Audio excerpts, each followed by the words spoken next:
Wrath of the Lich King fresh servers, Diablo Immortal continuing drama, Act Man, Amber Heard interview, fucking Diablo 4 quarterly update. Holy shit. Oh, new games expo as well that's happened. There's so much we have to go. This is a big day. I'm gonna be honest, it's a big motherfucking day. Gentlemen, sup y'all, it's me. It's your boy Asmongold. And today, we got some time, we got some little bit of stuff to go over. I'll say that right now. And Pat the Chocobo, oh yeah, I forgot about that. He's a good boy. So I also, by the way, I wanted to say, we have something, I'm not 100% sure, but in like a day or two, I'm probably going to have a date for Final Fantasy, and if so, it will be next week. And so that's what the plan is. I'm not exact, I don't want to promise this immediately right this second, but that is currently what I'm going to do. I was trying to figure some stuff out, see how things are going to organize, and that's basically it. Yes, it could be. You said next week, last week. Yes, I know that, but I mean it this time. And hey, you'll see in a couple of days, right? It's not going to be that long anyway.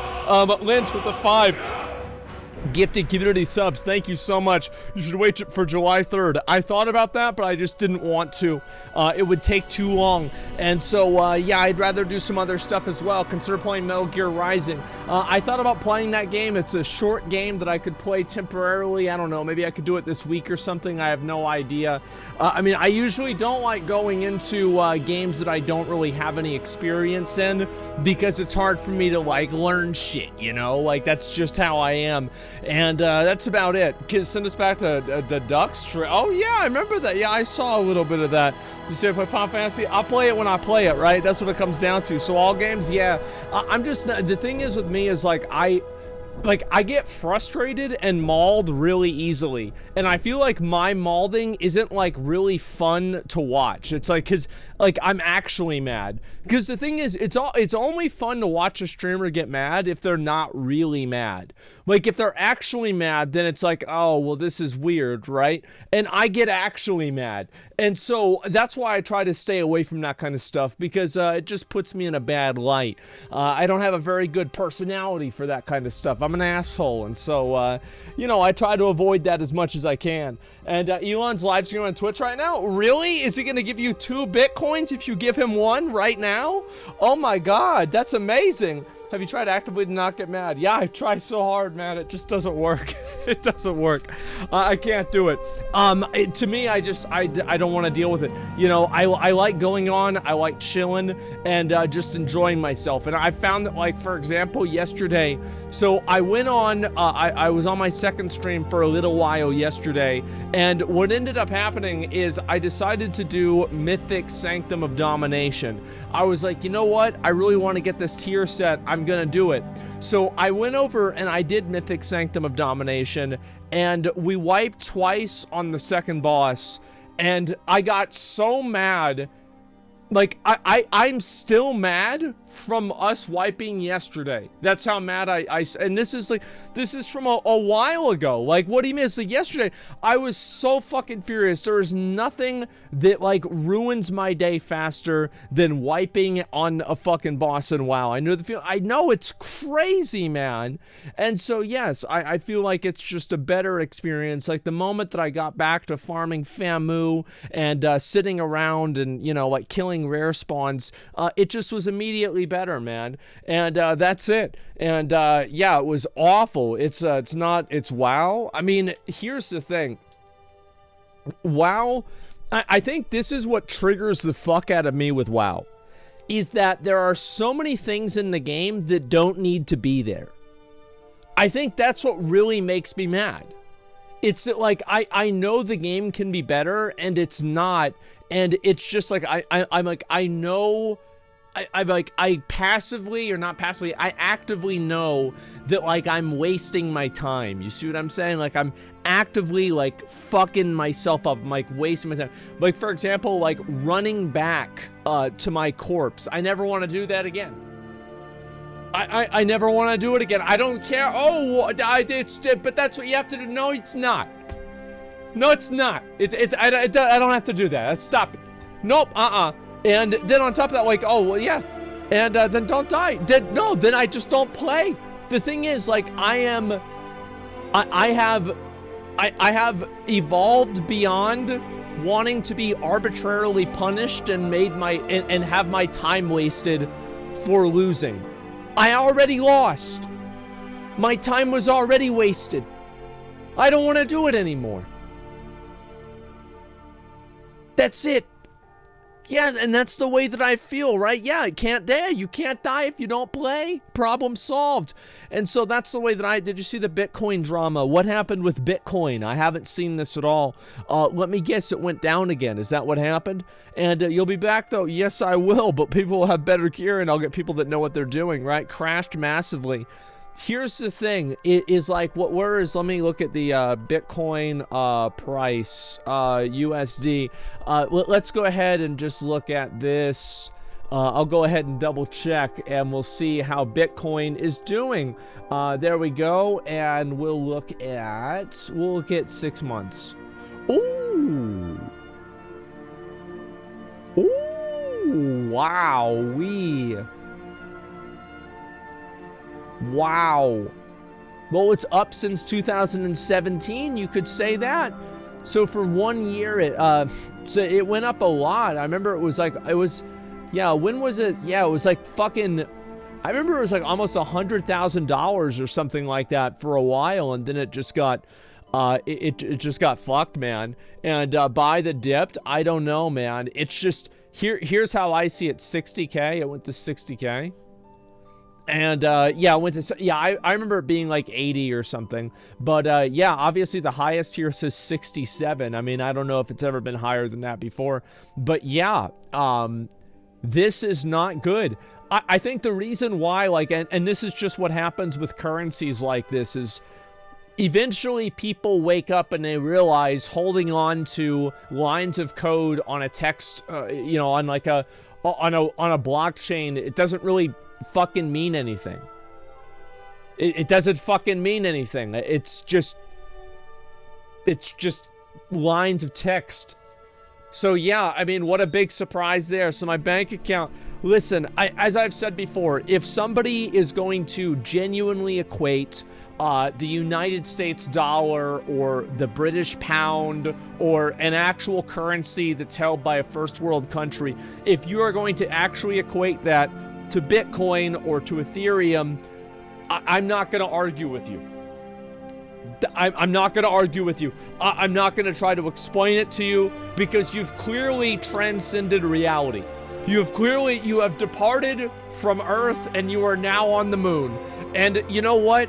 That's totally fine. You want to live like that? It's okay with me, but I'm not going to try to bring you back down. That's okay. And so, yeah, I'm sorry to say, it's just really not a surprise to me. I mean, it sucks to see people lose their money like this. I mean, to be fair, like, all of the markets are down, so it makes sense. Is Bitcoin down more? I mean, it lost a third of its value in like 1 day. I mean, or like maybe not 1 day, a couple of days. I feel like that's really fucking bad. So like, yeah, it's worse than the markets are. But again, I think that the crypto thing is probably not going to. I never really thought it was going to last, to be honest. I'm very skeptical of crypto. Obviously, you know, I think I have like a Coinbase account or something like that, but that's about it. I don't really ever spend time trying to do this stuff at all. And NASDAQ chart over the last 6 months is almost a mirror of this, and not just because it's crypto. Maybe it's not. I mean, you're right. And it's not the first time it's happened. Definitely not the biggest drop. No, and I mean, it could continue going this way. As I said before, I don't really invest in crypto. I don't invest in NFTs. If something is backed up by nothing and there's no regulations around it, I think that at that point, you're pretty much just throwing your money away. And I know there are people that think, oh, well, it's going to be different. I understand it. Yeah, sure, okay. That's about it. Dollar's back up. Yeah, real money is backed up by nothing. It's backed up by nuclear bombs, okay? Like, I'll just tell you that. If you want to tell me the United States dollar's, you know, it's not worth anything, go tell that to the fucking government. Go tell that to the military. There's nothing that fucking backs up Bitcoin at all. Obviously, the United States dollar is propped up by the fact that it's the currency of the most wealthy nation in the world. If you think that that's the same thing as a calculation, an algorithm on a blockchain, as I said, man, keep fucking investing. Keep going, keep investing. China, all right, then you could use China as an example too. Like, I don't care. Yeah, I'm not gonna argue, is China better than the United States? I'm not gonna argue with about this, right? If people want to think this, they think whatever they want.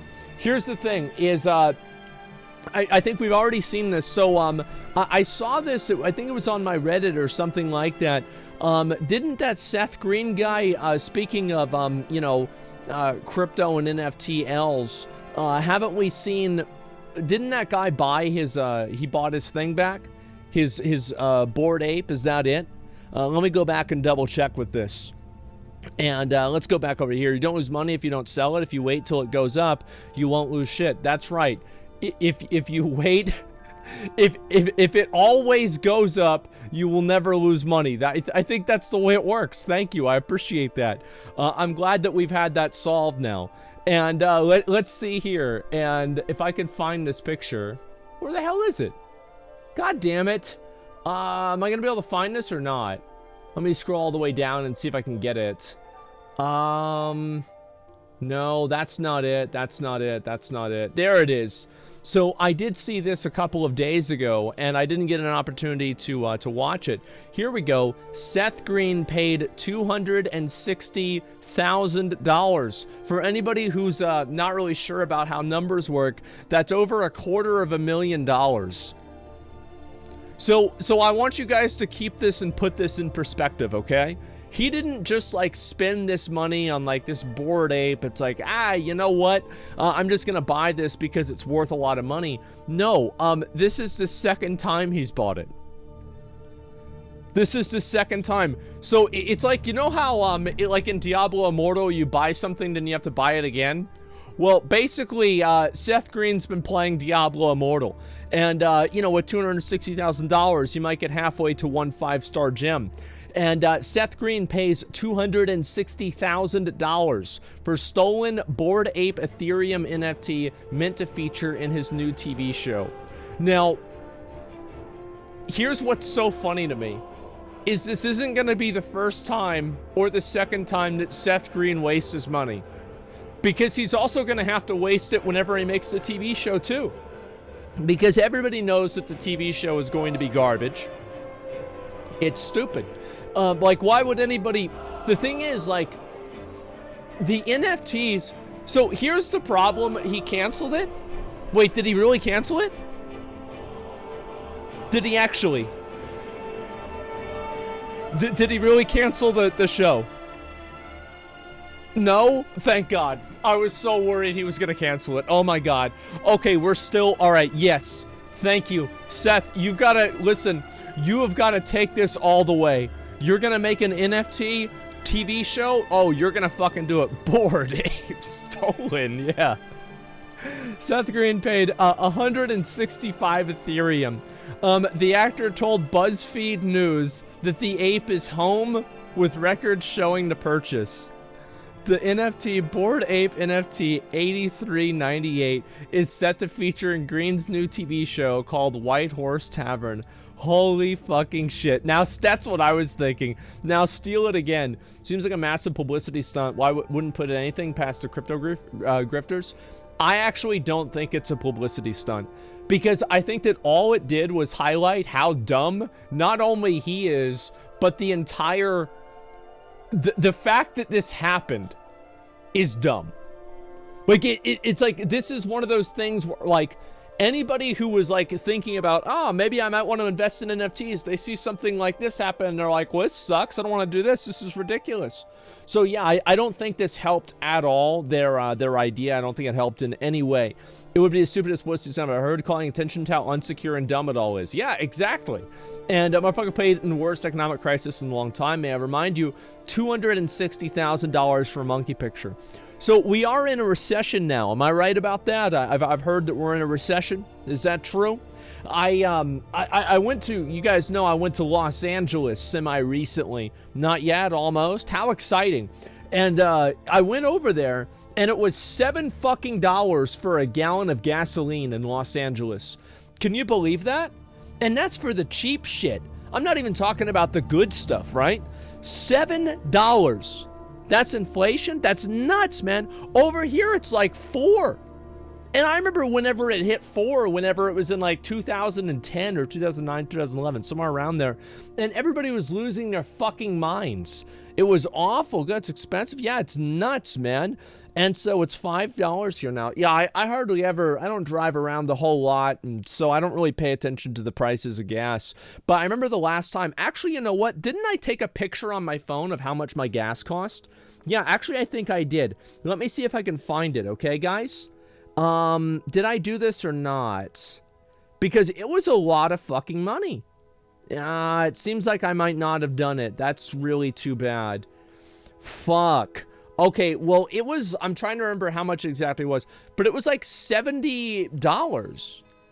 It was nuts, like $70 to fill up my car. And I've got a really, not a really small car, I've got like just a Mustang. Like, what the hell is this? 70 fucking bucks, man. Germany is around $9.5. Extremely volatile market, not a recession. Well, I don't really know. I mean, to me, like, I never really have worried too much about, like, the, you know, the economy. Like, this is not my first rodeo, okay? Anybody who's between the ages of, like, 29 to 33, like, you guys remember back whenever we were, like, in high school or just graduated and, like, there was a big fucking recession and it was awful. Do you guys remember trying to get a job at Walmart and you couldn't get a job at Walmart for $9?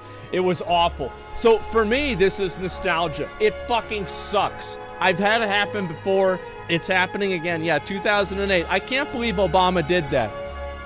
That's the first thing he did whenever he came into office. He's like, that's what you get, guys. You elected a Democrat, it's a recession now. That's the way it fucking goes. Yeah, thanks, Obama. Holy fuck. What's it like in California? It's a lot cooler than Texas, I'll tell you that. To be honest with you guys, I like California a lot. I do.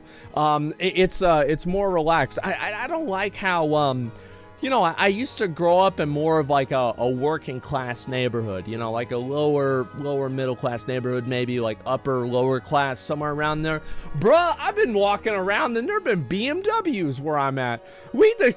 Cause get this shit out of my goddamn neighborhood. Get these fucking BMWs out of here. Like, yeah, really, I'm pissed, man. I'm getting gentrified like crazy. It's upsetting me, man. It is. And the ghetto, yeah, and that's why I liked it. It was nice. It was completely okay. California transplants, we'll send them back, okay? Unless they're hot girls, then they can stay. But besides that, send them the fuck back. That's about it. Really good video explaining how gas prices works, called Who Actually Controls Gas Prices? But you know who controls gas prices? 7-Eleven. That's all I need to know. That's it. I don't need to know what OPEC is. I don't need to know where Saudi Arabia is on the map. I don't need to know any of this.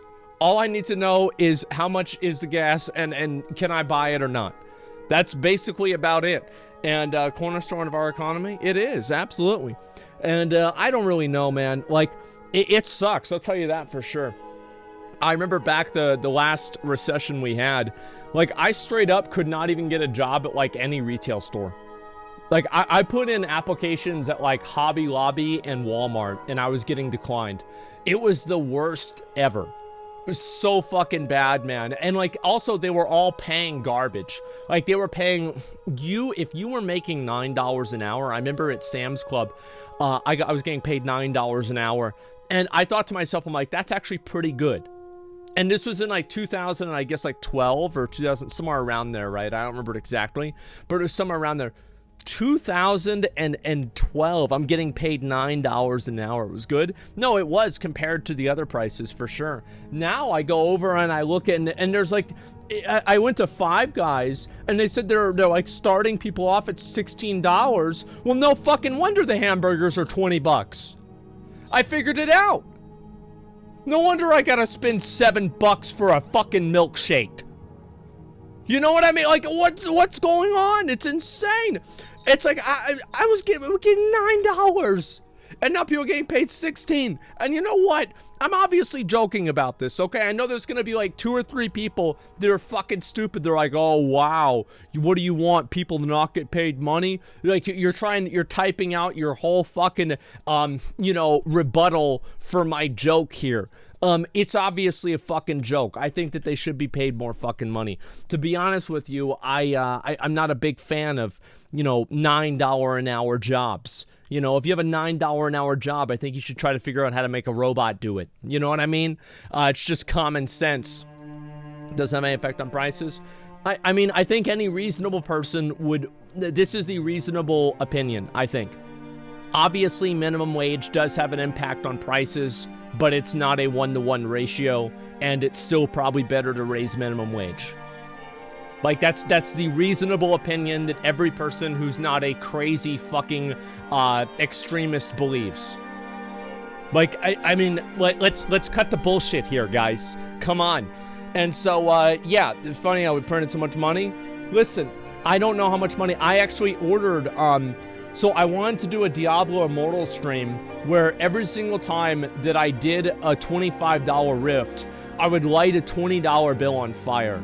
And I ordered the money. I ordered the money. And I'm going to have it pretty soon, and I might do that. I haven't really decided, but I'm probably not going to do it, to be honest with you, because that would require me to play that completely terrible dog shit game.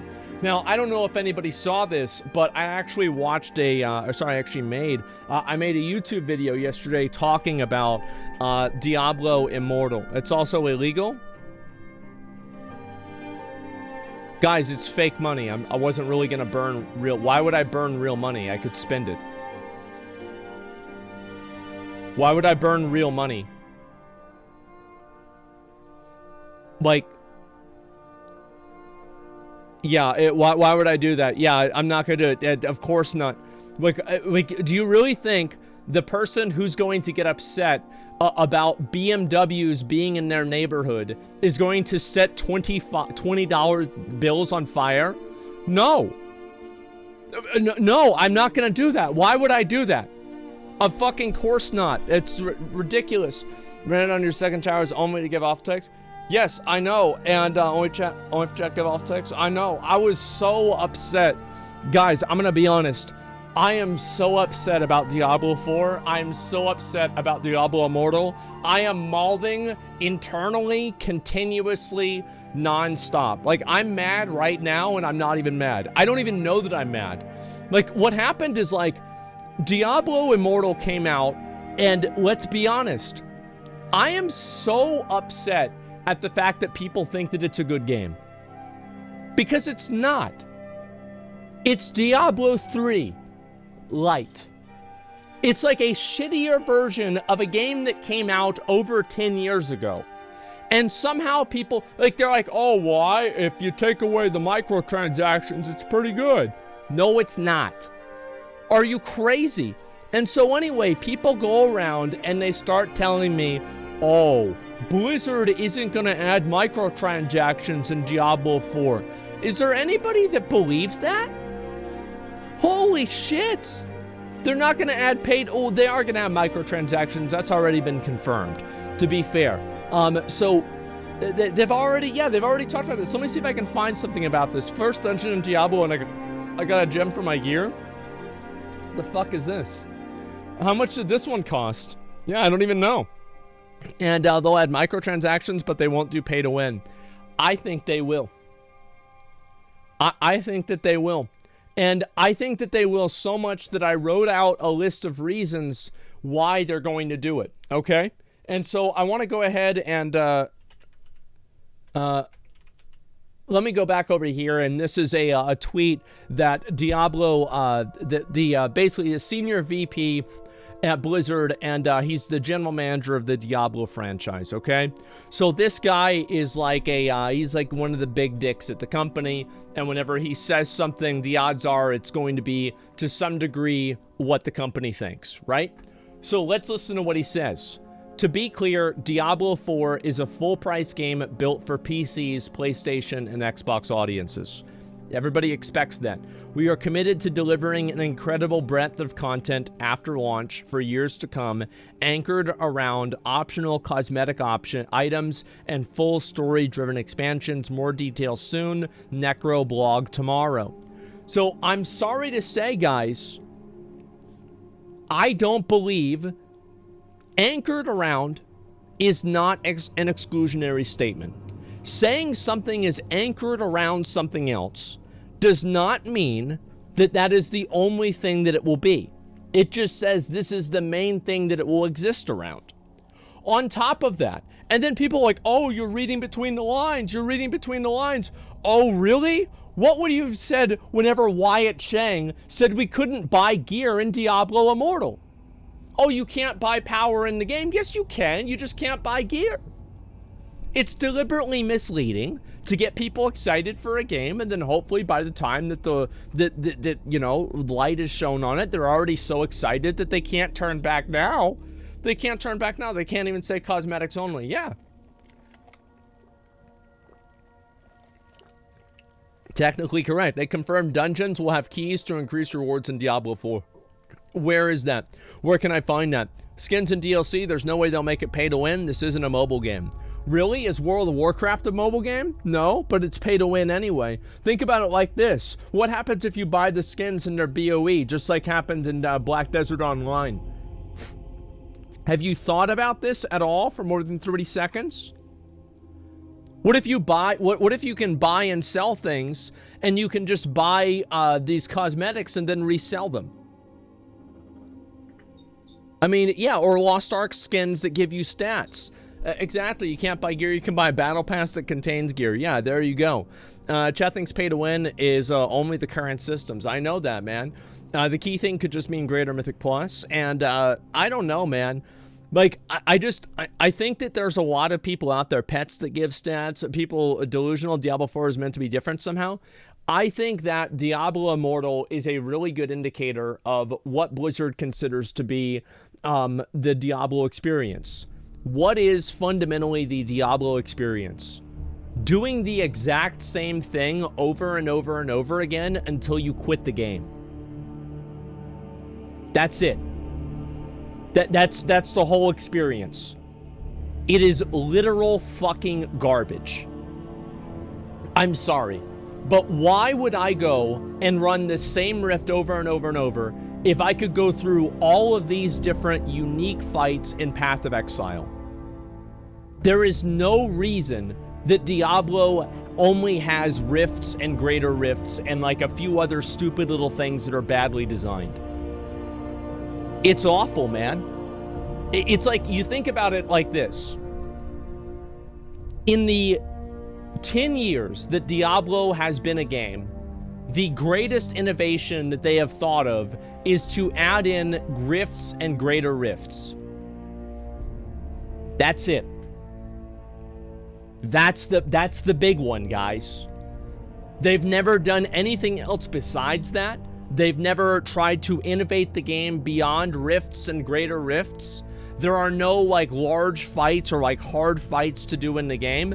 And legendary bosses, yeah, it's just it's the same bosses over and over and over. Kanai's Cube. Oh, good. Wow, that really changes the whole game. You're still doing the same thing. And so I listen to I listen to what these guys are saying, and it makes me think of all the other times that Blizzard lied about the game. They lied about Diablo Immortal. They lied about the toys in WoW, and I think they're lying about this too. And I think that the worst part about it is that they're not lying, but people want to believe what they want to believe, and because of that, they will ignore what clearly is not an exclusionary statement, what clearly other games do with like selling cosmetics, etc., and they're just letting it happen. I'm so disappointed, man. I really am. And what's this here? Let me read. They lied about PvP money and WoW. I don't know about that. Yes, they did. Yes, I'm talking about that. Yeah, absolutely. Mythic Plus was copied from Diablo 3. It's a very successful system. Stop pretending Diablo 3 did nothing right. Well, here's a good question. If Diablo 3 did everything right, then why does nobody play it anymore? Why is it that the game has been dead for 5 years? It's an old game. Path of Exile was an old game, and people continuously come back and get excited about new seasons in Path of Exile. Why is that different? Why is that different? It's because Path of Exile makes new content, right? I mean, that's clearly like what any reasonable person would say. Well, why aren't they making new content for Diablo 3? I think it's very obvious. It's because they don't know what they're doing. So why do you think that you have a 10-year use case of the developers doing nothing with the game, and then you think that it's going to be different? It's crazy, man. It's not. It's that simple, man. It really is. And Hardcore D3 is always popping off. I've only played Diablo in hardcore mode, and it's fun. I'm sure there's dozens of people that also do the same thing, okay? I'm not saying that literally nobody plays Diablo 3, but I think that it's completely disingenuous to say that the game is anything but a complete fucking corpse. It's a dead game because they didn't innovate it. And then on top of that, Diablo Immortal comes out, and it's the same game. It's the same fucking game. It's a worse version of the same game. It's just awful, man. Look at Overwatch. Yes, look at Overwatch. It's like basically Blizzard has every single game that they've released in the last 5 years or so has been like mired with just bad updates or no updates. It's like they can release a good game and they can just never do anything beyond that. They can't maintain a game. That's what happens. And Diablo Immortal is a mobile game. What do you want? Why is it? Don't you think that it's a good indicator that, like, you have a game? There's nothing about being a mobile game that said that they had to copy-paste the riffs from Diablo 3. There's nothing about being a mobile game that said that they had to have bosses that teleport around the room whenever they're supposed to be walking. This is not a requirement for mobile games. That's all there is to it. Yeah, Blizzard didn't make Diablo Immortal, dude.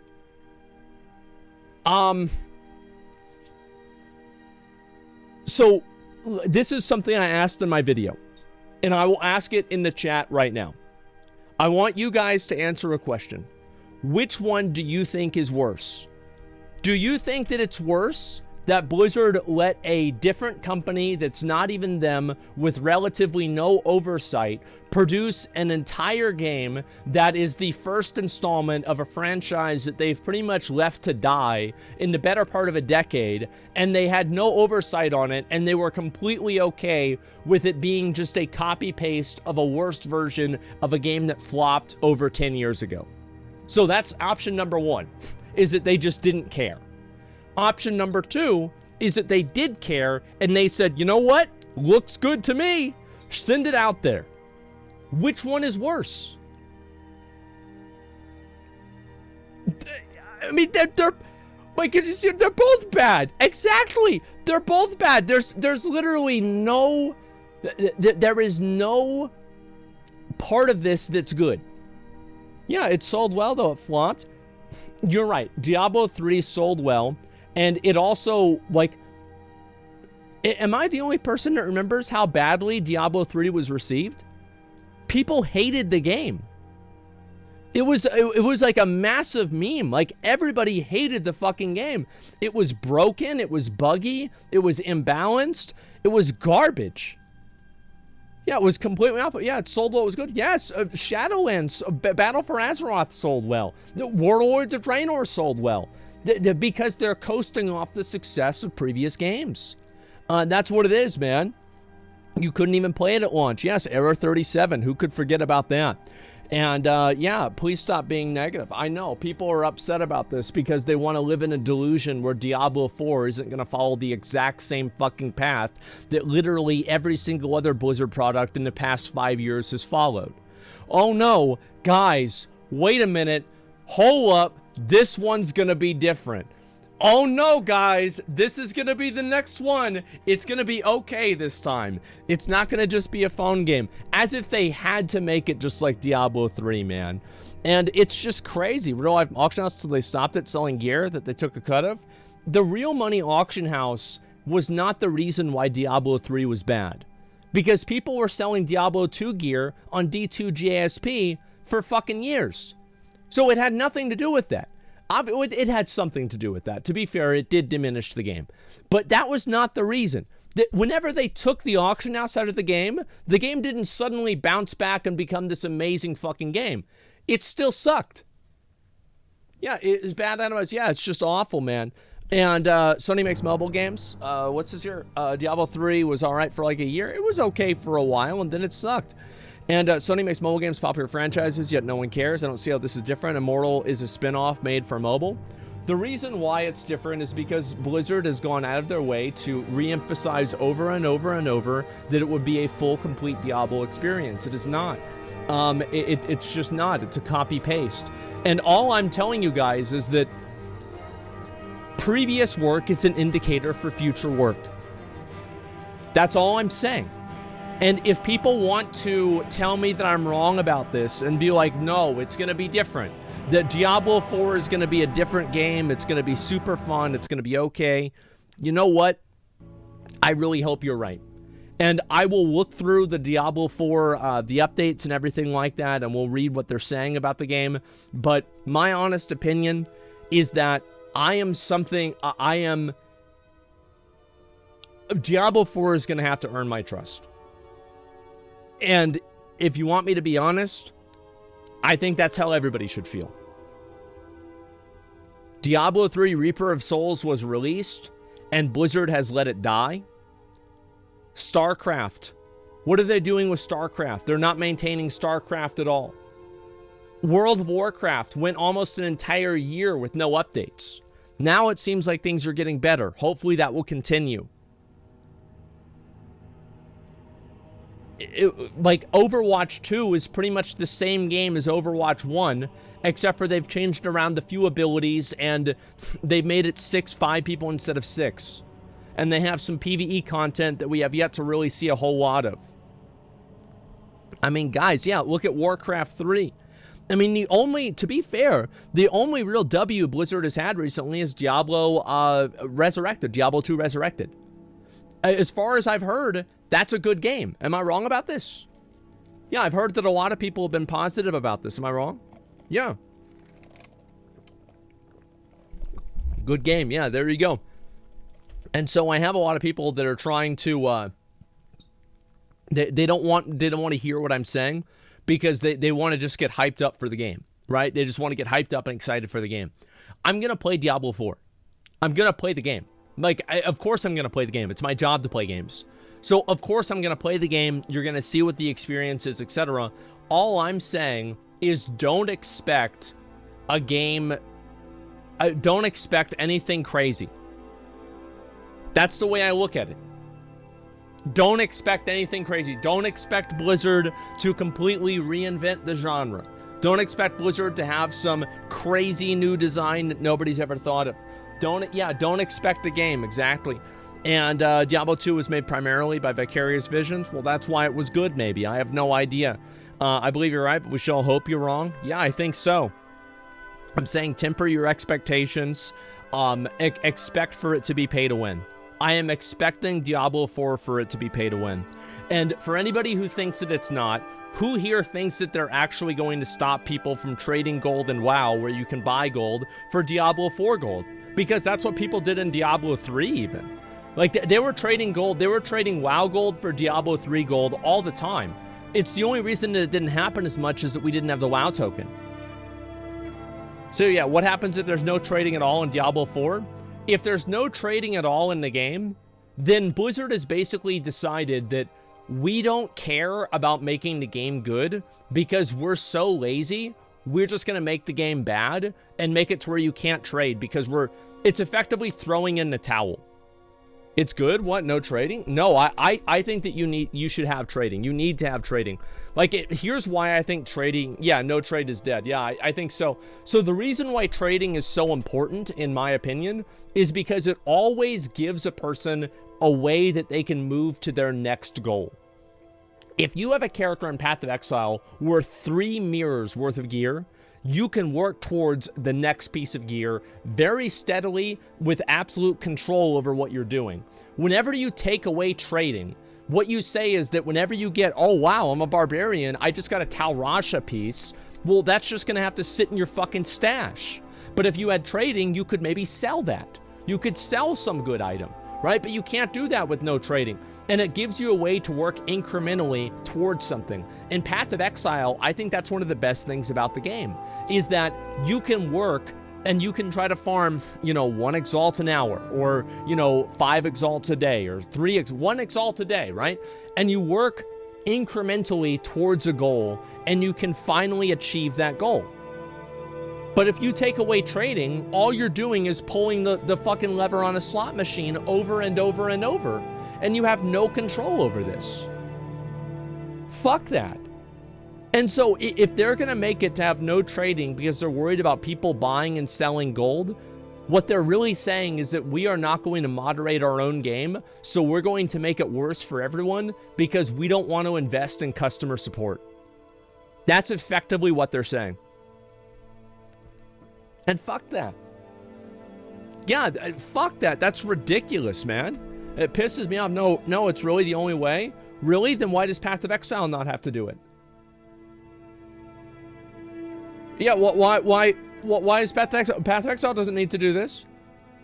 Like, it's just, yeah, no trading. Yeah, if you don't have trading, yeah, trading becomes pay to win. You're always gonna have people that are gonna RMT, man. Like, people bought in. There's somebody who's Paragon level 20,000 in Diablo 3. What do you think? That's diligent farming? Do you think that's fucking that guy's brother that's farming? No, it's a bot. It's a fucking bot. Like, it doesn't really matter because there are some people that cheat. The problem is whenever it becomes the norm and the culture of the game. That's what the difference is, man. Just ban microtransactions and EZ. Yeah, Diablo 3 is so boring without trading. I think so too. I absolutely think so. And also, can't you trade in Diablo 2? I'm pretty sure you still can, right? Every person wants to believe it and they won't go back to D3 and remember the PvP arena trailers and check current state of PvP in Diablo 3. There was people who bought the game only for that feature. Yeah, I mean, guys, I don't want to be like super negative about this all day. We're going to watch the Josh video about Diablo 3 today, okay? So it's going to be a big day. There's a lot of stuff for us to go over, but I do want to say that I find that the excitement around Diablo 4 is absolutely and completely misplaced. I think that people are getting excited over this game for no reason. I think that Blizzard has shown in the past 5 years, not only are they willing to release a game that is garbage, but they are willing to mislead you into believing something that is not true in order to get you excited for it. And then hook, line, and sinker, next thing you know, you're buying the Mad King's treasure trove. You know? That's what it comes down to. And so, I'm sorry to say, guys, it's just a game. It is just a game. And that's my whole point. Is like, it's just a game. And if it's not good, I'm not going to really give a shit. Like, really, I'm not going to give a shit. I'll make videos about it. It's going to piss me off. Like, yeah, sure. But it's just a fucking game. It's just a fucking game. Don't get excited about it. You don't need to defend it or anything like that. I think what I'm saying is true, man.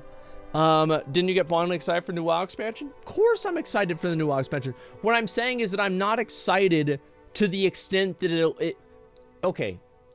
All right, fuck. Now we've got people that are trying to like pick apart what I'm saying, so I have to be more clear because people are intentionally misunderstanding. Oh, fuck. Okay, here we go. It's okay to get excited about things, but it's not okay to be so excited about them that you forego any logical conclusions that would lead you elsewhere. So it's okay, you can get excited about a game, But to the extent that your excitement about that game transcends reality and common sense, it becomes bad. This is obviously what I mean.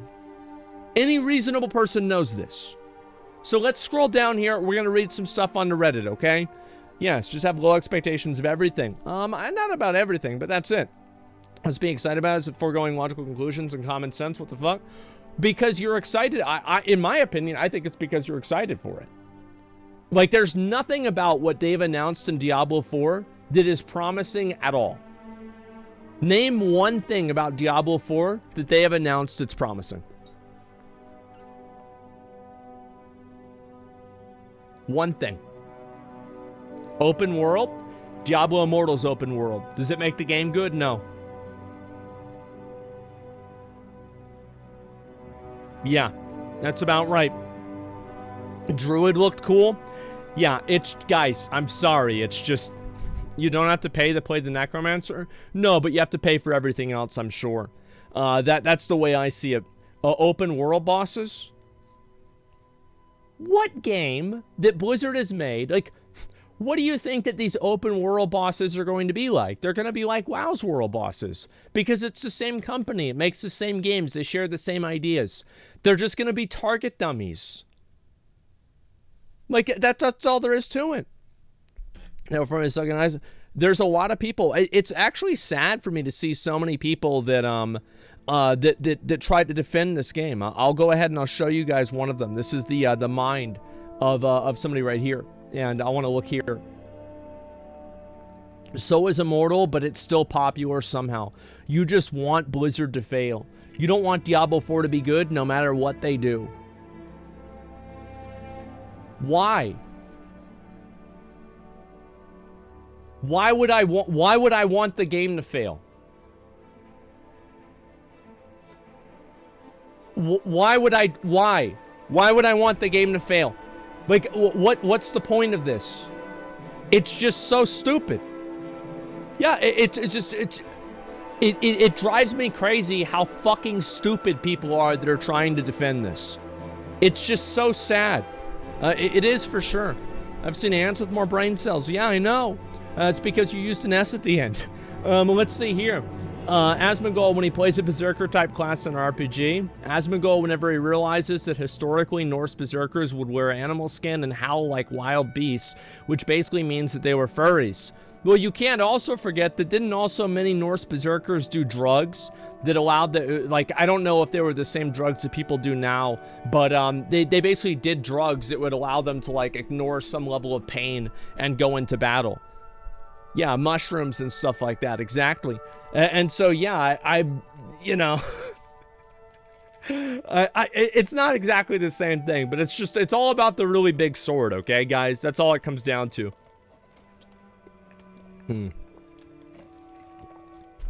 But yeah, I think this is overall accurate. Yeah, sure. It's pretty much safe to say that he's a closet furry. Absolutely fucking not, okay? That's why he likes him. It's not a big stretch to deduce that a balding man would fantasize about being covered in... Okay. Alright, very fucking funny. And, hold it. The reasoning for this is they give warmth by looks of being cool fucking wolf or whatever? Yeah, I think so too. Yeah, that's totally fucking different than pretending to be a fucking, a wolf or something like that. Let's go over here. Diablo Immortal also has hidden caps preventing grinding for free.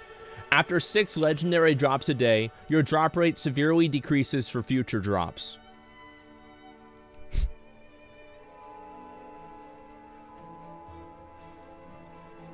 Why? Why? Why is this? Like, they're copying the worst mistakes that Legion made and they're doing them again. It's just crazy. After a group bonus of 6 normal gems a day, your drop rate severely decreases. Side quests stop giving rewards after 5 per day.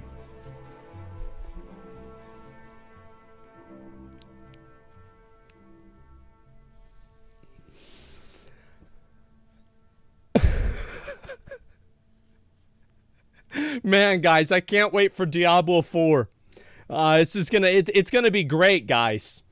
Purple bosses stop giving rewards after 5 per day. Random map events stop giving rewards after 5 per day. Zoltan Cool treasure rooms are limited to 5 per day. Hidden layer dungeons stop giving gem rewards after just a few completed sections.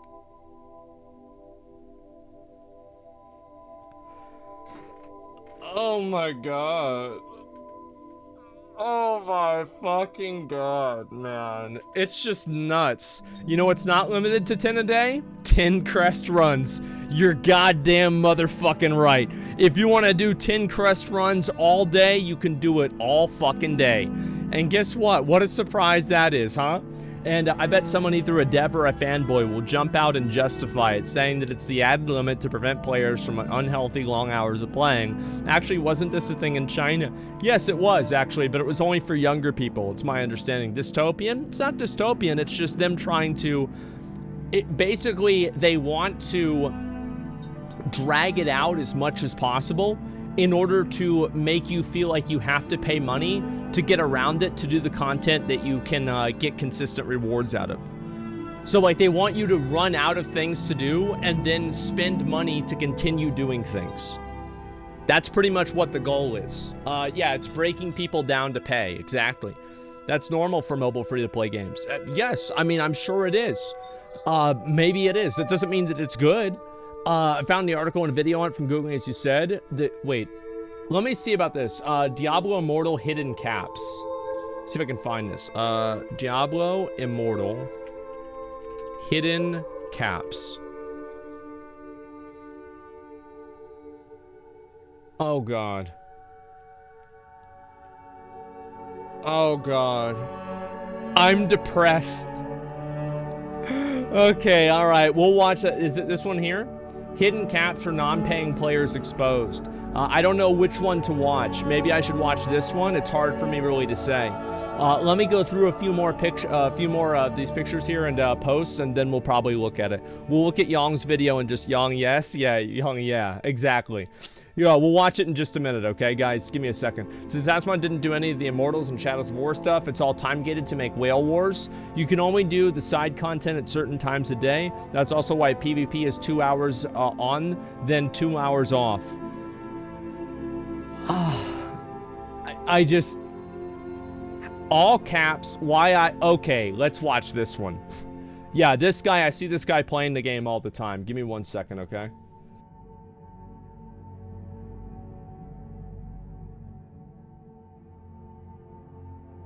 Never mind. Okay, we're good. And we'll watch it in just a second.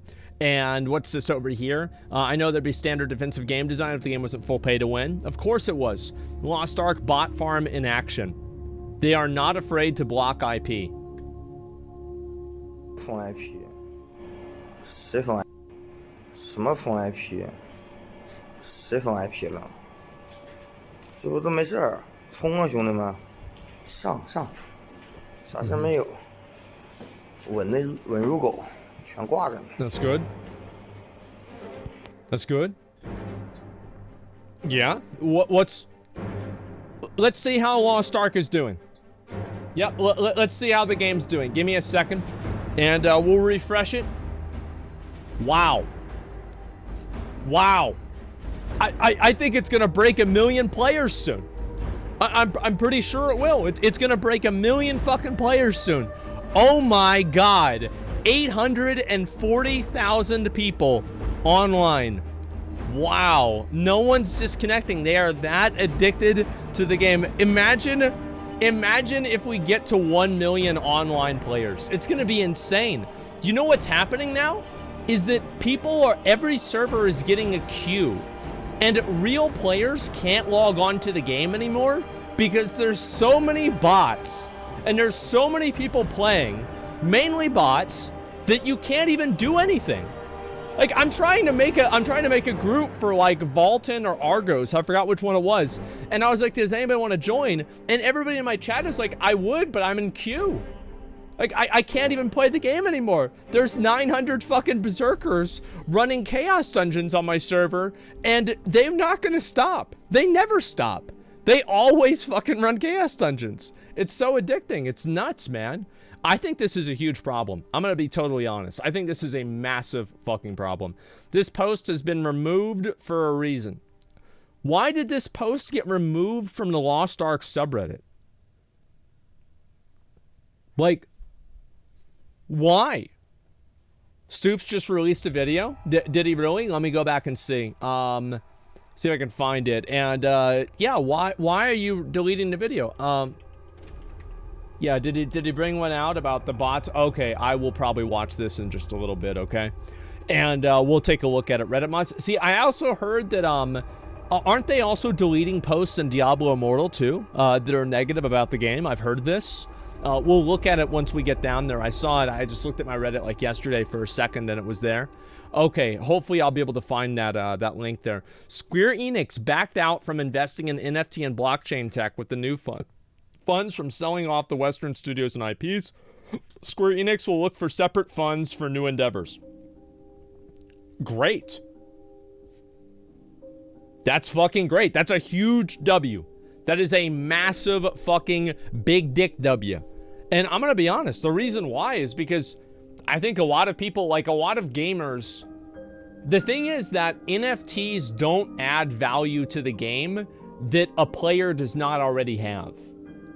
Like, it is not valuable for a player to have a non-fungible version of a cosmetic that they have in a video game.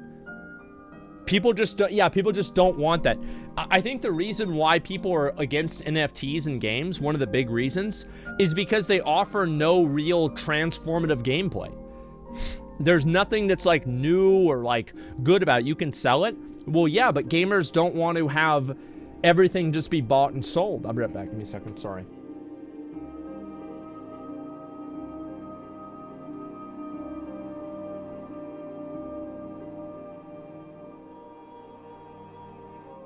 Oh my God. All right. We're good now. Sorry about that. And yeah, it's just nuts.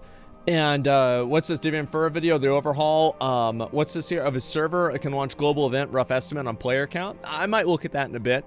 And Yoshi P openly opposes NFTs in the Final Fantasy 16 interview too. I think I'm going to play that on release. I like how it's trying to break in the market of being able to make money from grinding games, though, if you're not a streamer, but you won't make any money from them. That's what I think a lot of people don't understand, is that any money that you think that you're going to make from an NFT game is going to be finessed away from you by these guys. Because these guys have more technology than you do, they have more resources than you have, and they are working twice as fucking hard as you will ever work, and they're going to be making all the money, and you're on one PC. You are on one singular fucking PC while these guys are on 150 PCs. You will never be able to make a living playing these games because other people will just come in with these botnets and just flood the market with materials that drive the prices down. That's what happens because there's no scarcity of these things. They can just be infinitely created. That's all there is to it. And if there is scarcity, then they're just going to control the scarcity as well. That's the truth. People think that like, oh, I'm gonna be able to make money in this. No, you won't. These guys are gonna make the money. You're not gonna make the fucking money. Let me see what some people in this Lost Ark thread are saying. You know, motherfucker was saying a whole couch is a computer chair. Yeah. What IP ban? Who banned IPs? Just an epic LAN party with a bunch of diligent, free-to-play 12 alt grinders. Exactly. Yeah. There you fucking go. What IP ban? Who's banning IPs? Everything's fine. Let's go. All stable, connected. No problem at all. Oh, that's what he said? Oh, fuck. Why am I not surprised? The monitor's at 6.5 seconds. That old school RuneScape. And it's crazy. You're not even afraid to show this shit because they know nothing will happen. Well, it doesn't matter if something happens because these guys are probably playing on like 2 different levels of like a virtual desktop. They're using a VPN that like, you're not going to get them. Yeah, you're not going to get them. This is their job. Is to cheat in these games, right? Yeah, the usual suspects. Yeah, exactly. This is their job. They do this. They wake up in the morning and they do this all day. Then they go back to bed and they do it again the next day. Yeah, you're going to have a really, yes, they're behind 7 proxies. Exactly, man. And it's just, you should just expect that. Someone used Asmon's room in a video of violating PC setups. Okay. Right here. Trinidad, ignore the cable management. You got more problems Can with I- table management, dude. What is up with the cup collection? Look at the amount of sauce he has here from like Chick-fil-A or whatever that is. What are you talking? That's obviously This is how my Wendy's mom chili. Sauce? Are you fucking kidding me? Chick-fil-A? The fuck are you talking about Chick-fil-A? Has here from like Chick-fil-A or whatever that is. This is how my mom sees my room just after I just cleaned it. I mean, clearly he's trolling us, but here's the reality. That's a real picture. I bet that's the room right now. That is Warcraft. No wonder why it looks this way. Okay. Oh, those are new bags of chips too. Well, yeah, and here, and here, But and, that's trash. and a party box of right there. Yeah, we Oh were my we were gosh. chilling. That, whatever that is that a box of I didn't alcohol? get that. Could you try again? I'm not talking to you. You know, I'm probably not the most appropriate person to be saying this, but you probably should eat out less and move more. I'm just assuming. I'm making a terrible assumption based on this table. I will have you know that I cooked myself a steak after I walked a mile down to the store to get another one of the sodas. I cooked myself a steak last night. I don't want to hear about it, okay? Read the comments. Let me see what the comments are, okay? Yeah, very fucking funny. I remember whenever this happened, people kept tagging me like, oh, it's actually Asmongold. He assumes Asmon is fat in the end. If only he knew how wrong he is. Just because Asmon isn't fat doesn't mean he isn't exceptionally unhealthy. His diet's a ticking time bomb. Oh my god, bro. What is this? Liters of soda. Listen, guys. I don't eat a lot of food, and the food that I do eat, I usually have one normal meal a day. I think Chipotle is a pretty more normal meal. Yeah, Chipotle is pretty much fucking fine. You know, yeah, Reddit doctors, okay, guys? I don't know. Fat people aren't the only ones that have to exercise. Yeah, I know that, obviously. But it would help. Asmon's diet makes no sense. You should be suffering from severe malnutrition. You should his teeth and hair. My teeth and my hair are pretty much okay. I mean, my teeth are fucked up, but they've always been fucked up. They've been fucked up ever since I was a kid. That's about it. It's not just on delay. Don't wish him bad. He's taking time bomb goes on his 50s or 60s. Oh my god. Bro, like, look at all these Reddit doctors. Bro, I'm about to have a fucking existential crisis listening to this stuff. I feel like I'm getting diagnosed on WebMD. What is this? Amazing how he doesn't gain weight. Guy who streams 12 hours a day without eating. Only eat one meal a day. Usually a cheap steak should be overweight. So there's a ton of calories in it. The reason why I don't gain weight is because I am active. Bro, I'm telling you guys, like, I went out and like my dad, there was a fucking, there was like a big tree branch. And like my dad was like, I don't know what to do with it. I'm like, I'll take care of it, Dad. Don't worry about it. I go out there with an axe. Bruh. I thought. After 20 minutes, man, I thought I was about to fucking die. It was like 90 degrees. Like, I got it all cut down except for the one big, like, fucking, it was like this big around. And I could not fucking do it, man. Like, I could not fucking do it. It was fucking 90 degrees outside. I was about to fucking die. It was crazy. 80-year-old stamina. Listen, you go out there and fucking swing around the axe for 20 minutes out there in the hot Texas fucking sun. And I'd like to see what happens to you. I guarantee you, you'd be sitting there on the sofa asking for a glass of fucking water. All right? It's brutal, man. Yeah, it's level stamina. Yeah, it's absolutely fucking brutal. And let's see here. The most satisfying thing on the internet, before and after picture of a deep clean and reorganization.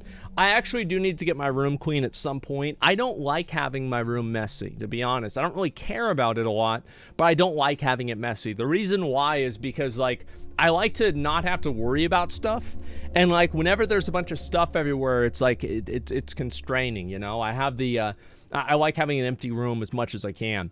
And Asmon quits Diablo Immortal review. Yes, this is my video that I put out yesterday. I think it was very good.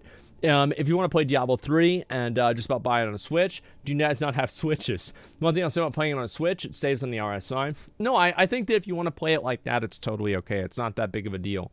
Let me see here. I'll scroll down here. People absolutely download the game down to their favorite things. Of data and good publicity is good publicity.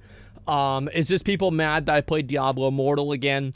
Again, people that get unironically mad about that, that's just, it's a very easy way to get permabanned.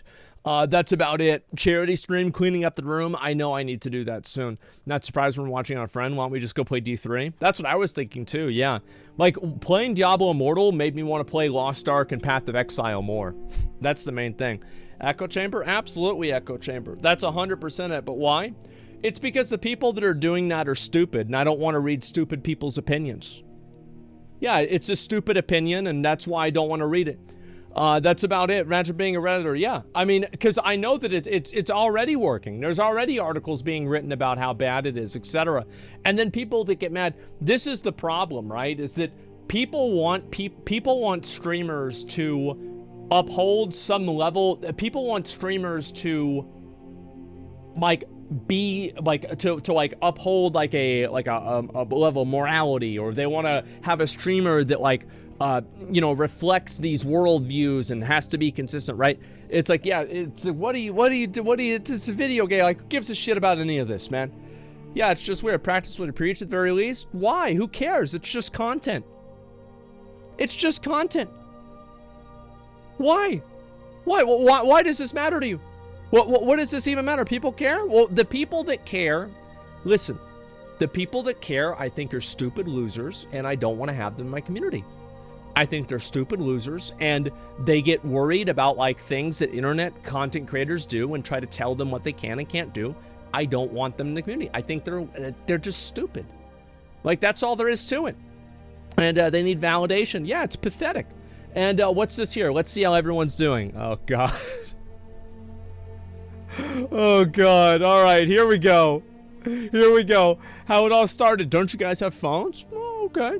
I've got a phone. How's it going? Don't you guys have credit cards? What? How streamers are doing? Don't you guys have any 5-star gyms? What?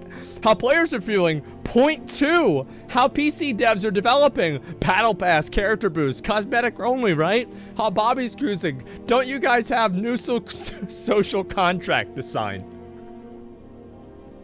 I love that, man.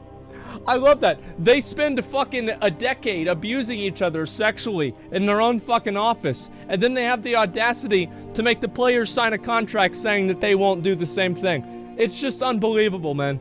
It really is. You want to spend 16K on a dog shit ass game? Yeah, of course. Why not? Yeah, don't you have a social contract to sign? It's just crazy, man. On behalf of all Bobbies, we don't accept them. It's crazy. You underperformed, 100K spend, or not worth it? Yeah, sure. Photo of Asmongold and Yoji Shiwara. I don't even know what this is. That looks kind of cool. Like, it's not really like me. That's like me after I eat something really sour. That's what it feels like. The anti-wizard? Oh, there he is, dude. Holy shit, there he fucking is. Oh my God. I'll watch some of these interviews. I know that I said I was gonna watch them. I just haven't done it yet. I'll get into it soon.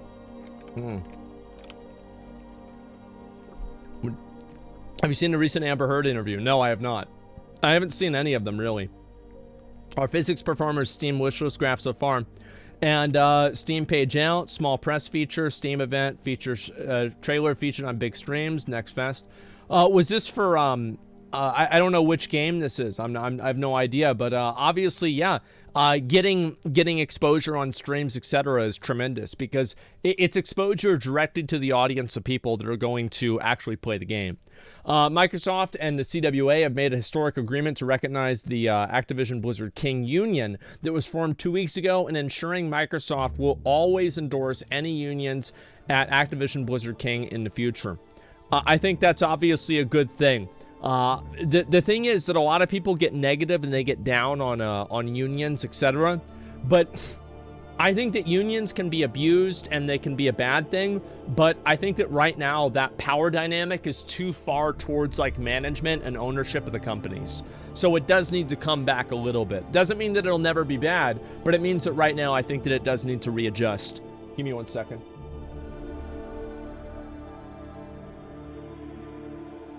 God fucking damn it. Okay, what's this here? And that's how I see it, is that anything is bad in excess, and whenever it's not it's not countered by something else. An incredible way to avoid buying legendary crests in Diablo Immortal. I'll watch that in a second. I couldn't help but feel as I recognized the Diablo pick from somewhere. Probably just coincidence, but the sharp jaws really did it for me.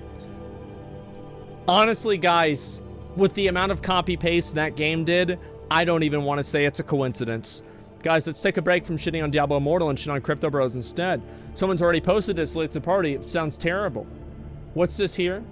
Oh, yeah, I've seen this. Yeah, the blockchain doesn't bring anything new. No, there's a lot of people who have this mindset. This is the mindset of these people. You open up the year is 2030. It's a rainy Saturday afternoon. You finish mining 30 obsidian ore, playing Candy Crush Saga to match a match 3 mobile game. You open up Elder Chains Online and feel a rush of excitement. Your buddy from school has spent the last 2 years becoming a master blacksmith, and he's agreed to turn 10 obsidian ore into an obsidian battle staff. A huge upgrade over the mithril mace. It'll take him an hour or so. In the meantime, you hop on to Clash of Guilds and use the remaining obsidian to upgrade your town hall. That should keep your village safe. You wish you could fast forward time to tonight. Your guild has plans to go for a deep run in the wilderness and old school rune chains, and your prospects of a successful run have never been better. All members have been spending the last 2 weeks grinding for better weapons, and you've agreed, through a vote, of course, to use a guild treasury to buy everyone a new set of red dragonhide armor. What is all of this? The orb can be used as a power source for an upcoming space exploration game and should give your guild a great advantage in reaching distant galaxies first. A 5% drop chance is low, but you're feeling optimistic. In the distance, you hear a faint, blockchain doesn't bring anything new to games. You shrug, join your friends in Discord voice channel. Life is good. Do you know what really goes to show how stupid and delusional this person is? The fact that they think that we'll still be using Discord in 8 years. There's nothing wrong with Discord, but why do you think that the entire world is going to change, but Discord isn't going to? You're assuming that the entire paradigm of existence is going to change, but we'll still be using the same chat program. Yeah, it's Discord too. It's just crazy. Discord will become an NFTs. Discord is huge for some communities. Yeah, many things were huge. Think about what was huge for some communities 10 years ago. Yeah. Do you see what I'm saying? Like, these people investing in blockchain and games, etc., right? I understand that a lot of these people, they think that they have like some dream or some like ideology. Here's really what a lot of people, I don't think this is talked about enough. A lot of people don't want video games turned into a situation where everything is a commodity, because it takes it away from being a video game at that point. Because now, like, everything has like a dollar value, everything is worth something. So then, because everything is worth something and it can be bought and sold, that means that every game is effectively pay to win. And if the game is pay to win, what's the point of playing the game? Really, like, if it's like a PvP game or something like that, if the games are like this, what's really the point of doing this? There's no reason. Then it stops being a hobby. Yeah, it's no longer a hobby. It's not for fun. People play video games for fun. I think this is what these people don't understand. And I think that it's not that they don't understand it. It's that they are financially benefited in not understanding it. Do you see what I'm saying? Like, it's their job to not understand that, because that's what they want to do. I came from Villa Ventrilo days. Yeah, I still have fun playing Lost. Exactly, true. Yeah, that's all there is to it. Yeah, I don't want a second job. Winning a pay-to-win game means not playing it. Exactly, not defending pay-to-win microtransactions. You're always able to buy stuff from black market. I don't think anybody is saying... It's very obvious in my mind, the difference between a game having a facilitated mode of play versus something that could risk your account getting banned. I've never considered something that like risks your account as the same as like something that's not. Same with WoW. You can buy gold, you can't buy raid gear. Yeah, but you can buy gold and pay people to get you raid gear. So it's just it's a method of abstraction. That's all. They want to commoditization of everything. The speculators need this. Yeah, exactly. Most people aren't going to buy into this because there's no actual value proposition for an average person. These people don't understand how video games work, and because of that, they have these imaginary scenarios. I mean, again, clearly this person's vision is so, like, it is so narrow and so stupid that they think that we're going to be using Discord in 8 years. This is they're delusional. The entire paradigm of video gaming is going to change, but we're still going to be using the same fucking chat program? It's just ridiculous, man. People are still using Facebook? Yeah, but it's not the norm. That's what I'm saying. Discord's still evolving, unlike other chats, in my opinion. Maybe Discord will still be used. Maybe it will. I don't know. You're too hung up on the Discord point thing. What I'm saying is that I don't think that gamers want this. Let me just go back and address the obvious thing. I don't think that most gamers want this. All things considered, everything else, all that, I don't think that they want it. You know, what's this here? No, you don't want this, others do. So you think that there are other people that want it? I think that you're right. I think that there are people out there that do want it, and there will eventually be a blockchain game that comes out that will have an appeal and it will have an audience. I do think this will happen, of course, right? Because like there are games that are like Super Seducer, right? I mean, that has an audience. There are games like Getting Over It that has an audience. Of course, there's going to be a game that's a blockchain game that eventually will come out. It'll be good and it'll have an audience. Will this ever be the norm? I don't think so. And the reason why I don't think that it will be a norm is because of this. I'll scroll up again. Where is it? It's this one right here. This is why it's never going to become a norm. This is what these blockchain games are really going to look like. They're just going to be people running botnets over and over and over, getting a ton of stuff. And all of these people that think that they're going to make a ton of money off of these video games are going to have the prices of their materials driven down to zero by people running these bot farms, because these guys can afford to sell it at 0.5 cents per gold because they're farming 100,000 gold an hour. But you can't do that because you're only farming 5. You see what I'm saying? I can't imagine. Yeah, you'll make $1 in an hour of that. Yeah, exactly. This is what happened with Diablo 3. People don't remember this. Is that at the very beginning of the Diablo 3 real money auction house, gold was really high value. And you could, if you farmed gold and you had a good character, you could actually make above minimum wage just farming gold and buying items and selling them on the real money auction house. You could legitimately make above minimum wage doing that. Straight up. And you know what happened? A lot of people figured that out. These guys figured that out. And they set up a bunch of botnets, and they drove the price of gold into the fucking dirt. And the exact same thing will happen with every single fucking play to win or something like that, play to earn game that ever exists. That's what's going to happen.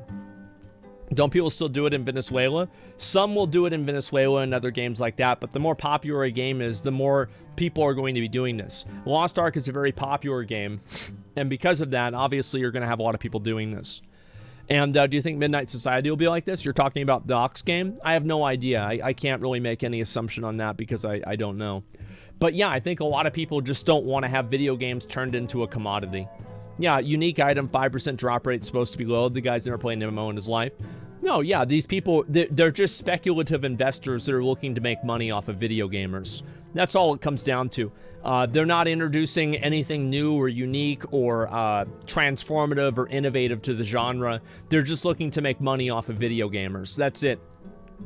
If you make ID required, you'd get rid of that problem. So you think that, like, well, here's the thing. Why would somebody want to have an ID be required? And also, like, yes, that would probably make it harder to do, but it wouldn't be impossible. They don't care. Yeah. Crypto's, you know, people think it'll make them rich. Yeah, I think so. Give Lost Ark a subscription in order to play, so there's no bots. Is it worth giving up your privacy to avoid bots in video games? I would say no. With Diablo Immortal being over and Final Fantasy being soon, you know what time it is, boys? Was it some bald guy? Okay, whatever. The Changing World Order, insanely good video about the current world. What is this here? Prince, this is fucking, the Changing World Order. This is a lot. I actually do kind of want to watch this. I find this to be very interesting, but I'm not going to watch it today because we have so many other things to look at. Maybe whenever I have some extra time, I'll do that then. A 10-minute video about Diablo, make an hour of quality content about. Oh, wait, what? An hour of content. $5 million to Path of Exile? Oh, this is just an investment company. It's not that big of a deal. Let's look over here. Made some Malekith fan art. Let me know what you think. Looks okay. Yeah, sure. What do you guys think? Work in progress.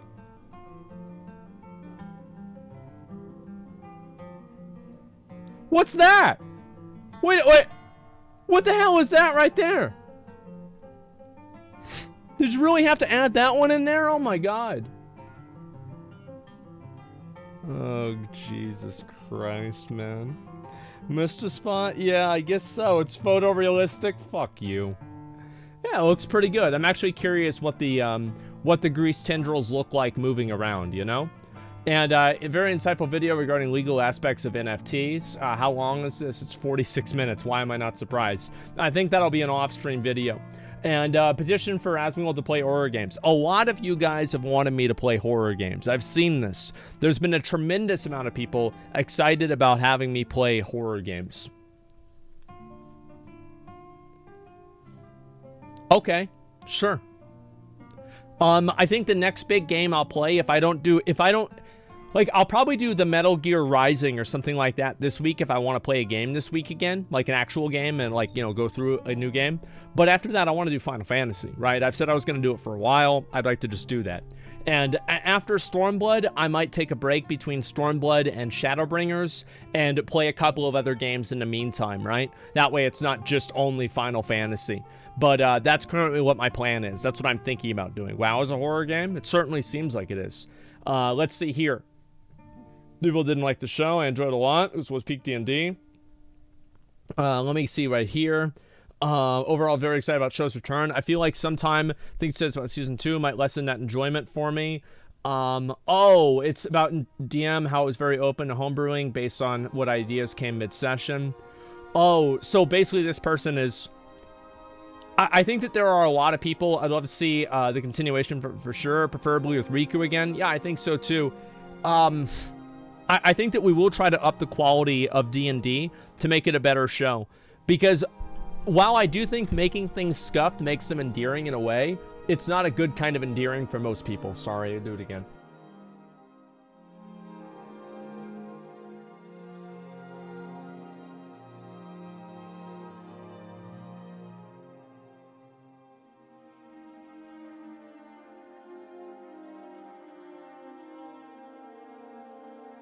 I think we're actually good now. Sorry about that. I had to do another line of coke. Okay, let's see here. And curious how you feel about season 2. D&D show has pulled some good numbers. I don't know if it has some standards successful. D&D show was very unsuccessful numbers wise, but everybody enjoyed doing it, and we're just trying to make a way to make it more accessible for more people, and I think it'll be good that way. Yeah, that's what it comes down to. What's Critical Role for some reference? Yeah, I mean, they are the gold standard. Critical Role is absolutely the gold standard for D&D. And let's see here. Sorry, Todd, I don't believe you anymore. Okay. Let's see here. I haven't seen this. Is this the new Star game or whatever? I haven't watched any of the trailers, so I'll watch those in a little bit too. See that mountain? You can climb it. 16 times the details. Starfield will have over 1,000 planets you can explore. Thread has been locked by moderators of gaming. Due to an incredible amount of ass-hattery in the comments, the post is now locked. I mean... I don't know. I mean, it's... Y'all can't behave. I'll have to look and see if people are popping off about this or not. Some of the stuff that some Reddits delete I find is pretty stupid. But, you know, we'll see. Asmongold Co found Asmongold and Starfield gameplay. What's this? Of course. Is that Asmongold? No, wait. Okay. Who sold me? Martins. That's the Crimson Fleet. Everybody. Oh my god. It's not. Fuck. Okay. Yeah. Alright, it's me in 5 years. Yeah, we'll see what happens, okay, guys? He has more hair? No, he definitely fucking does not, okay? So, who are the guys saying it wasn't possible? Australian teenager charged with printing a fully functioning 3D firearm. It's been removed by the moderators. Wait, what? Why is this shit getting removed? Why is everything getting removed? What is this? Why is everything getting removed? Oh my god. Why would they get rid of this? I feel like this is, like, isn't this like a really important topic? That's crazy. Yeah, why would you get rid of that? It's such an interesting conversation point. Bald Delphine, I saw this. Very fucking funny. And such a reaction can confirm actual indicators.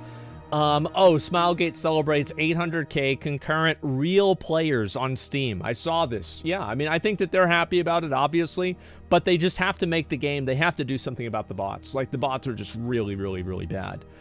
Diablo 4 will have an in-game store. Job ad confirms.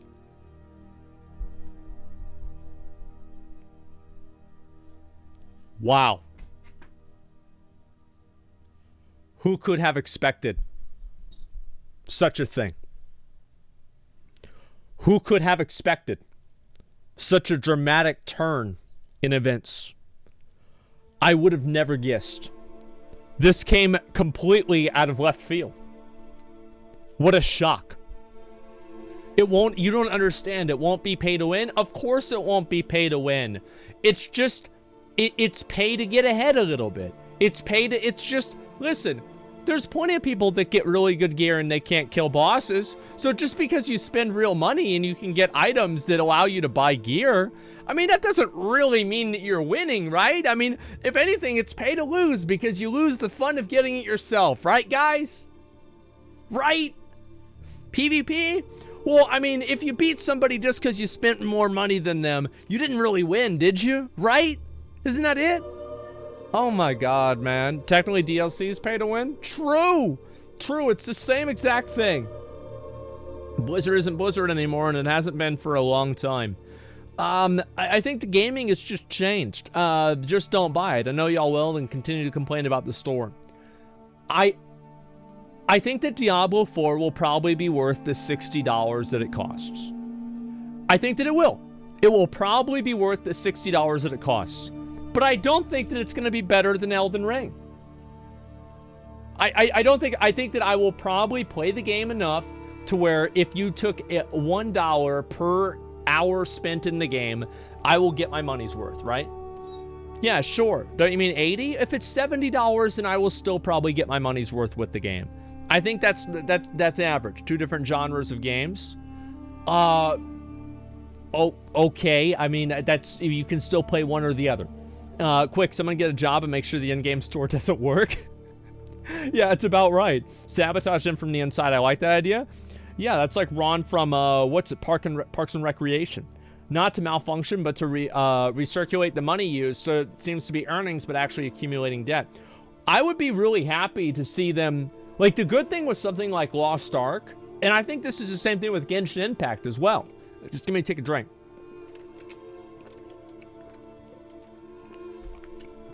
It's like you see these games, the games have tons of pay-to-win features, tons of fucking microtransactions, but they also have tons of content.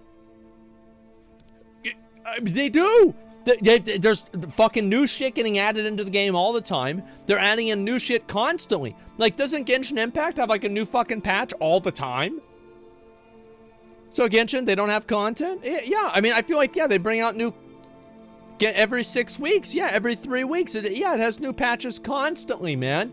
And so at least whenever you're doing pay to win and fucking gambling in that game, you know your money's going towards the game. Meanwhile, with WoW, I mean, fuck, man. You buy a WoW token and they say, hey, guys, it's going to be another year. Sorry. We've got to make this raid. Guys, you've got to understand. We have to make the mythic raid hard enough to where people that play the game professionally 16 hours a day can't beat it in a week. Why? Because reasons. That's why. That's why. Yeah, that we have reasons for these things. That's it. That's what they fucking do. It's just crazy. And still beat it. Yeah, I mean, I just... Their priorities are just completely off. D4 has no roadmap. Why is that? The game's not out yet. I mean, I think a roadmap is reasonable. We'll look at the D4 update soon, okay? And, Sai, It's like seeing a friend you've grown up with from childhood and used to be great friends with before they descend into being a degenerate crackhead, and there's nothing you can do to help them despite your best efforts. Yeah, that's about right. I legit pay $120 for a good Diablo 4 with no microtransactions. I think that a lot of people would.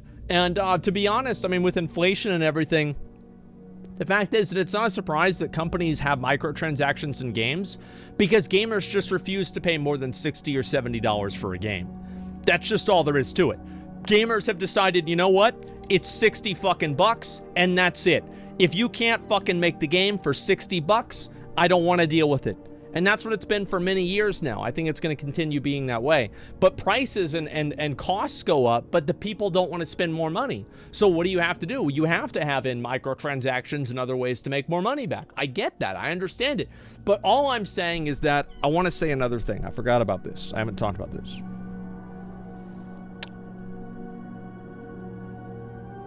Somebody from my stream has made contact with Ted Cruz's office. There is a possibility of this actually happening.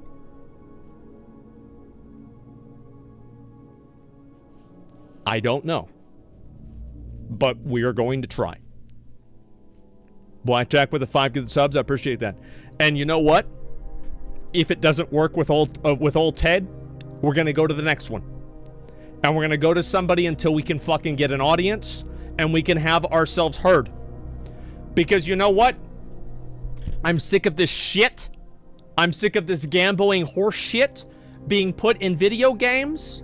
I'm sick of little kids spending all their fucking money gambling and then they go on stake and they lose their birthday money from grandma. It's ridiculous. It's time to stop. It's time to put it to a fucking stop. It's time to get rid of the fucking gambling in these games. It's gambling that's for kids. And I'm fucking sick of it. And I think a lot of other people are too. It's nuts, man. No more getting it twisted. No, I'm fucking tired of it. And I will actually try to do this. To be honest, it's only going to say, but it's violence, that's worse. Great, then we go to the next one. That's fine. I don't care about losing. If I can't get them to see my side of things, who gives a fuck? We just go to the next one. There's like a million people out there you can talk to. He's just the first one. He's fucking on Twitter all the time. Everybody talks about it. Everybody knows who he is. Yeah, that's it. Can't tell if you're being ironic or not. No, I'm not. I actually think that this is a bad thing. All right, no meme, no character, no bullshit. I think that the gambling in video games has gotten worse over the last 10 years. It's gotten worse because companies can't recoup their losses with video games as much, so they turn to different things like these surprise mechanics or loot boxes in order to simulate gambling because they make more money. Also, I think that whenever these things happen and they get more popular, other companies see them and then they adopt the same practices. It's the same as whenever we had Fates in Final Fantasy, then we had World Quests in WoW, then we had random events in Lost Ark, and now we're getting the same thing in Diablo 4. It's just industry standards and industry best practices. And guess what's happening? Loot boxes are becoming an industry best practice. And I don't want that to be the case. I think that loot boxes simulate gambling for young people. It simulates gambling under the guise of not being gambling. I think that it's very obvious that it preys on people with addictions and people with disabilities. And if it doesn't, then why do you have all these people that are saying that they've wasted all of this money on it and there's something wrong with them? How would this happen? Well, it's obvious because it's preying on them. And I think that the worst part about it is it's doing so while purporting to be something else, while pretending to be something else. FIFA, this is not a soccer game. This is a card pack opener. That's what it is. So I'm tired of having these things in games. I think that not only are they ruining video games, but on top of ruining video games, they're ruining people's lives. And they're ruining people's lives in a subversive way that goes under the radar and is intentionally not done in a way that can be regulated by the government. But I think that that's not true. I think that the Netherlands and Belgium have regulated these things already. We are going to talk to some people from there as well. And I don't see why it can't be that way in the United States. I don't think that having kids buy into these things and start gambling whenever they're 8 years old is healthy. At all. It's horrible. It should be marked as gambling and either be sold to people that are only 21 or 18 and above, or it should be just, in my opinion, made illegal entirely. Or with a massive fucking label on it, the same as cigarettes have. So yeah, I'm fucking tired of it, man. So a gambling commercial on TV since weird, so they banned gambling in games. Listen, you've got to start somewhere, man. Talk with AOC. She's already been on Twitch multiple times. She's a casual gamer too. Maybe I will. I mean, I don't care. Like, anybody that I can talk to, I will. It's fact. There's a reason loot boxes are illegal in some countries. It's because they're shady as fuck. It's never happening. There is a good chance. I would say there is a over 50% probability that this will literally amount to nothing. But I have farm mounts that have 1% drop chances all the time. And I want to keep doing that and not have to open them up in loot boxes, so I'm going to keep trying with this. Yeah, I'm going to keep trying. Yeah, I mean, so I might as well take a shot. Why not? What else am I going to do? Yeah, they aren't running on losses, though. It's pure greed. Well, it's both, right? I mean, it's fiduciary responsibility mixed with greed, mixed with rising costs. Which one is it? Who cares? It's all three. 50% the better the odds of the loot boxes? Yeah, exactly. Nothing to lose, only the gain. Yeah, exactly. And doing ask me, you won't lose anything. I know, and I think it's a big thing. And also, like, I don't really... The thing with it being on Twitch, etc., is that I don't really care as much about it being on Twitch, like gambling being on Twitch. I'll make one thing clear. I know that some people might have gotten it twisted recently. I don't think gambling should be on Twitch. And by the way, neither does XQC, and I think Trainwrecks probably feels the same way too. I'm not sure. They don't think that either. But it is, so they take advantage of it. Of course, right? It's massive amounts of money. Why wouldn't they? No. It's simple, right?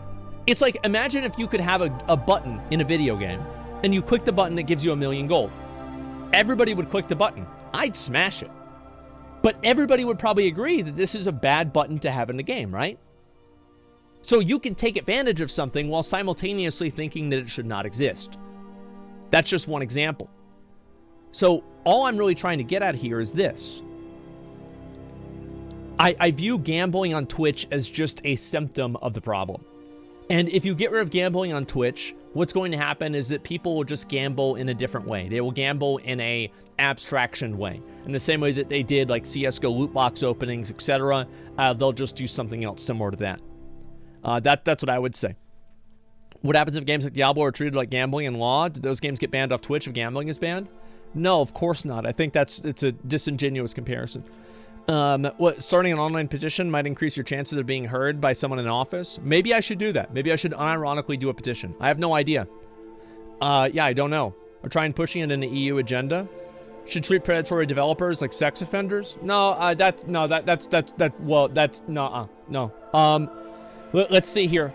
The link to video about the addicted gamers. I watched it like a couple of days ago, and you can probably just go back and watch the VOD for that. And what's this here? Should boxes and cases be banned on Twitch too? I think that it's very easy to draw the line at slots. I don't think this is some slippery slope thing. I don't. I think the difference, and like you could maybe make the argument that like CSGO cases are the same thing. I think that you can very easily make the argument that gambling money is very different than gambling with video games and loot boxes, because with loot boxes, you know that money, there's a 0% chance of recouping that loss. You will never make your money back. You will only continue to spend more money and get more value for it. But the problem with like something like slots is that you can win $1 million. If you get it twisted, you can win $1 million. You can rebuild your life. You will become a billionaire. But the odds are it's not going to happen. That's what the difference is.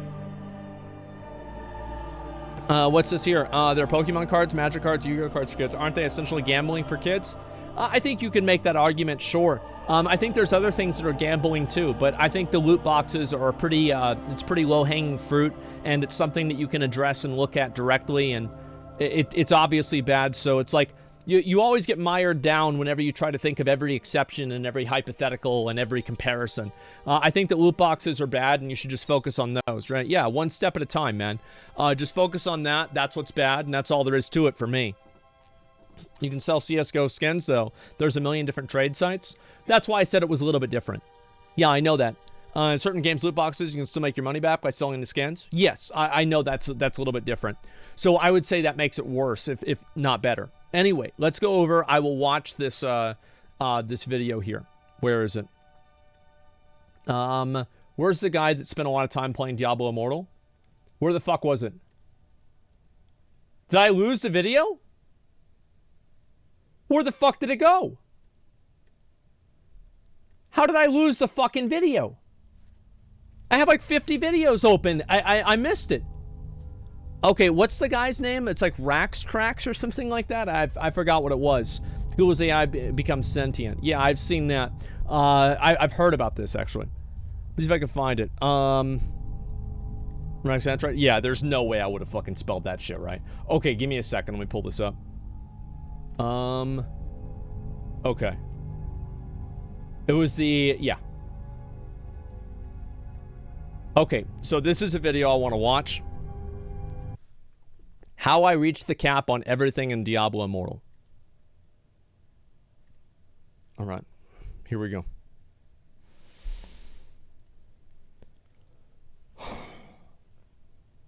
Don't forget about Stoops' video. I'll watch the Stoops' video after this, okay? Just remind me about that. Alright, here we go. I want to explain to you guys why I am out of things to do in the game. Okay. Explain to you how it works. Okay. And I'm going to do that with the most magnificent drawing you've ever seen. It's a flag. Prepare to be impressed. This is that Poland? Probably going to end up in a museum. It's an NFT. You guys saw it here first, right? All right, let's see it. So he spent $40 on the game. Consider yourself very lucky. All right, so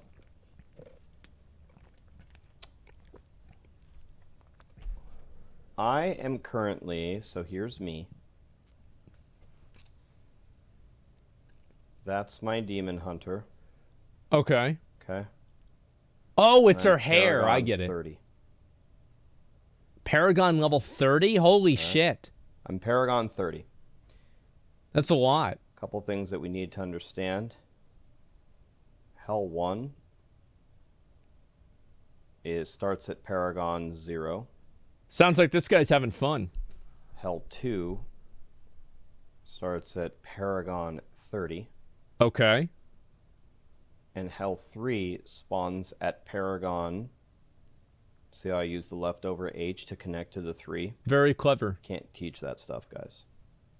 Paragon 80? Oh my Starts at god. Paragon 80. Got it. The server Paragon level currently is 18. What? Okay. There's a couple things that we have to understand here. Let me put the combat ratings here. The combat ratings that you need here are, I'm going to get some of these numbers wrong, but it's about this. It's like 550, this is 1220, and this is like 2200. These might not be the exact right numbers, Okay. but they're very close, okay?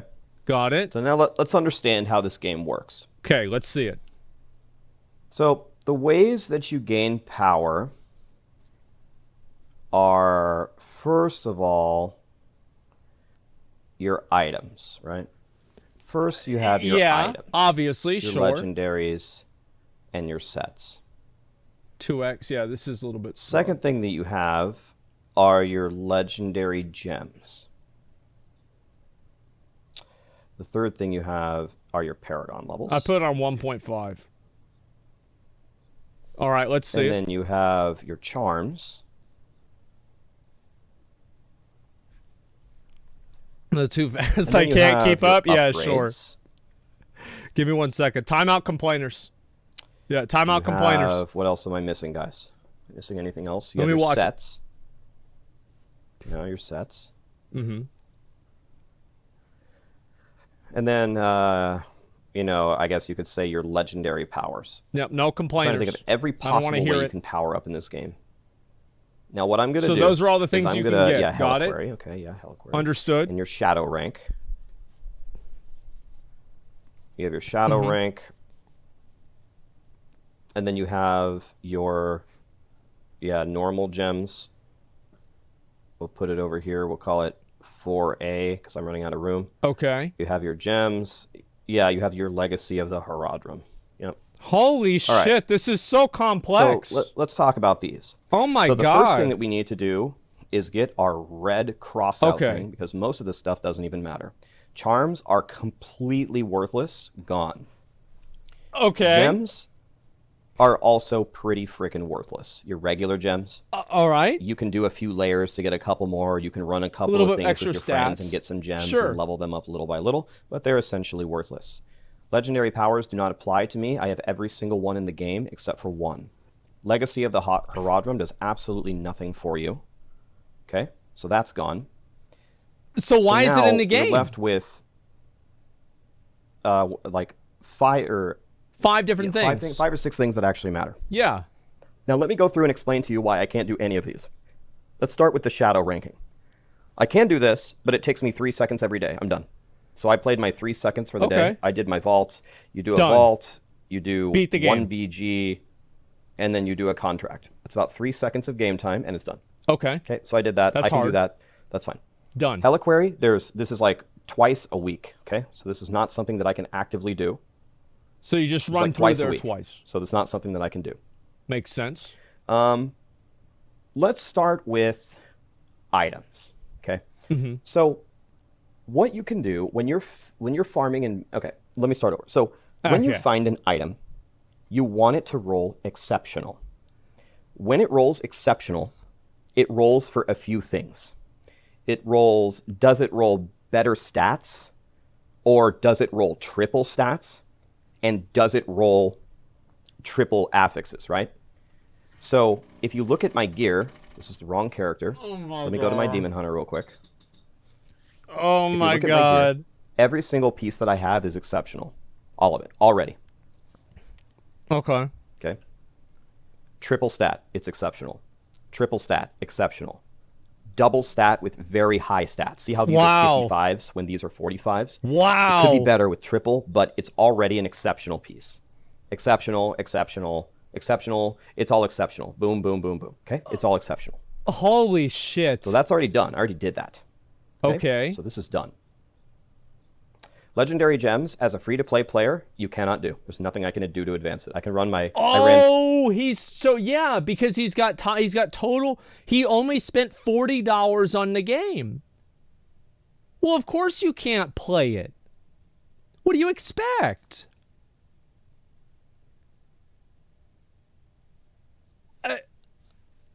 27 rare crests today. I built them up over a few days, and I got 0 legendary gems. Even if a legendary gem had dropped, it doesn't matter, because it can only be a 1 or a 2 star. I don't want to wear any 1 or 2 star gem, and Yeah. the 1 or 2 star gem is nowhere near enough gem power to level up one of my gems. So legendary gems is absolutely not a thing for me. Now, the Paragon system, you can think of it in one of two ways. Let me do the Paragon system last. So let's go over here to upgrades. This is completely and totally gated. You can't do anything with this, okay? So what you can do is when you're in Hell 1, Yeah. you can upgrade your gear to level 6, okay?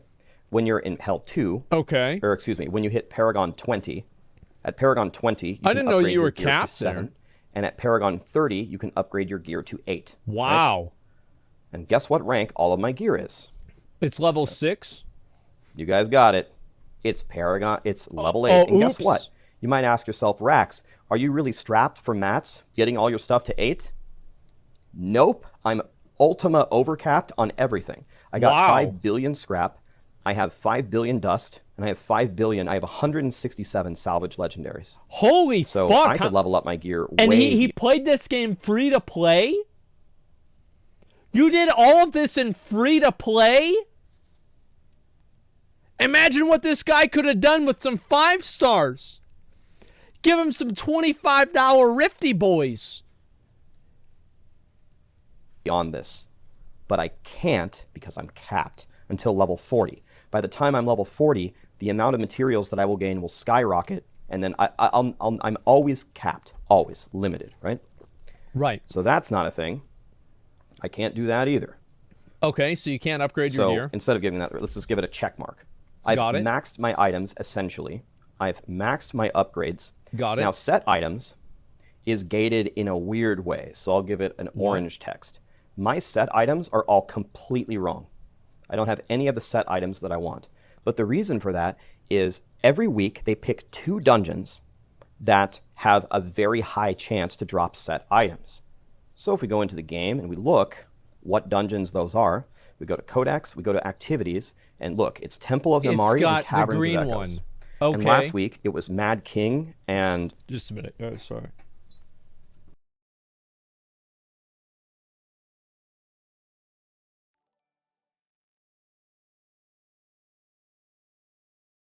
God, it's so fucking annoying. I hate having to do that. All right, let's go. What's the raft one? Kick Your Ass Rapids. Those 4 dungeons are completely worthless for a demon hunter. They're super worthless. So you just got the wrong dungeons. I'm just waiting for them to actually buff the drops on the dungeon that I need for the Shao boss set. Okay. But the Shao boss set has never been buffed, so I'm just waiting my turn. But this entire week, it's Namari and Caverns of Echoes. So I can't do anything, right? Until they switch it. So it's gated in a weird way, and I'm waiting. I could farm it right now with terrible drop rates, but that doesn't feel very good. And now finally, let's talk about Paragon. Okay, let's see this. Now this is a little bit more complicated to understand, but let's talk about it here. Let's see it. So the first thing to understand is there is a server Paragon level that iterates by 2 every day. Okay, that's a 2. So it goes up to like 20. On the first day, it was level 2, and then it goes to 4, 6, 8. Today, the day just turned over. It's now 18. Okay, sure. If you are at whatever Blizzard determines the server Paragon level to be, you will get 100% XP. So you just get normal XP, right? Got it. But if you're way behind, if you're a brand new 60, Blizzard says, come on, little Timmy. We want you to play with the big boys. Here's 200% XP at Paragon 0. Oh, wow. And then maybe it's 190 at Paragon 1. You're just loving life. You're gaining Paragon levels like crazy. And you're catching up to the server Paragon level. I get it. Now, Rob and I hate ourselves. So we were playing yesterday at server Paragon level 16, and we were level 29. We were so they're stupid. Because the game, the game makes it to where basically it's like there's a roller coaster. And if you like get on the roller coaster tracks and you start trying to climb and walk down the tracks, it's going to be a lot slower than if you just wait to get in the cart. Is that basically what it is? Yeah, they're gaming on a curve. It's a handicap mechanic.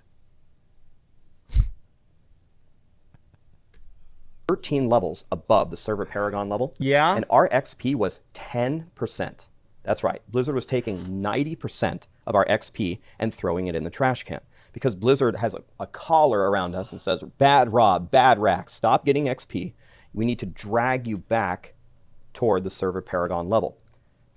Who's excited for Diablo 4? Who's excited? Boys, it's gonna be lit. Ooh, it's gonna be lit. I can't wait. The reason why we were grinding for 30 so hard is because we have been... Okay, so let's understand something. Hell 2 is Paragon 30. It drops Paragon 30 gear. You have to be Paragon 30 to put on the gear. However, there is a combat rating attached to it. And Rob and I could do Hell 2 way earlier than Paragon 30. When we were like Paragon 15, we had farmed in Hell 2.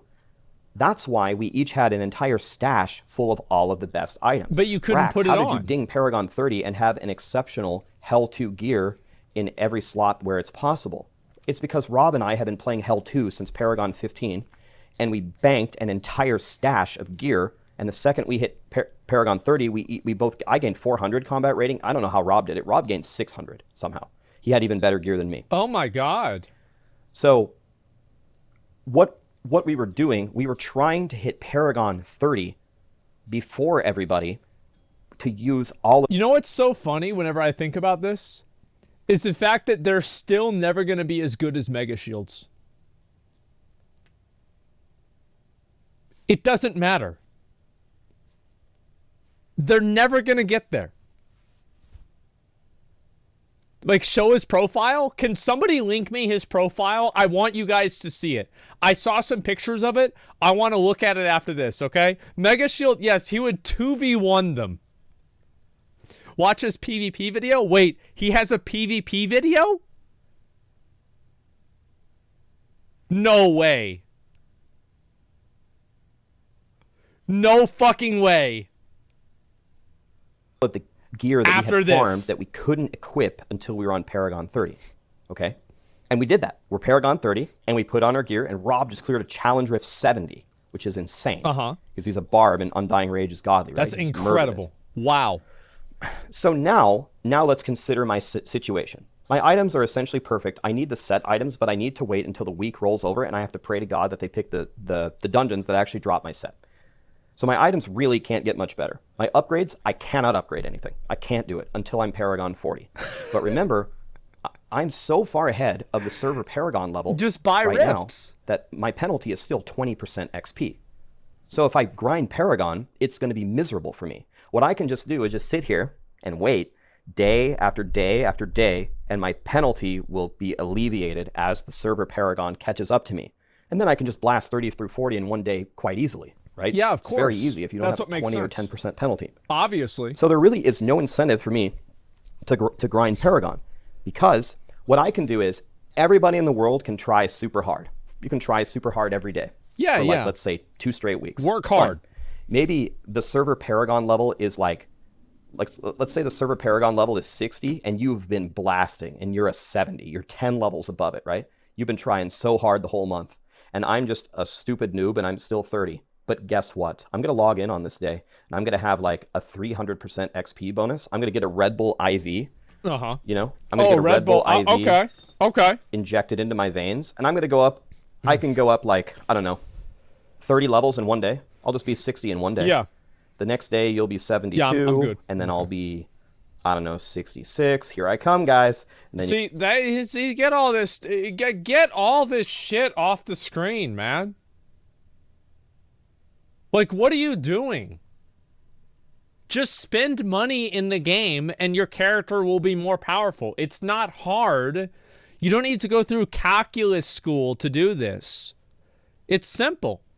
Give me 1 second again. Give me a minute.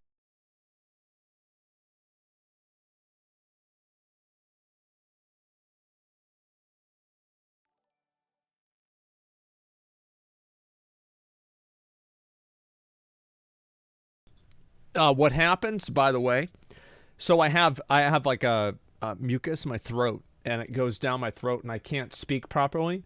So I have to like gag myself to throw it up. And that's why I mute the mic whenever I do it. Just in case anybody was curious. It's an exciting little event. you're 74 the next day, and I'm like 69. It only happens in the morning. Number. Then it I'm goes catching away. you. And guess what? I didn't play the whole month. I'm catching you, and I'm getting ready for Hell Yeah. 3 Paragon 80. Didn't have to put in hardly any effort. Oh, of course not. So the only thing I can do, Well, you should spend money. the only thing and I get can legendary do right gems. now is log in and do my shadow dailies for 5 seconds and do my 2 Heliquary kills a week. Yeah. Wait for Blizzard to reset my sets. Right. When I do that, I'm going to grind dungeons all week to get the 4-piece exceptional that Yeah. I need. And when I have that, I just can't do anything. There's nothing I can do Of course not. That's not what it's except for. sit here and do nothing. So what I'm going to do here is I'm going to log in. I'm going to log out of my character because there's nothing I can do. And I'm going to make a Necromancer and level it up to play another class. So that was the complete explanation of our entire strategy of how we banked up the gear, how we played the game. That sucks. Yeah, just play another game, man. Dude, I don't know.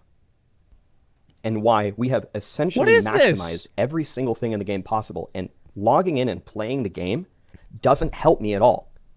He's having a banger of a time. Leveling up Yeah. progress. It's just, it sounds so fucking depressing, man.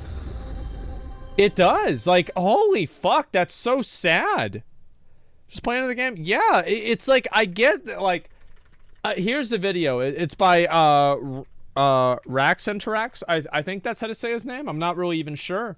It's just sad to see somebody like this that just goes so hard onto the game. And then, like, you have the point where they realize that, like, they've wasted pretty much all of their time. Like, you've been farming and working your ass off. You've been diligently farming while other people have been spending money and they're better than you. Like, here, let's go over and let's watch. Where is it? Mega Shield, Whale, Gotcha, Twitch, Diablo Immortal. All right, here we go. Let's see right here. Oh, it's not on there. Oh, well, fuck, guys. I thought y'all had a video of it. I thought we had, like, yeah, what is this here? Let me see if I can find it. Add PvP to the search. All right, PvP. Let me see if I can find it here. Diablo Immortal PvP. No, I don't think that's it. This is broken. Fuck, man. I don't see it anywhere. Just watch Rich's VODs. It was on Asmongold Clips. No, that's not what it was. Stoops bot video. I'm going to look at that in a bit. Watch Rax's PvP video. Oh, wait. Oh, no. Diablo Immortal pay-to-win whale destroys us in PvP. I hope he's on the other team. I want to fight him. Oh, no. Greg's in here. Fuck yeah. No. Where is he? So this guy's rank 4. So let's inspect this guy before we even... Can we inspect him? Okay, let's inspect them. Let's see it.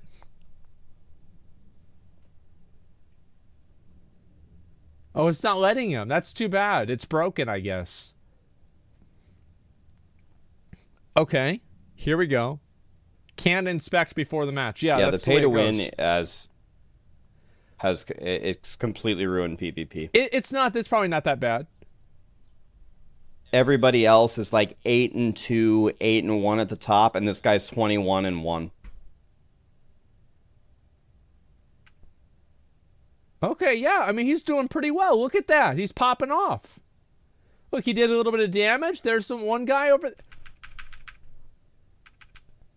Wait, that barbarian. Oh my god. He just whirlwinded him and he's almost dead. Look at that. He's insta dead. Yeah, what is this? He's popping off, doing some big damage there. Okay, good job. There's so many people here. Good job. I killed somebody, right? Yeah, he almost. Oh. Dude, that gem is so fucking... Oh my god, look at him. Look at him go. Look at him go.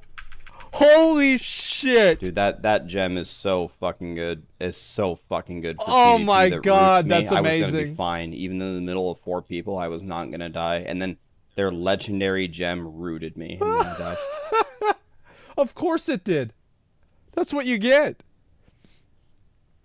Yeah, it's like that's how overpowered the character is. He's whirlwinding him and killing him. Holy shit. So it's just... It's... We have no chance in this game, by the way. We're guaranteed to lose. Because of the whale. The other team's way too strong compared to us. The whale is jump just in and attack and destroying them. 1 HP. And he's not even over here. But the other teammates are not going to let me do that. Yeah, the PvP in this game is ruined. Oh my god. Look at Man, the top that's too right. bad because these battlegrounds are actually fun. But, yeah, it's ruined. Well, it's not ruined. What do you mean it's not Like, ruined? completely. I wanted to wait to see till the game released to see if they were I gonna... could guarantee you Viral is having fun right now. And he's more important than you are. Because Viral spent $4,000, whereas you only dropped $40. So, I mean, let's be honest here. Change anything? Let's just be fair. My entire team has 2 kills. Uh-huh. Look at him. Dude, look at him. Look, he tried to kill him. He actually thought he could square up with a whale. Change anything? My entire team has 2 kills. He thought he could square up with the whale. Look at him. Everybody, he's just killing everybody. He had to run away. Look at him. It just doesn't even matter. Yeah, it's ruined the game. He's running away. He doesn't know how... Oh, he almost survived. Wait. Oh, there we go. Oh, he killed somebody. That's pretty good. Good for him. All right. There you go. Not too bad. Bandages. Okay, good. This is going to be a huge whale, this Vindicate guy. Hopefully he doesn't show up, man. Yep, killed him. This viral guy before we even... Wait, did he just go on a kill streak?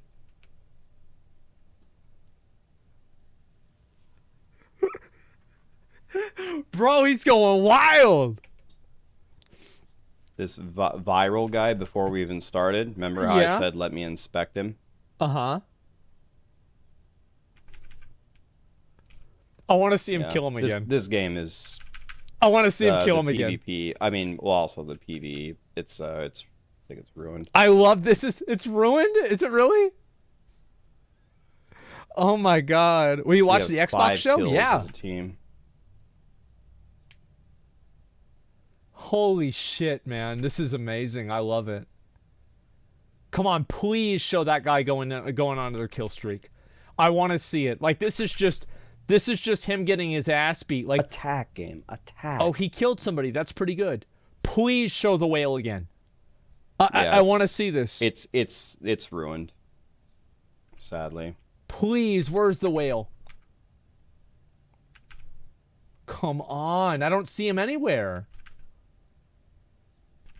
This is so depressing, man. You'll see him in a moment. I hope so. I want to see him just like run in there like the fucking Kool-Aid man. Just bust in, whirlwind, and literally just kill all of them. Can't use in combat. I'm not in combat. I'm not in combat. I'm not in combat. I'm not in combat. I'm not in combat. I'm not. And people said this wasn't developed by Blizzard. Not in combat. Seems just Game? like Blizzard. I'm not. What do I have to do? Run in and die? I guess I just have to run in and die. Yeah, you have to feed. The whale is coming for me. Huh? Look out! What do I have to do? Run Look in at and him, die? he's coming! Here he comes! I guess I just have to run in and He's die. just killing everybody over there. Oh my the whale god! is coming for me. He's so mad. Can I potion? I'm just gonna merciless. Run in and die, I guess. Wow, bro, he's got him at spawn.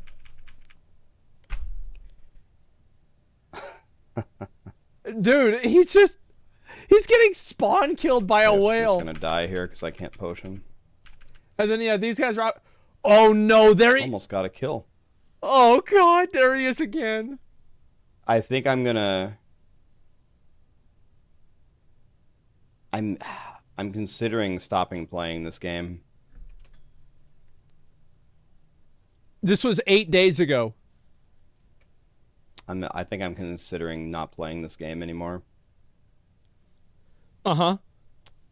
It's hilarious. I want to watch a whale PvP. This game is ruined. I have to see this. This is why I wanted to play, was for PvP. Well, you're getting it. You can play PvP. Can't even do that anymore. No, you can do PvP. It's just that the other guy is going to do way more damage. Let me move. Let me move. Bro, is he stream sniping him? Watch. But can't even do that anymore. There he is. Okay, you see him? He's right there. Watch this guy's health fucking evaporate. Look at that damage. He's already half dead. Thank you. I think this guy's... game runs me the wrong way. What did it say? Game runs me the Viral has wrong defeated way. you. You sure did. Yeah, but it said my sentry was attacking for 20 straight minutes, right? I couldn't I'm post sure that would have made the difference. Let's look at this. That whale could be me. It's only the It beta. could No, be. this is the full release. So he's at... Is that 12-0? Am I right about that? 12-0. Wow. Look at that gear. Rank 4 Chip of the Stone Fresh, 10 Trick Shot Gem, 5 Blessing of the Worthy. Oh man! Blood-Soaked Jade, Bottled Hope. Look and at that! Swenson's He's got Haunting. he's got a fucking 5-star. Holy shit! He's got a 5-star. Look at those numbers.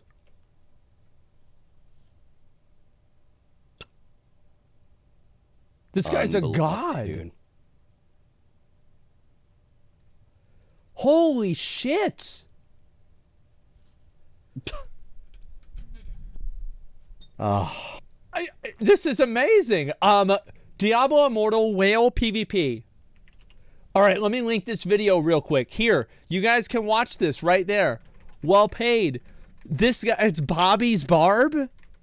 Is it Bobby's Barb? I feel like, how low is your self-respect that you allow yourself to diligently farm for 1,000 hours and then get absolutely fucking annihilated by somebody who has a better job than you?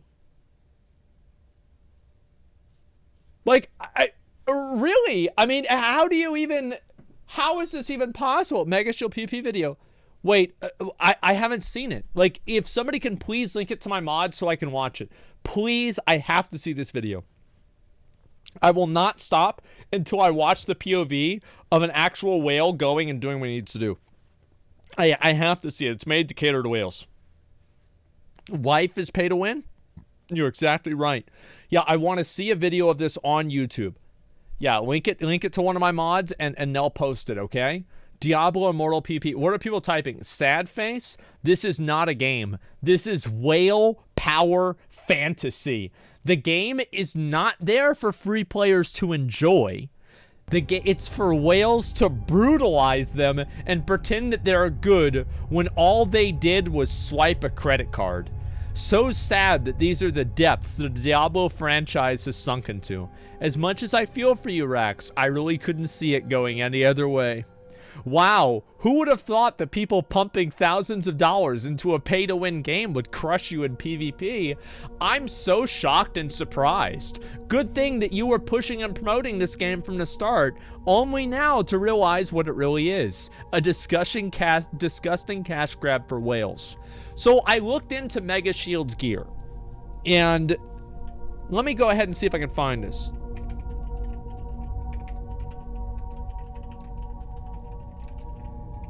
I want to show you guys this. Okay, let me go back over here, and I want to see if I can find a picture of this. Where is it? Because like I saw like there was a whole thread of like all of the gear and everything like that. It's way better now. Oh, really? Yeah, it's exactly. Rax is a good guy. No need to rag on him. That's why I'm doing it.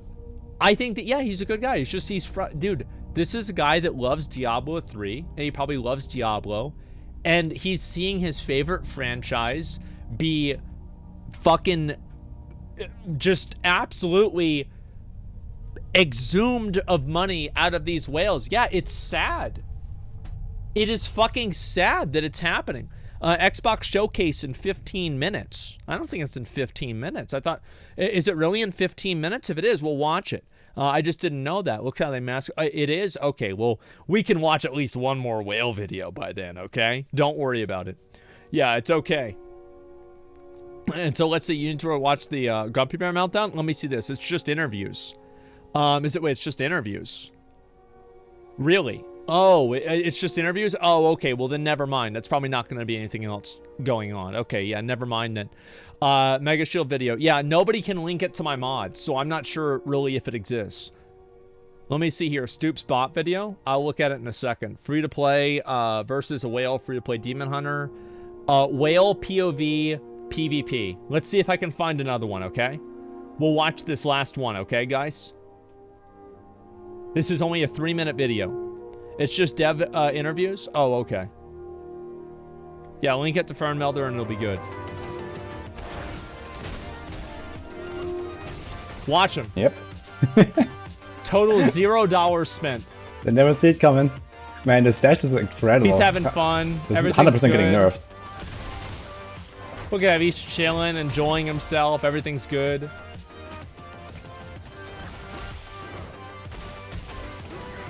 The Barbarian got beat. How about that? Not too bad.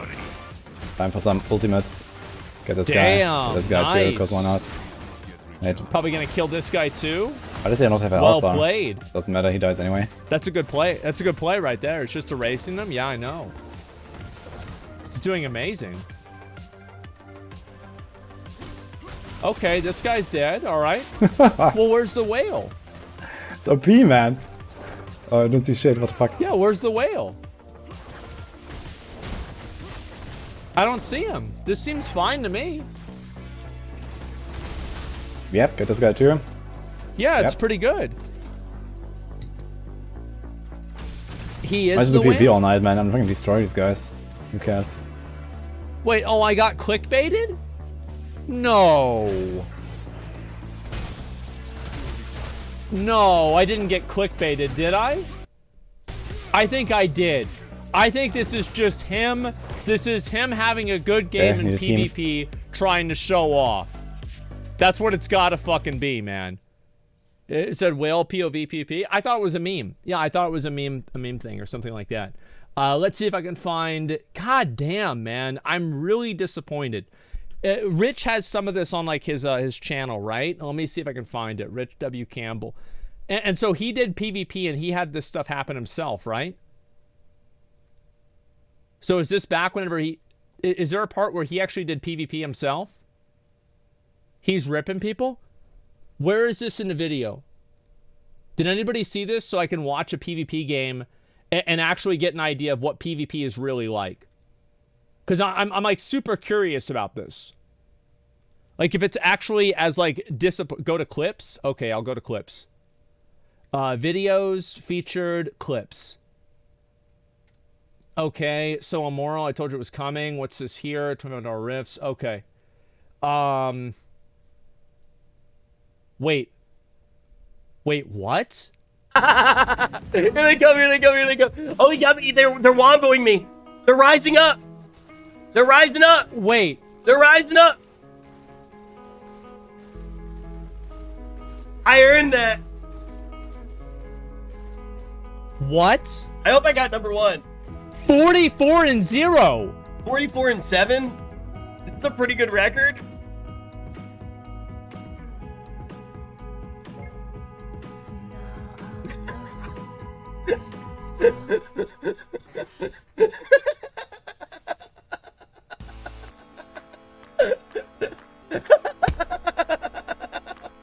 He's taking a picture of it. Holy fucking shit. I can't believe it. Look how happy he is. I know. Look at this. I told you and you didn't listen. You said, Rich, you look tired. Get off the game. Stop. What's this? Can I get... Where's the other PvP? Where's the other PvP video? I want to see this. Diablo Immortal Whale POV PvP. Okay, here we go.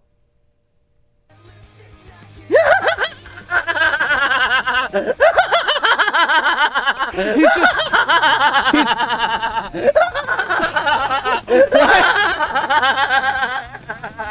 He's killing all of them! Yes! You fucking... Oh my god, they're sending us no gear! Oh, I love PvP! Where are you? Where are you? Where are you? Oh, little baby! Oh my god. Oh my god, this game, it's just... So this is what's gonna happen. This is what gaming is nowadays. Do you guys think that there are gonna be more games soon that are gonna play like this? Because I kind of think so. I feel like this is gonna be the norm. Oh, here baby. we go. Oh, little... And they're little all baby. trying to attack him. Look, everything. Little baby don't like the whale. Little baby don't like the whale. Get out the whale's kitchen, bitch. He's just killing everybody.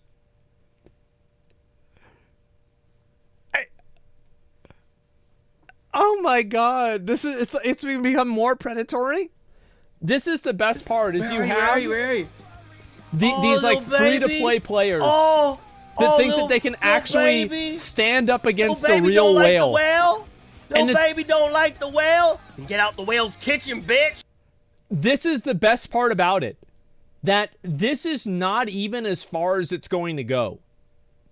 Like, it's actually going to be even worse than this with other players. Like, Rich hasn't even spent that much money. Rich has probably spent like $10,000 or something like that. It can go way past that. And it's like, yeah, how to bait a fucking $100,000 whale. Oh, it's only $13,000? Okay, that's a pretty good amount. Does he have any 5-star gems yet? So I saw a video of Mega Shield's gear. And he has 4 or 5 5-star gems now. Imagine what that looks like to play against. It's like that guy sends you back to level 40 as soon as you get... Yeah, exactly, only. It's just crazy, dude. $13,000 in a mobile children's game? That's normal. Yeah, it's totally normal to be able to do that.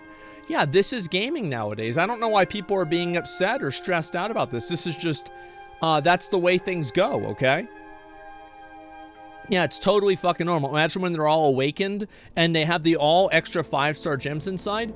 And also what they're going to do is they're going to pair people like him up with new players and like super serious free-to-play players. It's just sad, man. It's just fucking sad. I find it funny. I do. I find it kind of funny and I find it kind of sad. It's just... This is the way the game plays now. Who's it hurting, though? The people that wanted to play a game. Yeah, those are the people that it's hurting. It's hurting the people that wanted to play a game. Can you imagine that? Let's see if I can find this other one here. Oh yeah, this is it. No crests in Diablo Immortal. This is a quick one, okay? Let's watch it. Ladies and gentlemen, let me show you the trick. How to avoid buying legendary crests if you don't want to. What you do, you just play a different game. Really. That's pretty much it. There's no real trick to it. You just don't play Diablo Immortal anymore. Yep. You know?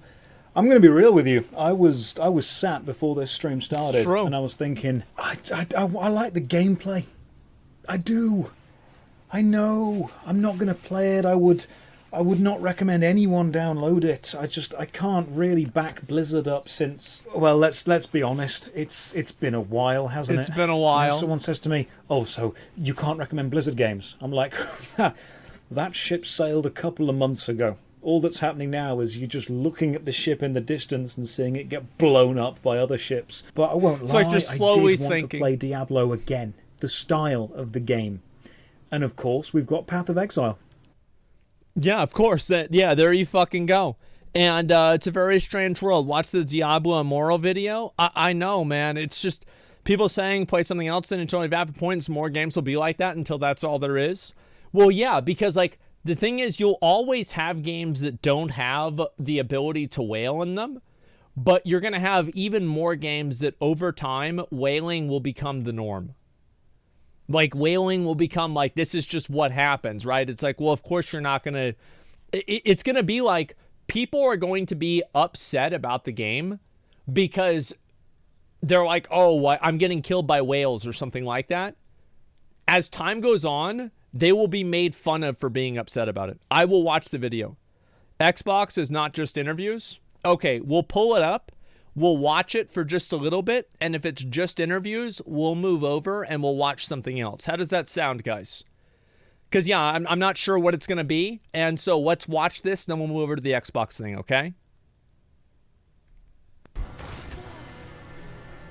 I don't know if you guys caught that. I don't think I pressed record fast enough. I'm going up against another Demon Hunter. I'm doing about 400 to 500 damage a shot on my basic. They're doing 2,000 to 3,000 damage a shot on their basic. Wait, what? When it says I died, I click recommendation shot on their basic. About 400 to 500 damage a shot on my basic. They're doing 2,000 to 3,000 damage a shot on their basic. That's a lot. When it says I died, I click recommendations and they say upgrade, which leads me to believe that this is not balanced PvP. Now, I've been playing It pretty seems well. that way. I would say I probably have a 9 or 10 KD over the 6 or 7 games Uh-huh. that I've played so far. It's pretty good. That being said, I've never played a Diablo game before, and I went into this thinking that it was like other PvP games where we're all evenly matched, and it comes down to the skill, maybe the cooperation, tactics, knowing the meta and stuff like that, and I guess not falling through the map. But it appears that Guys. your gear from the actual game carries over into PvP. As you see here, I'm doing 100 damage Look, he's just popping per off basic on him. when I take about 2,000 damage. And you saw the guy's health. The guy had 48,000 per health. basic. Now I'm doing up to 500 damage. Oh, I just did 46 damage there. That was a normal person. I was under the assumption that it would not be, super, grind to win or pay to win. Oh, here we go. Let's see it. But I've upgraded up to Bronze 2, and I realized that every single player in Bronze 2 does 15 to 10 to 20 times the amount of damage on a basic that I do. Yeah. And this is Demon Hunter to Demon Hunter. Obviously, there's other classes that do more damage, but just looking at the numbers when I've been soloing Demon Hunters, if we're locked in a basic battle, no anything, I'm taking around 20 times the damage. As you see here, my first match in Bronze, I got absolutely dogged. I was getting 18 plus kills in Bronze. Bro, he's up there with the whales, man. You can't go up against, you can't square up against a whale. What does this guy think he's doing, man? He's having his Joker moment? Yeah. Xbox Showcase 2022. Is this it? Yeah, okay. Let me see if I can find this right here. Okay. All right, we're good. Let's watch it. All right. Yeah, I feel bad for these guys. I really do. Because they're starting to learn it. I'll watch this. We'll see what it's about. Interview? We got it. We got it. We got it. Chill.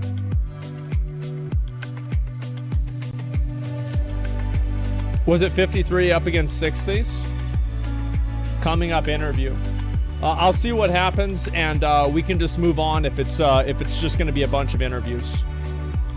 If it's only interviews, you're getting baited. Well, I'm being told different things. I mean, I don't know. Like, let me just give me a second. Let me see what this is. Starfield. I'll look at the Starfield thing after this. Okay. I think that's the best idea. Xbox Showcase was 2 days ago. Let me see here.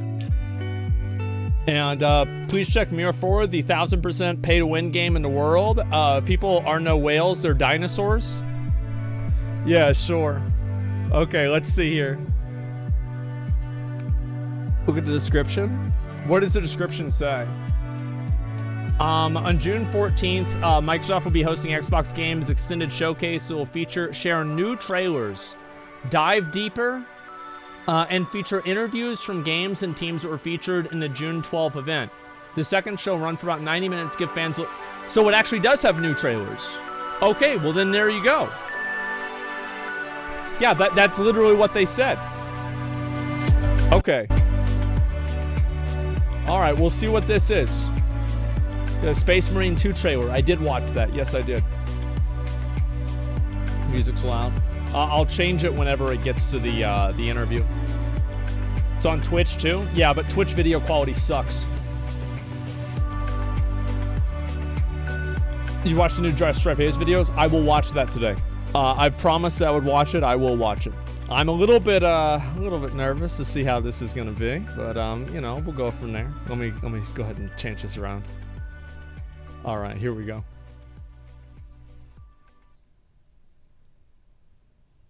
RP roleplay 18 plus. Oh, that's got to be about all the games. Hey, we are a small snippet of Squanch Games, and we are here to tell you how excited we are to be a part of the Microsoft Games Show Extended. Game Showcase Extended. Look at that guy's hair. It's like Game mine. Showcase Extended. What's the need for the extended? Why add that extra word? It's like, is there one that's not extended? And that's why? We're getting nods. There is a not extended one. Okay. And that one's just called without the extended. So that's just called. Oh, they're moving the There's camera the up and down. normal I one. get it. I know what this is. Yeah. Well, hey, look, we're happy to be a part of it nonetheless. Okay. Let's see what this is. Here we go.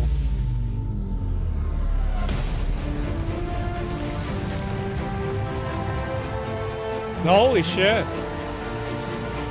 It's like a whole intro and everything. Oh my god.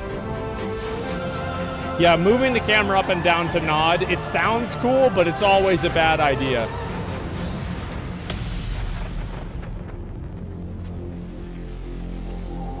Okay, let's see this.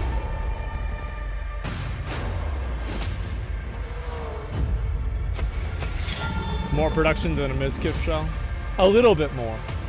I mean, this shit looks cool.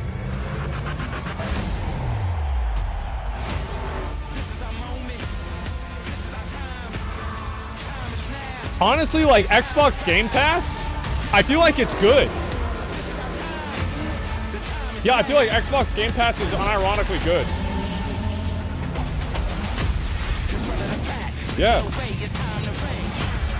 Like Xbox, the console might be a meme, but Game Pass is lit.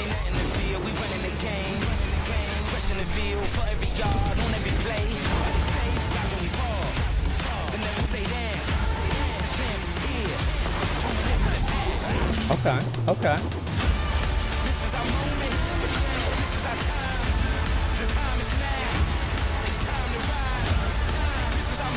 I feel like this is a good little trailer. I like this. Overwatch? Wait, what? Oh shit.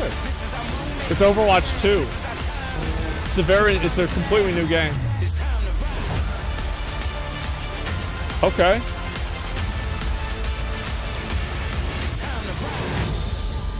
Use Xbox for most things. I got a PS5. Welcome to Xbox Games Showcase Extended. I'm Aaron, this is Malik, and we have the honor of diving deeper into some of the most exciting and talked about announcements, as well as gameplay from the Xbox and Bethesda Games Showcase just 2 days ago. Let's see it. For the first time ever, the entire showcase was focused on games you can play over the next 12 months. That's right, Aaron. You saw world premiere gameplay from Redfall and Starfield, and today we've got Bethesda's own Pete Hines right here to tell us more. Okay, You'll let's hear from the renowned developers behind the brand new Xbox franchise, Our History Untold. Dive into Naraka Bladepoint with our partners at NetEase Games, and so much more. But first, we begin with a special look at how our fans got to celebrate the Xbox and Bethesda Games Showcase with a message from our very own Phil Spencer. Oh shit, it's Phil. This is the guy. He's the guy that always wears the leather jacket. NetEase? Yeah, they're the ones that made Diablo Immortal. I love coming to events like this. You can just feel the energy, people loving to come together as a community, their love of video games, the Xbox fans. Yeah. Just a really special time for everybody, myself included. Gaming has this unique ability to bring people together, whether it's saving the world from the aliens or winning a football game. I like Phil Spencer. It's so great. I wish he would come on Allcraft. I love hearing from people. What did you like in the show? Those conversations with people that are here about areas that they like and areas they wish we would do more, I think that's something that drives us. You saw it in the show today. People said, we want to see more gameplay. And so we said, okay, great. You're going to see a ton of gameplay. Yeah, you know, I think this is our biggest lineup ever in terms of just diversity of different kinds of games from different kinds of teams. That's a different Silk genres. song. Oh shit. There's some franchises, Japanese franchises, don't always come to Xbox. We've been working on that. Today we obviously had Persona. I saw that, yeah. It's important like to us that's we always not been only more have of a all the games PlayStation coming thing. from our internal studios, but also great independent game developers that we worked with around the world. So could not be more excited for what we're doing with Kojima. And he's got this really great idea for a game. And I want to be clear, because I know we say like experience and stuff. He's building a video game, but he has this real unique things that he wants to do in the game. And we said, okay, let's go do something together. Okay. And I'm just really proud to be in an industry that can be part of so many people coming together. That's cool. I feel like they need to make Halo. They need to make Halo better. Oh, what's this? Is it New World? Wait, Valheim. Wait, what the fuck? What? Hold up. Hold up.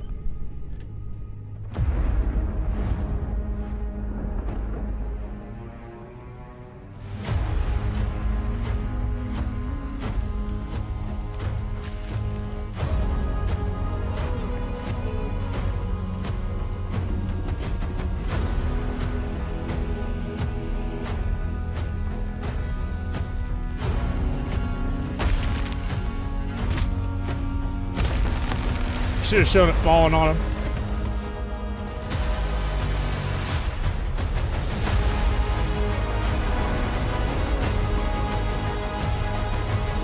Dude, I love this game.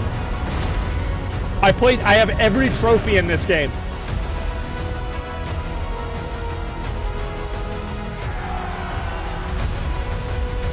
The Loxes that you can ride on, yeah. PC game, holy shit, that's great. Maybe this will get them to get off their ass and start making some more content. Come on, guys. Let's go. I love Valheim. Bethesda opened the showcase with a Bro, dramatic I gameplay demo Valheim. for Redfall and closed it with Todd Howard showing us how deep the rabbit hole goes on Starfield.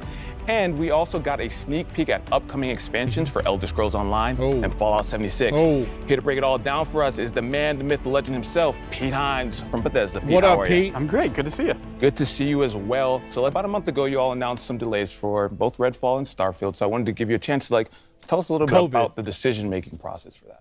Absolutely. Look, with all the time that goes into a game, it would be foolish to rush it out the door before it's ready. I think we have continued to sort of examine how we think about games and making sure that they are going to meet our players' expectations. Obviously, the last few years have really challenged us from a development standpoint.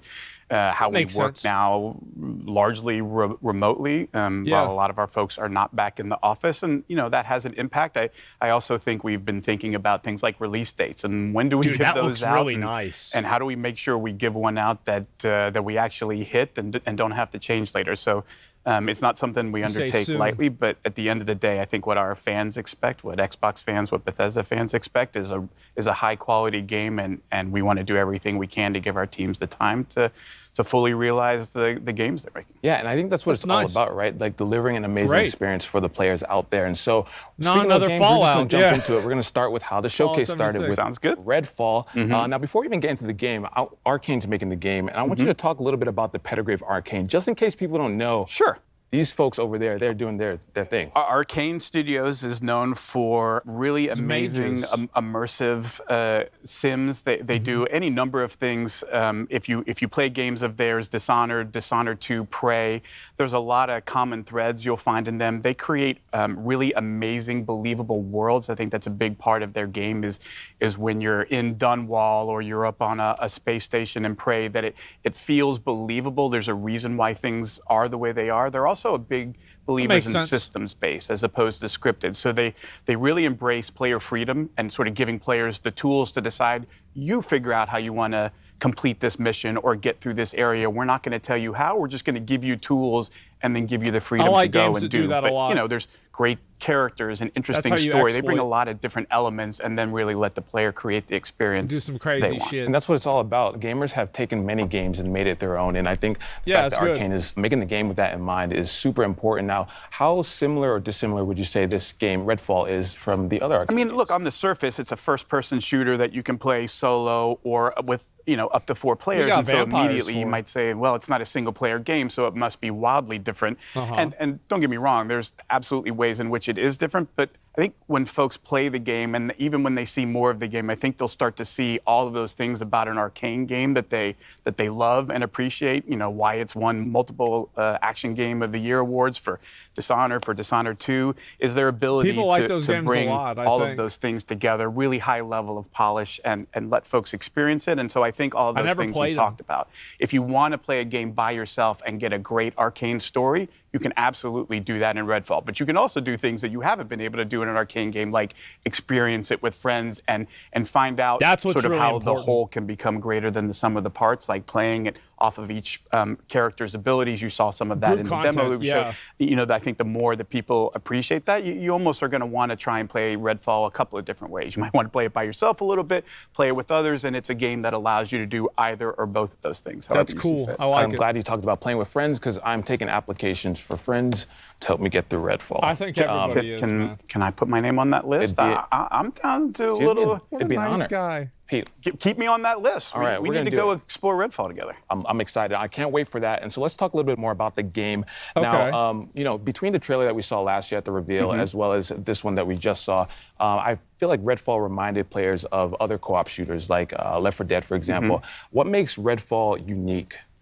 Vampires. Again, it's one of those things, like if you watch just like combat footage, you might look at Left 4 Dead or Back 4 Blood or any of these things and go, oh, I see multiple characters facing a bunch of enemies, and like, so it's the same game. But I think that would be doing It's a good for him to disservice, say that that. it's all of the things that fucking take say it. place in between the combat as well as the combat itself, sort of combining different skills and abilities in the way that you do, you know, Layla dropping down an elevator using her powers that Jacob can use to get up top on a roof and provide Same cover. game. You It know, you doesn't have look different like the same game characters to who me. play roles really well, how you choose to use Brebone, the robot, all of those things come into, again, allowing the players not to say, here's a set of rules and you can only use, like, no, here's just some stuff that you can go off into this amazing sort of dynamic, ever-changing world and sort of experience and explore for yourself. And you come back the next day and it'll look and feel like a different experience, even though you're in the exact same part of the game. I mean, I think those are the kinds of things that Arcane does that really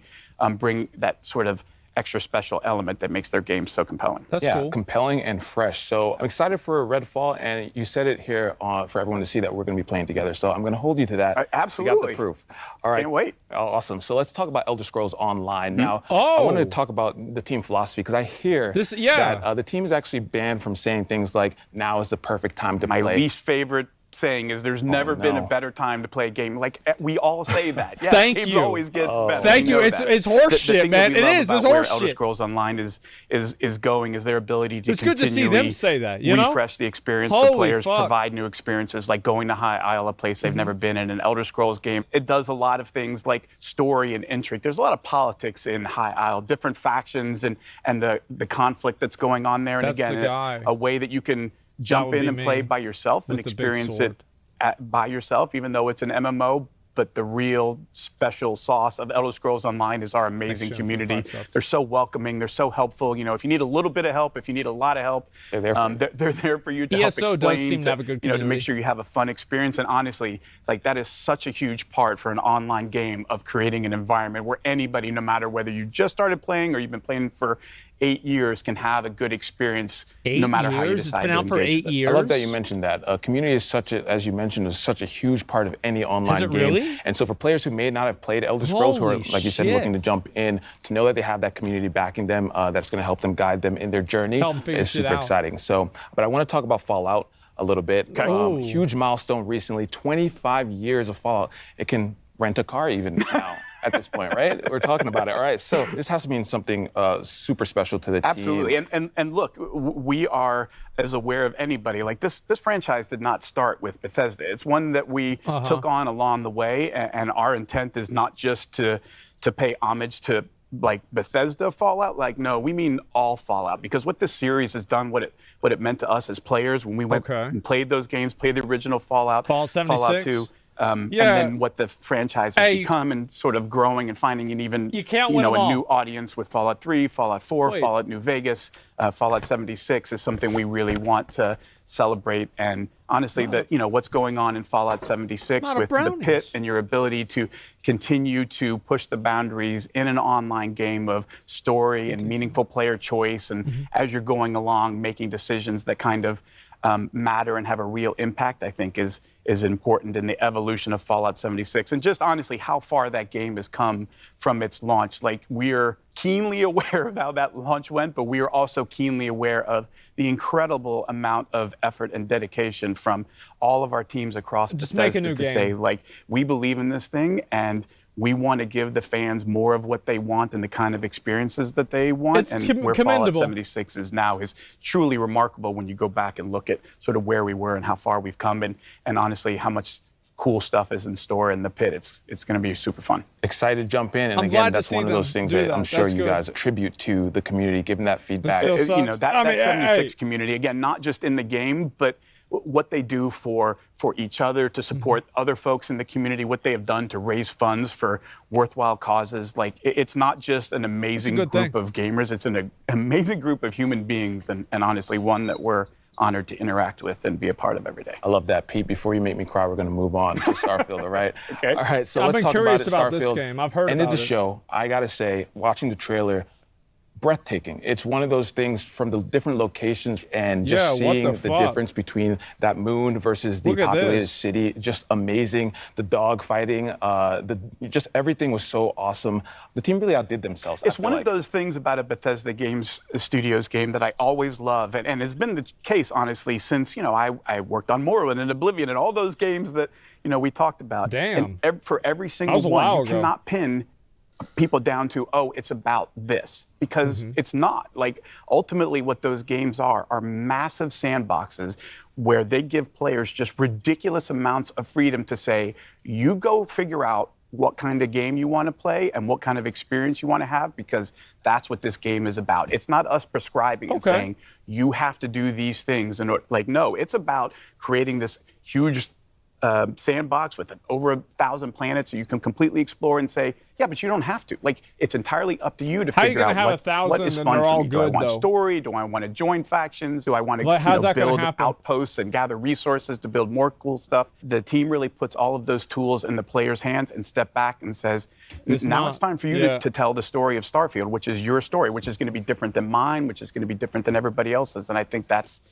really where the magic of a Bethesda Game Studios game happens. Speaking about the scope of everything, Todd said that this is what an epic RPG is. What does Bethesda define an epic RPG as? I think, again, it's sort of leaning into, look, there's a lot of folks yeah, who take look. a lot of different approaches on what does an open world mean. And Bethesda Game Studios always pushes themselves to the most freedom and least limitations, right? Where the items in the world are all real things. You walk into a store and there's a bunch of weapons or whatever. Like, that's not just art on a countertop. Like, you could pick those up. You could steal them and run out of it. You can create chaos. Like, we don't want to put too many limits on what the player is or isn't allowed to do. That's a good thing. We love it when players say, I wonder what happens if, and then they try it. And then they get to see, like, oh my Lord, chaos ensued and it was insanity. Everybody was shooting at me. And, like, that's, I think, the beauty of Bethesda Game Studios and the number of ways that they push for you to explore that, right? It's not just one, it's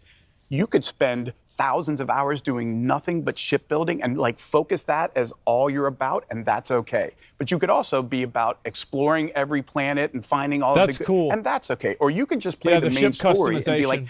I want a kind of Oh, there- experience that I'm guided through so that I kind of get to see stuff, and I might stop here and there. Oh, there's a cool side quest that I got, but I want something that sort of leads me through, because I'm a little, it There can be a it little is. daunting to say you can go do whatever I want. Like, ooh, I don't know what I should do. So some folks want a little bit of a guided path or to understand where the fun is, and no approach is wrong. Like, for me, that's epic, because it says we aren't putting any limits on what you can or can't do. We're going to set you loose and just sit back and watch the beauty that you create with your own stories and the way that you solve problems or choose to spend your time in this world we've created. I love that. And what you said That's about, good. those moments that maybe you experience that I don't, like, those are some of the best moments if I think back to playing RPGs when I'm discussing with my friends. Oh, did you see that? No, I didn't see that. Where did you see it? And having them go out and find it. So I think that's going to be one of those things. We talk about that a lot, that sort of water cooler moment. Of, Exactly. like, you come in the next day and you talk to everybody about what you did, and you were like, Yeah, everybody wait, does I did different that shit. quest, but I did this completely different thing. And you sort of start to appreciate all of the choices that you could have made. You didn't even realize were an yeah. option. Like, oh, I didn't even think about doing that. That's like oh, yeah, I Elden just Ring or ran in Dark and Souls. Stole his ship and shot all of his crew members and took off. Like, I feel like I've you talked can to a do lot that. of people Like, oh, yeah, about you can do shit like that with anything. Dark Souls. I think that is a special part of Yeah. a Bethesda Game Studios game. And when we say epic RPG, we mean all of the stories, all of them. You just gave me some ideas for stealing people's ships. So I appreciate that. That's going to be top on the list to do in Starfield. Now, If you can do let's that, talk I about a would bit do of that combat too. and action That's in the fun. game. That seems to also be, in addition to exploring and everything, that seems to be another huge focus of the game. Absolutely. I mean, look, if you look at a game like Skyrim, which like, everybody's played Skyrim at this point. I haven't. It can, a combat is a big part of that, unless you decide it's not. Like, if you're one of those folks that says, actually, I'm going to do the alchemy thing, and I just go off and pick flowers and make potions and like live another life in another world Yeah, I this haven't way, played then it. combat isn't part of it. But look, we know in an epic RPG, there's always tried. bad people, they, shooting at you. Sometimes you got to return fire, and there's a lot of fun to be had there. Pop and so, their ass. providing a lot of different skills that sort of determine how good you are in combat, combined with all the different weapons in the game, and then you layer in ship combat and all of these other things. It starts to sort of paint a picture of The only thing that I think looks cool is the ship deep combat. the rabbit hole goes. It's going to be so I think impressive. the ship combat's and cool. you touched on it a little bit, and I want to talk about it because this was when I'm watching the video FPS demo. stuff is like- What I saw, and it really caught my eyes around the ship. It's not just getting in the ship and that's your ship. There's so much behind it. Can you talk about it a little bit? Yeah, like every ship is customizable to the nth degree, and not just like cosmetically. I want my Okay. ship to look like this or look like that, though obviously that's totally a thing that you could do if all you care about is cosmetics. But it goes much deeper than that in terms of like what kind of shields you have, what kind of weapons you have, like what kind of ship are you building? What do you want it to be good at? What trade-offs are you willing to make or not? And then the other part of it is, of course, well, you can't just like, it's a spaceship. Those aren't cheap. So you have to figure out like, how am I going to do this? Where do I get the resources to build this stuff? What kind of At the skills do I in-game need to store. level up to improve different parts of my ship beyond, what I could do without those skills. So Okay. there's a lot of, again, choices in terms of you get to real decide money. that, how much you want to put into that or not. Do you just want to give somebody money for the parts that you want? Do you want to build it? All of those things are sort of part Who's of the this fun of somebody? deciding how much do you want to interact with this and how do you want to interact with it. Absolutely. who's this somebody? Just as Is you it mentioned, Todd? the You gotta scope, give Todd the level money? of player agency, something that I feel like is going to just make Starfield such a special experience. So between Redfall, ESO, Fallout 76, and Starfield, you all are just We got a few killing the games game. coming. Yeah, we got a few games coming out. It's going to be so great. Pete, thank you so much for stopping by. Thanks for having me. Of course, Pete.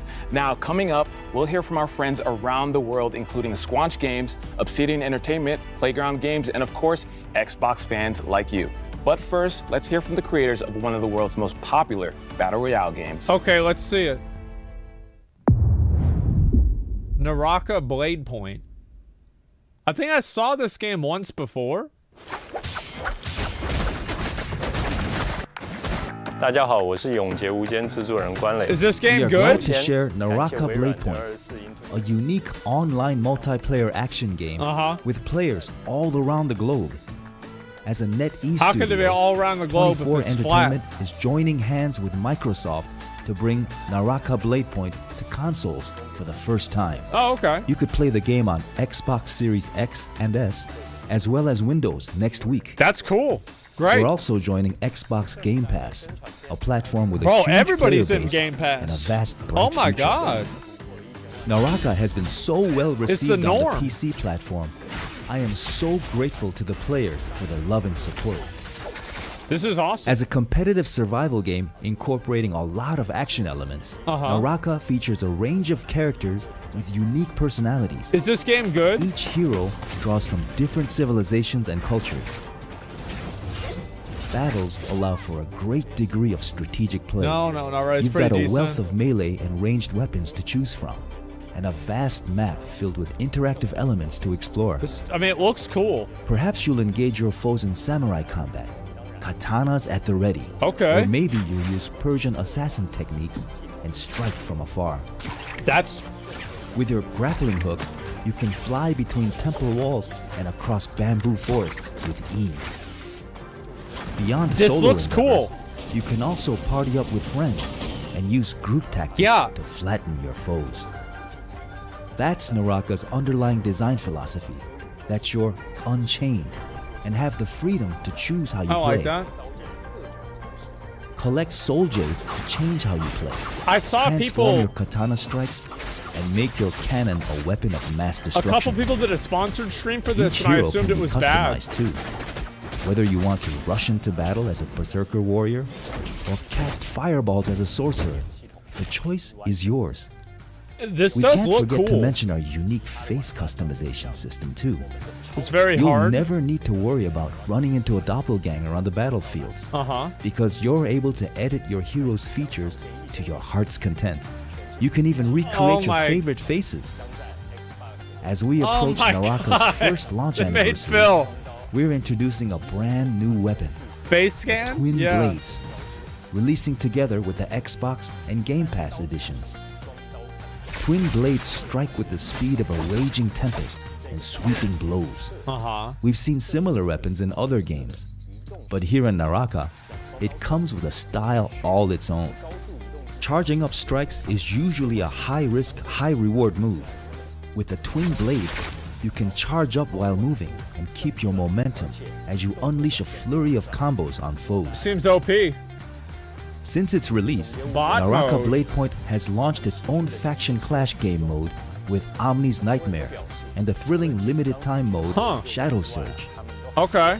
There have been many casual modes to play as well, but our community CCP face scanning you? eagerly asks for a Yeah, campaign obviously mode. that's what it is. We're always Of listening course. to our player base, and we're happy to announce that the wait is over. Players will see the first chapter of our campaign mode. Form teams That's of good. 3 to take on new enemy types and massive bosses. Oh wow, that's actually really Disarming cool. a boss won't be Shit. as easy as disarming another player though. PvP and campaign mode are two entirely different games. Further campaign chapters are also in the works. That could actually so be we're cool. eager to hear any feedback Holy you shit. have for us. We are also working I on might an even try Xbox that. One version and hope to see more players join Naraka later this Yeah. year. It ca- Naraka is launching on Xbox Series X and S and Windows Store on June 23rd. Yeah. And it's included with Game Pass at launch day. Now's PvP your is chance like to whatever, dive into the but world like- of Naraka Bladepoint. I want to see what the bosses are 快来 like. 体验我生无拘吧。 Check out Steam DB, maybe. Included with Game Pass. Oh, it comes out in like a week. Holy shit. Whoa, oh. Oh, here we go. Turn-based strategy game. History is Civilization. filled with moments of greatness. Some well That's known, not how it happened. some The aliens did lost it. to time. But what Yeah. about the history that could have been if you were its architect? Yeah, it was the aliens, but you know, everything How else. would you reshape the world? What new stories would you tell? That's cool. And when your people speak, would you listen? How would you lead them in this new world?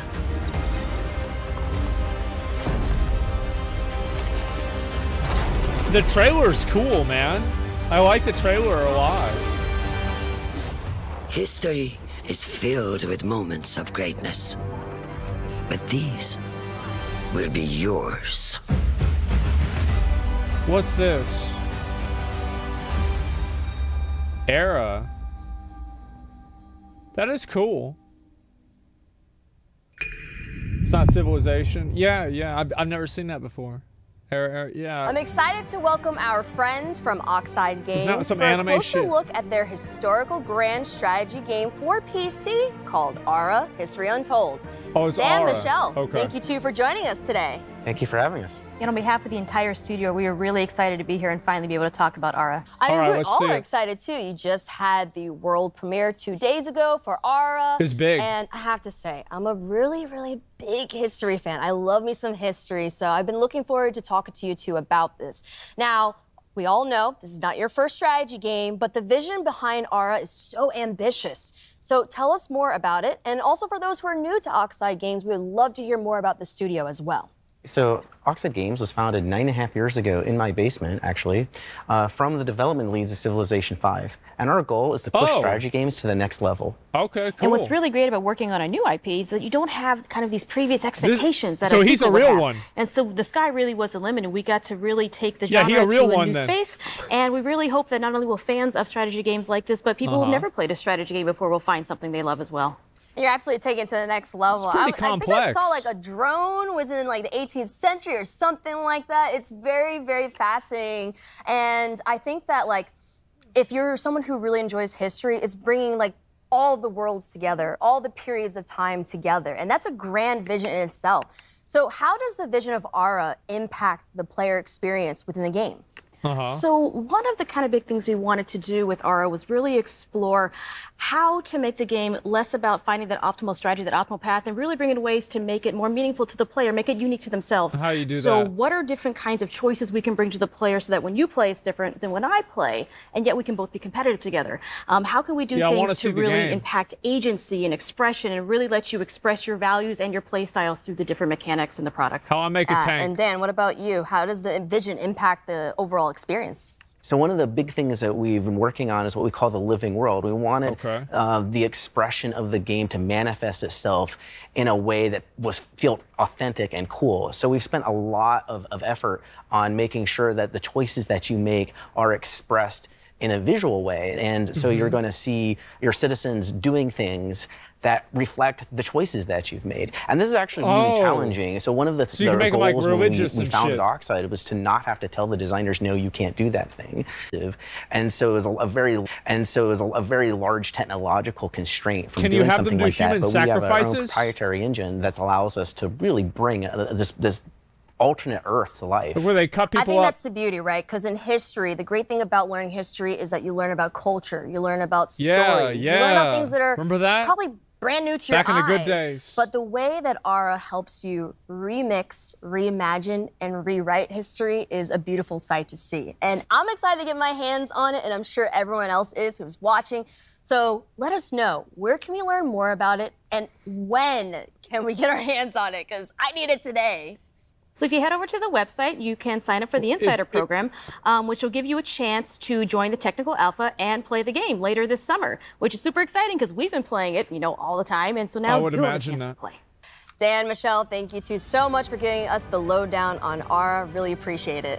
Thanks for having us. Yeah, I feel like that's what they obviously is did. Finally leaving early access and moving into full They release showed different with a moments in highly history. anticipated story mode. I think they showed Here's Adam Arctic. Brennicke and Eric Dorabella from Obsidian Entertainment to tell us more. Showed Arctic Franz Ferdinand at the beginning in the car, I think, and then it showed Columbus, the horse, the Trojan horse, probably. What can players expect what the fuck is from this? the 1.0 launch of Grounded? The big What one, is of this? course, is going to be a complete game, and that means Oh, story, wow. right? From beginning to end, you can play through, why are you here?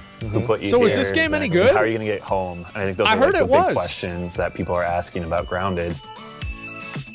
Originally, we really just wanted to make a survival game. And one of the jokes was, hey, what if we did backyard survival? Everyone was like, yeah, that's a very unusual idea, but I think there's something there. Yeah, you just One have of to make the things that we players did ants. early on was establish the art style of Grounded. Things started coming to life as we did the initial prototypes and seeing some of the cool things, like the first time we added the spider into the yard, seeing the reactions of people in the office, even jump scares, people screaming. Jesus, I thought it was a kid's game. The team is very small. It's the smallest team I've ever worked on at Obsidian. I wanted everyone to be able to participate on the design side of things. So I said everyone is a designer on the team. And I think that extends into our community and how we're building the game in game preview and early access. That's probably one of the big successes of the game is how close we work with the community and take all their feedback and suggestions. I think it's super rad. For a game developer too, that is a huge thing, just to get people's feedback constantly of what they're liking, what they're not For liking. me, it just it And has all to be those adjustments just multiplayer, make man. A much I'm much all better about game at the end multiplayer. of the day. And open world shit, right? Where you can interact with other people. We're at that point now. Like the Rust. yard's getting finished, and now I we don't play mean through the multiplayer story. two people play There's together a lot of in a team. surprises. There's a lot of things that I think It players is? aren't going to expect. And I think I know what you're talking about. That actually sounds cool. I cannot wait to see four-player co-op. players' reactions. I know a lot of players are just waiting for the story to be finished to finally jump into the game. Okay. People who played the game previously are also holding out for more content. I think it's just going to pull a lot of people back in and gain a lot of new players. Yeah. So Adam, we have the Broodmother from last year. It was our first big boss. And then we came out with a bunch of mini bosses like Termite King and the Assistant Manager. But in this trailer, we're showing players the Mantis. What can they expect from this? You know a praying mantis can kill a hummingbird? The Mantis. I know that's Isn't been that crazy? a big ask from players that they want to see a praying mantis in the game. They've been asking for this for a long Yeah. time. Do we have anything else that the players can get excited about? Yeah, the Mantis is just a little tease of one of the new boss fights, but there's more to come, They right? kill lizards, potentially too. many boss fights that we have planned for the full release of Grounded. That looks cool. There's a lot more secrets and other things to uncover. Blizzard got in my house yesterday. When we reached 5 million players, I think he's still there. That was already super crazy. And then we hit the next milestone of 10 million players still being Xbox. Doubling it, right? Yeah, Wow. in Xbox Game Preview Early Access. That just goes to show that we have a a fantastic game. Damn, there's a lot of people that watch this shit. At, like how much ground it has grown. I just hope the players and the community understand how important they are and impactful on this game with us. You know, we're so thankful for everyone's support along the way. And you can build houses and shit, right? We're finally almost at the finish line, right? Yeah. And I think we wouldn't be here without our amazing community and all of the fan support. That is cool. I agree. Best community. It's a survival game, yeah. 10 million players. Holy fuck, man. Maybe I'll try that out. Dude, I used to love those old games, man. Like, or going out in the backyard, making my own little from my good treehouse. friend York Newman, the head of Microsoft Flight Simulator. He told me it was imperative that I meet with him. So I'm in this helicopter. Wait, what? We're flying to this location. We're on our way. Let's go. This is CGI, right? Are they actually in a helicopter? Bro, after Kobe, there's no way I'm ever getting in a helicopter. I'm gonna be honest, like, nope. Miss me with that bullshit. Hey, there's no reason. Good to see you. Thanks for coming to DC, man. No, thank you. What am I doing here? Later. Let's get in. We don't have much time. Okay, let's go. The logic is that there's no reason to be in a helicopter. Right across the Potomac. That's where our contact is. Are we headed towards Arlington? No reason. It's still secret. I'm sorry. Okay, what's this? York, what is this place? Oh, you'll see. Let's go. Let's see it. It's like old planes. Cool.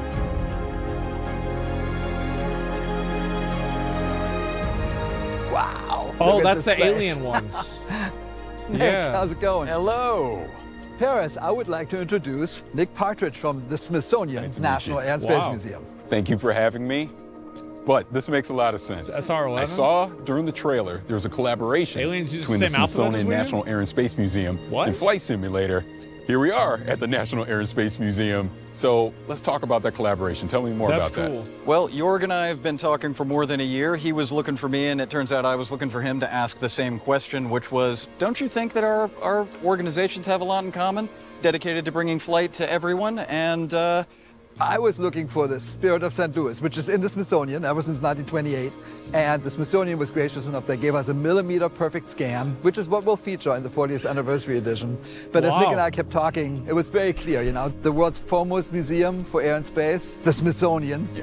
And Microsoft celebrating its 40th anniversary. It's a match made in heaven, and there's lots of things we can do. yeah, authenticity, accuracy, access, it's all there. We're hoping that if everyone has as much fun in the community with the content that we initially collaborated on, a couple of our most historic aircraft, and some of the other aircraft in this center are already in the simulator, maybe we can jump in with both feet and do more in the years to come. Maybe even, who knows, we'll go crazy. We'll put the space shuttle in there. Oh my that sounds God. amazing. All right, you guys have never been here before, No, right? That would be cool, yeah. So, Have a keep space your eyes shuttle. peeled, stick together. Bro, and, that's a good Jorg, I've got idea. something special for you right around here. Perfect. Check this out. Oh my God. This is my favorite plane, the Junkers Ju-52 3-motor. Amazing. And that is an awesome plane. And as I look at all these planes around here, it makes me ask the question, are you going to put all of them in flight sim? Maybe not all of them, but we hope a lot of them. In the 40th anniversary that comes out this fall, we already have 3. We have the Wright Flyer, the Spirit of St. Louis, and the DC-3. And we hope to get a few more. As Nick and I were talking, there's a lot of things we could do. Yeah, we started with the most iconic ones, and I would immediately try to there's crash no one of the lack planes. of opportunity. Just to see what would happen. You know, I keep saying amazing because this place is amazing. And just Like, like Flight yeah. Sim, it just keeps going. So what else is happening?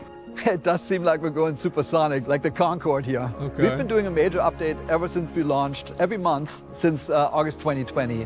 And just today, we're actually launching World Update 10. And guess what? Tell me. It's the United States. And it's huge. Oh, we have a wow. dozen cities, a new height field, brand new aerials, new missions, new airports. Bro, they must have new put a lot of everything. work into this. And as Oh my always, God. it's free. And check out this beauty. That is This incredible. is the Beechcraft Model 18. They call it the Twin Beach. It's a famous plane, and that's also launching today. And it's a great coincidence. It's actually a huge coincidence. Jorg's been working on that Beechcraft since before I feel like we the met, but average it's a great age example of how much we of already people that have play in common. games like this is like 63. So Jorg, What can we expect the rest of the year from Flight Sim? Like, am we I have wrong? a ton of great things coming up. So today is World Update 10. We have 2 more World Updates, one in August and one in October. And then in November, we have the big 40th anniversary edition, which will be an absolute delight for anyone who loves aviation. Okay, that 40th anniversary edition. Tell me more about that. Yeah, so we're celebrating by bringing back some of the planes from the old sims, like from Flight Sim 10, awesome. 9, 8, even before that. And we're restoring some of the old missions, and we're bringing back some of the airports that were in those editions. So it's a real celebration of the franchise. So this celebration is not only of the franchise, but the past as well. And we're also adding brand new things on top of it, like that the community really wanted. For example, helicopters. Sobo wrote a brand new fluid dynamic system to make all that work. And then we're adding gliders, which is a completely different way to experience the planet. It's just you and the wind. That's cool. And then the last one is we're bringing, it's the biggest deal for simmers, a brand new real-to-life airliner, the A310 from Airbus, by a brand new partner called Immoral, a great development team. In fact, of the 10 planes we're bringing, most of them are created in collaboration with third parties. So it's a really cool way for us to integrate with the creator community.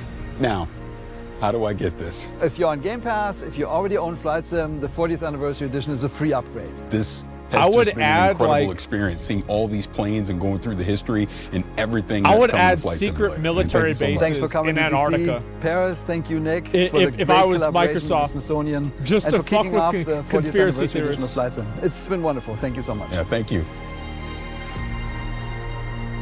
Just add in like like how they always said Hitler went to the Antarctica, like make a fucking base or something like that. Today was a good day. Oh my god! But now, I have a need I would love that. for speed. Don't feed them, yeah. I'm headed to the danger zone. And then as soon as it gets popular, take it out of the game. I never say anything about it.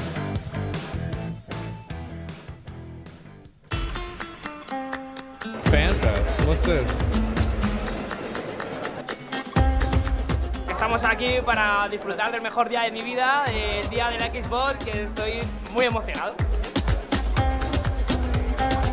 I came in Madrid just yesterday to be here in FanFest Xbox, and I'm so excited. Are they getting wait. Oh, I thought they were about to get Xbox tattoos for real. Juegos como Starfield, que yo personalmente le tengo muchísimas ganas. Me ha encantado y no me lo podía perder. Este es un evento único.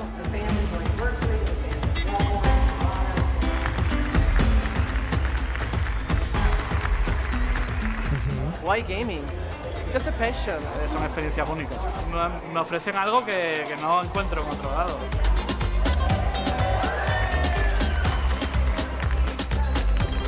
The only thing I get hyped up about with Xbox is knowing that it's going to be on PC as well. I'm going to be honest. Just the passion that people have. I feel very welcome. Yeah, I always get hyped up because it's basically PC Games fucking Expo, right? It's like, all right, great. High on life. Uh-oh. Hey, we're just a snippet of Oh, Squanch shit. Games, and we're here to talk about High on Life, our new action-adventure comedy Metroidvania first-person shooter that is nothing at all, a little bit like Microsoft Play the Excel. trailer. All right, you're a bounty hunter now. You gotta help me rescue my friends. They're Gatlians, just like me.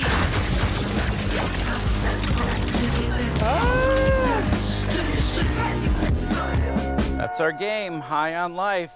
Pretty insane. There's a lot to talk about. Let's dive in. So Justin, you're typically known for working in animation. What brings you into the world of games? Why are you in the world of games? I'm obsessed with games. Have been my whole life. Always had ideas, always had, things I would love to make, but just never thought I could ever step into that arena because I lack all the skills needed. You don't know how other games than work. Other than like creative direction, creative ideas, like other than that, game's I gonna be lack all great, the skills guys. to execute. Yeah. But that's why, that's part of why I you have want no to idea. start Squanch, right? Is like to be able to have an idea like that and let it grow to something And amazing. to be able to Not be I don't know anything about creatively this. free. I wanted to make games that I wanted to play. And that was sort of the spark that just lit the fire of Squanch Games. And then we shipped Trover and we shipped Accounting Plus, and now we're on this absolutely dream game. This is like our real legit swing at like a proper you know, like we're indie, but like this is like our AAA, like, or is it triple I for indie? We're triple I. Yeah. This is a triple I game. So the story of our game mostly follows like Earth being invaded by this evil criminal cartel of aliens who come in and kidnap humans and start selling them on the black market like they're drugs. And you're the one human who has to team up with a talking gun and stop them. And when you select a cartel leader that you're gonna go after, like, it opens the portal door to that world that they're in. Eric, can you tell us a little bit what y'all about think? I mean, the it doesn't worlds seem of that the bad. game, the art style of the game, the visuals? Depends on the gameplay. Yeah. So we spent a lot of time kind of constructing and creating these awesome alien worlds. Myself and Mikey Spano, who is our art director, him and I worked like a ton on the sort of art direction of the game. He really kind of landed in this space, which was kind of Blade Runner meets the Muppets. So we're trying to capture that feeling with all of our characters, especially our aliens. Okay. And then each world has its own kind of unique flavor, right? I think some of the ideas came from very kind of core thoughts. Like we want to have an awesome alien, like drug-dense spa on an asteroid. And yeah, what makes me really excited is the sort of really clear. That's creative. And like, all right, that's cool. Deceivingly simple narrative, right? Save the Earth, humans or drugs, talking guns. Ta-da. So Alec, who are the guns? What's their deal? The guns are these talking alien Gatlians. They're all shaped somewhat like a gun you'd find on Earth. That's convenient. But they've evolved to be just gun-like in their own way. And so this race of Gatlians each has their own unique personality, their unique set of abilities, and you're going to be rescuing them from this evil alien cartel, and together, you got to stop the bad guys. That's actually a cool idea. Yeah, collect more Gatlians. Yeah, a lot of players are going to have very different experiences. Yeah, that's a cool idea. Depending on what gun they favor. Yeah, you kind of pick your favorite companion to have out a lot and hear their dialogue. I like that. Different dialogue scenes and stuff. Yeah. Look at us, blasting away! And sometimes you can unlock the guns in a different order than another player has. So That's when you right. go back through a level, you'll see things that you would have been able to all I access if you think done it of. in the other order. That's you so can come true. back. That's a huge one. All right, so we've talked about this crazy good game that sounds amazing. Why should people be excited to play it? Okay, why? As a studio, we are attempting to bring A-level adult comedy into video games. Something I love about Squanch is we would put a lot of effort into things that a lot of other studios wouldn't even bother with, like a single small joke that 5 players might find. Well, okay, now I can. I love that stuff. I love like edge casing and like It's what makes you remember a game. Yeah, like if a player's trying to break the game in a certain way, and then you have an answer for that for them. That is like I love such a edge memorable casing. and amazing moment.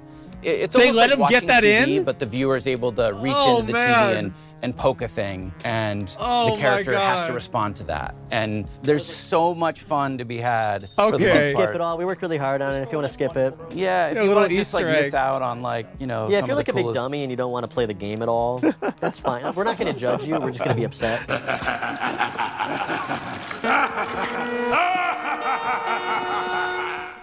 That's an interesting game. I don't know if I'll play that one or not. I don't know. I think I'm very much. Wait, what's this? Guns. Okay, I'm interested. The fuck? This is gonna be fun.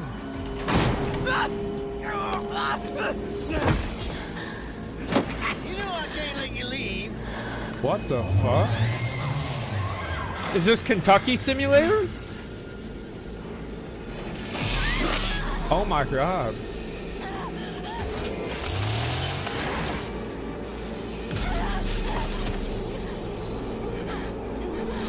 This is another.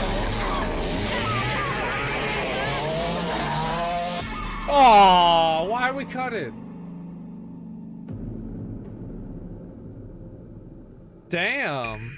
Looks like Dead by Daylight? Yeah.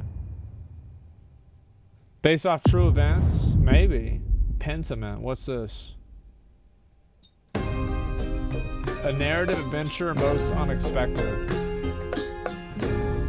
Pentiment is a narrative adventure game set in 16th century Bavaria, which is part of the Holy Roman Empire. You play a character named Andreas Mahler, who is an artist working at a Benedictine abbey. He gets involved in a series of murders and scandals and tries to unravel them over a period of about 25 years. The name Pentiment, it is specifically referring to That's paintings really in specific. which there's an older painting underneath the painting that you see on the top. Holy and if you shit. scrape away the top layer, you see what was left behind. This has a bunch of significance. Obviously, you're playing a painter, but also it has a lot of significance to the idea of history kind of being covered and uncovered over time. I like this. This is actually really interesting. When I saw narrative-driven games with really distinctive art styles, I was inspired to make a historical game that focused on the unique art style of the early modern period that was really driven by the relationships between characters and the stories that played out over time. Holy Hannah fuck. Kennedy was really integral to defining the art style of Pentiment, especially blending the late medieval illuminated manuscripts with the early modern woodcuts. I actually, like, I'm Yeah, gonna be so honest, there's a I lot think of this is major cool. points to solve and kind of marry between wanting this to be a true to the history, true to the feel of the source material that we were referencing as far as the narrative, but also thinking about the types of games that were like what we imagined we wanted as far as a gameplay experience. From the beginning, I knew that I wanted to portray a community that changed over time, which meant that characters are changing over time. That's really the focus of everything. The buildings do change, but really it's the characters where you see all the crazy stuff happen. Kids that I had become attached to because it's a 4-year-old and we designed them to be a 4-year-old and then they're getting married and then I felt a weird like emotional reaction to that because I'm like, oh, baby's all grown up.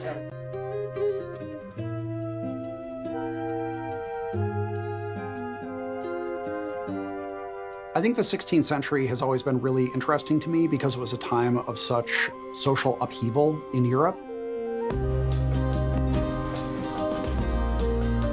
I think when we look at social change in the past, it seems like it's a thing that always happens outside of our time. But right now, I think we're maybe more aware than ever that social change is happening constantly, and people are always struggling with it. It's always a difficult process. And so I hope that by looking at people from the past, we can see that even though the setting might be different and the specific issues might be different, ultimately, we always struggle with social change. That's cool. I feel like that would be a game that I would want to play off stream because I could just like sit there and absorb it. I actually, like, to be fair, like that's probably one of the more compelling games I've seen so far. I don't know, it makes me a nerd or something, but yeah, I think it looks cool. Oh shit. It's such a bad idea. All you had to do was keep your mouth shut. I'm gonna override this. It's your life mission to cause harm. Yeah. What the hell? This is my favorite shot from the whole game. This one. With As Dusk Falls, what we're trying to do is to make a brilliant interactive experience for anyone who loves brilliant storytelling. So people who enjoy films, people who enjoy TV series. It's also a social experience and about sharing these stories with the people you love. I think we should stick to the plan. Yeah, stick to the plan. I took my inspiration from TV shows, prestige shows like, you know, Breaking Bad, Fargo. What? I really love Dog Day Afternoon. It's such a wonderful setup. You try that again, and every last one of them leaves in a body bag. When you write for interactive stories, it's all about the stakes. You want big choices, the tentpole ones that everyone will remember from the chapter. I feel like they these would be played, good to play but on also stream. you weave in the smaller stakes. Maybe not this the one drama bit, specifically. like the relationships. Are you gonna stay married? When you lost your job, this wall went up. What do y'all think? And I missed you, okay? I feel like it would game only deals like. with very mature themes. I that would you never don't play normally this find in solo. a video game. It really gives you agency over characters that are relatable, that are familiar to you. It's like an interactive story, but with the power of video game behind it. I only gotta yell and my brothers will come. Now hold your horses, young man. I think you should at least listen to what I have to say. In the first book, it's mainly structured around a hostage situation in a motel in the middle of the desert in Arizona, so it's a pressure cooker. You want your wife to live? Answer and do exactly what I say. Book 2 takes another approach entirely, and it's a chase across multiple states in the US. There's nowhere else to run. As Dusk Falls is an interactive show, but the important part here is the word interactive. The players are very much needed to help the character on their journey and decide what's going to happen to them, help them grow and change. It's not like there's one golden path. There's so many different ways through the story. You can replay it and then you get to like different story and different ending, and you feel like you're actually achieving something and shaping the story and also the character. Some of your true self comes out into that thinking. I don't know, what would you do? I'll try. What do y'all think about games like And this? at the Is end it of the PowerPoint game, when game? you play, we tell you about your playstyle. Yeah, what do y'all And think? it reveals something about the player themselves, their values, and the way they interact with the others that they played with. I think for me, one of the really important things So was it's a that this art personality style test? could tell lots of different types of stories. We want to take really my youthful, God. sort of subtle facial performances, really strong dramatic moments, and just really represent that such that every frame is a painting. It's a single player and multiplayer experience, so 1 to 8 players. So we wanted to draw in people who weren't necessarily gamers. Gamers are going to love this game as well because it's a very mature, in-depth story. But this game really taps into your life skills rather than your gamer skills. Oh, It's man. everyone on a level playing field. You did well there. That is I want a story that's like more edgy. You share the same Like character. being a drug dealer you or discuss, something you like make that. Like, decisions, and majority wins. yeah, It's some like kind of each crazy, player weird is shit. Like a voice in the character head. Are you taking the money this time? Yeah, it is. Not take the cash. It's been a massive But once journey, yeah. and I can't believe we're just like so close, touching distance to this game. Being like a petty criminal. I'm gonna miss it when it's done. The stealing things from Walmart. Like how to steal something from Walmart. Something more personal. A day of a pimp. Yeah, a day in the life of a pimp. Exactly. Let's check out what mysteries, adventures, this? and, of course, slimes are waiting for us in the new vibrant world of Slime Rancher 2. What's this? I haven't seen this. Okay.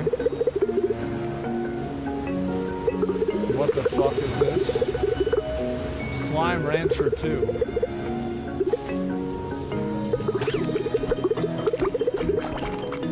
Okay. We got Poofy boys. All right, cool. More Poofy boys with lights on their head. Do you suck them up?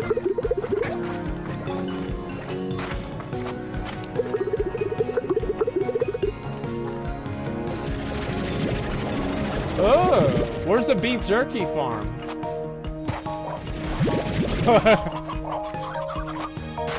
That's good. Get the red ones. Wait. You're feeding them?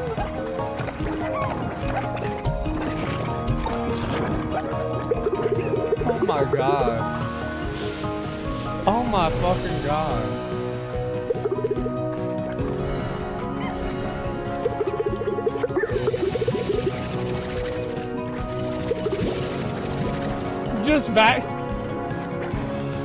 You just vacuuming up little animals. Here you go. You going back to the ranch now, bitch. Okay, that was cool. That actually was really cool. Oh, it's like ore.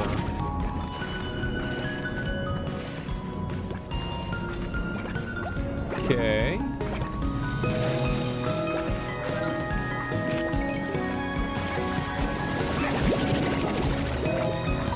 This is a beehive. I don't know if we want to do that. Oh, there's no bees that come out. That's convenient. What's that sound, bro?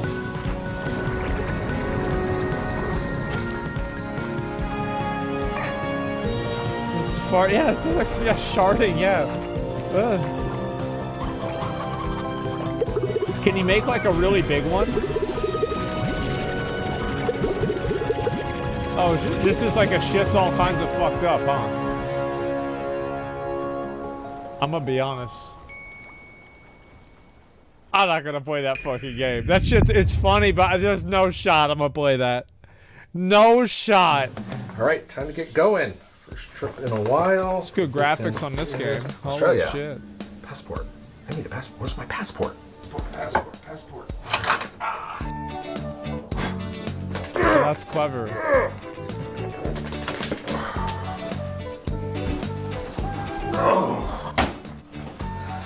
$129. That's pretty heavy.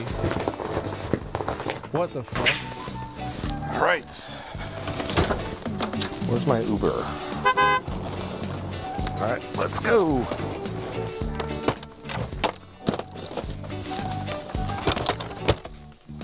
Let's go.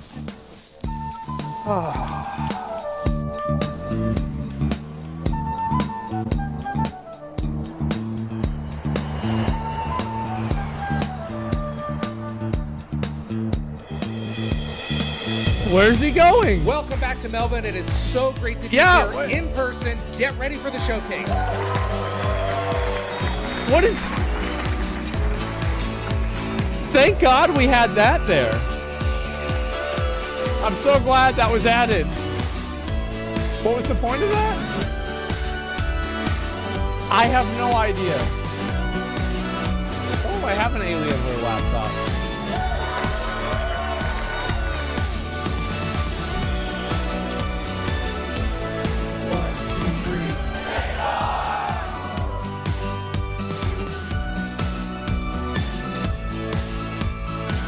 Cool. It's an Xbox.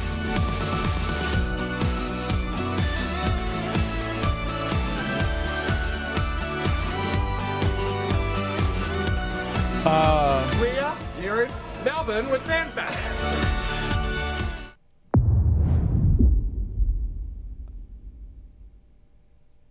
We are so excited to tell you all about Forza Horizon 5 Hot Wheels, the first expansion for Forza Horizon 5. So, all right, Mike, let's start with why the team decided to bring Hot Wheels to Forza Horizon 5. Wait, Hot Wheels? Our fans have been telling us for years about how much they loved Forza Horizon 3's Hot Wheels expansion. So we've been waiting for the right time to bring everyone another Hot Wheels adventure. Forza Horizon 5 presented the perfect opportunity to bring Hot Wheels to life like never before with the power of the Xbox Series X and S. It really does sound like the perfect time for Forza Horizon and Hot Wheels. So I'm wondering if you can tell us a little bit more about if they had guns on the being cars, in this might the be fun clouds to of play. Mexico this time. Yes, you travel to the clouds shoot people in above front of you. Mexico to visit the Hot Wheels Park, which is comprised of over 200 kilometers of the fastest, most extreme tracks yet. Once there, you'll join the Hot Wheels Academy and set out to take on Forza Horizon's most extreme racing yet and prove yourself a Hot Wheels legend. Twist them out, yeah.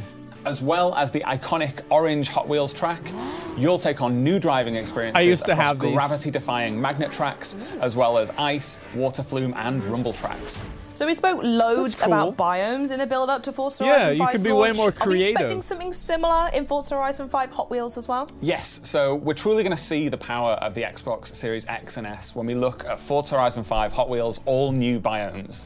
The amount of detail and diversity that we can pack into the 4 new biomes is breathtaking. We have the rugged Giant Canyon, where you'll hear the growl of your engine bouncing back off the intricately detailed rock formations. Oh, shit.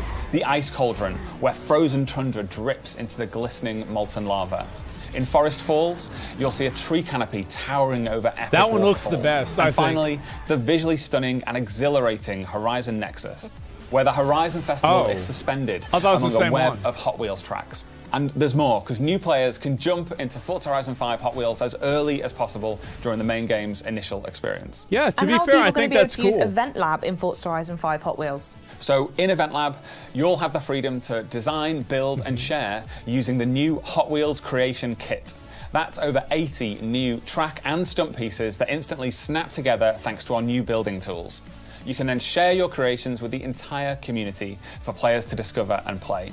We are anticipating our community building an ever-evolving catalogue of new player-created Hot Wheels events that This is the everyone best dad will game? enjoy. Yeah. They all sound absolutely incredible, Mike, but I'm going to ask you the most important question in the room. Can you tell me a bit more about the cars? Yes, so we have 10 new amazing cars coming to the pack, including 4 new Hot Wheels cars, which have been scaled up to real-life proportions. We have the Diora 2, Wait, this is the real Bad to life? the Blade, the Baja Bone Shaker, and the Chevrolet Hot Wheels Copo Camaro. Holy Forza Horizon Horizon 5 Hot Wheels introduces the most extreme tracks we've Holy seen yet shit, in it's Forza. real life. So we've added some new extreme track toys Oh and my hypercars God. to go with them. Love that. I want to call out the Hennessy Venom F5 and the Mosler MT900 GT3. Their speed is unlike anything we've seen before. So we know Forza Horizon 5 fans naturally love co-op, so how is that continuing in Hot Wheels? So, in a first for Forza, you can join up with your friends and play from the very start of the experience in co-op. You and your friends will then take on a new campaign, moving your way up through faster and faster car classes until you unlock the extreme speed of X-Class and become I actually think Hot this is Wheels a really legend. cool idea. You can also choose to take on the world in Horizon Open or team up with your friends. Yeah, this is to actually take a on really team cool of idea. Drivatars in the Holy Horizon shit. Tour. Ooh, I absolutely love that. Final question This is the first now, time I've though. ever seen When can it. we expect to play? Yes, When the so game's gonna Forza be out. Horizon 5 Hot Wheels releases on July 19th on Xbox Series X and S, Xbox One, Windows PC, and Steam. Mike, thank you so much for joining me. This has been so much fun, and I cannot wait to play. Damn. Damn. Look at that. Fall Guys? Dude, this game was so fun whenever it came out. I loved Fall Guys. I actually played it on my stream. You know what would make it better? Give them a machine gun. Or a chainsaw. Yeah. What's this? Why nobody moving?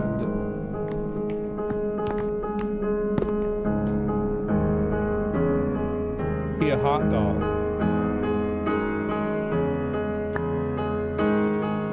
Is this the player base? Because people stopped playing. Wait, what? Was that the chief?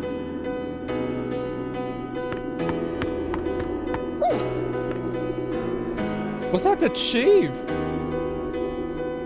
Making a Halo 3 trailer? Dude, I haven't seen a Halo 3 trailer in so long, I don't remember it at all. Oh, yes! I remember this very end part.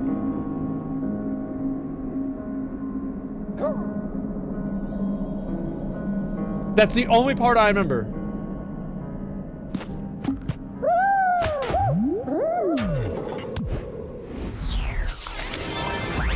Spartan Showdown? What? Now, onto our next block, pun intended, of course. Oh my Minecraft God. Legends is the action strategy take on the franchise Oh my you never knew God. you needed. I'm here with Dennis Reeves from Mojang Studios, who has just released the world premiere trailer of Minecraft Legends. Dennis, welcome to the show. Thanks for having me, Malik. So happy to have you. I mean, this is a really exciting time for the team. Let's Damn. talk Minecraft as a whole, though. That game, I have nothing to back this up. But I Minecraft feel like Legends. everyone on the planet's played Minecraft at this point. I've played it. But that wasn't enough for you all. You all went and made Minecraft Dungeons, and now we're moving on to the recently revealed Minecraft Legends. What the hell So is one, tell me a little this? bit about what it means for the team to actually be able to reveal the game, and then two, just let us know what Minecraft Legends is. Yeah, I'm well, curious. we are so excited to finally be able to talk about this game with the world. We've been working on this game for some time now. Minecraft Legends is an action strategy game. Is set in the Minecraft universe. What the fuck? And in order to build this, we really wanted to partner with a great company that understands strategy games. And so that's when we reached out with Blackbird Interactive. And in doing so, we were able to create an experience that is welcoming for people who may have not played Minecraft, but also people who have. And I mean, you've seen the trailer. It's about going and traveling through these beautiful biomes, He got a dick exploring nose. this world that is familiar yet still mysterious. And so as you explore these lush biomes, you collect resources, and then you use those resources to build defenses from these dangerous but very cute piglins. And in those offensives, you're able to fight them back and send them back to where they come from. And Yeah. you know what? You're going to probably want to build some alliances Build a with wall some so unexpected don't friends get because they're through. going to help you actually defeat the piglins and send them back to where they come from. Yeah. I'm looking forward to it, and I love what you said about Hell trying to make yeah, a game brother. that's both for fans of Minecraft that exist and new fans coming in. Minecraft can go in so many different directions, I feel like, with a new game. What made you choose action strategy? Well, really, it was many years ago, as a group of folks at Mojang sitting around talking about what game genres they really enjoy. And action and strategy were were the most popular ones that came up. And No so we surprise started there. to think about who we could partner with to build that experience. And that's where we came into Blackbird Interactive. And that was back in 2018. And you know, the project was codenamed Badger. And an interesting little fact for many of those people that might follow Minecraft, if you go back to Minecon 2018 and you look at the shirt that Jens Dedicated Berenstain Wham. was wearing, you'll see a graphic on there, and it's in the shape of a badger head. And really, that was meant to be an Easter egg for years Oh my forward, which God. here we are now. That's. I gotta say, I love a good Easter egg. Now, where would you say that Minecraft Legends fits in Oh the my overall God. Minecraft universe? Well, the Minecraft This has been universe is planned just for always 4 growing and years. expanding. And if it's not from our partner communities, then it's from I feel like Mojang I'm watching a specifically. Like you conspiracy mentioned, Minecraft Dungeons. That's a great example where Mojang went out and we built this dungeon crawler experience in the Minecraft That universe. looks really and cool, players man. love it. It's wonderful. And with Minecraft Legends, we're trying to Yeah, do I something like that. similar, really. And here we're going to be introducing a narratively driven campaign with a whole bunch of new characters and a lot of other things that I'm not ready to share right now. Dennis, I thought we were friends. You can share it with me and everyone watching. No? Okay, I won't pry anymore. But tell us when the game is coming out and where we can keep up to date.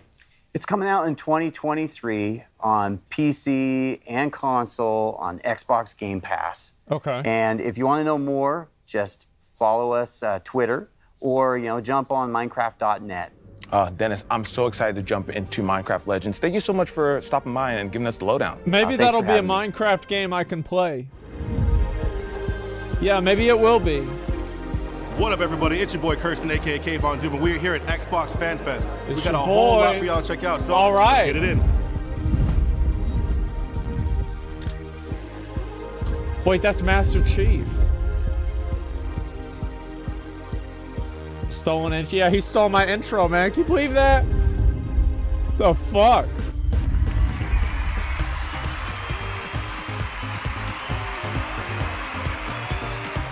They asked me what year Halo came out, won this sweet jersey. I couldn't believe when I was here on site that I would get to meet the real Master Chief. Experience here, out of this world. It was really cool to see. I'm gonna go get my nails done because they have a nail station and these things need to be painted. What? Redfall looks dynamite, and come on, Diablo 4. Oh, it's so. Why are you so Okay. all bloody things? No, but it's great. I love it. What a day we had today. Thank you, everybody, for showing up to Xbox Fan Fest Toronto. Had a lot of fun, saw a lot of games. Great experience Diablo overall. 4, bro. Catch you Like, in the next one. about to maul again, man. They don't know yet. Wait, what's this? What's this? Oh, it's just a bunch of different games.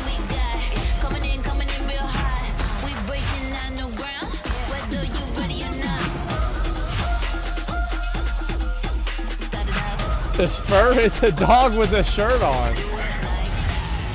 That looks cool. That big monster. Is that the Fairly Odd Parents? What the hell is this? That's cool.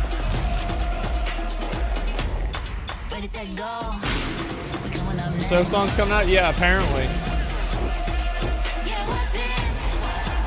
Wrestling with emotion.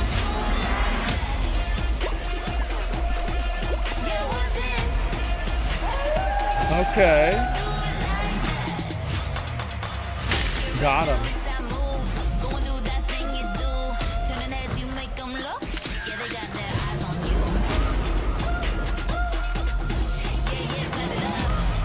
Fucking furry games, man. Oh my god. Oh my fucking god. That looks cool. That game looked cool to me. I like that. This looks cool too. I like this. Silk Song. Maybe one of these days I'll actually have to beat Hollow Knight. I'm joined now by Sarah Bond, who leads the gaming ecosystem organization here at Xbox. Okay. Sarah, it's so great to have you. It is awesome to be here and so good to see you too. Yes, I'm super excited for this conversation because as we know, game creators are crucial to Xbox's success. And whenever you talk about them, it's with such like passion and tenacity. I love it. makes And sense. it sounds super important to you and the rest of Team Xbox. So They my secretly question hate to each you other? is, Yeah, how do true. creators inspire the work that you and your team do? The creators are just the bedrock of everything we do on my team. You know, when you really think about it, where gaming really comes from is it starts with someone who has a creative idea that they choose to put into a game that we all get to experience and enjoy. Yeah, and that's really true. the bedrock of our industry, of what motivates us, is to help those people, those developers, bring their stories out. And we think about it in 3 ways. You know, how do we create a vibrant and engaging gamer community for them to come to through Xbox? What are the set of tools and services that we give them that make it easier and faster and more affordable for them to make a game? And how do we create a range of business models that they can use? Because a business model really enables them to perform all sorts of different types of innovation. Yeah, business models, tools, endless. resources, all these provide choices, and it's increasing these choices for not only the developers, but the players themselves as well. Yeah. For example, you and your team just announced a new feature that's going to bring game demos to players. Can you tell us a little bit more about Project Moorcroft? Project Moorcroft. I know. I love these project names. I wish they would just let me name it, but they just won't. say it. I know. You know? They won't. Can we change that?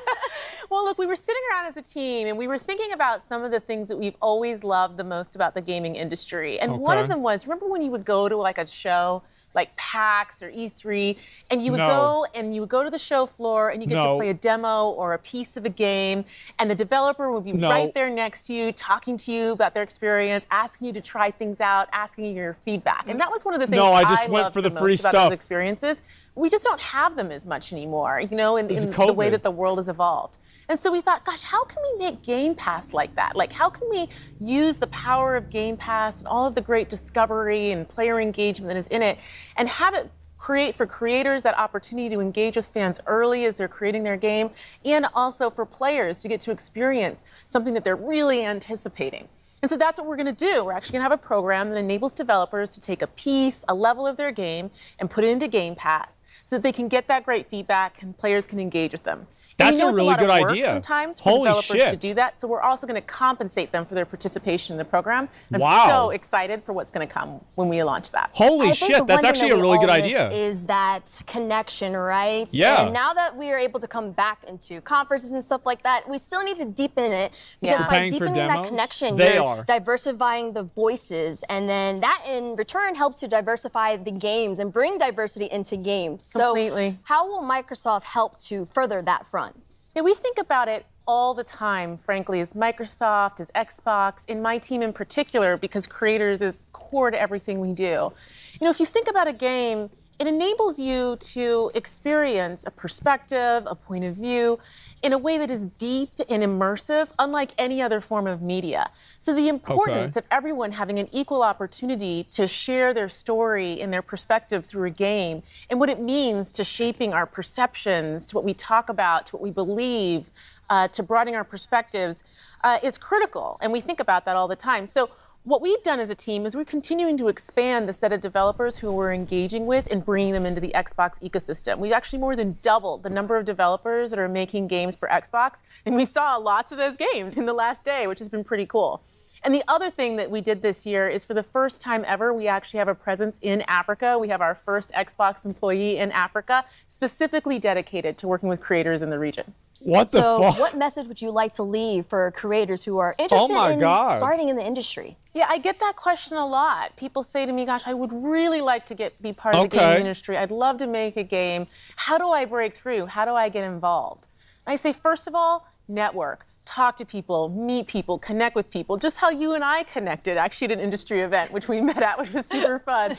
You know, build that network and that connectivity, because it's so critical in every industry, but I think particularly in gaming, what you know, right? it's who you know. You know, go to industry conferences like GDC, meet people, learn, try that out. And if you're interested in making a game for Xbox, you can actually go to github.com. You can actually download the Xbox Game Developer Kit and get started. And once you have a game concept, you can also submit it online through id@xbox.com, and then you can self-publish to Xbox, which is another great way.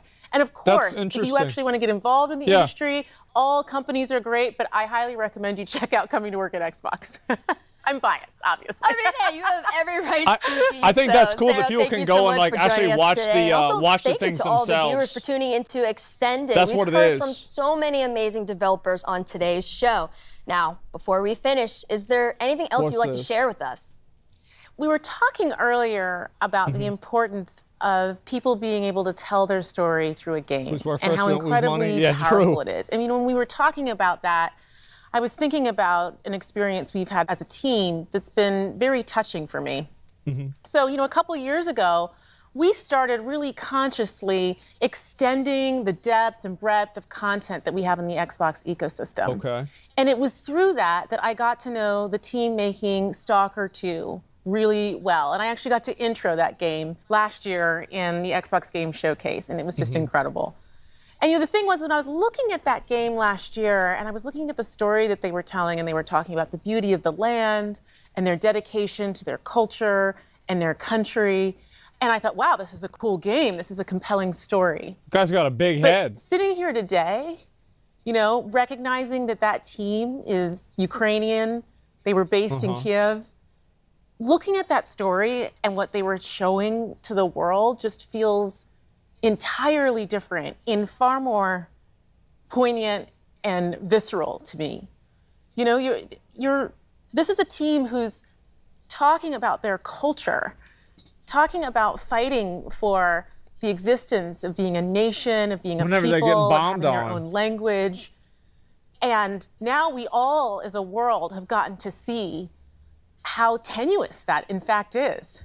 Thanks, Twitter. And it's an honor, frankly, to be part of this industry and to have the opportunity to uplift their voices and to let their story be told through a gaming experience, especially knowing what we know now about the situation in Ukraine. And as part of that, they actually shared with us something that they wanted us to share with all of you we're going to watch today. Okay, all right, here we go.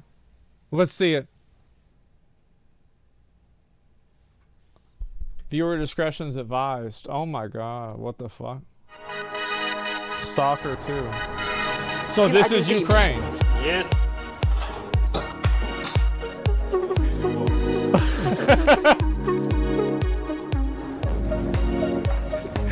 Just flopping on the ground.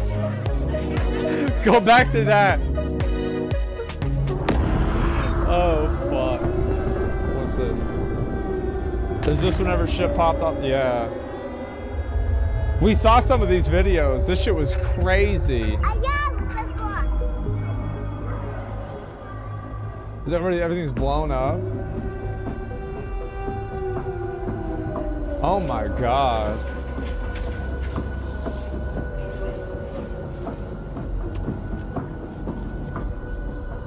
Like, don't people got their shit looted? Didn't Zeppeli get her shit looted whenever she left? So it's like they come back, they don't even know if it's gonna be there. Работа, идеи, она не останавливалась. 3 месяца назад началась война России с Украиной. Код робочий день начинается тривоги. Під час сильних обстрілів ми біжимо в укриття. That is brutal. Це переноска для мого кота, який загинув ще в перший тиждень війни. Виходиш вечором, сирена, виходиш днем, сирена. Днем еще работать надо. Bro, this shit got real quick. Не выйдешь, а вечером все время вот так. Це моє робоче місце. Вже 3-й місяць я живу і працюю в коридорі. Зі мною живе однокий пес, врятований з-під обстрілу в Гостомелі. Зараз мені важко писати квести про війну, коли вона йде навколо. Так работает в перерывах между сиренами і волонтерськими задачами. Світ ще побачить, наскільки в нас класна культура, і в тому числі, наскільки класні ігри ми можемо робити. Меня зовут Александр. Я являюсь сотрудником компании ЖСК. I couldn't imagine living like that, man. С начала боевых действий That is crazy. близкими. И это непередаваемое ужасное чувство, когда ты не знаешь, живы они или нет. Я Дмитро Ясенєв, розробник Holy shit! Ніколи не міг уявити, що в 21 столітті Holy в центрі shit! Європи може стати повномасштабна війна. Я Олексій Іванов, ком'юніті менеджер проекту Stalker 2. He said fuck that video game shit. Російської агресії. Привіт, я Макс, наративний дизайнер гри Stalker 2. Після перемоги я до неї повернуся. Побачимось на релізі. Dude, this is a Слава cool Україні. video. Holy shit. Wow. There's a whole new meaning to community manager. Yeah, he's managing the community a whole new way. Support Ukraine. Yeah, absolutely. Dude, that's so, like, to see the people that are working at a video game, and next thing you know, they actually, like, they're in the army now. Yo, can we take this shit on sub mode so y'all don't spurg out? Like, stop, quit being weird about shit. Can y'all stop doing that? It's so annoying. The perimeter surrounding the zone is really enough. Dude, that was a cool video. I like that a lot. We will listen. The zone has remained stable for years. Besides, we didn't establish the most advanced institution in human history without first guaranteeing its safety. As the head of the Scientific Institute for Research of the Chernobyl area, or CERC for short, I believe the wonders that we will bring to the world far outweigh the potential risks. Yeah, we support Ukraine. How big are these risks exactly? We do. The zone reveals a whole new world.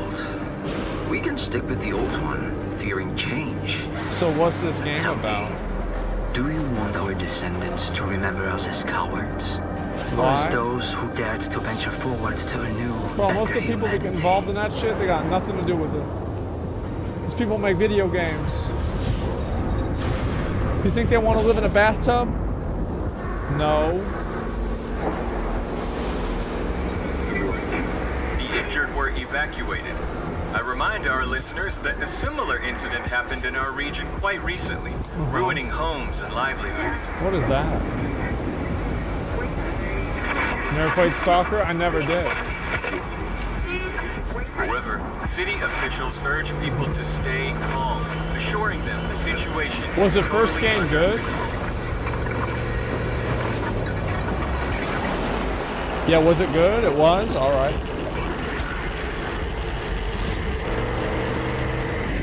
Was that radiation? Sounds like the Rust radiation game.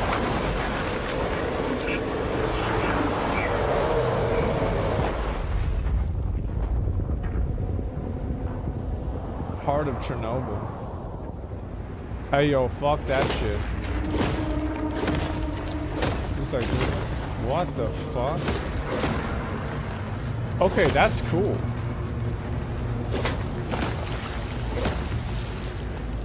I always like the blending like this, you know, where you take like real world events and then you like dial it up, where it's like, yeah, there's aliens. That's cool. That was actually fucking cool, man. I like that. Yeah, that was badass. Yeah, just finished, what's this here? Should've shown gameplay? I mean, they probably just weren't ready for that. I think the trailer was okay, yeah. I mean, like, how many crazy, like, it's lit on a stack games were there? Maybe a handful, right? But, like, overall, it was nice to see, right? And, yeah, that was great. It was more impressive they can release it in their situation. It's like, you think about that, man. It's like, imagine, bro, like, I remember whenever it snowed here for a week and, like, shit was fucked up. Remember that? It snowed here. Imagine it's bombs here. Like, that would be way worse. Chernobyl's in Ukrainian. It's somewhere around there, I think. I'm not 100% sure, but it's somewhere around there. Yeah, Starfield. We'll look at a few of these game trailers because I haven't seen any of this stuff, right? And imagine, bro, like, I can't. It's scary, man. It really is. It's fucking scary. There's gameplay on YouTube. You simply sell game actually showing off good gameplay. No, I don't think that's really what it is. Like, there's a lot of people that they try to always, like, this is the thing about the internet, right? It's like people always try to take things and turn it into like the worst thing possible, right? It's like, oh no, they're not really trying to show people their experience or talk about like kind of like anything. They always try to take it to like the worst, the worst part possible, right? Yeah, Reddit moments, man. That shit's cringe, man. Like you and Diablo? Yeah, except we don't have like 5 other examples of this company doing the same thing. That's the difference. Yeah, politics is gaming. Welcome to IGN's post-show here of the Xbox Extended Showcase. I'm supposed to read you a fancy upbeat thing in the teleprompter, but boy, what a closer to that Extended Showcase. Okay. Well, I mean, I can talk about this myself. Like, I mean, I say the same thing he's gonna say. So, look, where's Diablo Immortal 2? Need the sequel? It's probably going to be out next year with how much fucking money they're making out of that shit. I'm going to be honest. And so, yeah, I'll talk a little bit about the games, talk a little bit about the situation, get into it. You know what it is. And what's this here? I'll look at some of the new trailers, too, because I haven't seen those yet. So I'll get into that in a minute. And what's this here? Ukrainians under siege, making better games than Blizzard. There it is. Watch Starfield. I will in a minute. Stu's video, we get to it. We're going to get to the Diablo Immortal video, too. We got a lot to look at, okay? Pog, yes. There is one Microsoft employee in Africa now. Oh, my God. Like, it's like you never, like, what I find to think is, like, crazy about that is, like, what is it like? Because, like, obviously you think of, like, Africa, and I've seen things of, like, South Africa, it looks pretty much normal, right? And, but then I also have seen, like, Joseph Kony. So it's like, I don't know. Like, I wonder what life is really like over there. You know what I mean? Is it, like, fucking awful? Is it, like, in the middle ground? Like, where is it? Like, it probably depends on where you live. But still, it's just crazy to me. Your perspective? I mean, I never lived there. But I would not want to go to a lot of those places. I'm gonna be honest. It's a giant place, dude. Yeah, I bet it fucking is, man. It really is. And Central Africa is a war zone. It sucks, man. It sucks. North Africa, like Morocco, is like the West. Okay, it's relatively modern and major cities. That's what I understood. And it's like mainly like the places in inner Africa is like the bad stuff, I guess. Like I'm not sure. It's just extremes. Huge poverty with a sizable middle class. Africa is third world country because rich exploiters. I don't know. Like it's crazy to see a country where there are like normal functioning cities and there's also like war bands of children running around with AK-47s. Like, what does culture look like in a place like that? I mean, shit, I guess we have Chicago, but that's still nowhere near fucking Africa. Like, that's a whole different universe. That's a whole fucking different universe. In a country, it's you know what I mean, right? In like a continent. I've been to Cairo, it's chaos. Yeah. Wow. Microsoft, a game about blood diamonds, gold, and oil. Not still good taking chat, bunch of on bullshit. I don't know. I think people get too wrapped up in it, and they get too wrapped up in like trying to get like their take out there on like what they think about Africa or something like that. I never lived there, right? Like, what the fuck do I know? You know what I mean? Like, how could I ever possibly have any idea what it would be like? Let's watch some of these trailers. Let's see what some of this shit is, because I missed a lot of it yesterday. So let's see what I didn't get an opportunity to look at. So, ain't you for paramilitary groups, Kona doing the same shit? Bro, you think what the fuck? You talking about Joseph Kony's anything like the Proud Boys? Shut up. Starfield, right? Okay, let's look at this. But I ain't about to hear that bullshit. Starfield gameplay reveal. I've never seen this, so let's go.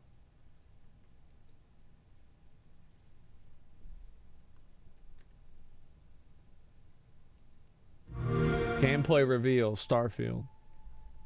What's this? The wonder is field of stars is so vast, no man has measured it. Control, this is Constellation Starship Frontier. The fuck? Ready to start on your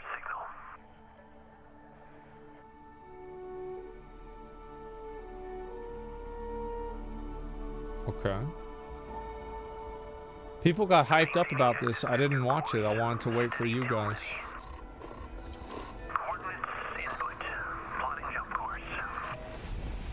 It's a constellation. We're looking good. Allocating auxiliary reactor power. System checks are green across the board. Uh-huh. Jump commencing in 5, 4, 3. What the hell? 1.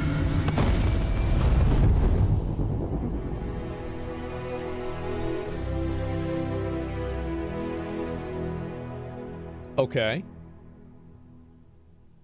It's hard to express how excited all of us at Bethesda are to be here with you today. That's the guy. We're so grateful you're spending the time, and we know you've waited a long time to finally see Starfield. It's easily our most ambitious game ever. Like our previous games, it's an epic role-playing game where you get to be who you want and go where you want. Okay, but this time, you'll be exploring space. So let's jump right in. This is early in the game as you arrive on the mysterious moon of Crete. Sure. I love the graphics. I think the graphics are cool. It's 23:30 in May.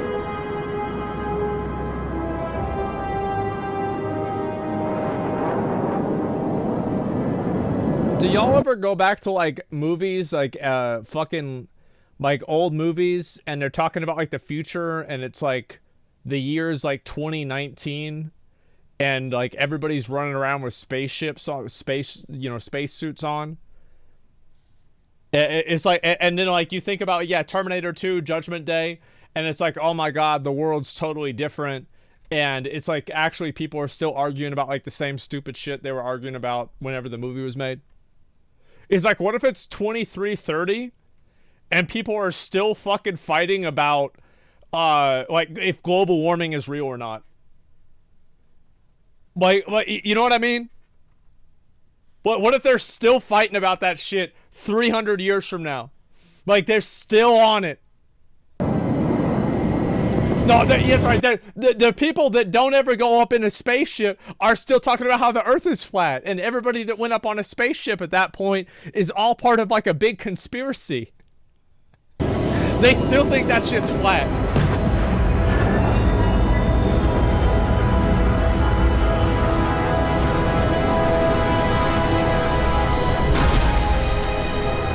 Okay.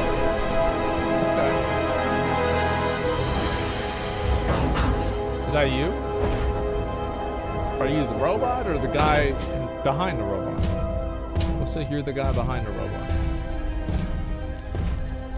Okay. According to the scanners, the abandoned research facility is in this direction. It's a dust room. So there's life on other planets. So can you go, like the thing, like, can you go here? Could you go here, right? Like, I don't, that's what I wonder about.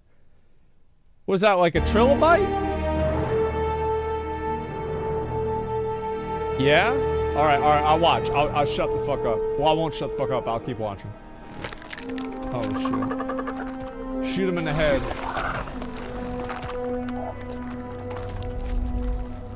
I'd have popped him. I've probably been dead because 3 more pop up and kill me. Okay. 4 more.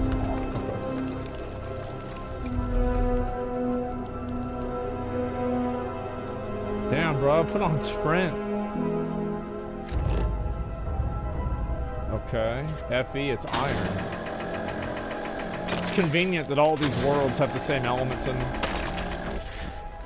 It'd be kind of awkward if they didn't, you know?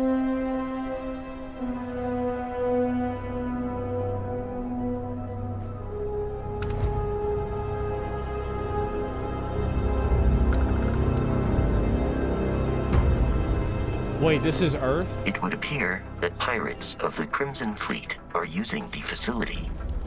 Oh. Oh. Okay. Damn.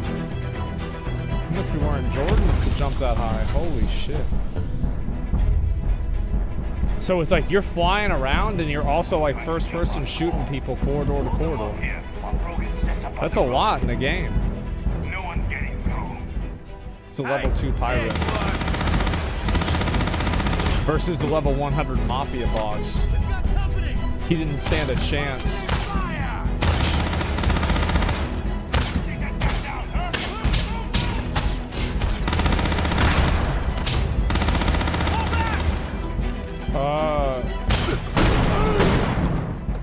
Okay. 300 years later, still using a fucking double barrel shotgun. All right.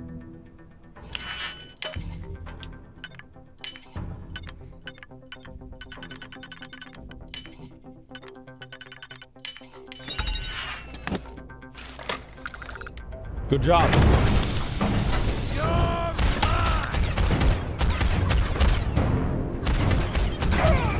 You're gonna pay for that! Man, this combat is, like,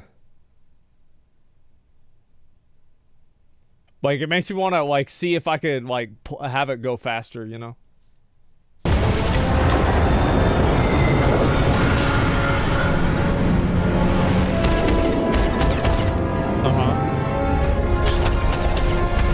You playing on easy mode. That was cool. I like that.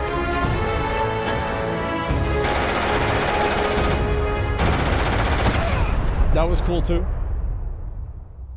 After some initial encounters, you're invited to join Constellation, who, in the future the game is set in, are the last group of space explorers. To meet them, you'll head to the capital city of New Atlantis. New Atlantis? Oh,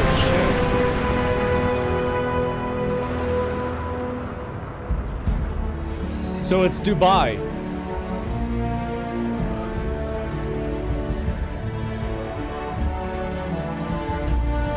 It's okay. Space Dubai? Yeah, so basically regular Dubai. You got your Apple Watch. Welcome to Constellation. We have a lot to talk about. We're all here because we're committed to the biggest question of all. What's that? What's out there? These artifacts could be everything we've been looking for. As to what they are, what they're building.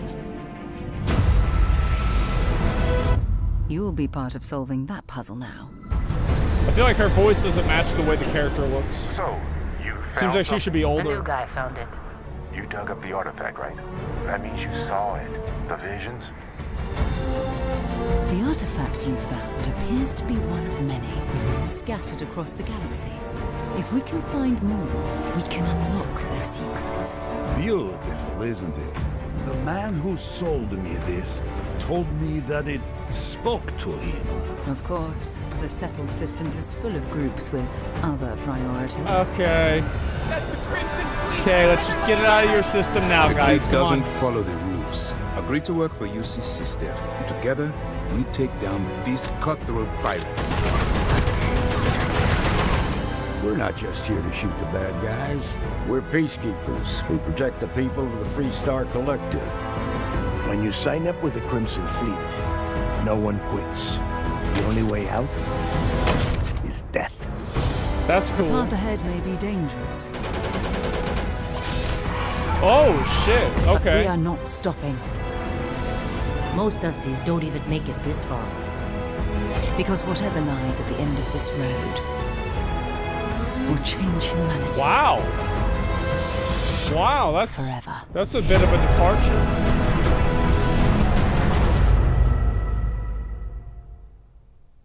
That gives you a look. Like half of that, like what's kind of funny about that is like half of that was like super fucking cool, and the other half of it was like super fucking like, oh wow, another one of these, huh?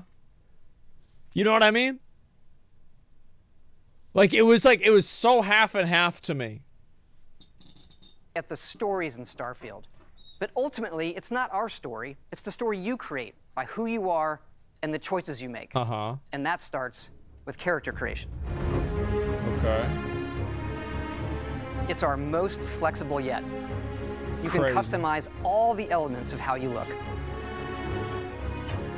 Okay. You'll pick a background that gives you 3 starting skills.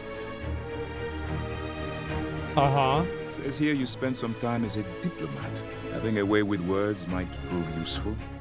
There are optional traits, and these come with unique advantages and disadvantages. What does it say? Alien DNA, empath, extrovert, introvert, kid stuff, neon street rat, raised enlightened, spaced, taskmaster, unwanted hero. What are these? But it's not just in how you can look. in how your character plays and develops. The skill system combines the best from our previous games. Oh my god. And you can unlock new skills as you level up, and then you rank those skills up by using them and completing challenges. That would make sense. And there's deep crafting systems, from running research projects with the resources you find to crafting weapon mods needed to survive.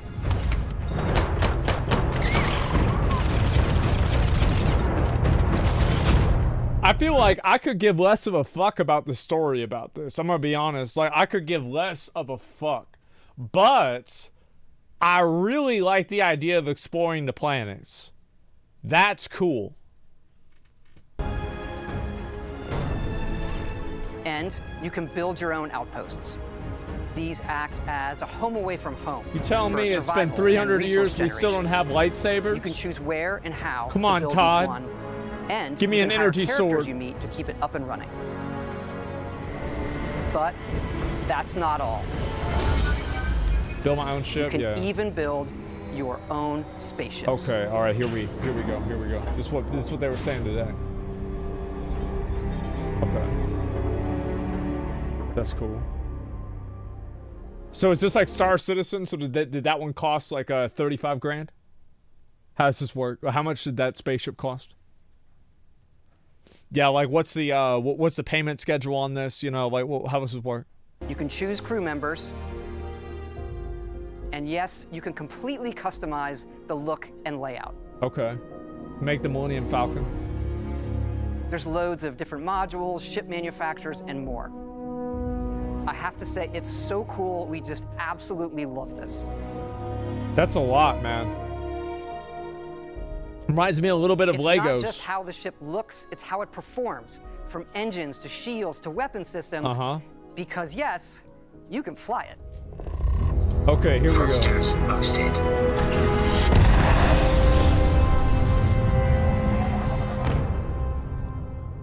Everyone gonna make a dick ship? Yeah.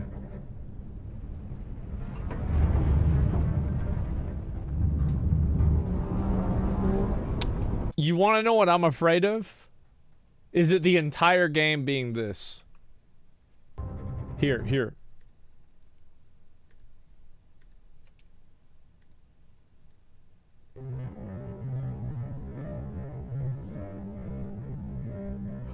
Just fucking flying around. There ain't shit anywhere. You're just flying around some spaceship. Where is it?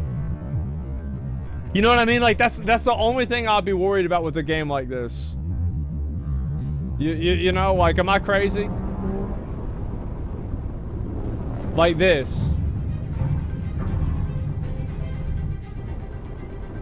Like that's it. Oh wait, okay. Shoot him. It's Saturn.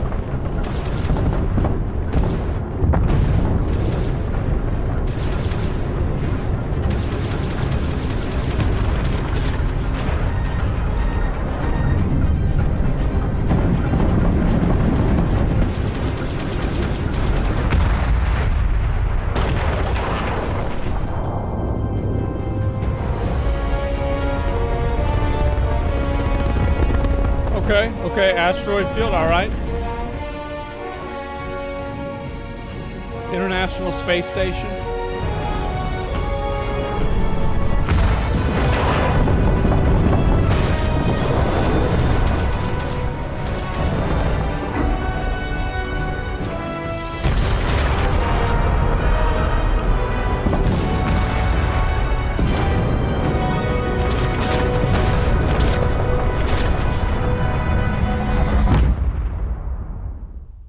We can't wait for all of you. This makes me... I think of the phrase, a mile wide and an inch deep. You know? Keep watching? Okay, alright. To experience the game. Thanks again I'm not sold. for being with us today, and thanks for I'm not all sold. the support you've given us over the decades, especially on this game. It's been an incredible journey for us making it, but we know that's really only the beginning, for it's when all of you play it that the real journey begins. What? How's that? And you may be wondering, just how big is this game? How big is it? So we thought we'd take one last moment and show you. Okay. Let's take a look That's at Earth. one of our planets, Jemison. That's Earth. You can land into Atlantis, but you can also land and Definitely Earth. explore anywhere on the planet. And it's not just this planet. It's all the planets in the system. Can I explore the From sun? barren but resource-heavy ice balls to Goldilocks planets with life. And not just this system, but over 100 systems. Well, what happens Over if you fly into a 1,000 sun? planets, all open for you to explore. Wait, what'd he say? We can't wait. Whoa, wait. System, but over 100 systems. Over 1,000 planets, all open for you to explore. We can't wait to see what you find.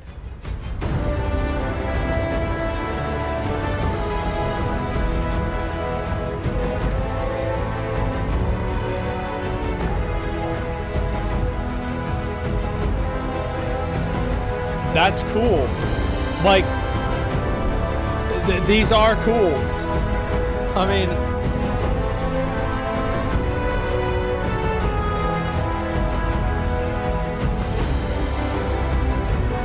I feel like the scope of the grand adventure, like, I can never really, like, appreciate it unless it's like an online multiplayer game. I never really feel like it means as much than whenever it's an online multiplayer game. Like, I'm not really much of a single player Andy. Like, I'm not. I really love multiplayer games.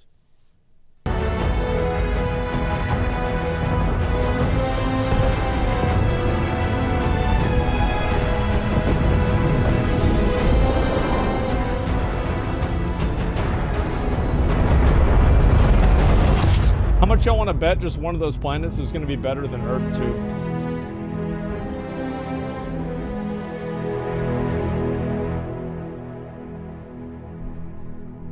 I don't know, guys.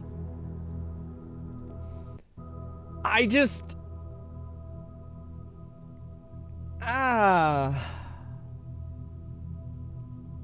What do y'all think?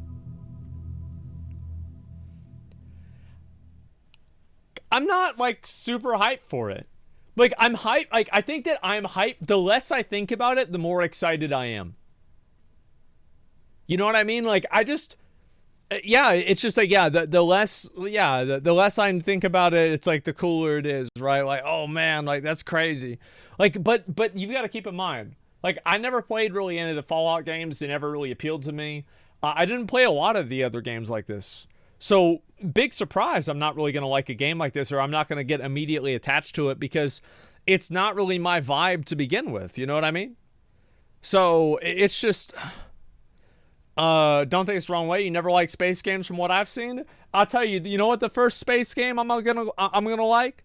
Is whenever they say Warhammer 40K, it's a fucking space game that's an MMO, and it, like, you fucking replace this guy... replace, like, this guy here, like, let's get some, this guy is the God Emperor, and that's one of the, like, a Necrons, and oh, there we go, that's the Orcs. Like, oh, let's talk about some spaceship. Replace, all right, well, this guy, I guess he would really be the God Emperor. Like, that's what I want to see. Tyrant, yeah, there you go. That's what I want to see. Like, that's some, like, space Marines, not just regular Marines. Then I would get a little bit excited. I don't know. Like, it's an MMO brain? Yeah. I like, well, what can I say? I want to have, like, a massively multiplayer, like, online world where you can interact with a lot of people. Because I think that's what's really special. Like, that, to me, like, that's what creates the unknown element of video games. Like, it does. Like, that's what makes it the adventure. You know, that's what makes it the adventure. Star Citizen? Yeah, but the thing is, that's just not going to come out. And so, I'm not going to be too worried about that. Where's the other game? It was Silk Song, right?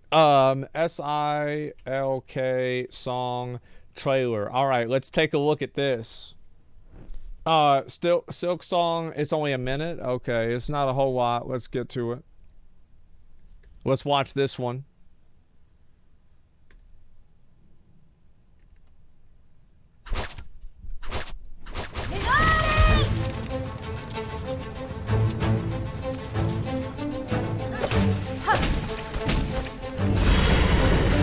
Okay. Holy shit. That's intense. Oh, I like that. Reminds me of Super Mario World.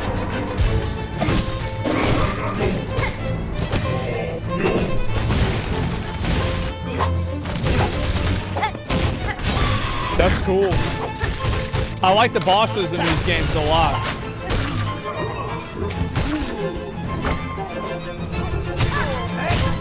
Damn.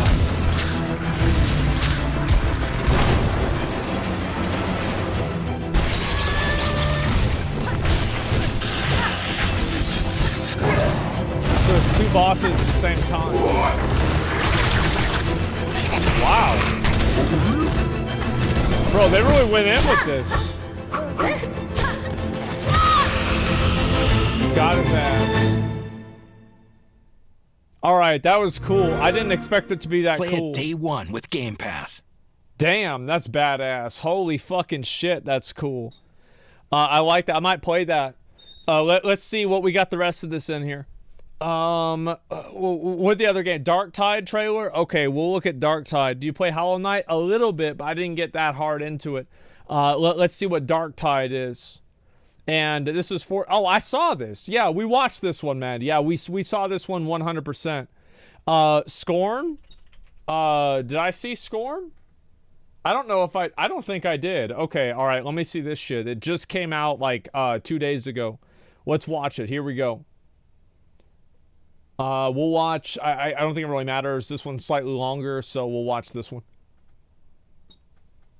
Very graphic, though. That's good. I like that. Let's go.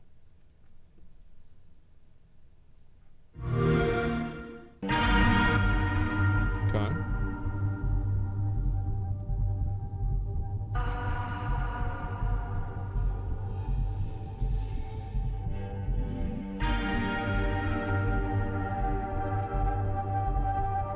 Damn, that's a big dick. Oh.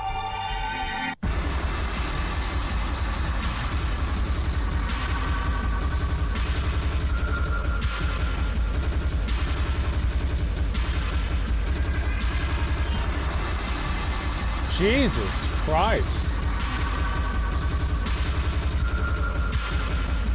Oh my.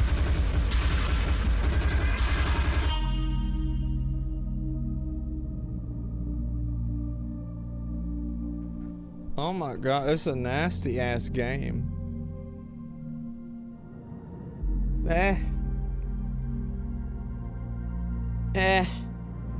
I don't know, guys. I don't know. Like it's just, yeah, it just yeah, I mean, you know, like it is High on Life trailer. We saw that one, man. We saw it. Okay, where are some of the games that got announced yesterday and the day before? Because I saw the ones from earlier this week. Yeah, where are some of the other ones, okay? Did you see Diablo 4? I did. We'll watch the Diablo 4, okay? It was like it just came out like 2 days ago. We'll watch it again because I know you guys probably going to want to see it again. Here we go. Let's watch it. This is a 4K trailer.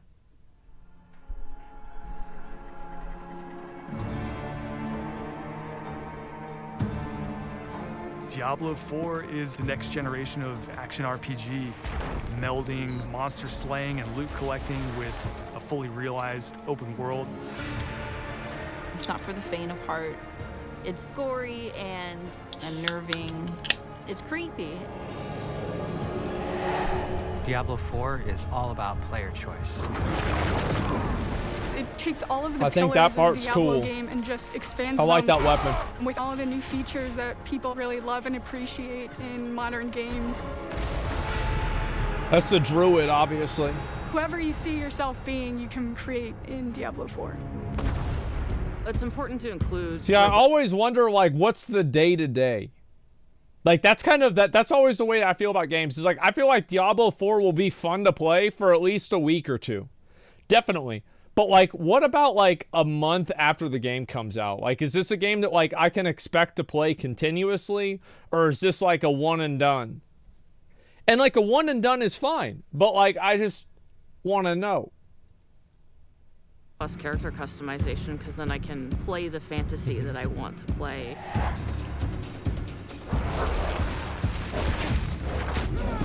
It allows you to switch around your playstyle as well. I think that's cool. It freezes them, then it kills them. Feels very powerful and fun.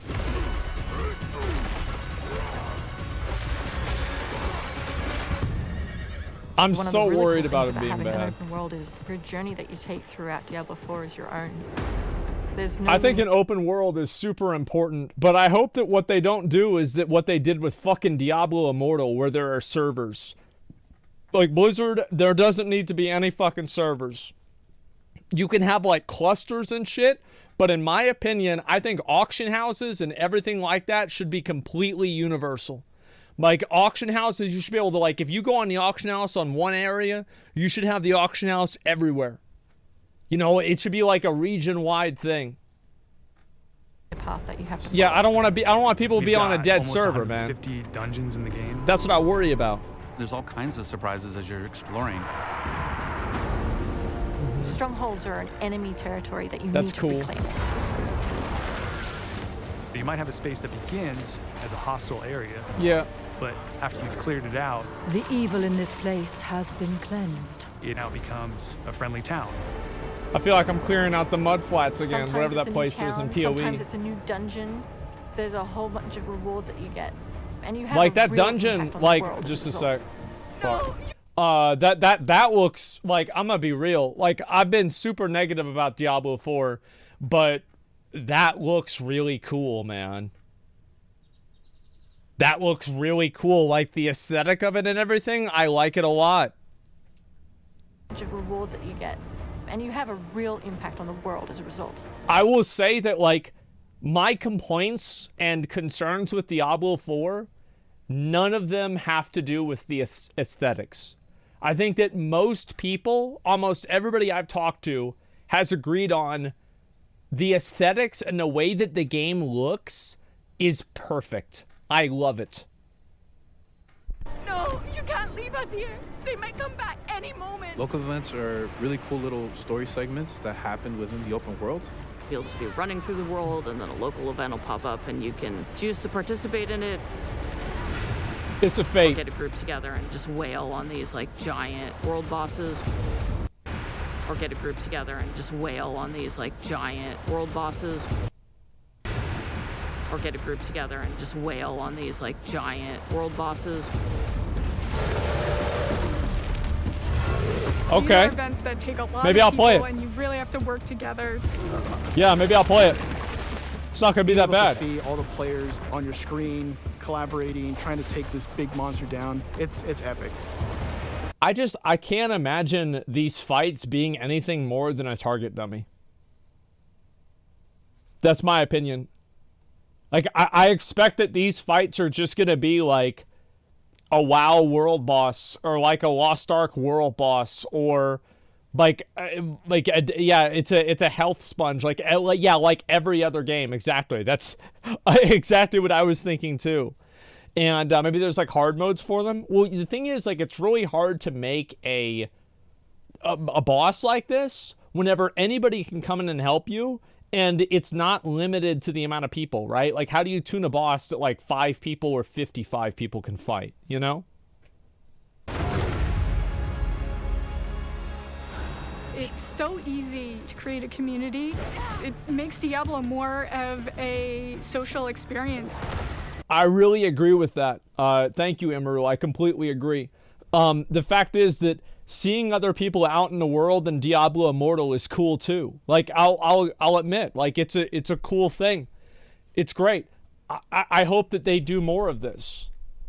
I love having open worlds where you can explore with other people and you see other people playing the game. In my opinion, I think it's necessary. That's why I love online gaming. We've got fully enabled crossplay. If you have an Xbox and your buddy has a PC, you're going to be able to group up. Or you could play couch co-op. That should be the norm. Every game now, like, I hope that every game that comes out where it's possible, not every game, it's realistically not possible with every game, but for all the games that it is possible, I hope that every single one of them are completely compatible crossplay. Like Xbox, PC, PS4, PS5, you can play, do whatever you want. Two people on a couch can sit there and have a great experience. Yep, I like that too. We've created specific zones where players can engage in PvP. Uh-oh. If you go there, you can start swinging away at people. Uh-oh. But you're also opening yourself up to being swung at. Oh shit, really? Damn, bro, is that how it works? Really, really good. The game actually marks you as like... Bro, somebody been playing Elden Ring. If you're like really, really Y'all good. see that? Y'all see that Radon shit right there? Good. Good. The game actually marks you as like a champion on the map. You basically become a loot pinata, and everyone wants to chase you down.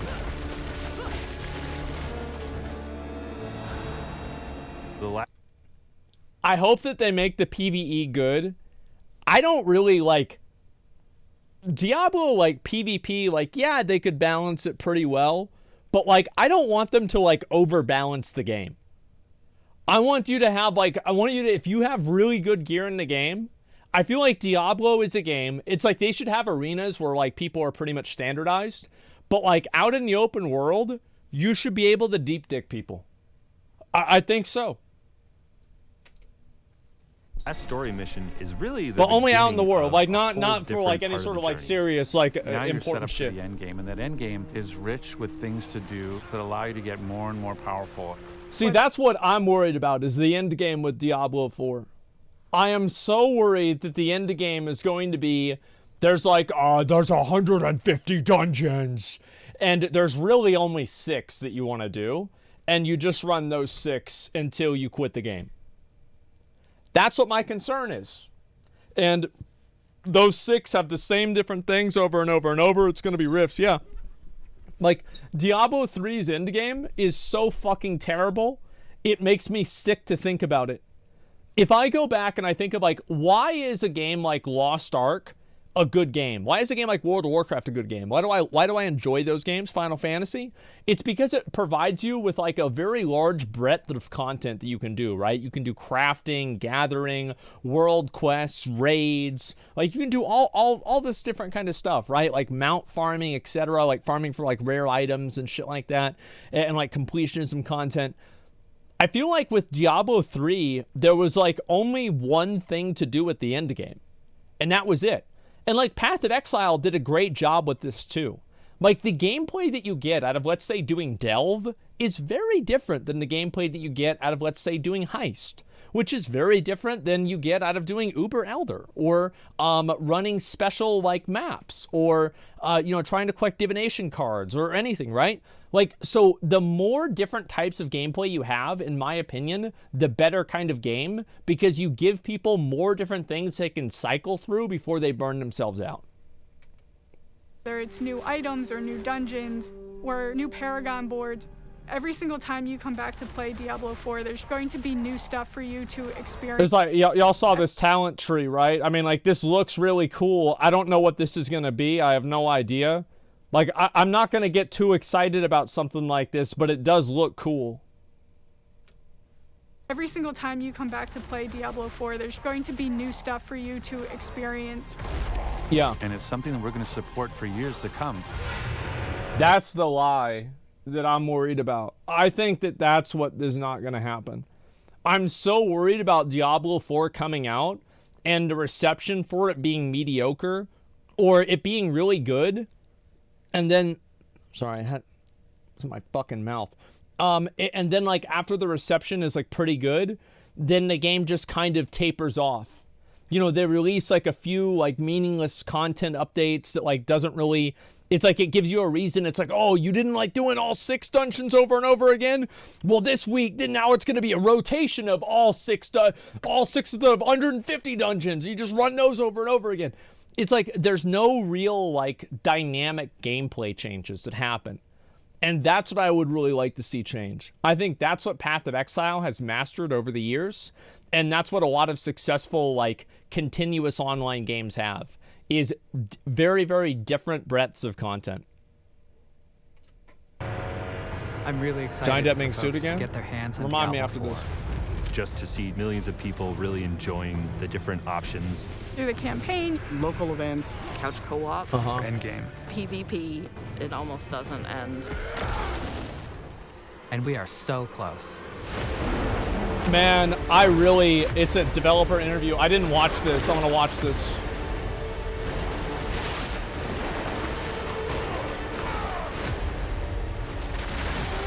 It's coming out next year, man. I really hope that they listen to people in the community about, like, feedback and shit.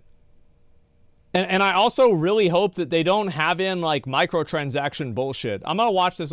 See, like, this is what I thought about it, right? Like, that was my face, bro. Oh, what the fuck? Oh, it didn't even work. That was my face. I put out a video about this day it came out. I didn't watch the interview, though. Let's watch the interview. When we get the Stoops video, bro, I got 50 fucking videos I gotta watch today. We're gonna knock them out one at a time. All right, let's do it. Will we get PoE 2 first? I have no idea. I will say that everything that I've seen about this game is very appealing to me visually. I actually like it a lot. I love how they blended religion and mythology. I find it to be very compelling and very interesting. I'm super excited about it. But the truth is, I am probably more excited about PoE because PoE has had a better track, PoE 2 has had a better track record of listening to the players and developing a dynamic game. Blizzard has not done that. Let's watch the interview. Actually, do we want to watch the Necromancer one? Guys, it's a fucking Necromancer, okay? Let's watch the interview.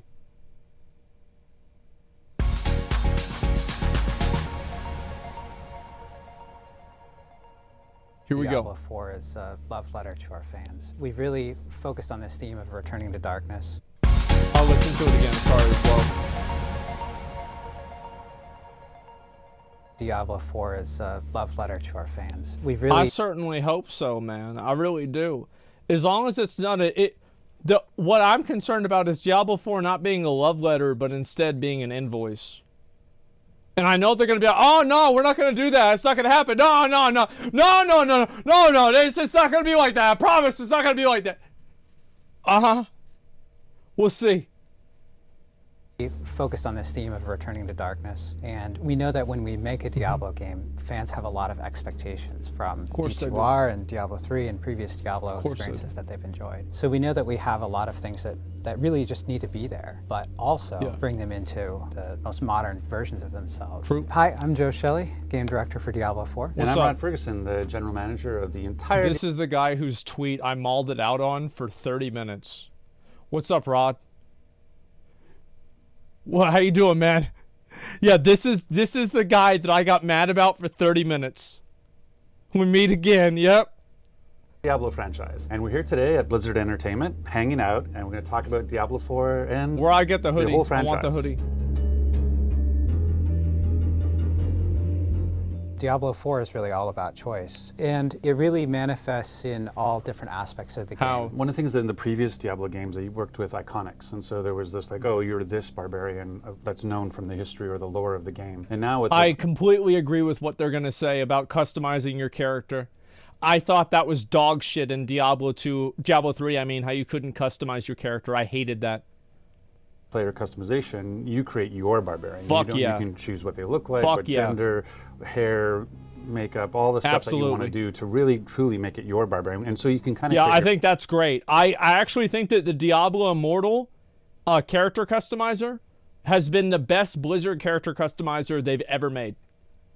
Your own backstory, and then from that you're in and choosing your skills, and you can choose very different skills that that really make it your own. Where sort of like Diablo 3, which is great, but it sort of tied a lot of what you did to your gear, and so if you wanted to change your abilities, you just changed what you had equipped, and that's not the case in D4. I mean, obviously gear is still very important to your build, but it's really about your skill selection that defines you, and then you take those choices into the game. The story is not. Well, I feel like that's a double-edged sword, isn't it? Isn't it, Rod? Like, I mean, what about this, right? Because like that makes, like, if gear doesn't, if you don't need to have specific spells with specific pieces of gear, then how will gear be interesting? Because most of the time gear interacted with and provided bonuses to certain spells. You see what I'm saying? So you can choose how to play out the story. Makes me worry. You're in a shared open world. You can choose to go exploring instead of doing the story if you want to. You can go anywhere you want within Sanctuary and go do dungeons or go do other things and take on a world boss or go do local event. So you have choice there. And then you have PvE versus PvP. So do you want to go and take on the story, campaign content, or do you want to go and fight other players? And it's one of our sort of PvP areas. And then it's who do you want to play with is a choice, right? You can play solo. It's a great game solo, but you can party up. Everything along the way is really about what you decide you want to do. And so that's why we talk about D4 is about choice, is because pretty much every step along the process, there's some things that you have agency over and you can decide how you want to play the game. I love how in like Lost Ark you have Guardians and you can fight against Guardians solo or you can do it with a party. Personally, I would love if they had like 4-player challenges in Diablo 4 that were like really hard. But Diablo 4 is like not a MMO, so that probably shouldn't even happen. But I just really hope they have really hard capstone challenges. Like soloing Volton or Velganos or Verdas whenever I was in Tier 1, right? Like, I really, really love that. Because, like, that's what really gets me excited about PoE, is to know that I'm working towards that next threshold, right? Killing Shaper, Cortex, Maven, fucking Cirrus, Conquerors, you know, all that stuff. I want to have that next thing, and that next, also really important, new boss that, like, I have to go up against, and he is a motherfucker. And, like, that's why I'm gearing. Like, what I'm saying is, like, I want a reason to get gear. Like, not I'm getting gear to get gear. No, I want a reason. I want a name for that reason to get gear. All of the classes in Diablo 4 have this sort of unique feature that's unique to just that class. And the Necromancer is the Book of the Dead, where you decide, oh, I can have skeleton warriors. What kind of skeleton warriors do I want? Do I want aggressive, defensive?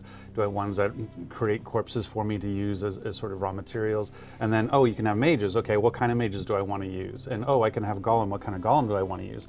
And so you can mix and match your warriors. That's interesting. I mean, that's effectively what you have with PoE, right? Is like you have fucking, what's that shit that's like 2C? The fucking the gem that turns them into skeleton mages. I forgot what it's called. And then like you also have like the gem, the Jewels Last Epoch. No, that's a game. I forgot what the name of it. Dead Reckoning. Yeah, Dead Reckoning. There it is. And then also you have, like, for example, like you have, I think it's Meat Shield that makes the your guardians or like your minions that are defensive and they protect you whenever you get attacked. And then you also have like Raging Spirits, like summon Raging Spirits. Like they're super aggressive. And so you can get a gem, I think it's like a Primordial Might or something like that makes golems aggressive. So basically, like, Diablo 4 is taking a lot of the ideas, really, that PoE has, and they're just making it to where you can click a button and toggle them on and off. Feeding Frenzy is the gem. Primordial Might is like one of the other... Primordial Might does it for, like, golems, and Feeding Frenzy does it for, like, the one that's empowered by that gem. It's a jewel, yeah. Golem to really create, that's a good idea. Customize the army that you have with you, and you never really had that experience before. It's a gem, not jewel. Bro, and that's what really is one of the things that makes the new Necro really unique and interesting. I like to talk about Diablo 4 being the culmination of the franchise because it wants to respect the past. Like and so when you look at kind of what. Can I be honest? Are really unique and interesting. I like to talk about Diablo 4. Look at the way the character moves. Look how slow it is.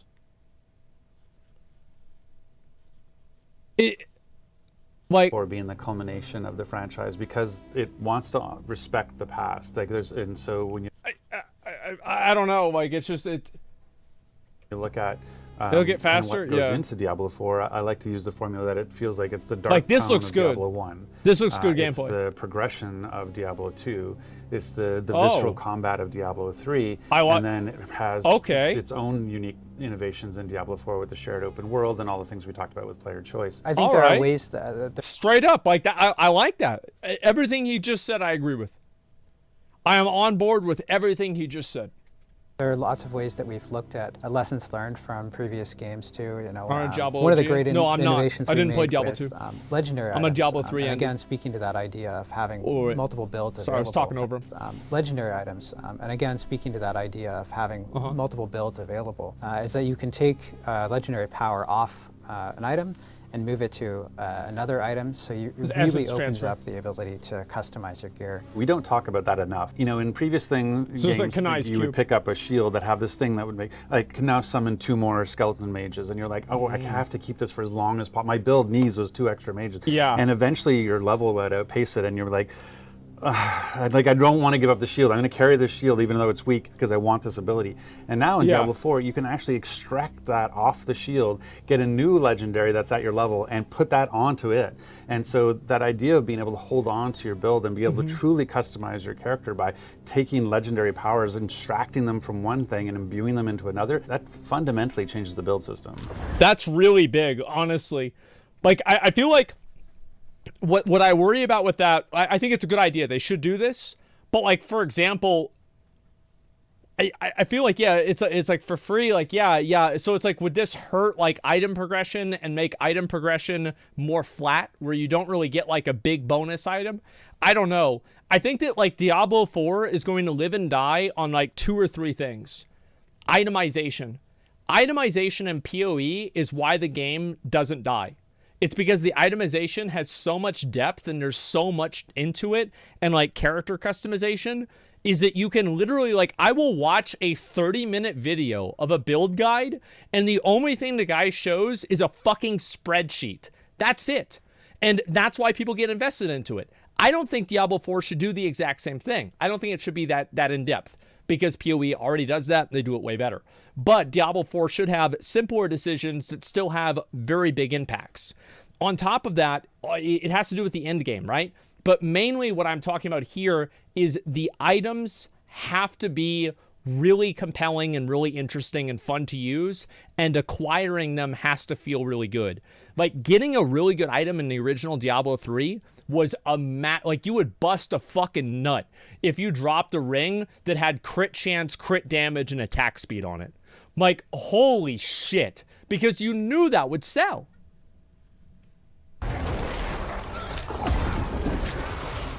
So one of the things that's really exciting about Diablo 4 is that because we have this shared open world that exists as a template, the dungeons are actually in places in the world that you're going to explore, and those gives those open dungeons a real world? sense of place. So when you go into a particular dungeon, you're going to see the tile set that's associated with that dungeon. Yeah. That type of art. And we have a wide variety of art. I like that. For these. Cool. And you're also going to see the monsters that live in it. But yeah, when the dungeon rolls, it is randomly generated within those parameters. The monsters will be differently configured. Well, I think that's common sense, right? It's the same as, like, whenever, like, I would do Act 1 butcher runs a lot because I was too shitty to do Act 3 for a while. And every time that you would do it, it would be a little bit different. Like, you would have an idea of what the layout was going to be, but it's like you had different tile sets every single time. Yeah, it's just like Diablo 3. You're going to see different champions, you're going to see different affixes, and you're going to see a different layout for that dungeon. On top of that... So it's the same thing that you guys have been doing. Okay. Each dungeon has a dungeon objective. So when you go in, you might have an objective to slay a boss, but you might have an objective to track down 3 fallen idols and disable them. And so the completion objective for the dungeon is unique to each dungeon as well. I think that one of the problems with Torghast is that whenever the main thing I don't like about Torghast right now is that you have to kill every single mob in order to get like 100% completion if you want to go for 5-star. I don't like that. I hope that they don't go down the route of trying to make the player kill everything, or go down different nooks and crannies they would not necessarily go down in order to fulfill some bonus objective that just makes the player explore. You know what I mean? Like, I don't want to do that. I'm like, for example, like in Path of Exile, you never really want to do that because there's a lot of like interest in each different map, etc. But I just really worry about like having to feel like you need to explore all these different areas and it turning into like a time-wasting activity. Yeah, looking for the last mob or something like that. Yeah, looking for the last, you know, like fetish totem or something like that. It's like, oh, fuck, right? I've got to run around like 2 or 3 times. Very annoying. Theoretically cool. In practice, after the first 5 maps, it's fucking annoying. And one of the things I really like when we play is that you go in and you don't know the objective. Like, there's not some magical person at the door telling you, by the way, the reason how you complete this is like you have to go in and discover the objective, which is really fun. And the dungeons actually play really well into our end game, right? Where you now not only do you have the dungeons that you're doing when you're playing through the campaign regularly for, say, new gear or a particular thing, but at the end, all of a sudden, you have nightmare dungeons. Where did you want to talk a little bit about like the sigils and that? You can upgrade the dungeons with these sigils to make them nightmare dungeons, and they become more dangerous. Additional affixes are applied to them that make the monsters more dangerous, or can even give you advantages. Right. And when you're That's interesting. Getting these sigils, you'll get a wide variety of sigils with. I really like the idea that the players actually get something out of it as well. Where it's not like, oh, all you do is you lose stuff. I like how you actually get positive things as well. They're like crests, yeah. They're the eternal legendary crests. How much for them? You're going to have to find out. It's a surprise. All kinds of different affixes on them. So there's, once again, player choice in which sigils you want to do. And if you get a sigil that is for a dungeon that, you know, is not as, you don't think is well suited to your class, you just skip that one and do a different one. Nightmare Dungeons. Skip that one. How about sell it, bro? Because like I don't want to have to fucking skip shit. I want to be able to sell it. Whenever I get something really good for another class, and it's not good for me, I want to still feel like I got something good. Like, why would you? I mean, just skip, bro. Like, what about selling it? Why they didn't talk about this? Of our take on rifts, and so if you've played the previous like Diablo 3, there's you know a thing in town, and you just go to it, and it opens a portal, and off you go, and you're just standing in town, going to it over and over. And now we have these nightmare dungeons, which is kind of like running a rift in a way. But it has a sense of place. So now you have keys, and so Joe has sigils, I have sigils, and we're like, okay, where do we want to go? Like, we have to go somewhere now, and like, okay, let's mount up, get on our horses, and we're going to ride west, and because that dungeon has a particular type of loot that we want to have, or a type of gear that we want to get. I don't really see as much value in that as maybe they perceive.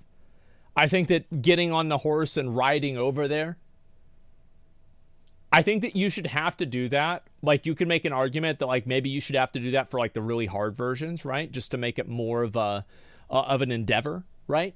But, like, to add RP to it. But the truth is, like, WoW doesn't really have that. You know, you got Summoning Stones. Lost Ark doesn't have that at all. Final Fantasy doesn't have that at all. Path of Exile doesn't have that at all. You just do it through the map device 9 times out of 10. It's just, dude, it's not an MMO. Why would that matter? Like, Path of Exile isn't an MMO either. All I'm saying is that adding unnecessary travel time to something does not make it a better experience. Diablo 3 was not bad because you did rifts in the city all day. Diablo 3 was bad because you did rifts all day. Does that make sense? That's why it was bad. And so I love that New feeling World of tried place that. and not just grabbing a portal in town every time. We know that it's fun to build your character and discover all these powerful builds. And we also think it's really important to have content to test yourself against. So we've really tried to expand the variety of activities. And you know, as Rod said, the game, you know, when you finish the campaign, you might be level 45 or something. Okay. Your character level goes up to 100 through, through Paragon points, and you get access to Whispers, you get access to Nightmare Dungeons, other endgame activities that we're still working on. Okay. We really wanted you to have a wide variety of things to do. And of course, you've got world tiers that are allowing you to step up make sure that the difficulty of the world stays on pace with the power of your character level. How do you guys feel about that? Like, because there's a part of me that likes that, and there's also a part of me that's like, I like being able to go back to a boss that I fought before and just one-shot him. You know, like, I do. I like that. And it's just, like, I'll you know, I'll wait to see what the game is like, right? But yeah, it's like you don't get that point where, like, for example, you remember back in like Diablo 3, did any of you guys have like a really, really good character in Diablo 3 and you could do Inferno and just fucking like pretty much like one phase Diablo and like just one like kind of combo of attacks, or like fucking kill the butcher in like 3 or 4 seconds? That was so fucking fun, right? And so you still need to make sure people can get to that level. I think that's super important with a Diablo game. Same with PoE, right? Like, that's what I love watching, like, speed kills for bosses. And to unlock those, you actually need to complete a dungeon to access that more difficult content. So it goes back to the idea of making a build, making it powerful, and then testing yourself against some challenge. And and the Paragon point, like, so a Paragon system, if you played D3, you know the Paragon system we know about in Diablo 3, but it was just basically sliders and on a couple of different aspects of your character. In Diablo 4, the Paragon system wasn't bad. The reason why it turned into being bad is because the scaling got so high that all of the Paragon levels were a formality. An actual board that, think of it as a checkerboard. It's Holy much more shit. granular than that, but for simplicity's sake, I'll say a checkerboard. And you have to navigate your way by sort of unlocking squares as you move across the board. And each of those squares could be +5 strength, or a different ability, or something that enhances your skills. Yeah. And so you're able to click these different boards together and make your own path through. So that's morphine. Well, one of the things we really like about Diablo 4 is that even if Joe and I both were creating a barbarian, and even if we both wanted to be whirlwind barbarians as an example, I like that. we could still have completely different builds, and that's what really makes, I think, Diablo 4 unique, is that we're not ending up at the same place. You know, there's a lot of games that when you're done, everybody's the same, and that's not the case in D4. And so I think people are going to love the new Paragon system. That idea is so much more rich. I'm really worried about that being the case. And like, I think every game has this happen. It's like, and like PoE is no better than this. Like, if you go to PoE Ninja, like, I'm just going to show you real quick, okay? PoE.ninja. Let me show you guys. And this is just what the builds. So, like, 21% of people are champions, 0.6% of people are tricksters, 19% are necromancers, 0.8% are assassins. So, what does that mean? That means that metas are formed in literally every single game. Hardcore League. Let me see. Can I change hardcore? Oh, it's just Sentinel. Okay, yeah, let me change it. Oh, it's even worse. Inquisitors 20 and Tricksters 0.2. So you're always gonna have metas, etc. I don't think that the goal that they should have should be to not have metas. The goal should be to have the game evolving regularly, that metas change. Richer than we've ever had before as a Paragon system. And it really, when you see what it can do to your character, you really want to find that optimal path across the board. And then when you go to connect the next board, you can actually rotate it to pick the path you want to go through. Like, it's a really cool system. There are also glyphs that you can socket into the board, and you can upgrade those cool. By completing Nightmare Dungeons. So I like that. Really, yeah, that's a lot cool. of diversity available within the builds themselves. And because Diablo 4 as a live service will be continuing to balance the game so that we can make sure that there are always a variety of builds that are viable and you're not focused into only one. That is very reassuring to hear. Now, it will be more reassuring to actually see. We'll see if that happens. But yes, that's super important for them to do, to just be continuously changing things up. I don't know if they're going to have like seasons with like a full gear reset or what. I'm not really sure yet. I don't know if they're sure yet. Probably depends on what happens on release. A ladder, yeah.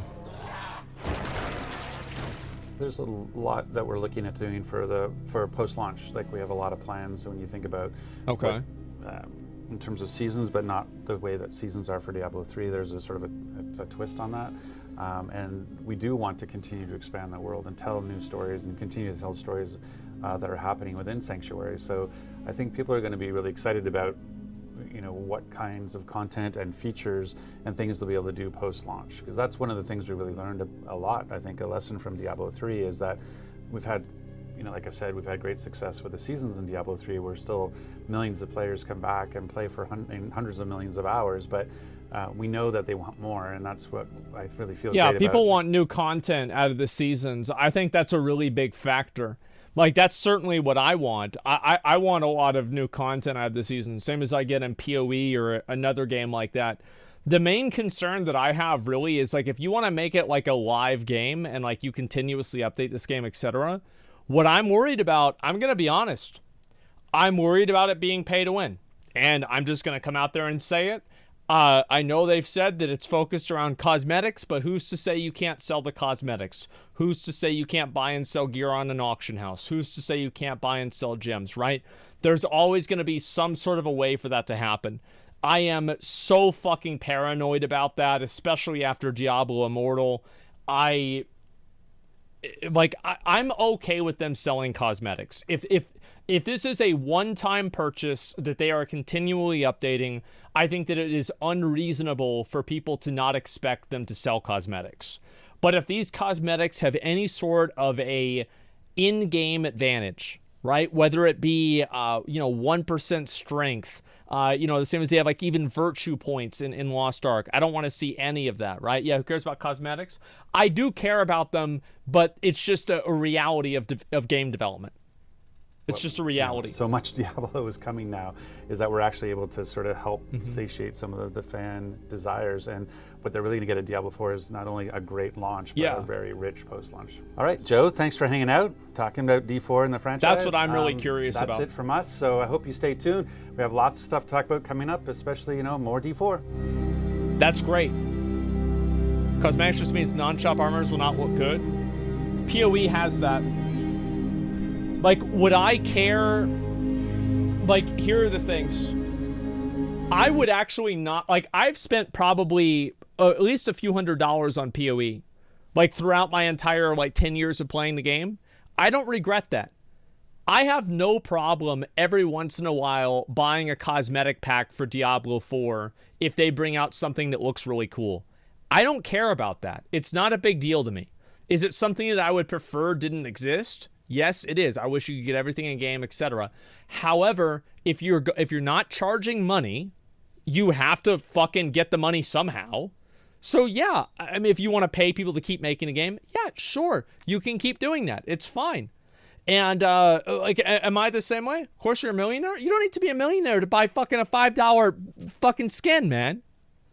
And yeah, hope you're doing well. Check out the new cosmetics. They added this league.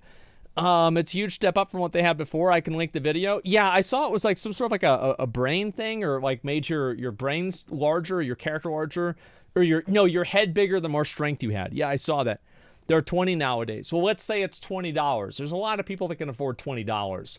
All I'm really trying to get at here is that Diablo 4, I would have no problem supporting the game in the same way that I support PoE by occasionally buying microtransaction stuff. But I don't want the microtransactions to be cannibalistic towards the base game. And I also want the content to be released and new content to be released regularly.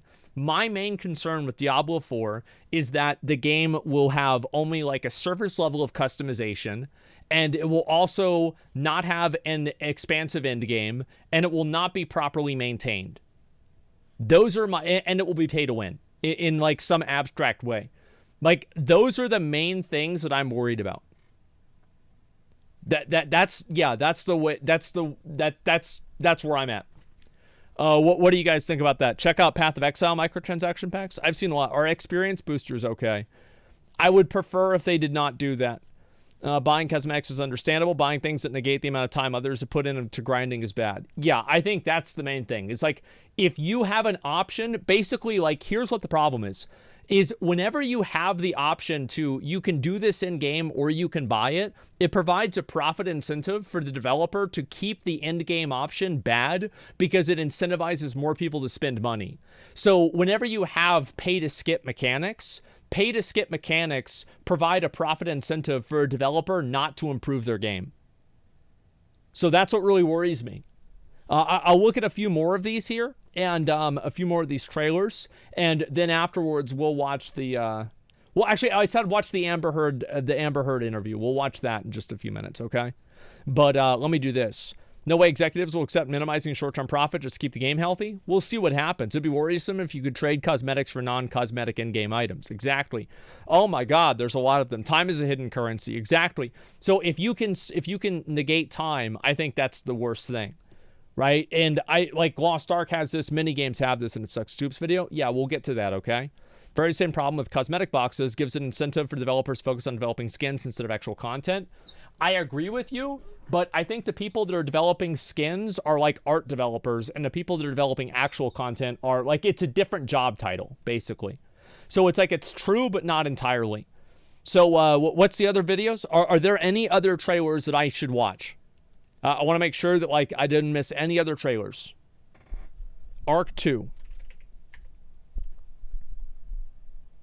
Oh no.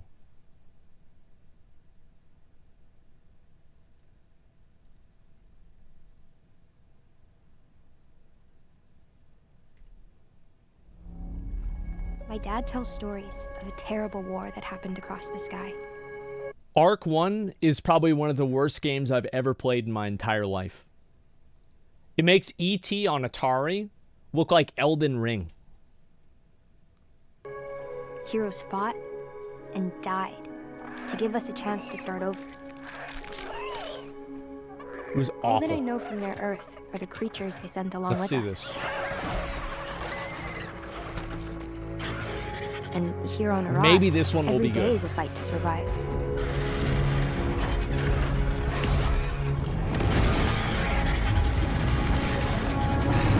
Oh shit. But if anyone can tame this new world, we can. No shot. No. There's no way it's actually him, is it? There's no way, right? Is it actually him? Holy fuck. Oh my fucking God.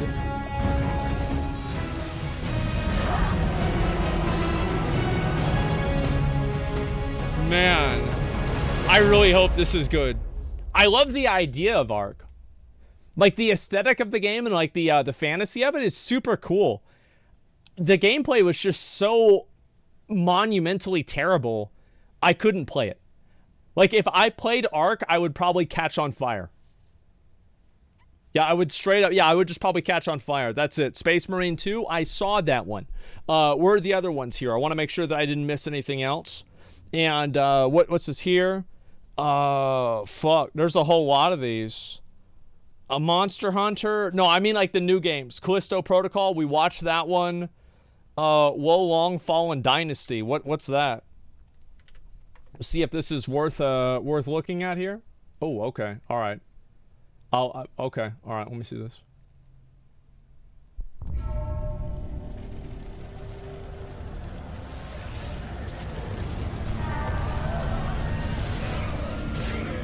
It's like a zombie samurai game. What the fuck? Oh shit. Ninja. I found you.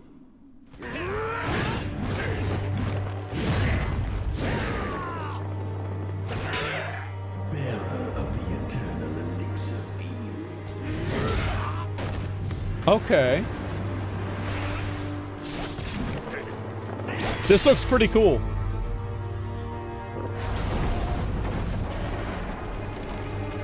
Yeah, it's actually, I like this.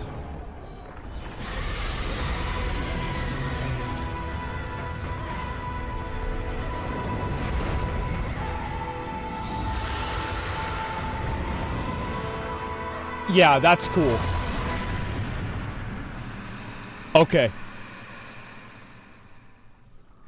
Yeah, I like that a lot. What's this? My name! Oh, shit. Oh, shit. Okay, alright. And what's this here? Flintlock trailer? It's from the Neo developer? Maybe it'll be good. This is a game that I would potentially play. Yeah, straight up. Flintlock. Okay, what's that? Flintlock trailer. Okay, let's take a look at this. Flintlock: The Siege of Dawn gameplay trailer. Okay, give me 1 second. Let me take my my headphones off. And God of War knockoff? I have no idea. Like the Wukong game, I'm very excited about. I don't know when that's gonna come out, but hopefully soon.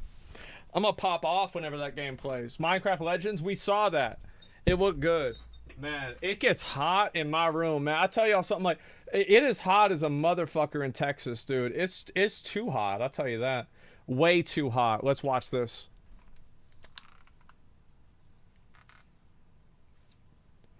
Okay. When the gods first emerged from the great below, we saw them as saviors. Instead, they unleashed a pestilence on our world. No one yet knows if you can kill a god. I, for one, intend to find out.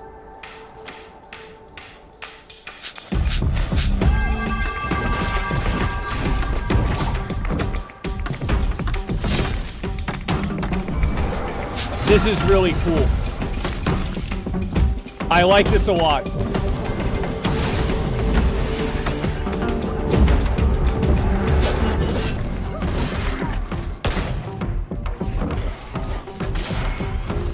Yeah, I actually, yeah, I like this a lot.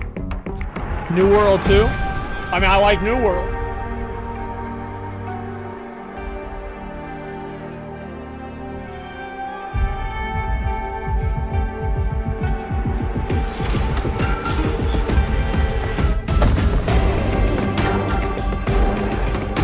Yeah, it does look like New World. Holy shit.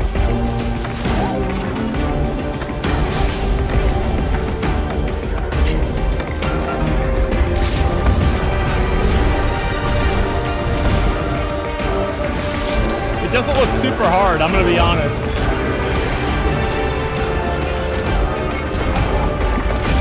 Yeah, let's add that. Yeah, I wish this was the new New World content. That'd be great. This game does actually look cool.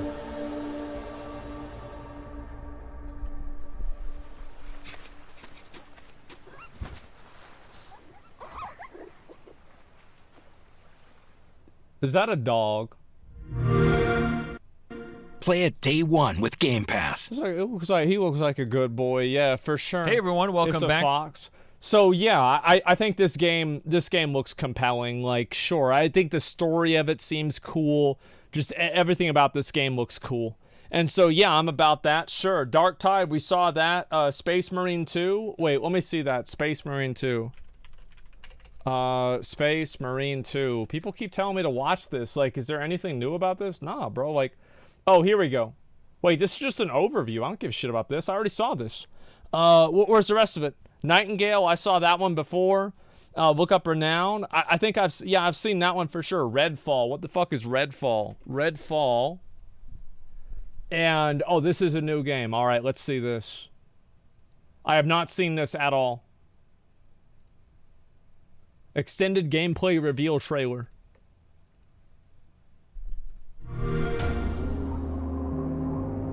Bet that's, oh, wow. It's in Austin. Rumor has it something's off at the church. There's blood in the baptismal font, and pastor's gone missing. And my genius plan was to investigate it. Alone.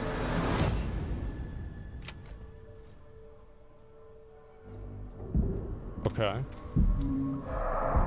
Of course. Don't stress, Layla.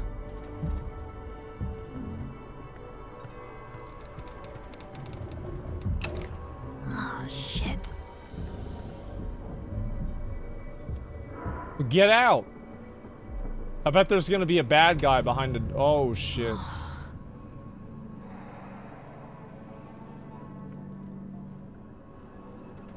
Yeah, go home. Fuck this. Does that say gay? Oh, never mind. It says K. He is the truth in the darkness. He is the word in the shadow. I've seen the movement in the dark. I've seen the shadow. my shield. That was cool. That was cool. I like that. I'll bite out your heart. Oh god, oh god, oh god, oh god.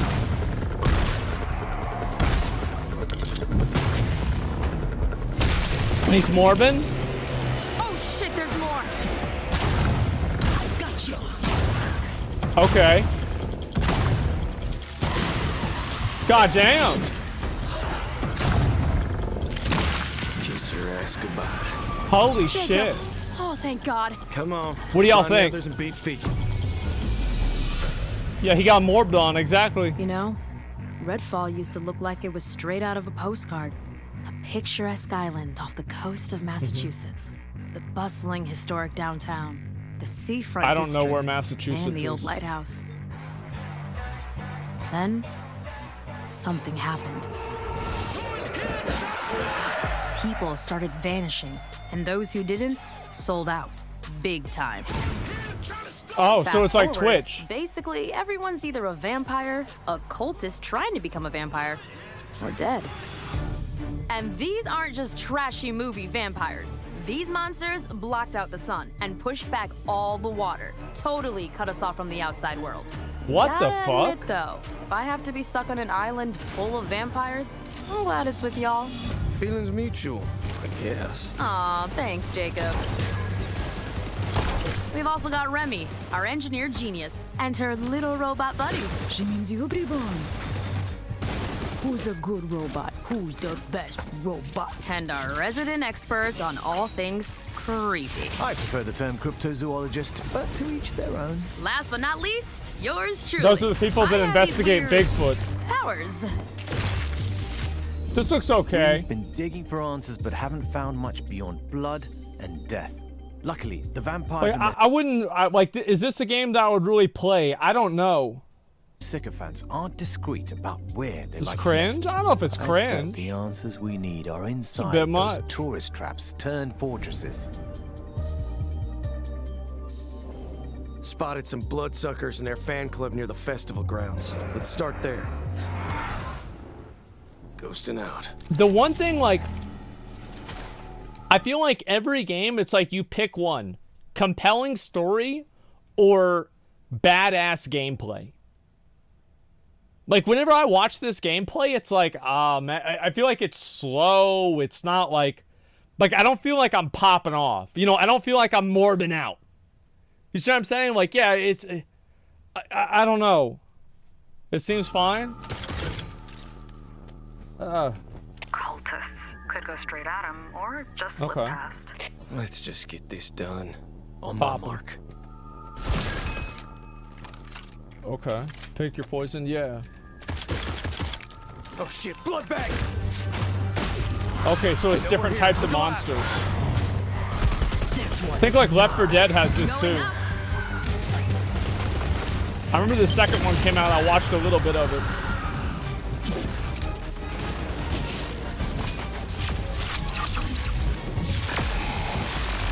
That's cool. Like stops time or some shit. My cryptid hunter's intuition tells me there's a nest nearby. Your what? Jeff, that's not a thing. Found something. Oh, now I simply must go in there. What is that? Where does it go? That's interesting. I like that. That is really cool. Some kind of collective consciousness. Okay. That's impossible. There's the movie Okay. theater. I used to That's come here cool. all the time. Why'd they have to mess this up for me? Ah, shit. It's alive. It'll collapse any second. Run!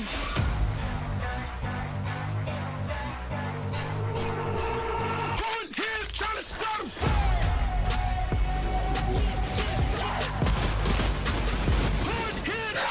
What you think? I don't want everything but the kitchen sink. I be feeling in the neighborhood. All of the grannies wanna sip they tea. I don't think there's enough zombies. I hope they add in more of them. Where it's like a fucking horde, you know? Is there generic music here? I feel like 9 times out of 10, whenever you have like a this hip hop song goes hard, it does not fucking fit with a video game. It does not fucking fit. And it never does. It's a generic shooter. Yeah, it's so bad. What's this here? Plague Tale Requiem. Is this a new game? I'll go ahead and look at that in a second. A tactical shooter, not horde? Yeah, well, you know, it's just, that's what I like, okay? Let's see here. Oh, wow, it's a straight up fucking brand new game. Okay, let's see this. Plague Tale, End of Innocence gameplay trailer. All right, let's take a look at this. Excuse me. Let's do it.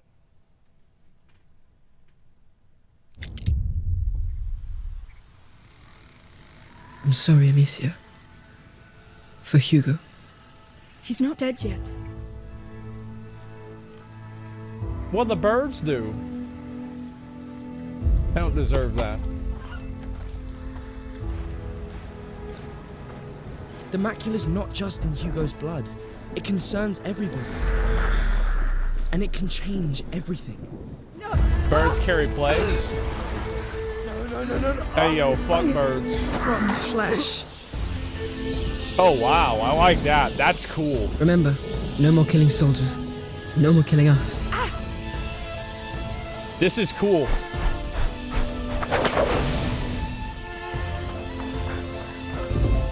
Look out! There's a killer around here. One of our men has been murdered.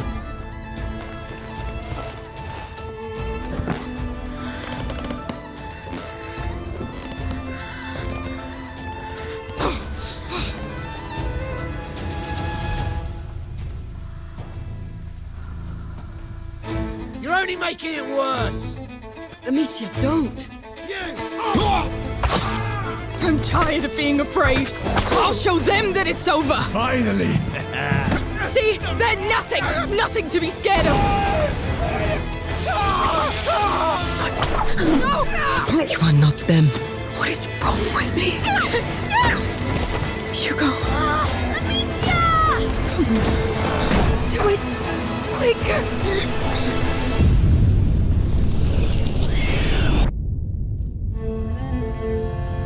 I like this. I think this is cool. That is really cool. I like it a lot. Yeah, what do you guys think? Yeah, you guys like it? I think it's badass. Play the first one. I don't know if it's I mean, I don't know. Maybe the first one's not good. I have no idea. But I think this one looks really, really cool. Like some of the aesthetics of it and everything about it. Play first game, it's great. Yeah, I don't know. There's been good trailer in the last game. Yeah. I mean, the thing is, like, the trailers to me, like, I am the kind of person, like, I will judge a book off its cover because you can't even make the cover good. What's the thing? What do you think the game's gonna be good for, right? Like, y'all can't even make it look good in the trailer. Like, yeah, I think it's gonna suck. Like, that's all it comes down to. I'll look at one more, then I'm gonna look at the that interview with Amber Heard. All right, what's the one more that y'all want me to look at? What one more? Oh, there actually is a lot of them. I don't know if I can go through all of these. Metal Hellsinger, I saw that one already. Yellen, what's this one here? This is just, bro, I don't know what the fuck this is. Let's see what this is. Next one, Sunbreak, Goat Simulator 3. What's this? Sunbreak, Monster Hunter Sunbreak. Oh, that's just, that's Monster Hunter. I already know what that is. Witchfire, I think I saw that. Put Genshin in there? I don't know. Exo Primal. Let's see if I can find that. Woe Fallen Dynasty. All right, I think that we've pretty much gone through all of them then. Okay, good. Exo Primal, extended gameplay trailer. All right, let's see this one here. I am the artificial intelligence, Leviathan. Okay. Your personnel data indicates you are a suitable specimen to join an ongoing experiment. Under my supervision, Ibius Corp conducts its most important research here. Welcome to Bikitoa Island. Okay. You have been selected for a live combat test. The first team to complete their assignment wins. My archives encompass exhaustive records of human history. Wait, it's Reinhardt. Wait, These what? channels are riddled with errors and institutional bias. This looks Your cool. species is susceptible to mass delusion. Holy shit. Fascinating. It's like you're playing Overwatch against a Triceratops. Evolve, yet you do not want to change. You tear down curtains, yet fear revelation. Holy shit! Even when what is revealed is of your own creation. Is this PvP? Combat data is required to develop the exosuit. At Ibius, we're always. What's with this frame rate, man? Always. Humanity. Yeah, it's PvP? Okay. An interesting variable. Within your behavior lies the answer. What is variable shall become fixed. Humans, fight and die for me. Okay. Carnage module online.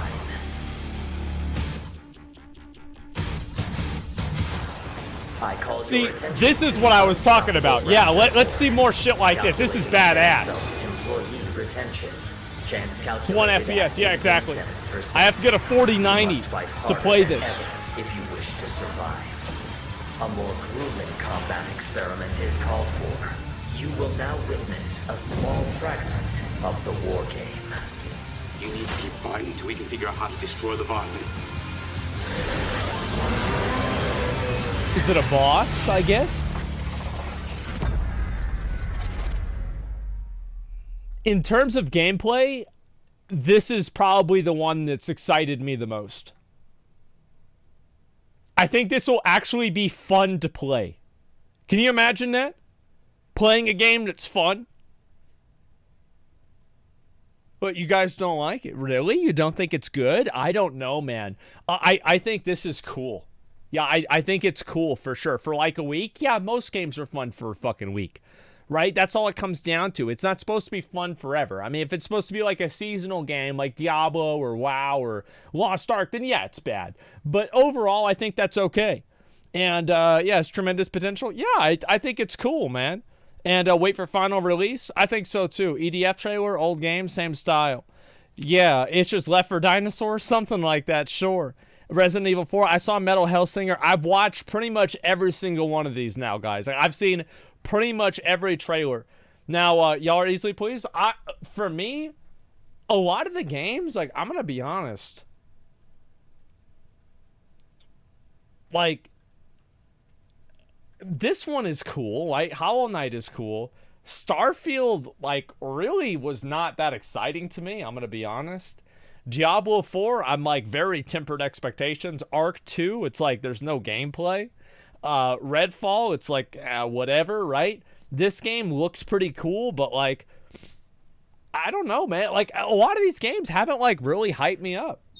Am I getting old? Am I like a boomer now? I'm not getting excited by a lot of these games. Like, did y'all feel the same way? Power World, that one did look kind of good. Like, how did you guys feel about the games? Like, all the games that have been announced, like, what did you guys think about them? Yeah, well, what did you guys think about them? It's an age thing? It's no innovation? Like, yeah, it's just high on life. I saw that. Yeah, it was cool. It was a cool idea. It's because of COVID. Nightingale looks good? Oh, yes! That's the fucking, the Castlevania one. You're right about that. Resident Evil Village DLC? Yeah, I saw that. What about Callisto Project? That looks okay, sure. Is it amazing? I don't know about amazing, but it's okay.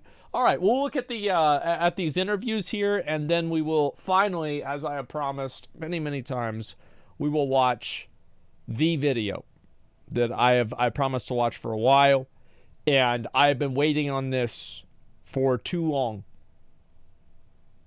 Yes, the Giga video, exactly. Let me go through and we'll watch the interviews first, though. Before I go, the Stoops video, I don't even know if I'm going to have time for that today. I might save that for tomorrow. I just don't know. Let me go ahead and take a look at this. Amber Heard interview. Okay, here we go. Oh, my God. All right, is this, which one is it? Is it this one? It's got to be. It's got 1 million views. Let's watch it. Amber Heard breaks silence. I don't blame the jury. Okay, here we go. Oh my God. Oh my God, it's time. Oh my God.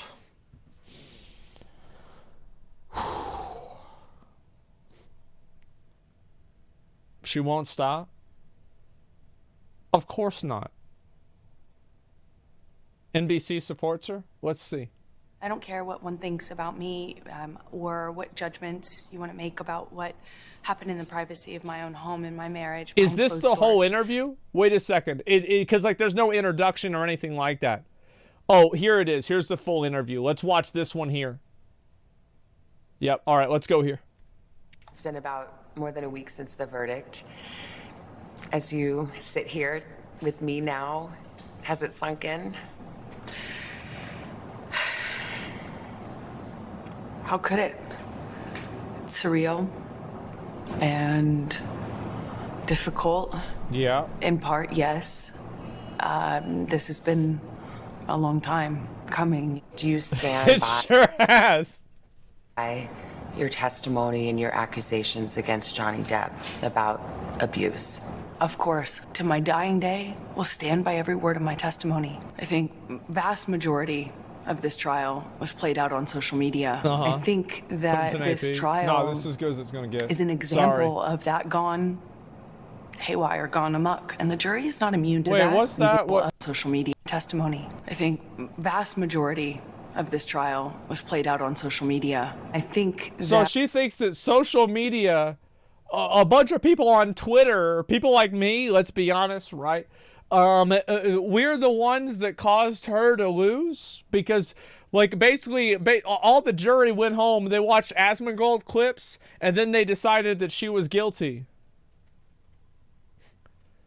And, like, it's just so, like, manipulated the case. Yeah, like, it's just, come on. This trial is an example of that gone haywire, gone amok, and the jury is not immune to... I don't think that that's really the case. I mean, we've had a number of public cases where people went absolutely fucking apeshit about it. The Kyle Rittenhouse one. We had the one before with Derek Chauvin and, like, George Floyd. We've had a million of these things happen where the trial goes out, everybody's talking about it on social media, and there's OJ, yeah, it's like every single one of these has been the same fucking thing. It's like, what is this? Casey Anthony? Yeah. That? You think the jury saw it? How could they not? I think even the most well-intentioned juror, it would have been impossible to avoid this. Every single day I passed for 3, 4, sometimes 6 blocks, city blocks lined with people holding signs saying, "Burn the witch," "Death to Amber." After 3.5 weeks, I took this. I'm like, 6 blocks, somebody saying a sign, "Death to Amber." But I don't know, guys. Yeah, I don't know about that.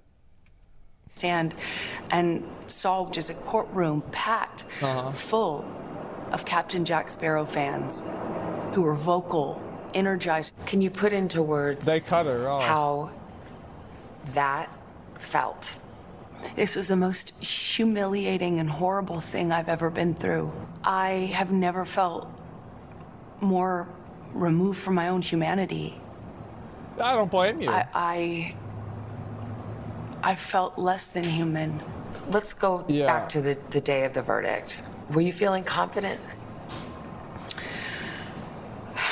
It's like she lying? No, of course she's lying. She's lying the whole time. Like, it's just, whenever I see shit like this, it annoys me because she acts like she's a victim of this outcome.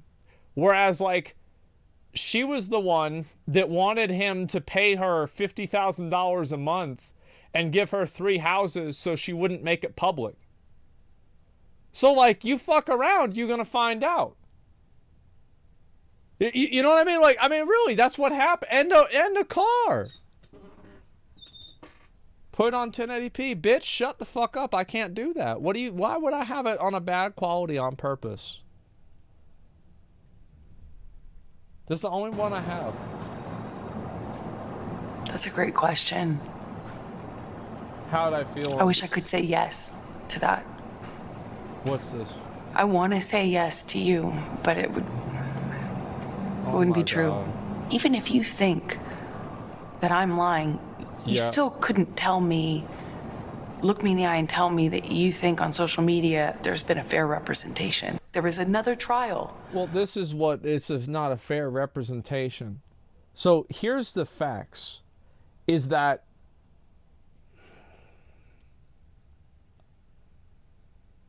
is there a fair representation of flat earthers on Twitter? No, man. It's like pretty much everybody thinks that shit's round. So like, how's that fair? That like 99% of people, 95% of people don't think it's flat. There's no fair representation for flat earthers, man. Like, what is this? And that's kind of what I'm saying. It's like a fair representation. Like what she's implying is like, oh, the fair representation is like, oh, nobody supported me. Well, yeah, because it was bullshit. It wasn't a fair representation because it wasn't a fair amount of evidence. It was imbalanced amounts of evidence. You see what I'm saying? Like, it's of course there's going to be more people that don't believe you because there's more reasons not to believe you. Man, there's not a lot of people that think the earth is flat on Twitter, man. Like, how's this fucking fair? How are we supposed to have a fair democracy? Oh, I thought it was supposed to be the marketplace of ideas, but everybody disagrees with me. Handled it with the same, dealt with the same substantive issues that had even more evidence in. In fact, my evidence was largely kept out. Really important pieces of evidence kept out. Why? Why was it kept out? Like, why? This is the thing. Like, basically, it's like, oh, well, we would have won, but we didn't. Because all of the lawyers team, they decided, they're like, man, we want to lose. And so we're not going to let the evidence that's going to be helpful have it out. Like, what the fuck are you talking about? Like, done differently, handled differently by a judge instead of a jury. Some evidence is admissible in a UK court that is not admissible in a US court. Do you think that maybe he just had better lawyers? I will say his lawyers did certainly a better job of distracting the jury from the real issues. For some people, they just were frankly disgusted by the whole thing and don't have much sympathy for either one of you. Well, they don't have... Well, I think that a lot of people did feel that way. That's really the truth, is that the interviewer is not wrong. It's the fact that, like, yeah, a lot of people just saw this and, like, this is, like, some fucking crazy Hollywood relationship with two people that are clearly off the deep end, and they just didn't want to have anything to do with it, man. Like, that's what... Yeah, fuck rich people. Yeah, they don't give a fuck about this. It's stupid. So is the lawyers were at fault? Yeah, basically it's the lawyers, social media, the jury, the judge. It's everybody, man. Can you understand that? Absolutely. I would not blame the average person for looking at this and how it's been covered and not think that it is Hollywood brats at their worst. But what people don't understand... Well, yeah, that's because it was. Like, that's what it was. You don't have to be ashamed of that. Plenty of dumb people do this all the time. You don't have to be a multimillionaire to be a dumbass. I have friends of mine that do drugs and have problems like this all the time. And they're poor as shit. It's just you don't hear about them because nobody gives a fuck about what happened with Paul. Oh, Paul's in jail again? Okay. Who gives a fuck? It doesn't even make it to the national newspaper. Or sorry, the local newspaper. Yeah, fuck him. And it's actually so much bigger than that. This is not only about our First Amendment right to speak. But here's the thing about the First Amendment. Yeah, here's the thing. Here's the thing about that. Here's a little funny little tidbit, little bonus bit of information. It protects free speech. It doesn't protect lies that amount to defamation. That's true. And that was the issue in the case. Yes, exactly. You can't go into... The free speech does not protect you if you go into a crowded theater and you scream fire. We get the concept of free speech from the Greeks. My understanding of what that means is not just the freedom to speak. I like how she said that, and I'm pretty sure that they cut off because she went off on a tangent. It's from the Greeks, yeah. I don't know if it was from the Greeks or not. It's talking about the Senate and people talking. I have no idea. It's a freedom to speak truth to power. What?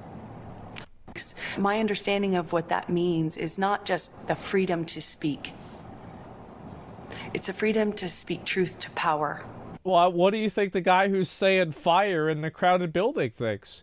I bet he feels pretty fucking powerful. Everybody's running around and they're acting crazy and shit. They're like, holy fuck, where is it? Oh my god, get out of my way. I've got to get out of this building right now. Yeah, I bet he feels really fucking powerful. He's like, I did this. Wow.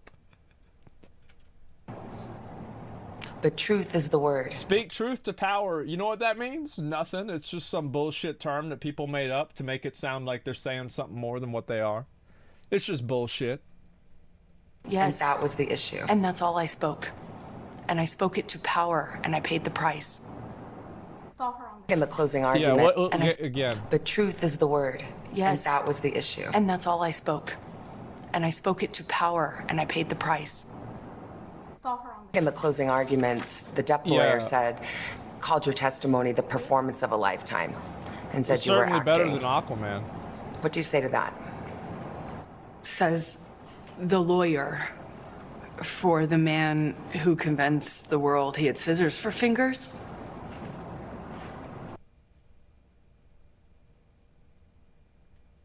Whenever I saw Edward Scissorhands, I knew that he didn't have scissors for fingers. I didn't, like whenever I go and I see Jurassic Park, I don't think, damn, so they got a whole Triceratops for this fucking movie. God, where'd they get that? Are those still in Australia or some shit? God, that's a big boy. Wow. You know what I mean? Like, it's a movie. I'm the performer. I had listened to weeks of testimony insinuating that, or saying quite directly that, you know, I'm a terrible actress. Yeah. So I'm a bit confused how I could be both. The DEP team. No, you're not. Isn't it obvious? If you were a good actress, you'd have won. Argued that you were the abuser, that you instigated physical violence. Did you? I never That's had to why you instigate didn't win. it. I responded to it. When you're living in violence and it becomes normal, as I testified to, you have to adapt. You say you were responding, but there is evidence. There are tapes in which you acknowledge hitting. There are tapes in which you say, I started the fight. I know much has been made of these audio tapes. They were first leaked online after being edited. What you would hear in those clips. You know, you can check if a video or an audio thing has been edited, right? Because you can go into the sound waves and you can measure, like, there will be abrupt changes in, like, the way that the sound waves happen. Like, and then also metadata. Yeah, like, I've seen videos of this as well. Not only is it the metadata, but you can listen to the sounds, and if you have a program that can read that, it will show you where the edits are. Because it's not a completely quiet room besides that. You will see changes in between the background audio. It's just fucking bullshit. Are not evidence of what was happening. It was evidence of a negotiation of how to talk about that with your abuser. But I am looking at a transcript that says, he says, you start physical fights, and you say, I did start a physical fight. I can't promise you I won't get physical again. I mean, this is in black and white. I understand context. Yeah. But you're testifying and you're just telling me today, I never started a physical fight, and here you are on tape saying you did. Yeah, as I testified. Isn't that crazy? Isn't that just a crazy coincidence? I can't believe Captain Jack Sparrow tricked you into believing that. On the stand about this is that when your life is at risk, not only will you take the blame for things that you shouldn't take the blame for, but when you're in an abusive dynamic, psychologically, emotionally, and physically, you don't have the resources that, say, you or I do with the luxury of saying, hey, this is black and white, because it's anything but when you're living in it. But then there are other times there's it's a completely different, nah, bro. Like, it's actually, like, you thought it was up, it's down. Like, it's totally different. It's nuts, man. Like, this is your best role. It's just, what's this here? This complete logical, give your first aggressive partner a knife and then start physical fights. Reality is literally impossible to understand. Yeah, I mean, come on, man. Come on. So she lied? Listen. Time is a tangled web. Another tape where you're taunting him and saying, oh, tell the world, Johnny Depp, I, a man, am a victim of domestic violence. Yeah. 20-second clips or the transcripts of them are not representative of even the 2 hours or the 3 hours that those clips are excerpt from. Could your side have just put the whole 3 hours in then? I'm not a lawyer, as I... Okay, yeah, I mean, yeah. Well, that's actually a very good fucking question, you know what I mean? It's like, well, actually, if you had the context, I was totally right. Well, then why didn't you put the context in?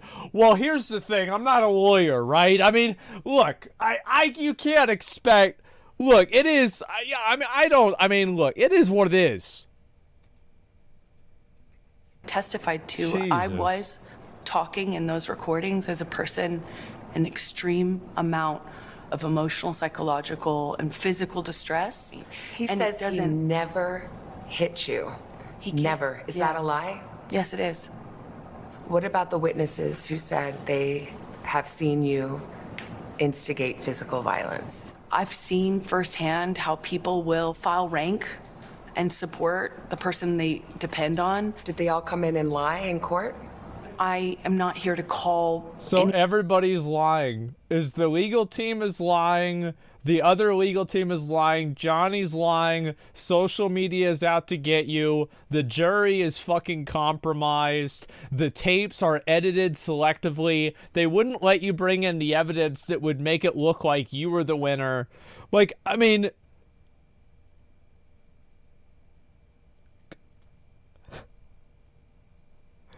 Come on. Like, I feel like I should play It Wasn't Me by Shaggy right now.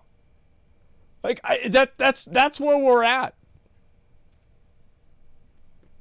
Any of his witnesses, any names, I'm here to just kind of talk about it from what it felt like for me as a person. It's like, I'm not here to, well, like, and this is the thing, right, is she tries to turn it back around. It's like, she makes a statement, she's like lying about something. And then the interviewer asks, like, okay, well, this is the logical conclusion that statement leads you to.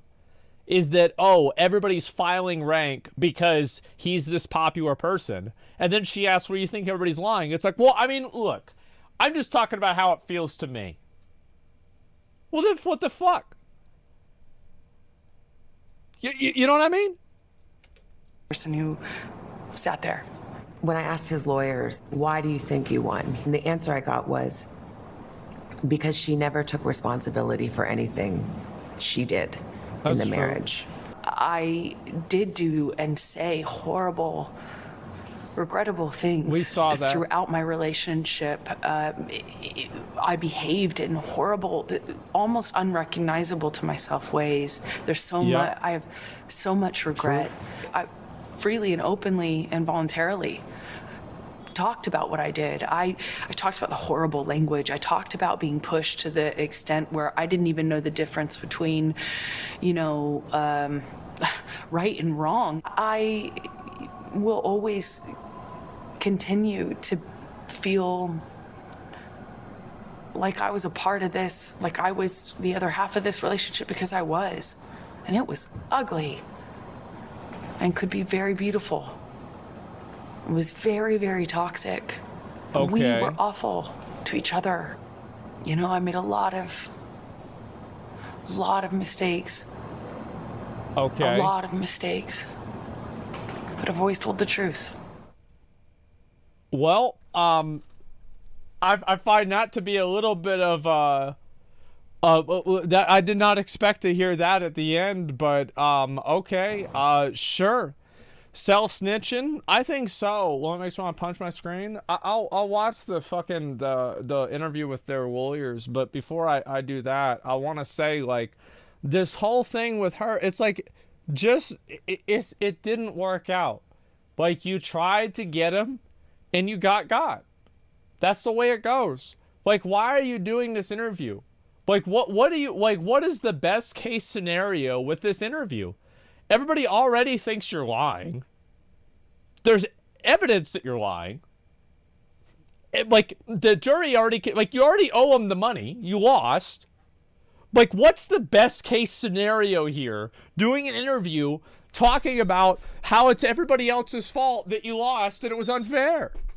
You know what I mean? Like, yeah, move on. Like, goddamn. I don't think that they will. I think that I actually feel like this is probably going to turn into something else, man. I do. OnlyFans is her next thing. She's not going to do OnlyFans. I don't think that's going to happen. I've only told the truth, except for 30 seconds ago whenever I said I was lying in the tapes, and you can hear where I said things.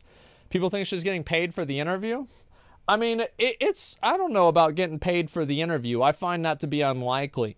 Getting a GoFundMe for her supporters to pay for her.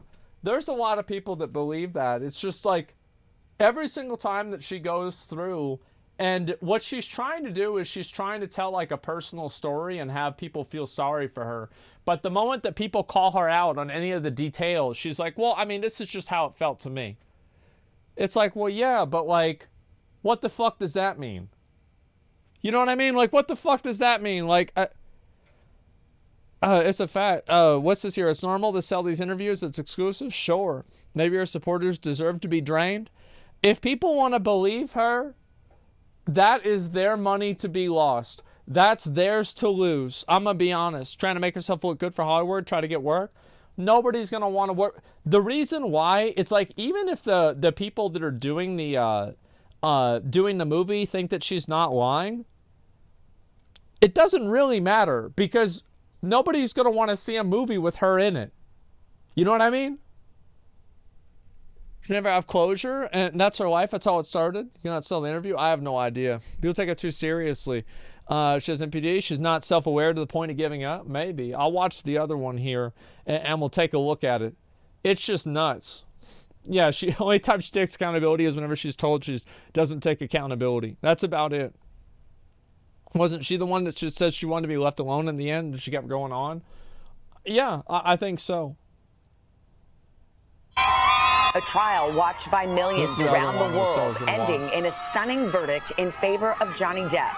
Last week, a jury found that Depp's ex-wife, Amber Heard, had defamed him in a 2018 Washington Post op-ed. She's been ordered to pay more than $10 million in damages. Heard, who plans to appeal, won just one of 3 claims in her counter lawsuit against Depp and was awarded $2 million in damages. We are grateful, so grateful.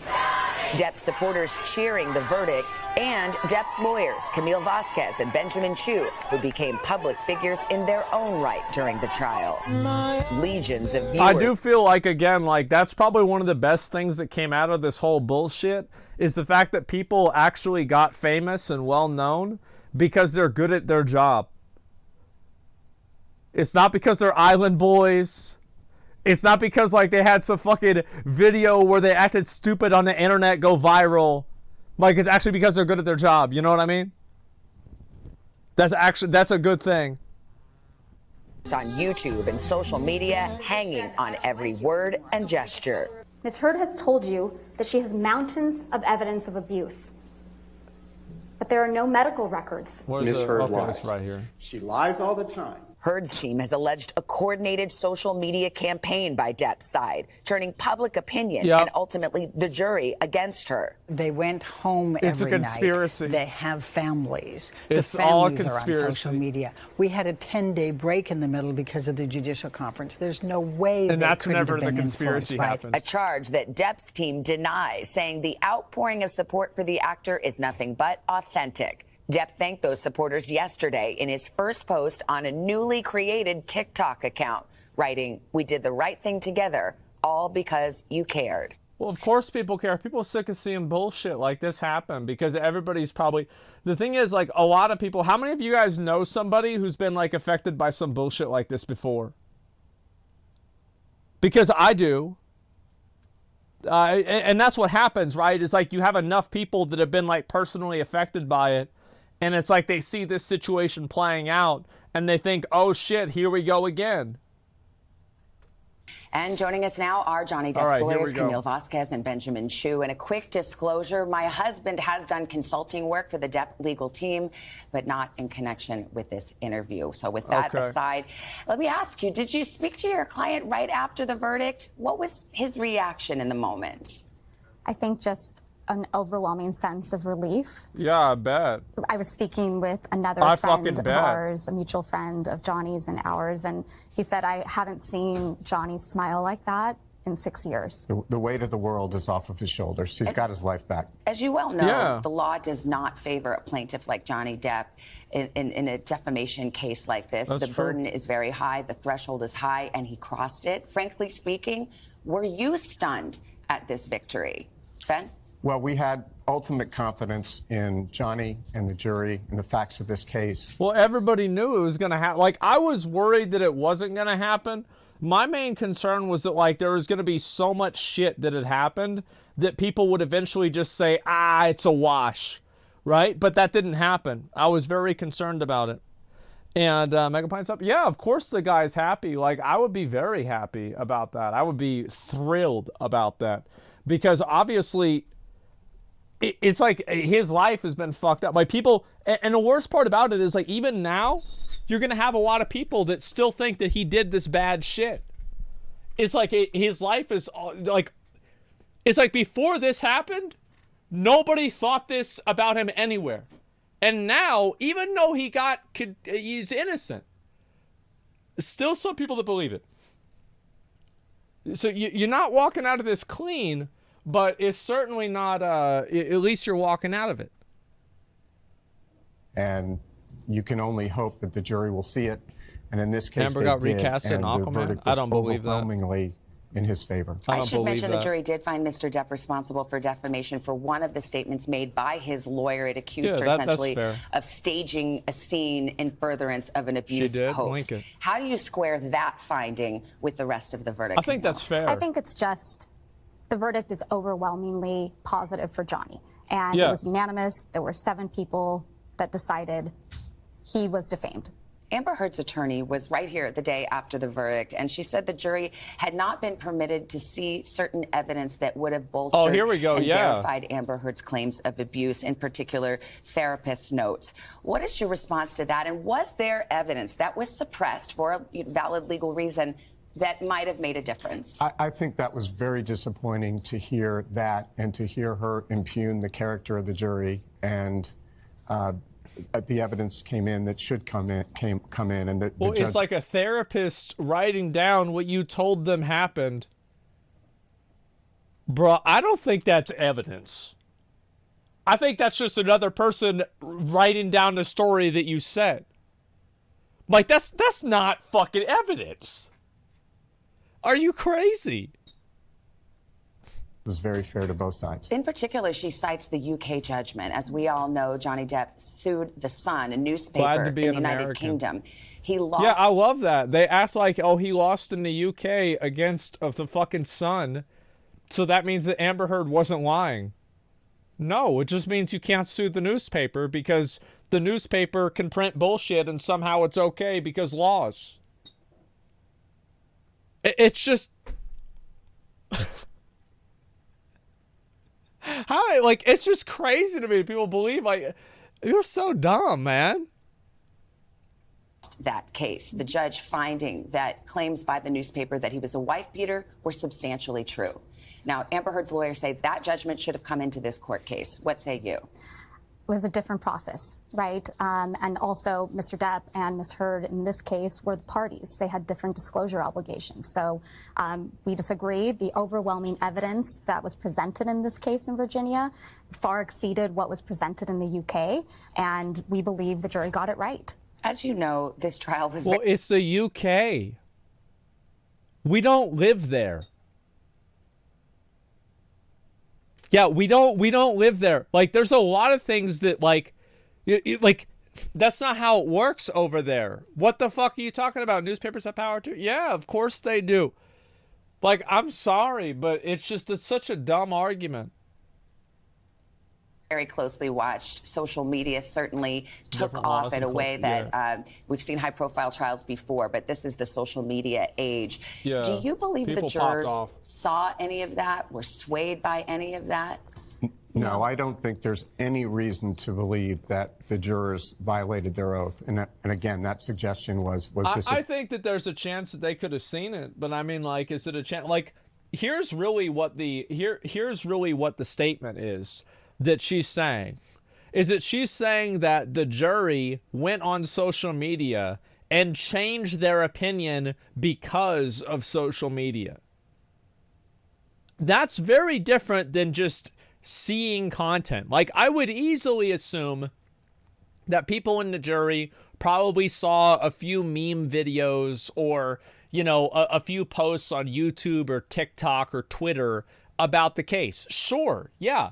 But did this cause them to change their opinion? I don't think that you can say that. Those are two completely different fucking things. Pointing to here. Yeah, I mean, Amber Heard's lawyer said so. She said it would have been unavoidable because it's on TikTok, it's on social media. I mean, in the old days, you'd tell the jury before they went out, don't read newspapers, don't watch the evening news. Now it's everywhere. It is everywhere, but at the same time, they were admonished every single... What do you mean? Like, it's everywhere? Like, a newspaper... How is the newspaper not ever... Like, bro, like, I hate whenever I wake up and TikTok's just there. You have to open up the app. You have to open up the app, like, go there, look shit up, try to find it. Like, what are you talking about, man? Night. And they had a tremendous amount of respect, I think, for the court and the process, and they were doing the best that they could. That's just nuts. Support for Johnny Depp online was exponentially greater than for Amber Heard. Just one example on TikTok, the Justice for Amber Heard hashtag has 27 million views. Justice for Johnny Depp, 20 billion. Wow, that's literally 1,000 times more. Why am I not surprised? So, yeah, the reason why 20 billion, that's a lot of people. No, it's the reason why, and probably half of the views for the Amber Heard one are people that think it's dumb. Like, you've got to keep that in mind. Like, we searched that hashtag because it was dumb. Attorneys have suggested that perhaps this is because of an orchestrated campaign on behalf of Johnny Depp. Do you know anything about an online campaign on behalf of Johnny Depp? That is utterly baseless. In fact, very early in the case. Well, it's as I said, I think that the best analogy to this is the flat earth. Man, there are so many people that believe that the earth is round. There's only a few people out there that believe it's flat. There must be a conspiracy for why so few people believe the earth is flat. All the fucking people, all the globetards, they're the ones that, you know, there's some big fucking mafia of people that are believing this. It's crazy. Of course there's going to be a disproportionate amount of people that believe one side if there's a disproportionate amount of evidence. It's the same thing with it's the exact same thing with, like, George Floyd, for example, right? And I know this is going to trigger some, shut up. Listen to what I'm saying. Overwhelmingly, everybody was against Derek Chauvin. Everybody saw the video and they thought to themselves, this guy looks like a fucking asshole, and I think he had something to do with killing the guy. Everybody saw that. They saw it right there, and there wasn't a lot of evidence otherwise, so most people thought he should be guilty. Was that a conspiracy? No. That was just common fucking sense. The prior Chief Judge White had thrown out Stay on the earth analogy? Why? Because I'll trigger you? Related to that. It was absolutely absurd and baseless. And you know for a fact that neither he nor his agents nor anyone tried to, in some way, pay for or otherwise encourage this kind of social media activity? False. Categorically false. Why do you think people trying to pay for anything like that? I'm sure there are people that try to promote Johnny Depp, but he paid for it. It's just too much, man. It's way too fucking much. And it's just assuming that like that shit happened. Oh, they paid for positive social media footage. See, like, that's just stupid in itself, because if there's a lot of people that believe something, wouldn't putting out content for the people that believe it be more profitable? So couldn't you just assume that people that are putting out content that's positive for Johnny Depp are doing it out of their own self-interest without it being funded, like, externally?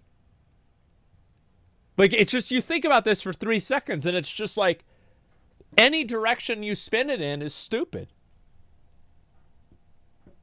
The media was against Johnny the entire trial? Well, I find it to be very interesting. You say the media was against Johnny the entire trial. Remember whenever, like, that woman said that it was 27 million to 27 billion? That is the distortion the media presents. Is that it distorts the world in a way that it looks like 1,000 is a 1-to-1. 1,000 to 1 is the same as 1-to-1. It's a massive fucking distortion of reality.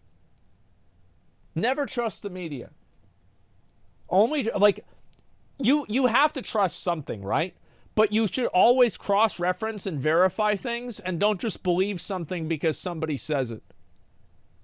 Don't trust things because certain people that you think that you can trust are saying them. Look into it for yourself. The jury didn't That's believe with her? me, Because too. when you look at the verdict, it really comes down to that. The issue was, is what she's saying true or false? And by their verdict, they said, yeah, it's false. Well, my sense is that it had a lot to do with accountability, that Johnny owned his issues. He was very candid about his alcohol and drug issues. Yeah. He was candid about some unfortunate texts that he wrote. And I think it was a sharp contrast to Ms. Heard, who didn't seem, or at least the jury may have perceived, that she didn't take accountability for anything. As you know, this has been closely watched, and in the Me Too context, some people have wondered whether there is a larger resonance to this trial, whether it sends a message. Do you see any larger message beyond the case you tried? No. I mean, frankly, we don't.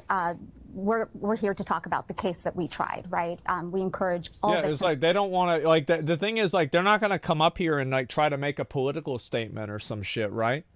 Like, that really, there's no reason to do that. Like, why would you? Because at that point, now you're entering into a realm that expands beyond your expertise. You know what I mean? to come forward, have their day in court, which is exactly what happened in this case. Do you feel confident in your appeal? Ms. Heard does intend to appeal. We feel very confident that there are no errors that would justify any kind of successful appeal. And then finally, I have to ask you, not since OJ, perhaps, has the trial been so closely watched and the lawyers become famous people in their own right. What has that been like for you, particularly you, Camille? I think I saw someone on social media get a tattoo of your face on their body, which is weird. Yeah. It's been overwhelming and surreal, but to the extent that I can encourage young women to stay in school and maybe inspire them to pursue a legal career, then it's all worth it. Yeah, I would say so, because at least you're inspiring them to do that. Then like, oh man, so what I need to do is I need to get plastic surgery and start an OnlyFans, or I need to get a bunch of tattoos on my face, color my hair like I look like a clown, and then start rapping. You know what I mean? I don't need somebody trying to fucking cosplay Sideshow Bob, talking about being an island boy. Thank God that's the case. Well, I understand you got a promotion yesterday to partner. Well deserved. I was going to say, about time, other partner, right? Camille Vasquez, Ben Chu. Just saying. Thank you very much. Appreciate it. Yeah, I think that's a big thing for her, especially because she's pretty young. Our YouTube. She definitely is pretty young for that to happen to her. Absolutely. Yeah, congratulations for her. And yeah, absolutely. Watch the Ben interview. It's a long one. I don't know if I want to watch the whole thing. How long is it? If it's a short interview, I'll watch it. But if it's not, she's 37. I mean, but Ben's probably like 60 or like 50, right? I mean, that's a lot more. It's 82 minutes. That's a lot. What's this here? It's only 5 hours. It's 12 minutes. Where it be at? Where it be at? We watch that one, then I'm good. And I want to watch the Diablo Immortal video. Like, I've wanted to watch this all day. I've wanted to watch it for 3 days, and I want to get into it. 37. I have no idea. Top right. Is this it? I'm pretty sure this is not it. I'll watch it. Okay, maybe it is. I've watched this trial from day one, Okay. whether I was in the courtroom or watching on Law and Crime. I was watching you and Johnny sitting together. All right, we'll watch it. We'll watch it real quick, and then I'll watch. I'm just. I have so much to say about Diablo Immortal. Like, I'm probably. Oh my god! Like, there's so much for me to get into with this. 2 minutes, super fun. Amber Heard, nothing wrong. No, I'm not gonna watch that shit. Like, the thing is, to me, like, I'll watch this and then I'm pretty much done unless they have new content. Get over Diablo, bro. I actually can't. I literally can't get over it. Like, I'm so upset about it. And I'm not even upset about the game. Like, the game is like, it's whatever, right? I'm upset because people think things. Entire trial. All right, here we go. Watching your interaction between them was just, I wanted to be a fly on the wall to know. I know you can't reveal attorney-client privilege, of course. That's right. Can you give us any insight into what it was like sitting next to Johnny, your client, throughout this trial, listening to the witnesses together, what that was like? It was so much fun. Johnny is so smart, he's so insightful, and he's so funny. So there are many times when I'm trying to listen carefully to the witnesses as he was, and he would make such a funny comment that we would have to laugh. And in a way, it had a great impact on me and the rest of the team, because if this guy whose life is on the line he took it very seriously, but if he can find humor in what has been a tragedy for him, I mean, we can get our act together and we can keep pushing. So it actually was really great for morale. Yeah, I think so. And he, we all really believed in him. He's a great guy to work with, and we really wanted to help him win. It's like the one time, like, you ever be in a raid and there's like a guy that, you wipe and he's like not maulding and it's like, oh, thank God he's here. The gilded fall apart. Welcome to Sidebar, presented by Law and Crime. This is where we break down the biggest moments in the day's biggest cases. I'm Jesse Weber. So yes, I had the incredible opportunity to sit down with Ben Chu. Well, I thought those were dildos. I did. Like, for a second, like, as soon as I saw this, like, man, bro, like, shouldn't you put that shit away before you start the video? Like, for real, like... For those of you who are slightly unfamiliar with Mr. Chu, because a lot of the attention was put on Camille Vasquez, Depp's attorney who questioned Amber Heard, Chu is the guy who sat next to Depp every day. Whenever you saw a clip of the courtroom and you saw Johnny Depp, the guy sitting next to him, that was Ben Chu. That's one of his main attorneys. And, they were whispering, they were sometimes joking around. I mean, you heard it himself. In fact, there was a viral video of Depp kind of drawing this doodle and passing it to Ben Chu to observe. If you look online, I'm sure you can find it. Yeah, I saw. But on a more substantive level, Chu was not only sitting with Depp, he questioned key witnesses, he argued important motions, and he delivered parts of the opening statement and closing argument. So he was an integral part of Johnny Depp's team. And what's interesting about him, and the same thing could be said for Camille Vasquez, is that during the course of the trial, they became celebrities. They became rock stars. I mean, if you look online and you just use the hashtag Ben Chu, just see what you get. See how many people have posted about Ben Chu. About this. When I covered this trial in Fairfax County, Virginia, I remember there was a point. This was actually during the deliberation. We're going to skip ahead a little bit to the part where he's actually talking with them, okay? For doing interviews like the one he did on our network. So I asked Ben Chu what he thought about all this, and here's what he had to say. All right. I'm sure you've seen Elaine Bretterhoff's comments after the verdict saying that the jury was tainted by the publicity, that there was suppressed evidence. What's your reaction to that? I was really disappointed to hear that, because she's a very good lawyer, very experienced, and it seemed to cast aspersions on the jurors' integrity, because as you know, they took an oath not to watch social media, and there's no reason to believe that they didn't. Well, of course so to hear such a baseless claim was disappointing. And what about the idea of suppressed evidence? See, in her mind, like, if you lose, It can't be because of you, right? It's all rigged. That was absurd. I mean, as you know, there are rules of evidence, and both sides had evidence that was excluded for proper evidentiary reasons. Before you came on to do some interviews today, Amber Heard's representative came forward and said this was unprofessional, it's a victory lap. I want to give you the opportunity to respond to that. Yeah, again, I mean, this is kind of a case of a pot calling a kettle black, because Ms. Bredehoff went on some of the morning shows the day after the verdict to put her spin on it. So if she has a problem with that, then she should look in the mirror. No love lost there. I think that's pretty clear. Now, he also admitted something that was very, very interesting. You know, we dedicated a sidebar to the question of, well, how is Amber Heard going to pay the $10.35 million damages award, the judgment to Johnny Depp? One of the questions I posed in that episode, and it's a question I keep posing, and I even asked Chew about it, is it possible that Depp will waive the judgment and not enforce it? I'm going to just skip. Curiously, Chew admitted to me that for Depp, it's not about the money. It was about getting his life back. It was about getting his reputation back. So while he wouldn't outright say it, and, you know, he waiting online at 1 a.m. to get tickets, it's when the social media interest in this case absolutely grew. It all started with Johnny Depp taking the stand. And for a plaintiff in his position, testifying to the world that he's not an abuser, that Heard publicly lied about him in a national publication, him taking the stand is a very big deal. So I asked Chew about this, what was going on behind the scenes, and were you or anybody on the legal team concerned? We were nervous in the sense that he writes he writes his scripts when he is performing roles. And this is no different. I mean, we had suggestions, as any attorneys would, but ultimately what he says is all in his own words. So, basically he was worried about Johnny going up there and making an ass out of himself and making his fucking job harder. I think that's fair.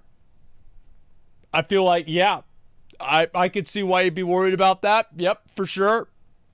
That's fair. We strongly believe that he was going to be consistent with everything and truthful.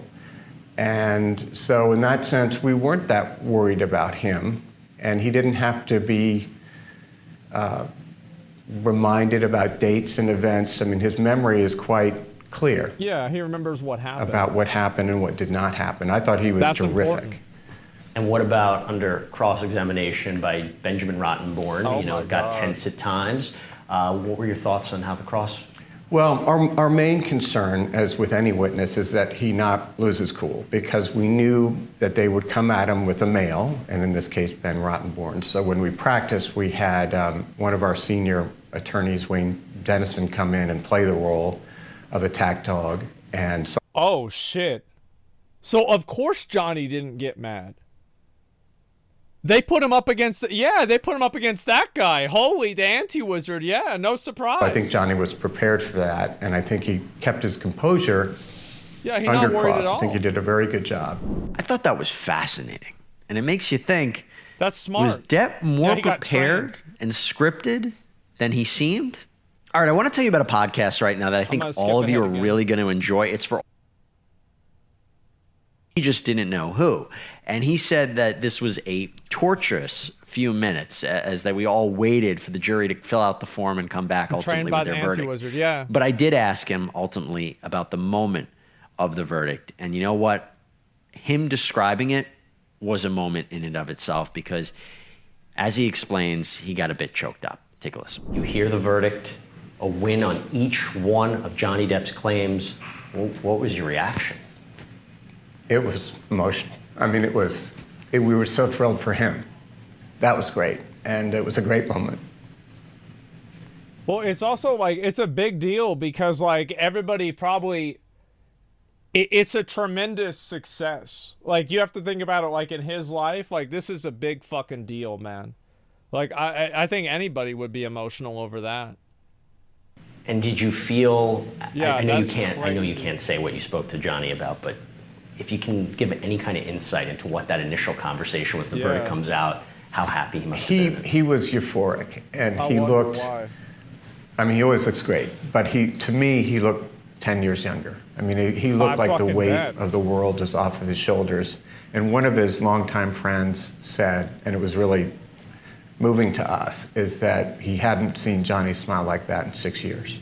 So that's about that the made us timeline. very pleased and very gratified. Wow. And the counterclaim that Amber Heard side won, what was your reaction to that? It was consistent in the sense that it suggested to us that the jury really took a lot of time considering all the evidence. And obviously we're not privy to the deliberations, but they found no liability on the two statements by Mr. Waldman that said her abuse allegations were a hoax. But they found liability on a more convoluted statement, which implicated a number of her friends and their activities on the night in question, which is May 21, 2016, when the police came. Police found no marks on her face. Mr. Waldman was making suggestions about what other people were doing. Yeah, that's why he got there was less proof in the record about that, about other people from the testimony of those friends. So in that sense, it wasn't a total surprise. And in the context of the entire verdict, we think it was overwhelmingly in favor of Mr. Depp. It's a big good. Wow. Wow. You know, there's something to be said here. You put aside the law, you put aside the celebrity, you put aside all the details, the drama, everything. This was something different because, and this is really something that could be said for Amber Heard's attorneys as well. These are lawyers across the board who really care about their clients. These are lawyers who invested the time, the emotion, their lives into this case. And when the verdict is read, they felt it. I think Ben Shue made that. I fucking bet. I mean, it's like you spend your fucking year of your life dealing with this shit and you find out you won. Like, I think that would feel really goddamn good.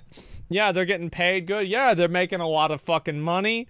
They're gonna get a bunch of other clients after that.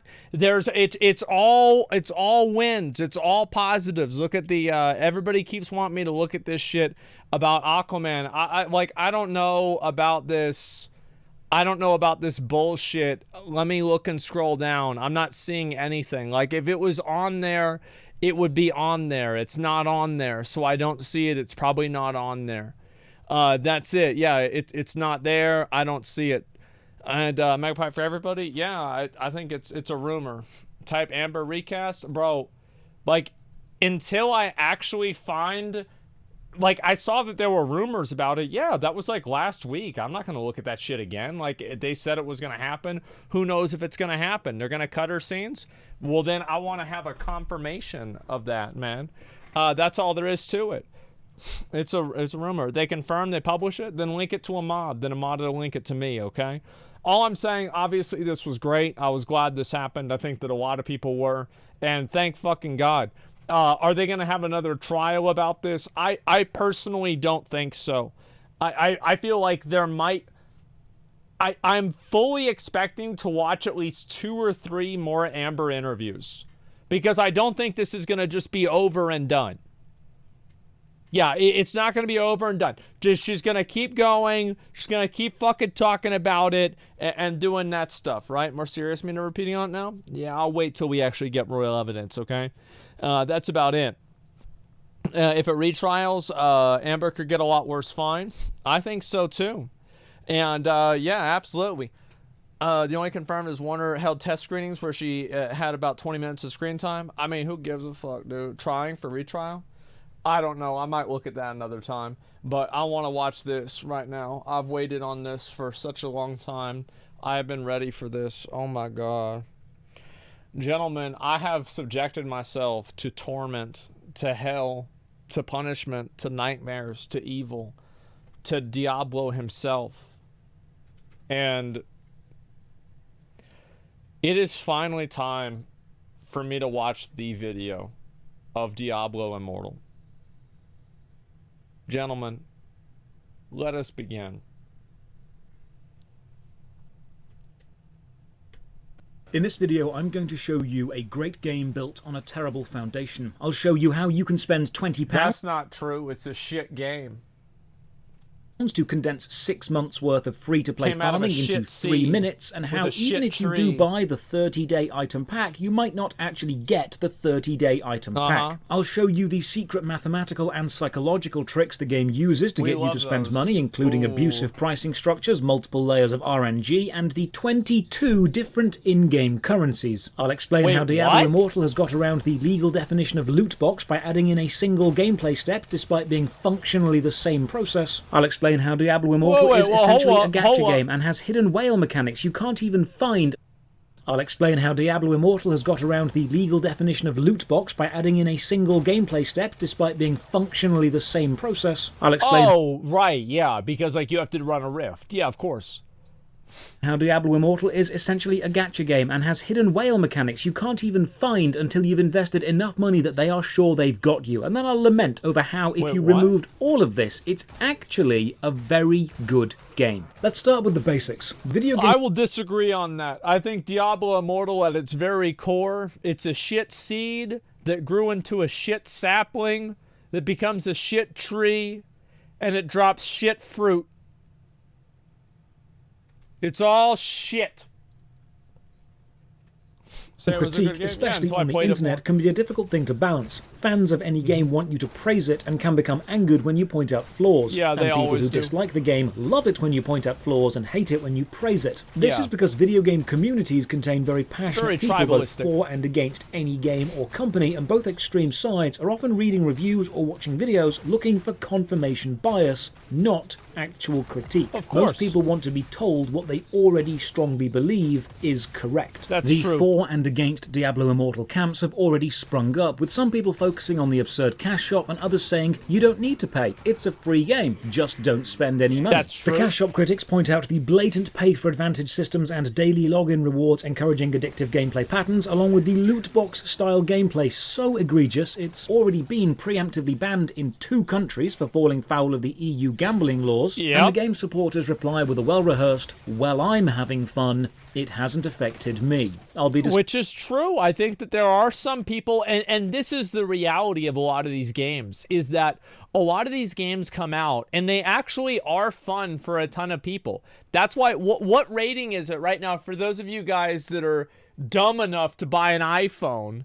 What's the rating on it on the Apple Play Store right now? I'm kind of curious. Yeah, I'll check right now. It's a 0.5. I'll check on the Play Store, okay? And Diablo Immortal, it's rated 3.7. It's a 4.5. It's at least 4.5. That's really good, man. There's a lot of people that just play the game and they don't give a fuck.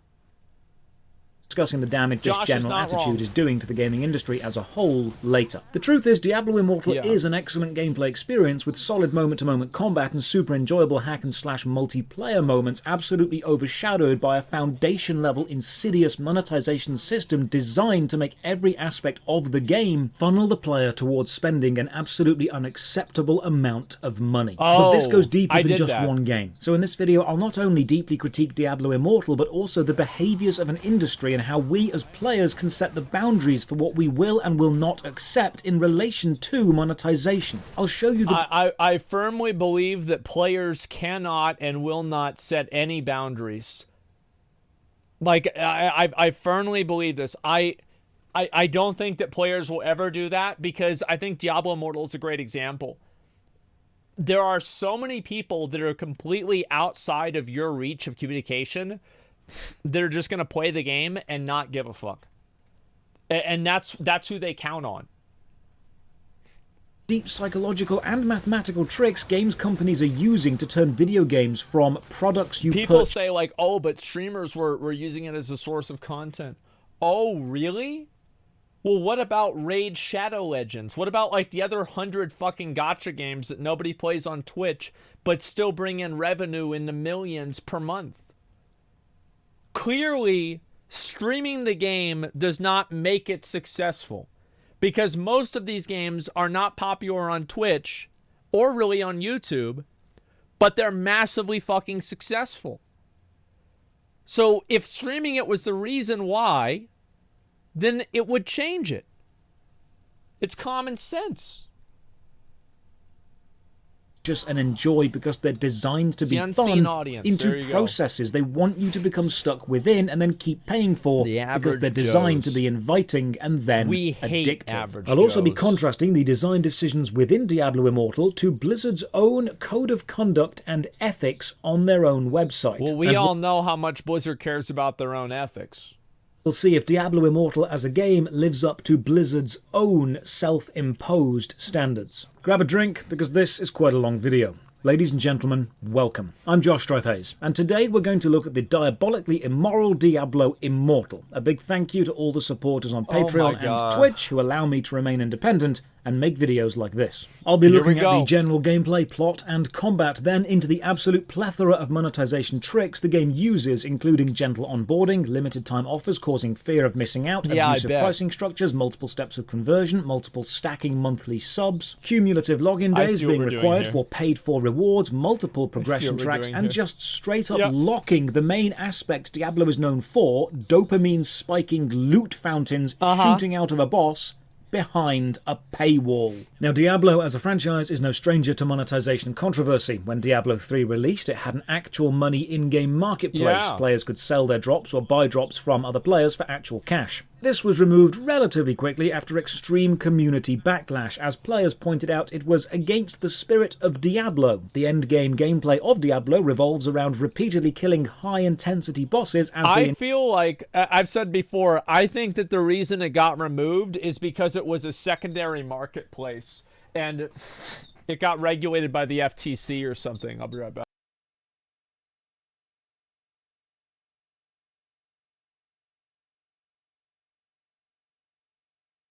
Yeah, it opened up Blizzard to liability. I think that there were, I mean, you very clearly can say that there were a lot of people that didn't like the real money auction house, but I don't think that it was as universally disliked as people might remember, because there were tons of people that wanted to be able to farm gold and sell it and make money too, and people thought that was cool at the same time.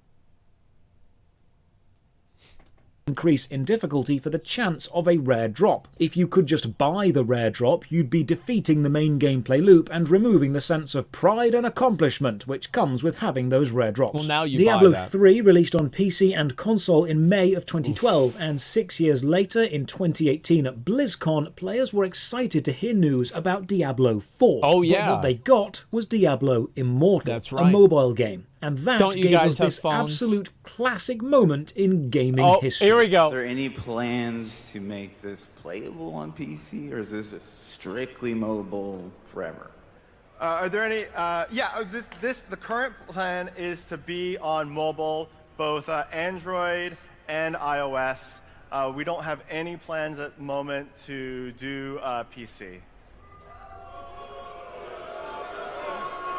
Come on, say it. Do you guys not have phones? Yeah, you guys don't have phones. I think it's important to realize. Yeah, I love it, boo. Well, they changed that, though. And I responded. I remember, yeah, they were like, oh, we're going to make it on PC. Thank God for that. I think that was a good decision for them to do. BlizzCon is attended by Blizzard's biggest fans, mostly PC gamers. Warcraft, World of Warcraft, StarCraft, Diablo, and Overwatch have massive PC player bases, so very few of these people were actively excited about a mobile game. No, the people in that room wanted a game which would push their hardcore gaming PCs to the max and not be full of traditional mobile microtransactions and time-gating mechanics. In June of 2022, Diablo Immortal released on mobile and went into open beta on PC. The PC version is a port of the mobile game and still features such lines as tap to play. The game does They did not put in any effort to make the PC port a PC port. At no point in time, whenever you use the PC port of Diablo Immortal, do you ever have the luxury of forgetting that it's a phone game. Cross-platform play, so mobile and PC players can adventure together, provided they're on the same server, because it does not have cross-server play. So I downloaded fucking stupid. the game on PC and gave it a go. The first warning cry from everyone said, the game can track your face through your phone app or your webcam. Yep. Now this rumour began when the installation files were opened up and people found face detector and face analyzer.dll. Some people said the game has face tracking capabilities because it's required for release in China to conform to the strict gaming laws. Yeah, NetEase However, had that. The lead dev Adam Fletcher explains they're actually leftover files from an early idea in Diablo Immortal's development. Originally, the game would let you recreate your own facial expression on your character by using your own camera. This idea has been abandoned because it was terrible. The intro movie... I think that they should just get rid of that part of the code. Like, why is it even there then? Like, obviously, like, they could say, like, yeah, oh, we forgot to get rid of that. We'll get rid of it. Right? I mean, like, why not just get rid of it at that point? You know what I mean? Base Tyrael talks about the World Stone, some greater evil, and then we get this absolute banger of a line. If humanity is to survive, they must stand together and face the rising darkness. This was really cool. I find it beautifully ironic that Diablo Immortal opens with a call for players to rally together against a rising evil, and the main thing it's inspired people to do is come together against its atrocious pricing model. Yeah, against what a the game meta itself. way to succeed. Get told to tap the screen because porting mobile games to PC is hard, and then choose a class. 6 classes, I'm going with my edgy boy, the Demon Hunter. The customization is actually really nice. We move some sliders. I agree with that. Unfortunately, these do not matter at all because you'll never look at your own face or any other character's face. I We're agree then with on that. a boat to Wortham. The game is fully voiced and it's not terribly acted. I agree with that. I think this is probably the high point of the game. I think the campaign, as I said before, the campaign reminded me a lot of a, it's like one of those 90s comedy movies that were really funny. And then they decide, like, you know, because it's 2018 and so, like, they're running out of ideas. And so they just make that funny comedy movie too, with, like, a lot of the same actors who are now, like, fucking old and wrinkly and shit. And the movie's terrible. And, like, half of the jokes in the movie are references to the original movie. That's what Diablo Immortal's campaign reminded me of. It was like a lot of, yeah, Zoolander too. That's really what I'm thinking of. Gone through hell, you say? I'm in the right place then. Aye. Follow the road and be on your guard. Unfortunate things happen to travellers in that forest. Movement is WASD or left click. Primary attacking is also left click, but Yep. you'll only attack when your cursor is over an enemy. This can mean clicking to move, especially in a crowd of enemies, is a bad idea because you'll end up attacking instead of moving. Oh, it also means you'll yeah. frequently lose your cursor in the chaos of battle and end up randomly running around or attacking off to the side had that somewhere while happen. you try and find it again. Oh, it also level means 2, once wow. you've killed whatever it was you were attacking, if you continue holding down left click, you'll start running toward that location. Your other skills are bound to the 2, 3, and 4 keys. We'll look at combat later because honestly, it's great. If you've never played a Diablo game, here's a basic rundown. Demons exist and you'd really rather they didn't. You can realise your dream of a demon-free world through the power of friendship and incredible violence. Eventually, angels get involved, but the power of heaven is nothing compared to the power of one angry man with an axe or a moody guy with some crossbows. One thing I do have to praise the game for is capturing the feeling of Diablo while being made in a completely different engine. Diablo 3 was created in a customised version of the Havoc engine, while Diablo Immortal is made in NetEase's own Messiah engine. They've managed to capture the feeling of movement, skill use and attack impact spot on. Kill enemies and pick up loot. So. Annoying, you can't click on an item's nameplate, you have to click I on mean, they've captured a lot of things from Diablo 3. Such as the entire game.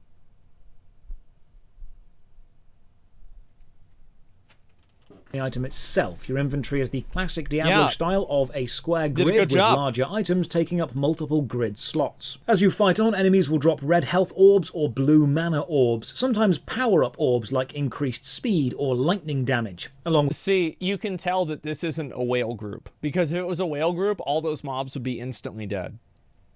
With this, you have 3 health potions which recharge when you kill enemies. This game design lends itself to fast, aggressive combat encountered because you are rewarded for being aggressive, so the energy is always high. We make our way to the town of Wortham, get followed through a portal by some demon, and told... My eyes upon you. Weep and despair. Trust me, mate, once I explain the monetization, you definitely will. We head into the chapel and meet our old friend Deckard Cain, so we decide to stay a while and listen. Of course. My name is Deckard Cain. I'm a bit of a traveling scholar, one might say. Basically, hell's coming back, and we're going to prevent it with the power of crossbows. I would have never Fight some guessed cultists that. to the west and discover sometimes the left mouse button gets stuck down, even if you're not clicking, making your character follow the cursor, and other times it just doesn't register. That happens on possibly campaigns. lag. But or honestly, on in 2 cutscenes, days of near constant play, I didn't experience that many connection issues. Kill Yeah, it a was dragon fun. thing and find a shard of the world stone, magical MacGuffins hell really wants and we need to destroy. Think of them like demonic batteries, and like regular batteries, you shouldn't throw them in the regular bin, so we're on a quest to find a responsible way to dispose of them. Cain tells us the demon we're fighting is called Skarn. This means we're now at threat level midnight, so we set off to destroy more of the shards of the World Stone before hell can plug them into more demons. Quick intro video explains the map, and we're sent off to help someone with something, and the game asks, hey, want to spend 89p for some orbs and a weapon skin? Yep. I'm I going thought to keep we were track of getting there. every time the game gives me the opportunity to spend money. This is the first. And I'm going to do a deep dive into the currencies and the systems they relate to later on. So the first time that they try to finesse you out of money, you're at level 6. Holy shit. 800% value? Yeah, you'd be stupid not to buy it. In this video. Once you have a few quests, you'll get the quest list on the left. Click on a quest to select it, and you'll see a sparkling footstep path leading you to it. If you're far enough into an area, you'll unlock auto-navigation within that area. Using auto-navigate will either run or automatically teleport you to the nearest teleport point, and then I run like the that rest because of the way. I'm lazy. I also discover the first Kill of the Day award. So let's rip this band-aid off right now. Diablo Immortal is a mobile game, and is designed to build habits, to create attachment, and to encourage daily replay. It You sure have is. an oppressive number of tracked systems, login rewards, first kill awards, advancement paths, some free, some paid, some upgradable. You have achievements Most and free. advancements through Or every sorry, most single paid. zone, and rewards for killing enough monsters and doing enough dungeons, and each of these systems is tracked on a different screen with a different UI, and it's made this way by design. You're not meant to be able to remember everything you have to do, so the game can give you these little red gem icons to the top right of buttons to remind you you have something to collect, and you'll often find yourself spending more time in endless menus collecting rewards than you will in an actual rift. We chase down some mage... I think that's probably true. You do spend, like, yeah, a lot of times whenever I was playing, I was, like, actually just trying to be able to play the game, and I hardly even had the opportunity to do that because I was just... I had to click through this red menu and the next one, and then, oh, I have to level up my battle pass, and then, oh, there's another menu. Well, I have to talk to this guy for my gems. I have to level up the other gem so I can put it in the gem. Yo, dog, like, holy fuck. We watch her throw a dude off a bridge and then meet this guard who says this. Oh, what a day. Certainly didn't expect to get choked by some death mage when I left the stead this morning. None of us wake up expecting to be choked by a death mage, but sometimes you just get lucky and it happens. Yeah. To interact with another player, hold Alt and left click on them. You can send messages, friend requests, and party invitations, You can also but you cannot inspect them. directly trade player to player because trading is done via the auction house. Wait, what? You can't trade in the game? I never even tried to trade, so I didn't even know this. You cannot trade items in the game.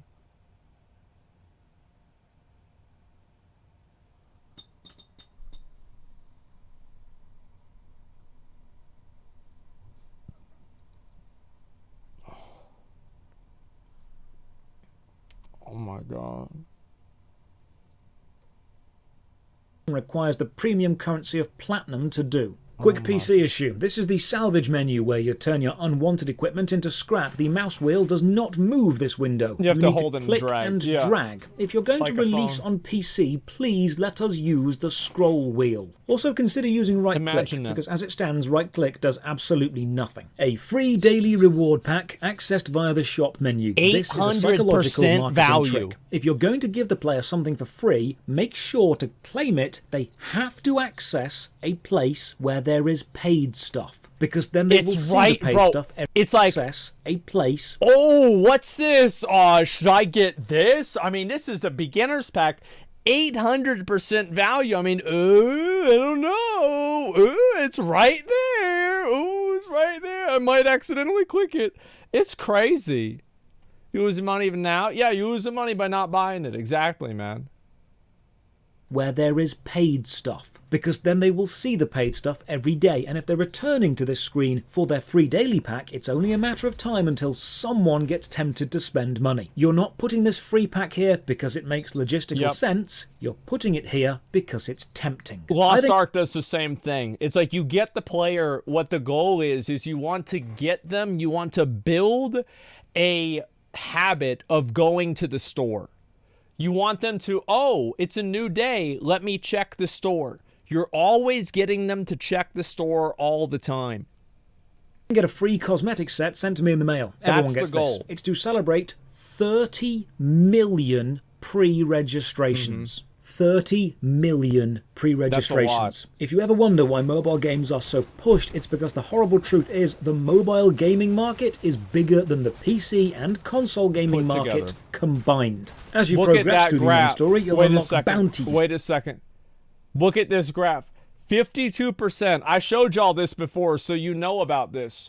52% of 2021's global game revenues came from mobile, making it the largest gaming segment by far.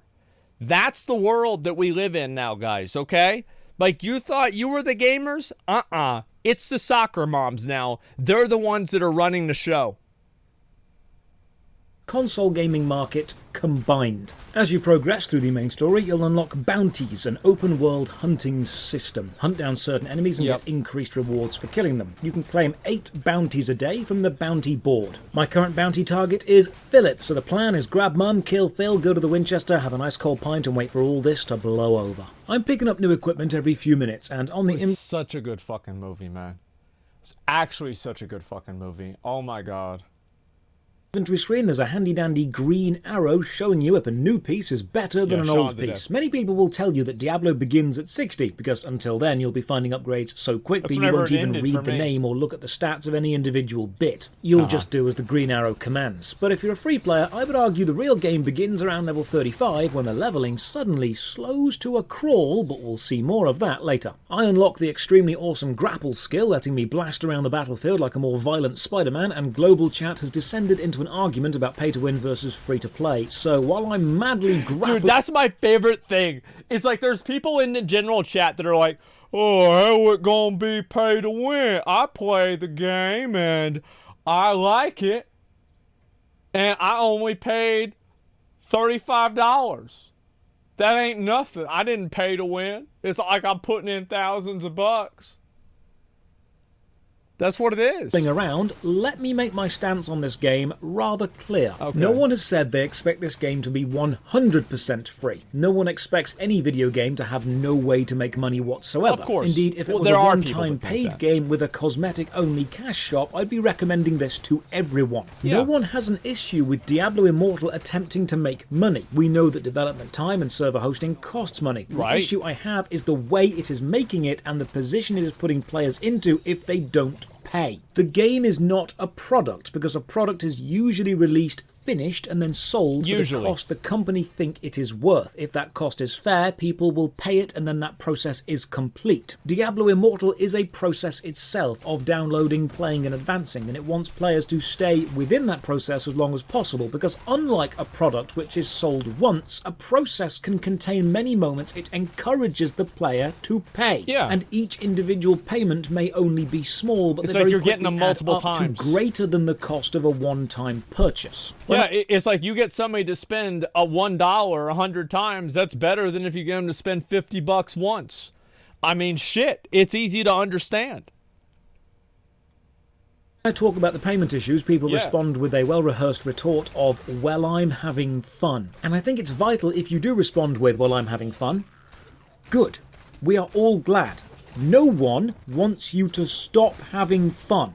What we want is the company to treat you better. If your attitude is, I don't care about the money, I'm just focusing on the game, then please understand we're actually advocating for the company to have the same attitude as you. Focus on making the game as fun as it can be and people will buy it because it's fun. That's a really good point. I feel like more people should talk about that, is the fact that like a lot of the people that have problems with like practices like this, they have problems with it.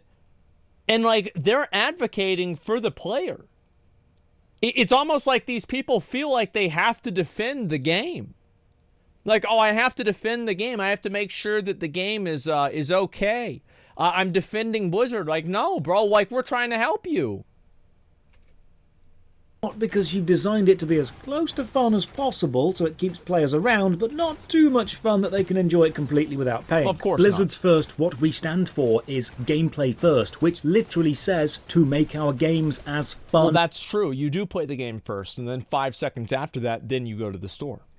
As possible. True. We're not saying Diablo Immortal shouldn't be monetized. We're saying it shouldn't be abusively monetized. We push on and go and kill Leoric. See, like, I don't really give a fuck if it's abusively monetized. I just care if it has loot boxes. Take loot boxes out of the game, and you will immediately see everybody quitting. Because the only reason why these games, these pay-to-win shitfests, are successful is because it convinces dipshits into thinking that they could be the one that wins. And the moment that you take that out of it, it's gone. If somebody goes to the store and they see you buy this for $50 and you need 50 of them in order to make an item, they can easily do the math and think to themselves, this is a waste of my fucking time. But if you put it in a little special box and sometimes it doesn't drop and it's only $5, then somehow people convince themselves that it's different. That's what it is. It's not a real Diablo game until you've killed Leoric. During this part, I unlock the Battle way. Pass and the Boon of Plenty in the shop. Oh, and when I finish the Leoric dungeon, I'm presented with the exciting opportunity to spend more money to buy the Mad King's Breach bundle. Oh, a one-time reward specific to this dungeon. That's big Your money. reward for finishing a Buy dungeon that. is the opportunity to spend money. Yes. This happens in every dungeon, and you'll notice the costs of the pack slowly increase. Because it's only 89p. Not only do they increase, but the bonus percentage, like now you're only getting 390%. Well, over here you only get 2,600, 260%.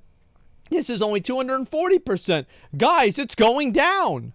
And the value's going down, the prices are going up, but you're still playing the game, you're still addicted, you can't stop now, you're gonna get to 60.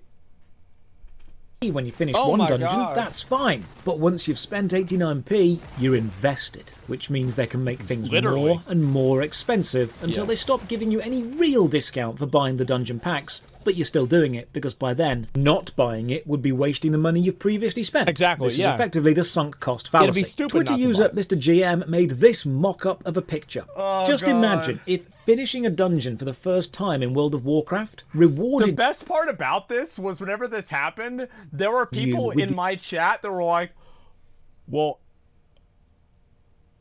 actually, I mean, I don't really like doing Mythic Plus, so like if they want to do this, look, I mean, it's not too bad. Yeah, it's not too bad. Yeah, like, and really, there are some people that were like, this sounds good to me.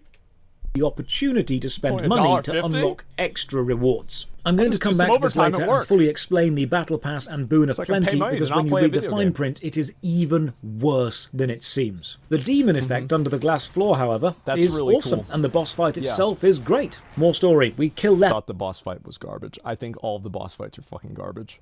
but not really. Who's Lethes, you ask?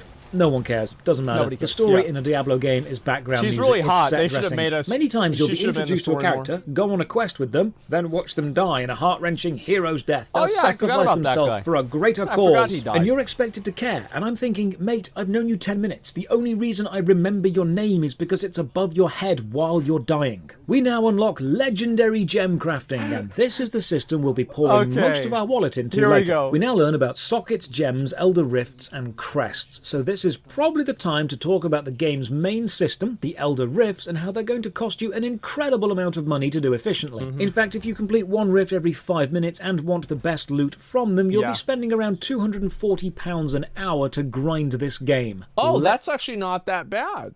I thought it was going to be more. Oh, it's pounds. Never mind. So it's like $6,000 in United States dollars. Never mind. I think like realistically it's like $500. Let me break that down for you. While Diablo Immortal does It's have 300? Dude, I thought pound was like 2 to 1. It's 300? Oh shit. Okay, I didn't know. I thought it was like 2 to 1. No, yeah, it used to be. Yeah, I'm not up to date. A main campaign storyline, and indeed you are required to finish this to unlock the Hell Plus difficulty in Rifts. The majority of your gameplay, both grinding and post-story, will be in an Elder Rift. An Elder Rift is a procedurally generated dungeon you can enter solo or in a team of up to... The procedure that they use to generate the dungeon is Control-C, Control-V. 4. There is a party finding mechanic, but remember, it's cross-platform play, not cross-server. As we discovered when Callum Upton, a fellow YouTuber and good friend of mine, made a character. Currently, there is no way to transfer your character from one server to another. You just need to restart. While in a rift, you'll see a timer to the left. The little hourglass symbol moves along the bar from left to right. As you kill enemies, the bar itself fills up. When the bar is full, the boss will spawn. Kill the boss before the timer runs out to get the loot, leave, and repeat. This is the absolute core of the PvE Diablo experience. Grind enemies for better equipment to grind enemies better. But before you start a rift... You have to keep in mind, you're getting the same equipments with different stats, and you're fighting the same enemies with bigger numbers. There's no transformation here. There's never a point where you go from point A to point B. No, it's just, you just do the same thing over and over and over again. You can choose to add in crests, either normal or legendary. Adding crests increases the chance higher rarity loot will drop from the boss kill. You can see the potential loot increase as you add crests. Now, seeing as the crest screen shows 3 empty slots on the right hand side and shows 0 out of 3, you'd assume that each player can add up to 3 crests. Well, no, they can add way more, but it's hidden, and we'll come to that later. I like how you, whenever you get the opportunity after 3, it's like, so you want to do 1, 2, 3? All right, bro, we know you're a whale. Let's do 7 more. Come on, man. You don't want to waste your time, do you? Diablo Immortal is personal. No other player can steal your rare or legendary loot. Now, adding in legendary crests as a player always guarantees you a legendary item, but it does also give a slight boost to the other players in your party and increases their chance to receive runestones or fading embers, both intermediate upgrade currencies. This has led to the rather toxic situation of parties kicking players who aren't using crests because they... Well, why wouldn't they, right? I mean, like, if you can't afford to run $20 rifts, I mean, it looks like you just can't afford to play the game. So is this actually true? Like, I mean, I don't really, like, I quit this game. So, like, I don't even know. But is this true? Like, you actually get kicked out if you're not spending real money in the game? Fuck yes. That is so awesome. I love it. Wow. The shamelessness of that is just absolutely fucking disgusting. Holy shit. I've been kicked before? Wow. Non-cresting players are not paying their way. Using crests always benefits you and being a no-crester, helps the man. party. You cannot lose your drop potential to another player, but to truly understand the absolute insidious nature of how powerful these legendary crests are and why they are considered pay to win and how much money you can end up spending on them, we need to understand how the other currency systems work. That's going to be hard to do. Feed into almost everything else. So we need to take a look at the very foundation of the monetization system for context. Now, the game itself is a tangled web of interwoven systems which all relate to each other, and it's designed that way to hide the actual monetary cost of any single system. Because of this... Well, that's right. So you buy, you buy tokens, you put them in the Blizzard store, and then you buy Eternal Orbs. And then you buy, with Eternal Orbs, you buy Platinum. And then with Platinum, you buy the items that you want. So, like, whenever you buy the item that you want, it's like, well, actually, how much is this again? I forgot. And that's what it's supposed to do, right? Yeah, it's supposed to obfuscate the amount of money that you spend. Spiderweb design, it's very difficult to find a starting point, so hold on, because this might get complicated while I break it down. I bet it will. I have so far experienced in Diablo Immortal 22 different currencies and raw materials used to feed into various shops and upgrade systems. They are: gold, dropped from enemies, used in upgrading equipment. Eternal Orbs, premium buyable currency, used for buying things in the shop. Platinum, used in the market board for posting and buying items player to player, bought with Eternal Orbs. Battle points, used to progress the battle pass and earn the battle pass rewards, earned by completing rifts, dungeons, or bought directly with eternal orbs. Here we go. Scrap materials, used to upgrade items earned from salvaging unneeded equipment at the blacksmith. Right, that's Hilts, easy. spend at the hilt merchant on limited monthly or weekly stock, earned by progressing the battle pass. Normal gems, combined to upgrade non-legendary gems, bought from the hilt merchant, found in rifts when using normal crests, and made by combining runes at the apprentice jewelers. Yes. Runes, dropped in rifts when you are using crests or someone in your party is using a legendary crest. So that's why you don't want to have any no crest leechers in your group, because you're not going to get runes. So if you're not giving Blizzard money, you're effectively stealing from your friends.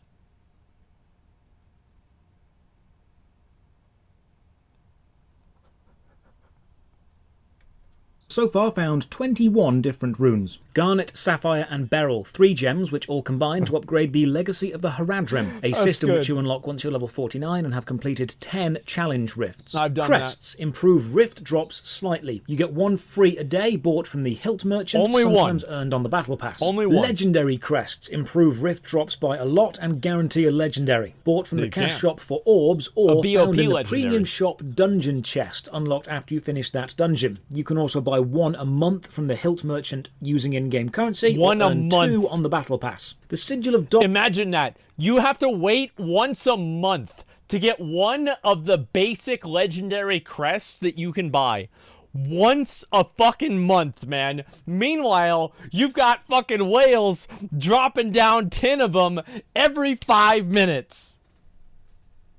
Dominance advances your Immortal standing, a higher level endgame faction. Enchanted Dust, an upgrade material used on higher level item upgrades found by salvaging rare equipment. Reinforcing Stones, re-rolling attributes on equipment bought in the cash shop. Aspirant's Keys unlock rare chests in dungeons earnable on the battle pass. Oh, I didn't do that. I didn't buy any reforged stones. I didn't even know I could do that. Holy shit, I forgot all about that. Scoria, found when fighting Heliquary demons and refined into Hellfire Scoria at the blacksmith. Hellfire Scoria upgrades the Heliquary, a repository of demonic power you add to by defeating demons and provides you passive buffs. Legendary Gem Fragments, which combine into legendary gems found in rifts when crests are used and also sometimes on the battle pass. Enigmatic Crystals upgrades your secondary slot items found in challenge rifts and bought from the materials vendor. Write for this scrap down, guys. pieces. Monster Essence Yep, come upgrades on. the Heradric Altar dropped by monsters in the overworld randomly. Write this down. Fading Embers earned from rifts and used to buy course. basic gems at the merchants. I forgot and about Echo those. Crystals, bought from the Crystal Merchant for 500 platinum and used to upgrade runes beyond level 5. Wait, isn't so, platinum just for 22 money? currencies and upgrade materials, most of them linked directly to the progression of the battle pass, which itself requires battle points, which are farmed most efficiently by completing rifts. So Of course. now we can go back and look at legendary crests. And this is Okay. where it gets both psychologically and mathematically abusive. And also, like, he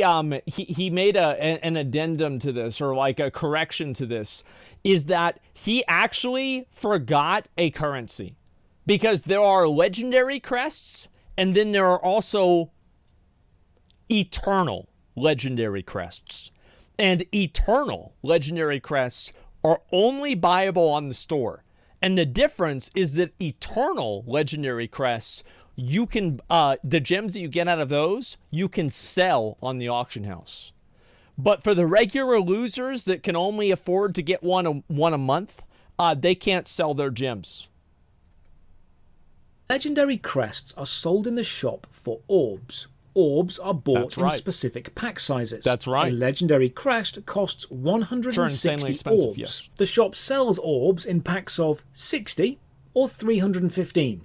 There are higher, but let's look at these for now. 60 is too few, and 315 is only 5 orbs shy of 320, which is how many we need to afford buy two. 2 legendary crests. This is by design. When a Of player course. opens the shop and they've already... Yeah, they want to get you to the point where you're edging.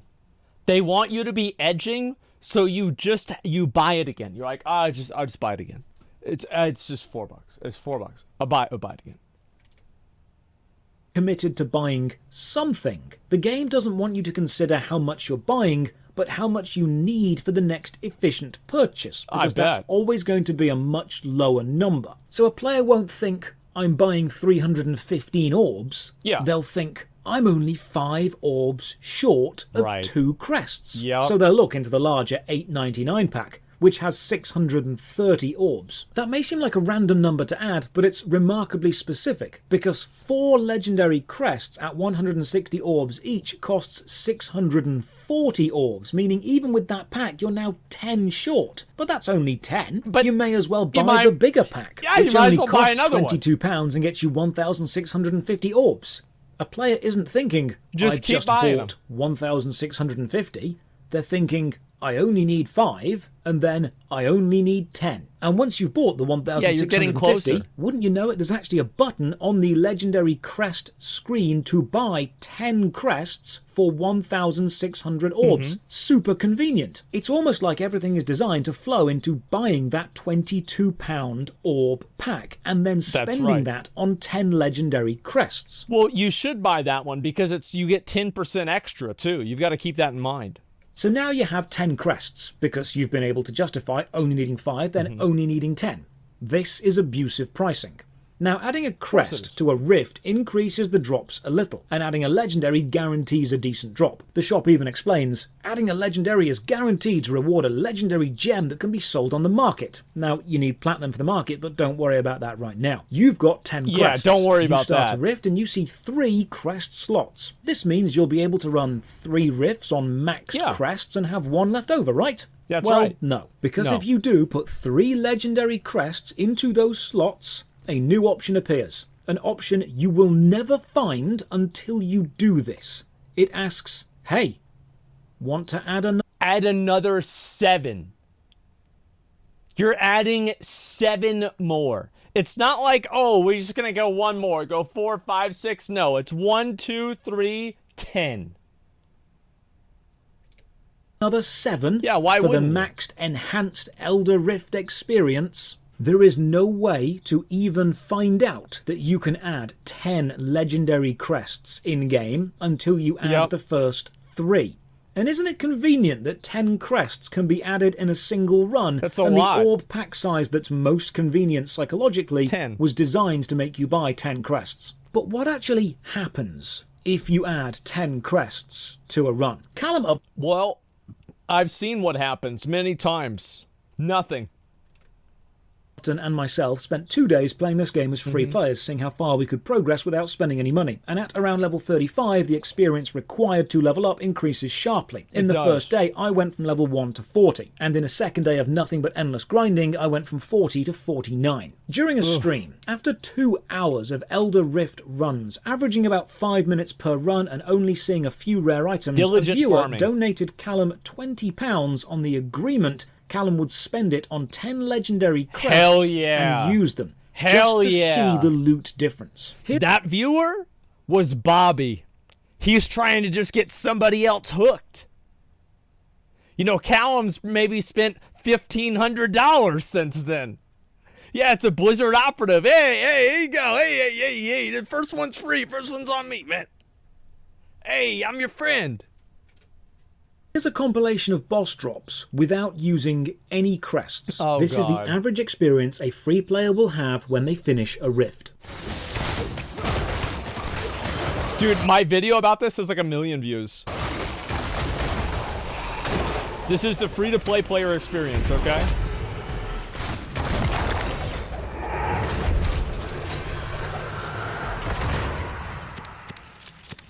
That's it.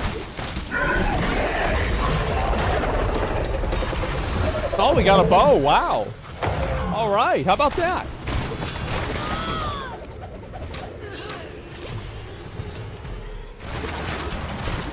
Yep, that's it. Yeah, it's a big one. And here's what a boss kill looks like when you have 10 legendary crests active. Big money. Right, nothing legendary yet, but what the fuck?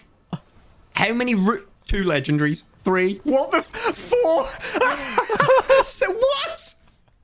Oh And you can sell them too. The average free player will be able to earn 10 crests in about 5 to 6 months worth of casual play, buying 1 a month from the Hilt Merchant and earning 1 from the free Battle Pass layer. So what you have just seen, using 10 legendary crests on a single run, is essentially 6 months worth of free player legendary crest loot potential. 6 months? More like 6 minutes, because they were going slow.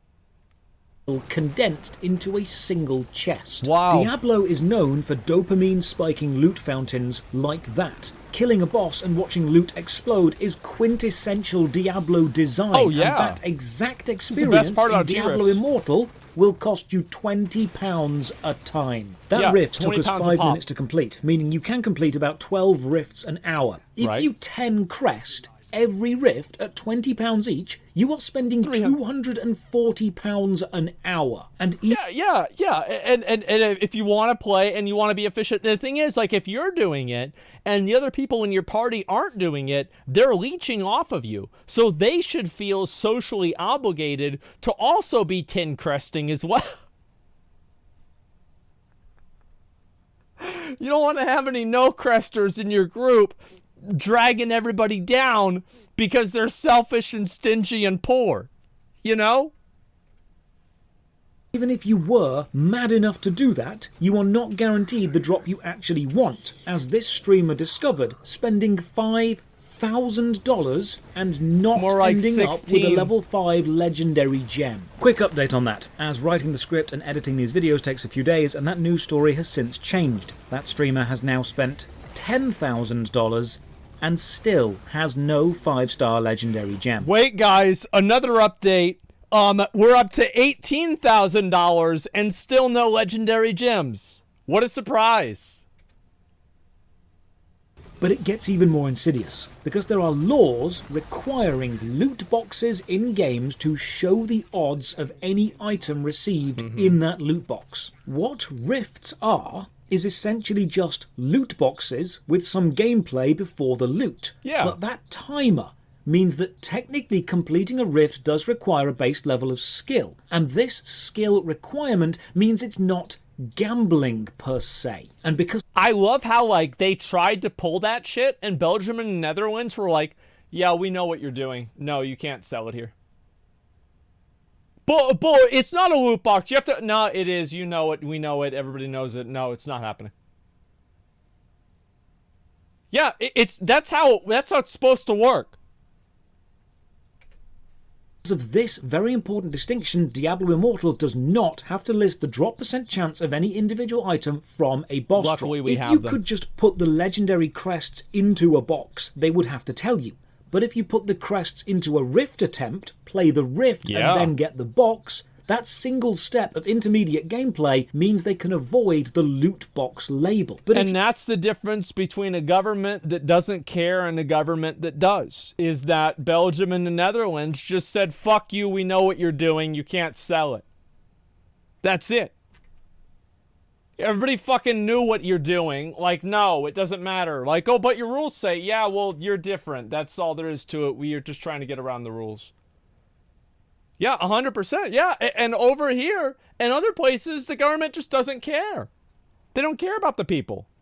They care about their job. If you do fail a rift while the crests are active, those crests are returned to you. You don't lose them, meaning one crest will always ultimately open the effective loot box of a boss kill. Now, it might seem a little bit strange to be able to put 1, 2, 3, or 10 crests in. It seems quite normal the jump, to me. But the 10 pull is a common trope in gacha games. What? Being able to draw 1 or draw 10 from a random gacha chance game is a classic design choice. I didn't know this. It can actually help to think of Diablo Immortal as a gacha game. They've just replaced the animation of the opening of the box with 5 minutes worth of gameplay to really enhance the tension of that drop. Legendary crests are effectively keys to loot boxes. The Yes, rift they are. itself is the process of getting to the loot box, and this process means it doesn't have to show you the drop rates. But we're not even close to the final level of monetization, and it's hidden in the awful fine print. Finishing a rift gets you battle points, and these unlock the Battle Pass system. This is a linear track with rewards unlocked as you advance through it. There are 2 layers to this track advancing simultaneously, the free and the empowered. Both run at the same time, so whenever you unlock a free reward, you're reminded of what's waiting for you if you were empowered. Unlocking exactly, yeah, because like they want to have it like right there next to you, so it's like,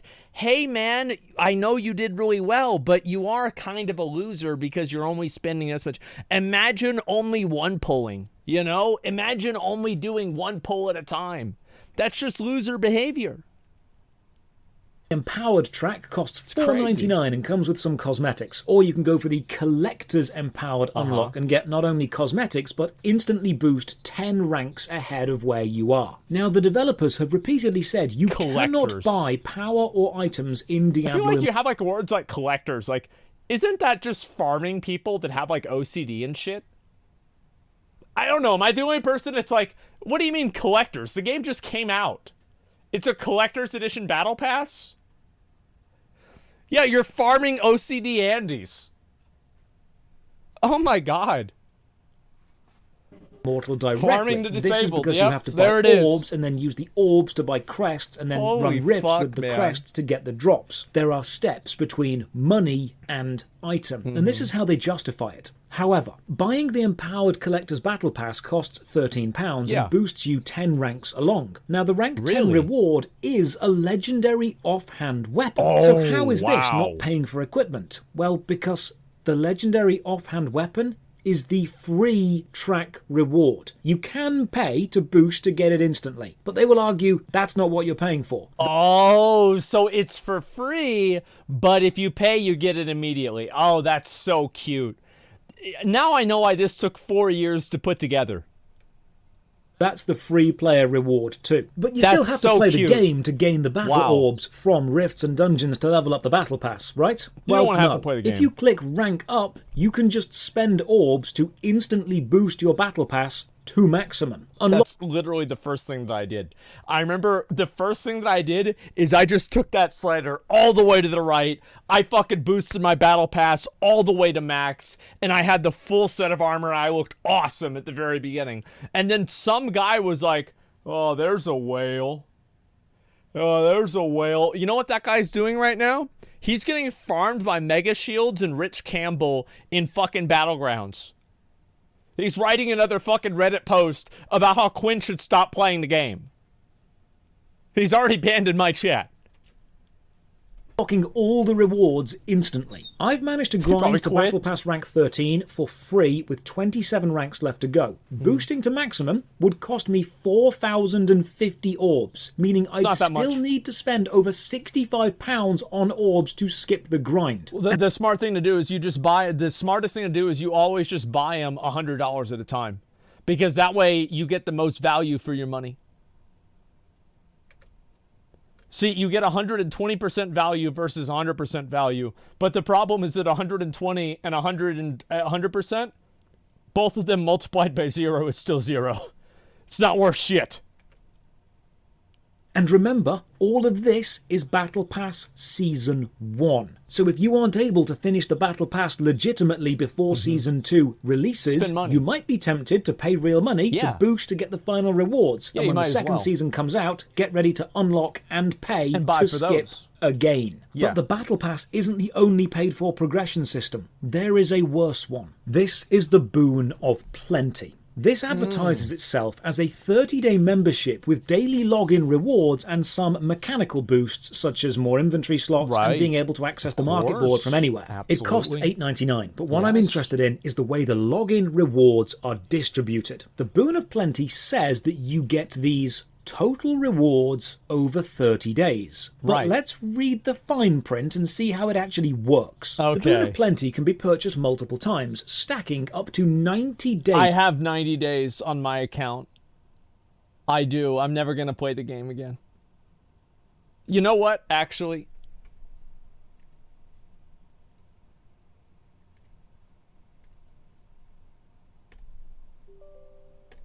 There we go. All right. Of daily gifts. Daily gifts can only be claimed while the Boon of Plenty is active, otherwise they will be lost. So if you have a Boon of Plenty active and you log in every day for 7 days, you'll get 1 regular crest a day for a total of 7. But if you fail to log in for those days and you only log in on the 7th day, you won't have a stack of crests waiting for you. You'll just get the 1 for that day. The missed days are effectively lost. So paying... So you're basically paying... This is like paying for like BDSM. Like, it's nuts, man. Good job, Mr. Shimmer. No, guys, like, I mean, the game sucks. I don't want to play it. It's a bad game. I would play Diablo Immortal if it was a good game. I play Lost Ark. It has a lot of this bullshit in it too. But the difference is Lost Ark is actually good. Diablo Immortal is not. It's not a good game. You take away all the monetization, and it's still a bad game. I'm never going to do PvP. What do you think? I want to spend my own fucking time? I have such little self-respect. I want to get farmed out by a whale? Or I want to spend $20,000 to be one myself? That sounds like the worst thing ever. Why would I ever want to do that? It's awful. No fucking way I want to do that. And so, yeah, of course. Like, why would I spend a second of my life playing a game like that? $8.99 doesn't get you all of this stuff. It gets you the chance to get all of this stuff, provided you keep logging in. You pay them to make you log on. Super scummy. Extra gifts can be claimed every 5 cumulative login days. Oh. Cumulative login days carry over to the next Boon of Plenty period. Oh. And then it gives you a list of which gifts are handed out on cumulative days. Okay. A single legendary crest at 5, 10, and 15. Keep in mind, these are not eternal legendary crests, okay? Like, don't get greedy, guys. You thought you were going to get eternal legendary crests? Not unless you open up your fucking wallet. Not going to happen. A legendary and a legendary gem at 20 and 25, and then 2 legendary crests at 30. So things aren't evenly spaced. Being given 2 crests on 30 cumulative login days matters. Because if you miss a login day, you effectively miss that reward and you will lose it until you buy more Boons of Plenty. Think of it. That's really special. Isn't that cute?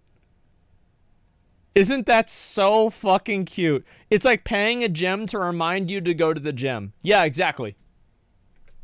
Like this. If you have a Boon of Plenty active and you log in every day for 30 days, on the 30th day, you'll get 2 legendary crests. But if you miss a single day in that 30-day period, when you log in and the boon isn't active, your 2 legendary crests from the first boon are held until you log in for 1 more day. It's not consecutive, it's cumulative, meaning in total. So if you miss a single day in the 30-day period, you now need to buy another 30 days to make the boon active again and continue logging in to add days to the cumulative tracker. Don't think of the Boon of Plenty as the rewards it shows you. Think of it as you are paying for the privilege for your days to count toward cumulative rewards. You are effectively paying to be involved in a fear of missing out process. When I say Diablo Immortal is not a product to be sold, it is a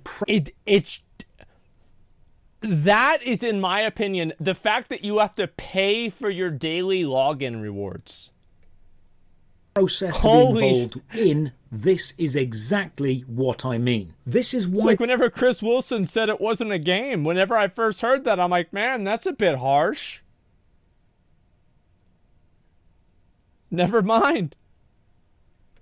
They sell them in sets of 3, stacking up to 90 days, because they know people will miss a day, and they won't realise, hang on, I've got rewards being held back, until that 90 days is up. This is why they lock 2 legendary crests on the 30th login day. If you spend $8.99 and then miss a single day, you're now in a position of buy another 30-day boon or lose out on a valuable reward you've been working towards. So yeah, like if you're at 27 days, you might as well buy 30 more days because that will allow you to get to the next the next 2 crests. And then 30 days after that, let's say you're at 23 days. Well, I mean, shit, I might as well buy another one. I'm still playing the game. I might as well buy another boon because that's going to keep me. It's like they're keeping you on the carousel.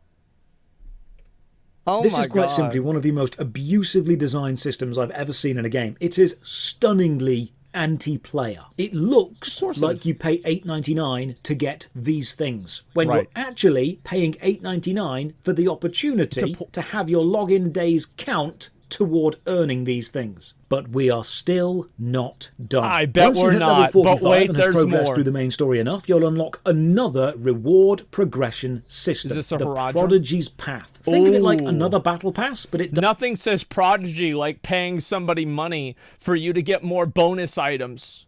Oh wow, I'm a prodigy. I'm so smart. I'm so smart. I like to give Blizzard fucking hundreds of dollars. It is a 400% value, With the though, Prodigy's to be fair, Path yeah. system, you gain rewards every 5 That's true. levels. Then when you hit the max level of 60, you'll gain rewards That's a every lot. 5 Paragon levels up to 85. That's a But lot. just as with the Battle Pass, there is a free path and then the adjacent paid Yeah. path. And it costs £18 to unlock the paid Big Prodigy's money. Path reward side. But we're still not done. Oh, but There wait, is there's one more. final revelation. By now, you've probably seen the number $110,000 We have seen being that thrown number. around. This is the figure the gaming news wants you to believe that YouTuber Bellular arrived at when he tried to work out how much it would. I love how, like, Bellular just took this from this other guy, Greg, who just took this from this guy on Reddit. And now every gaming news website is repeating, yeah, it's 110,000, isn't it? Yep, that's right, Ted. It's 110,000. Absolutely. Meanwhile, fucking this just got mathed out by some random guy on Reddit. And it's obviously not true. It's way more. Cost to max a Diablo Immortal character, despite the fact he never actually arrived at that figure specifically. He was discussing how much it could potentially cost to max out a character, and the total cost of $100,000 was mentioned as a Oh my God, I never even reviewed that Kotaku article talking about how he's mad that other people don't like the game. Shut up and let me enjoy the game. potential. Bellular himself forgot even all about tweets that. out, "We talked about a claim a Redditor made, you journos picked that up, claimed we said it, and then spread it across the internet." Whatever the final It figure is very disappointing that so many people that write news articles are not interested in finding out what's true. It is very disappointing. Is that they're like, it's so annoying. it actually is, leveling all 6 of your legendary gems up, because you can only equip 1 of each type of gem, will take a hell of a lot of reagents. Of course it Remember, will. you need equal level gems to funnel into a single gem to level it up, meaning it That's does why get you- that's why you exponentially more Tincrest. expensive to do. Always but the absolute Tincrested. worst design choice, the most anti-player design possible in this monetization madness, is that everything, the Battle Pass, your enhanced membership of it, your progress along it, your legendary gems, your Prodigy's Path, your membership It's of seasonal. that, the Heradric Altar, the Monstrous Essence Stash, your Platinum for the Market Board, and your collected gold, the regular crests, and legendary It's all crests, seasonal. which, remember, cost £20 a time to 10 crest a rift. In fact, every single thing except the abusively priced Eternal Orbs, all of it is per character, not per account. If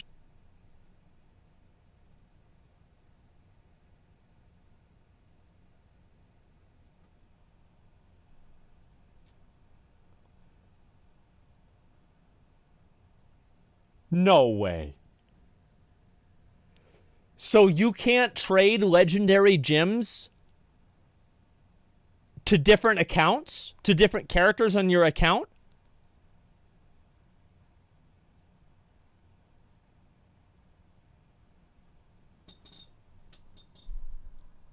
I've got to reinstall it so I can uninstall it again. Like, I really, I have to. Like, somebody's got to stop these people. What is this shit? You want to have multiple characters, you will be paying for all of this separately for all of them. And wow. that includes cosmetics. So Wait. if you spend £20 to unlock a cosmetic outfit, no way. You only get it on the character you buy it for. Wow. All of this has caused players to review bomb the game and drop its Metacritic score down to 0.5, making it Blizzard's lowest rated game of all time. Despite this, it has so far made $6 million in the first few days. I think it's probably made way more than that, to be honest with you. I think that it's 6 million is just a projection, and I think that it's way more. Because you've got to keep in mind, this is what a lot of people don't understand, is they're probably doing mathematics of scale, but the real mathematics are like the 0.1% that are just like, fucking whatever it costs, you know, put it on my card, I'm gonna be number one, I'm a winner, and I'm gonna pay for it. So now I've played for a few days and I've looked into the systems behind it. What's the actual verdict? The truth is that two seemingly contradictory things can both be equally valid. Diablo Immortal is an extremely fun game to play. I will, as I've said before, strongly disagree with that. I think that Diablo Immortal is a shit game. The content is garbage. The progression path is on rails and trash. The amount of character customization is minimal. The PvP is pay to win. There's nothing good about the game. I'm sorry, like there's nothing good about the game. That's great. The bosses are flashy. I enjoyed my time playing. The battle system is great. The synergy between the classes is nice, and the set and legendary items affecting your skills makes for a wide selection of viable builds. Running solo is fun, running in a group is super enjoyable. But if I didn't stream, I probably would have played the game for 2 days. I would have played the game the first day, and then I would have been like, okay, I would have logged on, woken up the next day, gotten online, played it again, and then that day is probably whenever I would have quit. Why play it all? Oh, for content. I played for content on stream, right? I thought viewers would want to see the new game. I wanted to play it for content. I did. Content's fucking over. I'm done. I'll watch videos about the game and stuff like this, sure. I'm not playing that piece of shit again. I am someone with a great deal of self-control when it comes to money. It is indeed fun, but it is also insidiously developed from the ground up to funnel every player action toward the cash shop. Someone said to me, just turn your brain off. I know that I meme on being like addicted to video games and stuff like this. Oh man, I've got to spend more money on this microtransaction. That's a joke. I don't really think like this. It's not fun for me. Like, I'm just putting on a show. I don't do this off stream. I never do this off stream. Delete the character? I don't want somebody to take my name. I don't want to delete the character because, like, if they add new content that I want to look at, like, in 6 months or something, I want to have a 60. Like, if there's like a new PvP. And while I understand the sentiment of enjoy the flashing lights and loud noises, I am someone who enjoys engaging their brain and solving the puzzle of the game. The puzzle of min-maxing. The puzzle of build variety and team composition. I enjoy having to engage my brain to beat a game. But if you do that with Diablo Immortal, you will ask yourself lots of questions, and the answer to every question is money. The credit card. And if you're still thinking, well, I've been having fun, great, so have I. Your fun is not invalid. No one wants you to stop having fun. We want the game industry to treat you better. We want the game industry to put a little more focus in... I love how, like, this is actually a much better... Because, like, for me, I'd be an asshole. And I would be like, yeah, I don't want you to have fun because your idea of fun is being a fucking loser who can't win on their own. You know, I would be an asshole. But honestly, Josh is way more diplomatic than I am. He's way more diplomatic because he's right, though. He's completely fucking right. We do want to, just have the games treat players like real players, and that's it. Not treat them like fucking garbage, man. It's awful. Now, I don't think that sounds better when he says it. I know! It's way better. There's not a million hate threads about him. Yeah, exactly. Yeah, I'm not nice about this at all. Holy shit. To making the game fun and a little less into making it predatory. I feel it's our responsibility as YouTubers to hold these companies to account and maybe focus on making the game fun. I disagree with that. I don't think we can hold them to account. And that's why we're going to talk to fucking politicians and we're going to get legislation passed one way or another, or at least we're going to fucking try to get this shit out of games. Because it is gambling, it is marketed towards kids, it is deceptive, it is manipulative, and it is bad. And you know what? If you get taken advantage of, I don't feel sorry for you for a second. But the only thing that I detest more than people with low self-control are people, these little parasites that prey on it. I don't really respect people that don't have self-control to not buy microtransactions. I think they're fucking stupid. But the only things that I don't like more than them are the people that are making money off of it. I've had enough of it. Politicians get paid to stay quiet about it, same as gun policy. Yeah, that's probably true, but we'll fucking try. Yeah, we'll fucking try. It doesn't mean we can't try, right? Not spending time working out how you can get around the definition of loot box. And if you think Diablo isn't gambling, remember it's already been banned in Belgium and the Netherlands for falling foul of the EU gambling laws. Yeah, it's sure but right. Has Diablo Immortal lived up to the expectations that Blizzard have set for themselves? On Blizzard's website, on the About section, you can find 8 What We Stand For sections. The 2 that I think stand out the most are Gameplay First and Lead Responsibly. In the Gameplay First section, it says, it is our job to make our games as fun as possible for as many people as we can reach. I do not believe Diablo Immortal is designed to be as fun as possible. I think that's not true. I think that it's supposed to be as fun as possible, but it's supposed to cut you off from the fun at the very second that they can get you to spend money.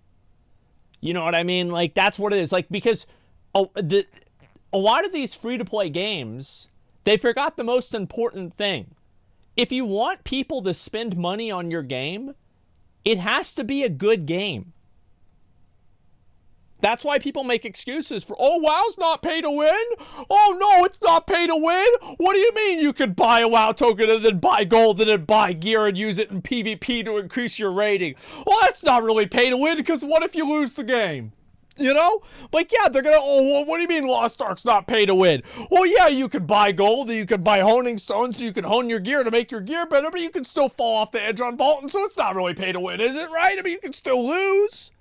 If it's pay to win, but you can lose, it's not pay to win, right? Yeah, it's okay.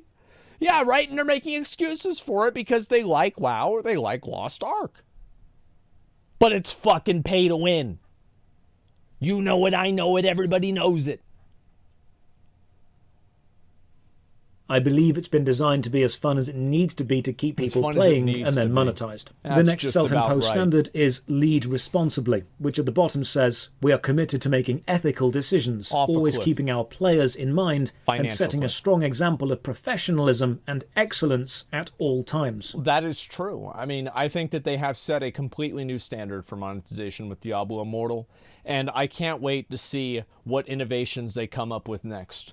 Maybe what they can do is they can take a picture, they can have like an identifier that like it will identify if you somehow get your dick on camera, and it will take a snapshot of it, and you'll have to pay 3,500 eternal orbs for them to remove the snapshot from the Blizzard database of your dick. And if you don't do that, they post it to your Twitter account.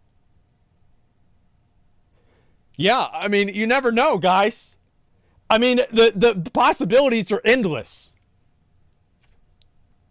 I cannot believe that decisions were made in Diablo Immortal with the players in mind. I believe they were made with the payers in mind. Oh, of course. Paul Tassi of Forbes writes, Diablo Immortal is 10 times worse than Genshin Impact. In the article, he says, even compared to other mobile titles, Diablo Immortal is going above and beyond with its microtransactions in a way that's far, far worse than most other games in this genre. Diablo Immortal is quite... Yeah, but did he say to play it or not? Did he say that it was a good game? Because, like, as I said, what I really want to fight against here is the idea that it's a good game. It is literal trash. It is literal regurgitated fucking human centipede, 2 girls, 1 cup, fucking regurgitated garbage that we have seen 10 years ago, and I'm sick of it. One man, Simply one an jar. excellent gameplay experience destroyed by being completely infested with predatory systems designed to make you spend more money than is acceptable. It is the rotten corpse of Diablo covered in good-looking clothes. certain about It right. deserves to make money, but not like this. It deserves praise for the good parts, but you cannot ignore its anti-player design. So I do actually agree with Diablo Immortal's opening cutscene. We as players do need to stand together against the rising evil. It's not going to happen. That rising evil, Diablo, is you. Thank you very much for watching. Another massive thank you to all the supporters on Patreon and Twitch who keep Ain't the that channel a fact? alive. You can support from only £1 a month. Check the video Ain't that description for links to the motherfucking fact? Patreon, Twitch, Twitter, and our Discord. True and as always, and real. have a great day. Holy fuck, man. Like, what a video. I was expecting this to be good. And it was good. Holy shit, man. Let me link this for you guys so everybody can give it some support. Josh has made great videos for a long time. I've watched them for a little bit less than that, and I think that they're fucking great. They are amazing. Watch the Amendum? I already did. I watched it the day that it came out. I just didn't watch the whole video then. Yeah, I already saw part 2, guys. There's the video. Please watch it. Please give it a like. Please give them some support, man. This video is absolutely necessary. Like, I will... The thing is, like, I was thinking about playing all the way through Diablo Immortal, but I don't want to because I don't like it. Yeah, I don't really like it that much. Yeah, that's about it. I think that obviously it would be a yeah, we get it. Yeah, you guys get it. You pretty much get the idea of it. Might do an all craft this week about Diablo Immortal. Maybe bring on some of the guys and figure it out. A recent update. Yeah, I saw that already. Really wish predatory games didn't make so much money. Well, they wouldn't be predatory if they didn't make a lot of money. What kind of a predator doesn't fucking get its prey? Well, it's not really a predator in that case, is it? Of course fucking not, man. Rich likes it. Yeah, I think there's saying this game's worst monetization is stupid. It's pretty bad, man. Watch the Stu's video about Lost Ark. I will watch it at some point. I will. Stu's video. Yeah, I'll get to that. You old saying, the moment that you find the game unenjoyable, just quit. Yeah, exactly. What's the utility in labeling games pay to win whenever it catches literally every game with trading? Because it's outside of the scope of the TOS. I think that if the scope of the TOS does not allow something, it doesn't really count in my mind. Here's the way that I see it, is I look at a game like Diablo Immortal, and it is fundamentally built completely around these systems. That's all it is it's just these systems. There's nothing else besides that. It's just one way. It's like basically, it's like you're going to a carnival and each carnival takes money. That's it. You should really cover BDO. It's the only game that really shits your money out and breaks your gear if you fuck it up. You think that's more toxic than any other shit? I know about BDO. I played it many times. One time I hit 2 phones together and I said that, you know, there's a 50% chance it'll turn into a Samsung S8 or it's a 50% chance they'll both break. I think that's what I did the first time. And it's just annoying, man. It's a Ponzi scheme designed as a game. It's not really a Ponzi scheme. It's just a manipulative shit game. Like, that's all there is to it. It's a manipulative shit game that Blizzard has unfortunately attached the IP of one of their only like games that people have any degree of nostalgia for behind it, man. It's literal fucking trash. It's disappointing, and that's all there is to it, really. Like, I think it fucking sucks. I was hoping Diablo Immortal would be better. I was hoping that it would be like Lost Ark, where Lost Ark is pay-to-win trash, but at least it's fun. At least it's a good game. You know what I mean? At least it's good.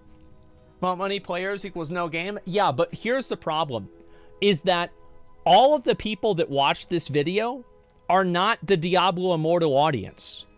The Diablo Immortal audience are the people that are, they're not even on Reddit to begin with. Let me go back over. I'll see if I can find this. Diablo Immortal. Where is this? Oh, it's right over here. Okay, let me show you real quick. Okay, guys? So you take a look at this. PSA, don't forget when you uninstall. Yeah. Definitive guide to $1,000. So this is whenever you're spending money. What's CR's combat rating? This garbage is a turning point for gaming as a whole. No, it's not. Not necessarily theirs. You can still enjoy the game. You can enjoy the game and still hate monetization. See, I don't think you can. If you do PvP, you're not going to be able to do that because you're just going to get farmed by whales. Rich Campbell's going to be like, you're dead, you're dead, and that's it.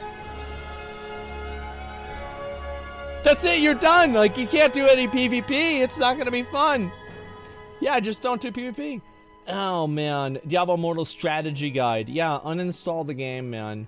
Don't get excited at Paragon 30. It's going to be a wasteland for at least 2 months.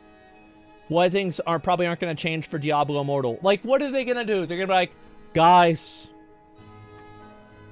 Man. We heard you didn't like the monetization. We hear you. We're going to make it to where you can only do 5 crest runs now. You can only do 5 crest runs now. That's going to be their solution for the gamers. Yeah, that's all it is. Yeah, they're going to dial it back. It's going to be at 800%, let's say, hypothetically, random number. And then they're going to take it down to 570%. And people are going to be like, wow, Blizzard really cares. No, they don't. They're just starting here, and they'll change it to try to gain favor. Yeah, stay tuned for more info, exactly. The Rift price down to $15 and ask us to say thank you. No, I think so. In my opinion, I don't think that any of this stuff really matters. Like, I don't think it really fucking matters. It makes no difference to me. I think it's going to be the same stupid, annoying fucking bullshit that we've had to deal with for a long time. And if you want me to be totally honest with you, I'm tired of this shit. I am exhausted. I am going to literally try to talk to congressmen and representatives that can write laws to get this shit changed. Because I am tired of having my video games ruined by this trash. I am tired of worrying that Diablo 4 is going to be inundated with this parasitic garbage. I'm tired of thinking that every kid is going to watch Aiden Ross whenever he goes live tonight and then take their mom's fucking birthday money and then send it to steak. I'm tired of this shit. I am. I'm tired. I'm fucking exhausted. And we're not going to change it. By the way, we're not going to change it. Oh, gamers need to stand together and stand up and say, enough is enough. You can't not do any more pay-to-win game. You know, this one's not that bad. Well, I mean, yeah, it's a little bit pay-to-win, but it's fun, so it's okay. But not like that other game, man. Well, the other game got updated, and it's not really as bad as it was. Bruh. No. Gamers, every gamer boycott is 1 3-minute cinematic away from being over. I'm not buying it anymore. Play the game, wail out. I'll do it for content sometimes because I don't give a fuck. The only thing I care about is getting it made fucking illegal. And I think that I think that there are grounds to do that. I do. I think that there are legitimate, real fucking grounds to do that. Who hurt you? Blizzard. What do you think? Did you actually read the top post? No. Who gives a fuck? When it's deleted, double check, make sure it's really gone. Unsubscribe and the sub. The rest of us can talk about the game. Oh, here we go. Hey, I've been seeing... This is the kind of stuff that we get, right? Hey, I've been seeing a lot of people talking about uninstall Diablo Immortal, but most seem to be forgetting a step, so I put out a reminder. Once you've deleted it, double check to make sure it's really gone then. This part is crucial. Unsubscribe from this sub so the rest of us can talk about the game we enjoy in peace. Oh, man. Oh, man. Man, I feel bad for Sean here, man. This guy's got a situation he's in front of, man. And it's sad that this is his life. It really is. Like, it really is genuinely sad that, like, he's in this position. Aiden Rosswell, Trainwreck XQC? Bro, like, well, the thing is, like, well, number one, Train's not going to be live till tomorrow. Like, I don't think any of it's good. Like, I like Aiden Ross. So you guys might not know this. I like Aiden Ross a lot. Aiden Ross reminds me of me 10 years ago. I do. Sometimes I watch him, and I fucking forgot that I spent 10 years being like that. And I get sad that I'm 31 years old, you know? It was a great 10 years, I'll tell you that. It was fucking amazing. I loved it. There's a huge scumbag, though. As I said, I spent 10 years being Aiden Ross. You know, like, yeah, absolutely. And so you don't look a day over 40. Yeah, whatever. And, yeah, both Ed and XQC have an underage audience. Well, of course, yeah, that's easier to get them addicted. I mean, why get mad at them? They're just a victim of the system. Never, listen, there's always this idea, oh, well, we have to expect people to be better. Oh, well, we have to hold people to a higher standard. I play fantasy games for a living. And I've got to tell you, you are in a fantasy world.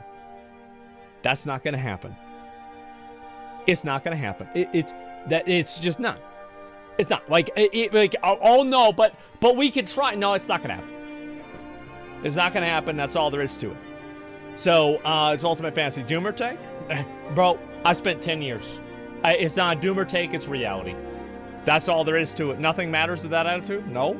That what matters is I said never expect a person to put their own self-gain over their principles. Or sorry, put principles over their own self-gain.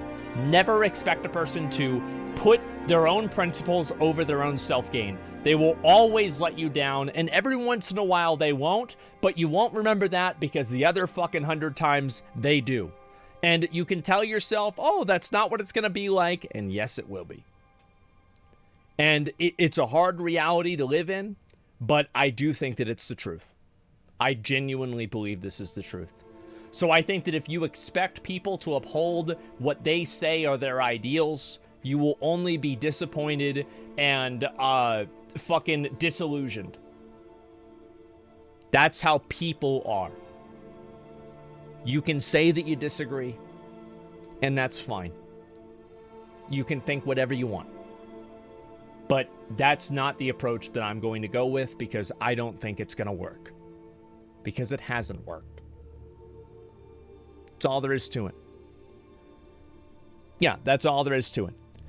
And it's not, we're never going to have laws for pay-to-win gaming. Well, we have to hope that people are disconnected enough from it, or we can incentivize them more than the companies can in some way or another. Posted on the Latter-day Saints subreddit, LDS are against gambling, but he plays Immortal. Well, you can't expect consistency from people. They just want to do whatever they want to do. That's all there is to it. Warzone 2 map got revealed. Thank God for that. Guys, it's been 8 hours. I'm tired. I want to get some food and relax. I'm going to play some games, run some ads, and just chill. Tomorrow,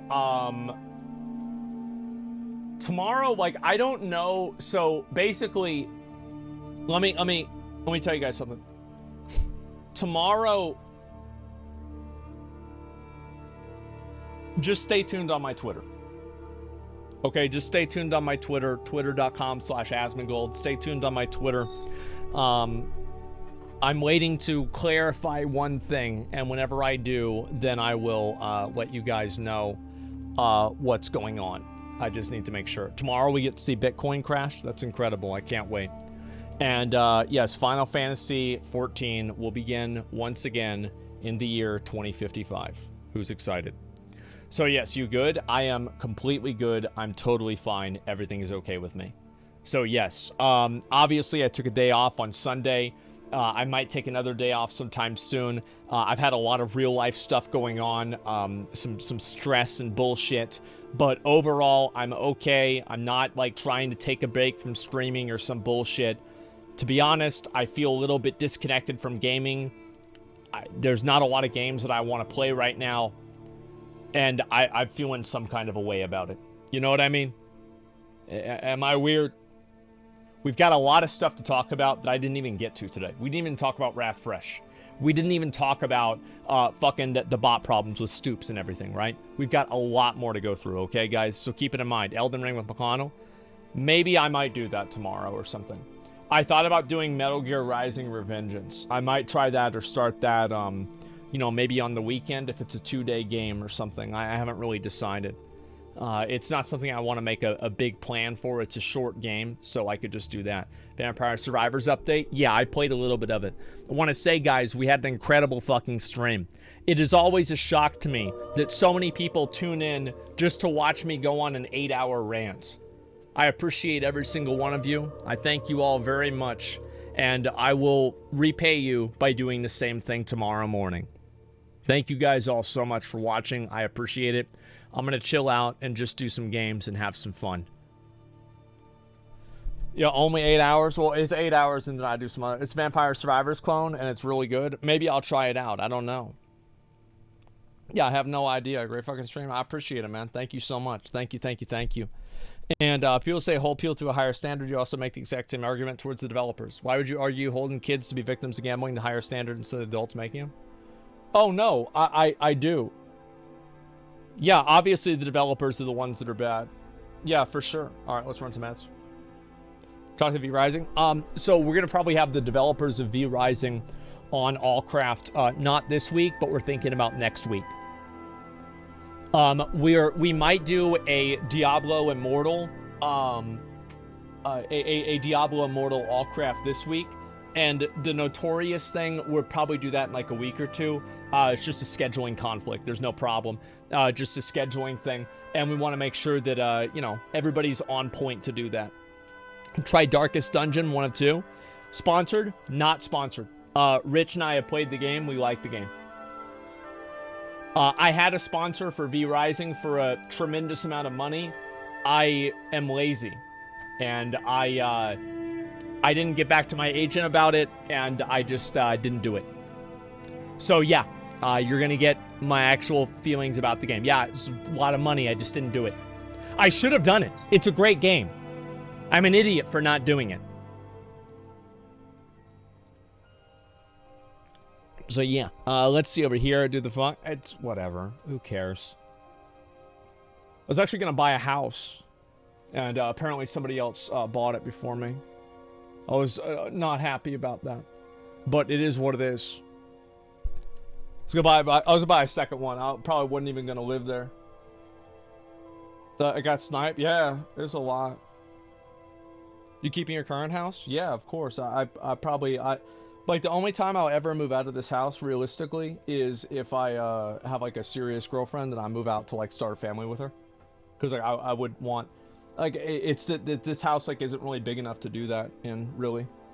It's, like, was barely big enough for, like, my mom and I. So, like, that'd be the only time I would ever want to move out. I like living here, and this is my home.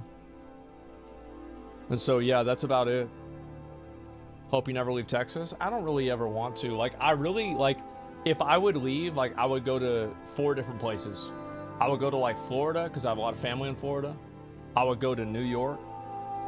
Because my family's from New York, number 1. Number 2, it's fucking New York. Number 4, maybe like Portland or something like that. That'd be cool.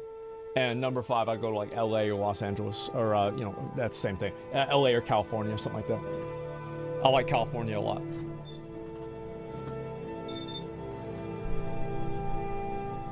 Yeah, moving with the sun? Yeah. Well, no, I like it. Like, I like the vibe there. I like it a lot. You ever think of leaving the States? Nope. Nope. Literally all the worst places. It is what it is. We be live in Sac Rock? No. Germany fits you? I'm German, so I think that makes sense, doesn't it? 100K, rich, make our people rich, Twitch go, bro, it doesn't matter. Like, it doesn't matter. It's whatever, man. Like, I got plenty of other shit to look at tomorrow, too. I've been so busy.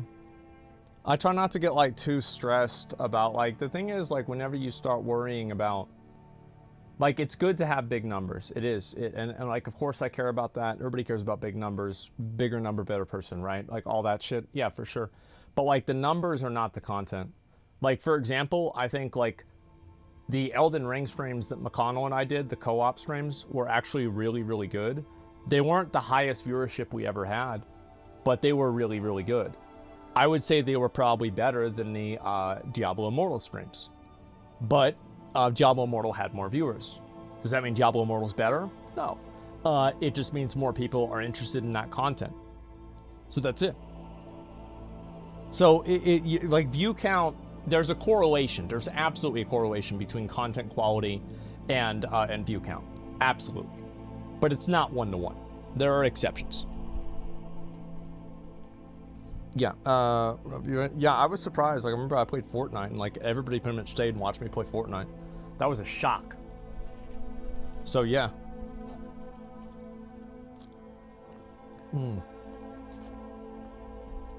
D&D was amazing, but low viewership. It was. Like, I remember we go from, like, fucking, like, 100, 120K, because this was whenever I was doing Final Fantasy, to, like, 30. It was really bad. But the fact is, like, did I tell you guys I met Super and Riku? I actually met them in real life. Like, they came to the Games Expo, because they were in the area. And it was so cool to finally meet them. And, like, obviously we want to do another D&D, but we just want to make it more one-offs so it's more accessible to more viewers. And we also want to bring in different streamers and different people into it as well. 30K is amazing for such niche content. Yeah, I think so too. It was a big success for me. Play Vampire Survivors again? Yeah, I will. I played a little bit of it actually last night. New Whooping video. Link it on my chat, and then I'll probably watch it. Allcraft and Notorious still happening? Yes, it is. We just have to reschedule it. That's all. You have to remember, like, they're actually doing work. Keep that in mind. You know, what the did with the indie games inspired me to start developing myself. Thanks, man. I feel like more and more, like, a lot of really big developers are going to, like, it's hard to get a big developer to do an announcement on your stream, even if you have a big event, like, you know, like Jeff Keighley, right? Obviously has, like, the biggest event. And, like, we're trying to, you know, have our own event too, but it's like they're gonna do it on, like, the Microsoft event or the PlayStation event or something like that. You know what I mean? So, like, is Miz in chat? What up, bitch? And so, do you want to make an org with any creators? No, they're just leeches. They're just gonna waste my damn time, take my damn money, man. No shot. Everything reaching out to Jeff Keighley? Jeff Keighley actually reached out to me. He said, good luck with your expo. He actually offered to help me in anything that I had questions with. So, huge hearts in chat for Jeff. I've got nothing but positive things to say about him. So, yeah, great guy. Absolutely great guy. So, you know, Jeff, a real one? Yeah, 100%. Because, like, the thing I told him, I'm like, bro, like I didn't know how hard this shit was. Like, god damn. It was a lot. And, like, I didn't even do most of it. He's Canadian, of course he's great. Yeah.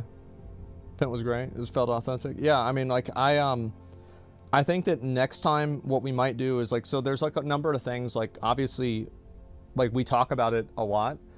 Like, we're thinking about maybe doing, like, a 2-day event and, like, having more of, like, the games demos and interviews on the second day, the same as, like, kind of a lot of other events do, and we have the first day is just, like, the games themselves. And, like, we might do that. We might cut down the event. I think that, like, no matter what, we're not going to do another 5-hour event. I was tired. I'm gonna be honest. Like, I had a headache the whole day, and like, it was fucking brutal. So yeah, it was too long. Yeah, for sure. Advertise more? Oh yeah, we'll advertise it a lot more and everything like that. You said we play. I thought to myself, here comes the Diablo Immortal joke. Was it on a slip? Yeah. And Genshin might be good content for stream. Their story's cracked. I thought about doing that. Like, get a sponsorship for Genshin, play Genshin. I'd be down for that. Hard day after 5 hours of work. Oh, bro, it's hard. Like, I'm telling you, like, it might seem easy to you because, like, you don't do it. But, like, being up on camera like that with everybody looking at you with, like, lights in your face constantly, you have people talking in your ear. Like, you have to make sure that you're completely on point with, like, not only what you say, your actions, how you look on camera, everything like that. Shit's hard. And if it's easy for you, I'd say do it. Do it, because you make good money if you're successful at it. Probably more than your job right now that you're salty about. That's why you're in my chat talking shit. So go for it, man. Yeah, shit's hard. Every move's criticized. Yeah, exactly. You ever consider playing Crusader Kings 3? No, I haven't. Go bring someone onto your Allcraft, try and get Riker's, the OG of Diablo. Oh man, I remember I used to watch Riker's videos whenever Diablo 3 came out. I know Riker very well. Well, I don't know him personally. I've never spoken to him. I know of his content very well. Mars decided to watch you from now on from your Johnny Depp versus Amber Heard. Well, I collected more. Like, I might have more moms watching me now than Hassan. Like, the amount of them that I had tweeting at me, like, you are so right. You're so right. She is a liar. She does not deserve a man like him. And, like, yeah, it's crazy. I got so fucking serious. Yeah, true. True. Did you ever play Age of Empires growing up? Yeah, I did. Maybe do a teleprompter or something? Read notes off tablets was kind of bad. I think it was bad because I was bad. I can do a lot better. And I was very distracted and nervous. And so next time I'll do better. And I'll make it more natural. For sure. What about Diablo 2 Resurrected? Thought about giving it a shot? Nah. Old game. It's boring. Slow to play. Not my thing. That's the truth. You think it's because the moms see your sons in you, perhaps? I think it's honestly just because I'm doing content that's appealing to them. You know, like, that's it. Like, that's what I believe. Do you ever think about creating MMO? I don't really know if I want to ever make a MMO, man. I don't know about that.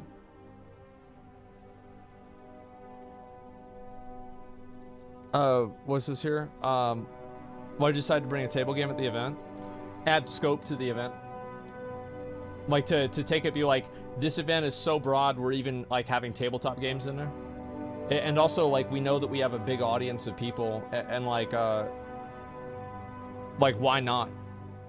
You know what I mean? Tabletop games are good. Yeah, we have, like, 1 or 2 of those games, for sure. Like, we tried to have, like, a large scope of games. And we'll probably do that again. Do you think you'll open Games Expo to have a ground floor for visitors? There's a lot of weird shit that goes in with that. Like, if it was up to me, like, I wish there wasn't the bad element to it. I would have no problem like doing events with like viewers and people can show up and everything. But it's just that people have had like bad experiences, and also like the big reason why is actually not even because of me. Like, I don't really worry about myself, but I worry, like, for example, like if I stream somewhere, what I really worry about more than anything is my is like going somewhere and it's not even my viewers. I want you guys to keep this in mind. It's not you guys. It's troublemakers that are browsing the just chatting section of a place that they can get a platform for their bullshittery. That's what it really is. Like, we had this happen with the haircut salon, and like Izzy took me to this one place. I got my haircut there. And what ended up happening is that they kept calling the place over and over and over. And it made me look awful. Like, I looked awful because, like, now I'm there and, like, these people are being harassed and it's not my fault. Like, let's be honest. It's not my fault that this happened. But it's because of me. Ultimately, it's because of me. If I wasn't there, this would not have happened. And it sucks. Yeah, it fucking sucks. Why is this, what the hell? Is it 2 days? It's the same thing. And, Yeah, it's like I'm the, yeah, people are rude to the lady too. I don't remember all the details about it, but like all I'm really trying to get at here is this, is that like whenever I do something like that and then people get harassed as an outcome of me being there, I feel bad about that. It's like if you're working at a retail store and you have people calling to see if, you know, if Tryhard is there. Like, this person's getting paid like $11 an hour. Just give them a fucking break. You know what I mean? Like, it's just, it sucks. It's more awkward than anything. Yeah.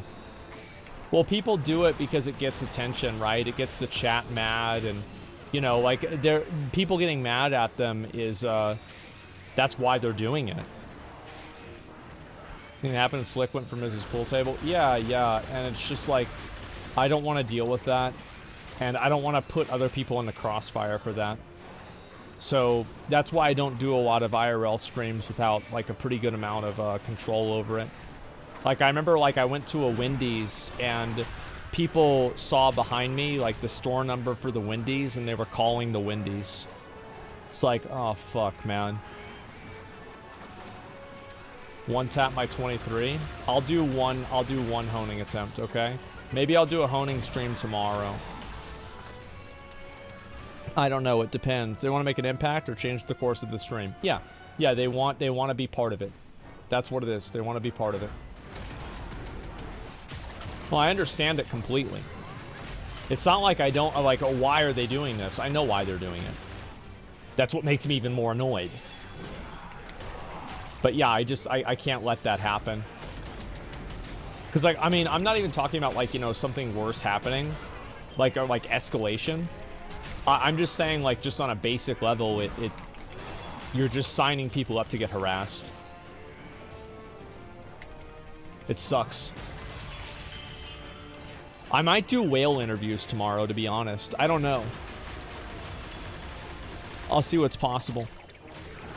People saying hi IRL. No, I don't have a problem. Like, somebody who wants to, like, if somebody sees me out in public and they want to say hi or something, or like even like if they want a picture or something, I will never say no unless it's like some like really weird circumstance. You know what I mean? Like, I'm totally about that. I have no problem with that at all. Like, that's part of the job description in my mind. It's okay. Can it be annoying or repetitive sometimes? Yeah, of course. But like that's fine. You know, these are it's you know, people are like, oh, that's cool. I get to see this guy I watch on YouTube or something. You know what I mean?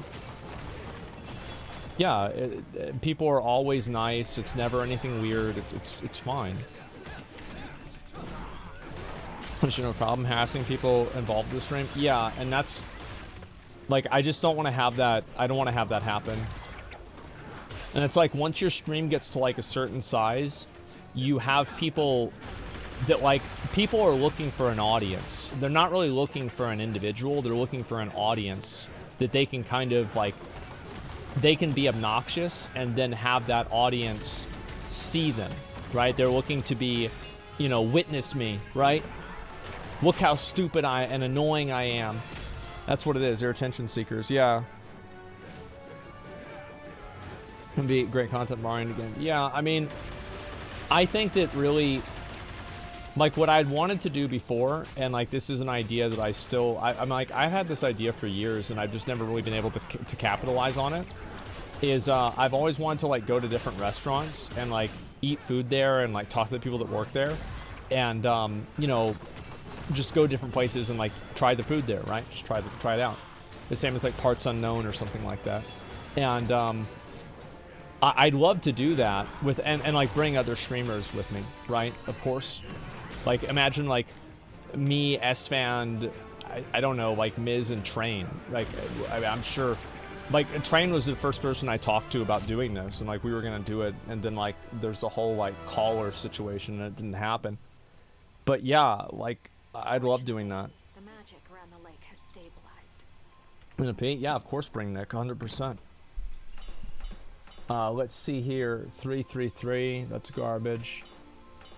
Dominate, garbage. Ambush, that's garbage. Okay.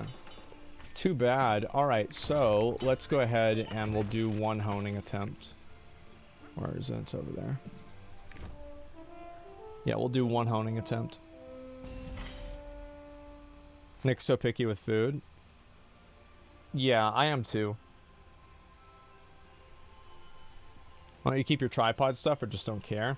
It's too much time and management. And also, people usually don't buy it. Okay.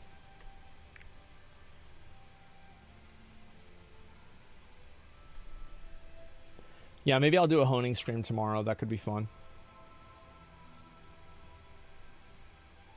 All right. You got it? Yep.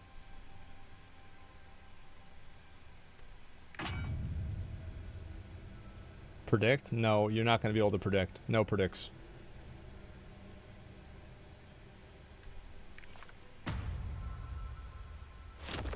I was about to fucking say. Dude. Oh my god. Yeah, it's going to happen. It'll 100% happen. I got to upgrade all of these too. I've got to buy, like, how much do I need to buy? Maybe I'll buy like 100k worth of stuff. Let's see where the market prices are at. Leapy Boys are 96. That's pretty good. But how much is 1,000 Leapy Boys?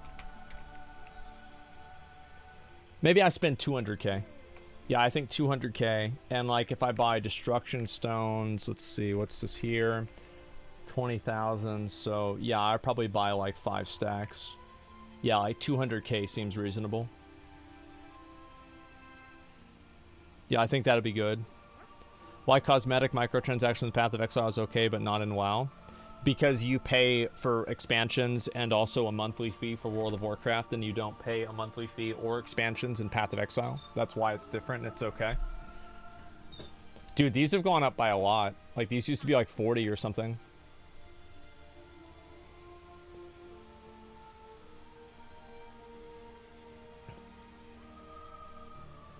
Pewee gives you new content every 3 months, yeah.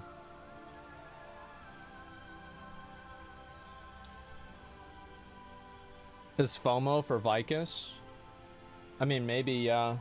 But I'd like to get to 25 on my weapon. That'd be fun. Yeah, that'd be really fun. Like, yeah, I'll do another honing stream maybe tomorrow. I think that could be good. It's been a while. Grudge books are 23k now. Yeah, I already have all of my, like, legendary books, so I'm good to go. How much money do you think Mega Shield spent on Diablo Immortal? Probably like 80k. I'd guess. Pretty reasonable amount. Oh, I can go do that. Is a world boss up today? Yeah, it is. Which world boss do I have to go do? Oh, I don't have to kill Moke ever again. So what should I do? Like, should I go farm... Should I go farm Thunder Wings? Like, I don't really need to.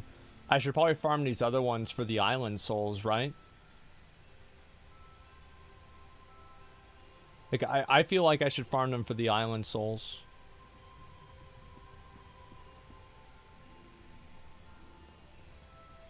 Did you get Giant's Heart? Yeah, I did. I wish cutting trees and professions in this game was enjoyable. Yeah, I mean, my professions, like, I have, this is my professions here. So I have 30 logging and 30 mining. My foraging is okay, and all the rest of them, I don't really spend a lot of time doing these. Like, excavating just, like, seems like garbage. Collectibles menu? Sure. Let me show you where my collectibles are at. There you go. That's where I'm at, boys.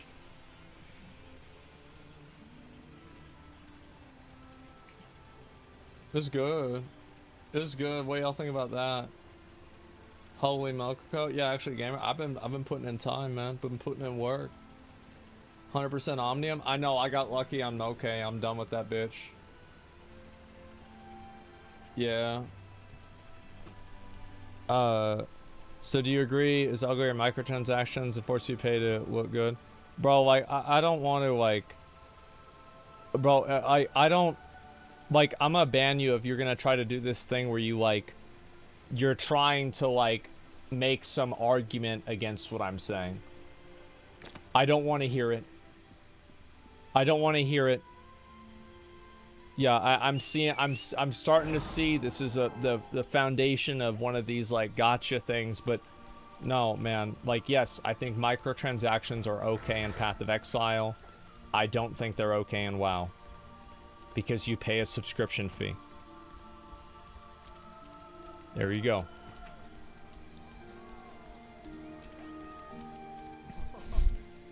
What are your thoughts on Lost Ark now you've been playing it for quite some time? I wish there was more daily content to do. Like, I wish I could go back and do some of the older raids, like, scaled up. Because, like, for example, like, I think one of the most fun things to do in Lost Ark is to go and pop off with really good gear, you know? And so, I want to be able to do that more. I wish I had more opportunities to do that. Let me go and I guess I'll do Brialos. Because, like, that's one of the island souls. I might as well get that. Let's see. I guess we'll go over to Anguished Isle. Have you done your challenge Guardians? I did a Chades twice and the group wipe twice. I died too, to be fair. And it's like, I don't want to do this again. It's not worth the time. At what point does convenience become pay to win? At the point that it becomes convenience. Obviously.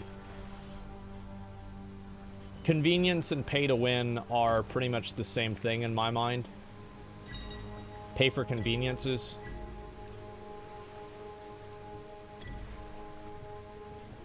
Look tired? I'm actually not really that tired. I'm debating, like, I don't know if I want to go to Chipotle, if I want to get pizza. I could get barbecue today. I don't know. So many options. I got well, yesterday I went to Cracker Barrel with my dad. I got a steak. And then yesterday I ate another, so I got a steak yesterday and also the day before. So like maybe it's pizza day. Yeah, you know what? I think it's pizza day because I didn't eat. It was not a big steak yesterday, and maybe I'll get 2 pizzas today. Yeah, I'll get 2 pizzas today. Eat both pizzas. Watch Attack on Titan. Pass out on the floor. Wake up at 3 a.m. Check Twitter. Wake up again at 8 a.m. and stream again. Yeah, that's good. Yep. Yep. What a great day. Time to eat these nuts. Oh shit. You get me again? Wow.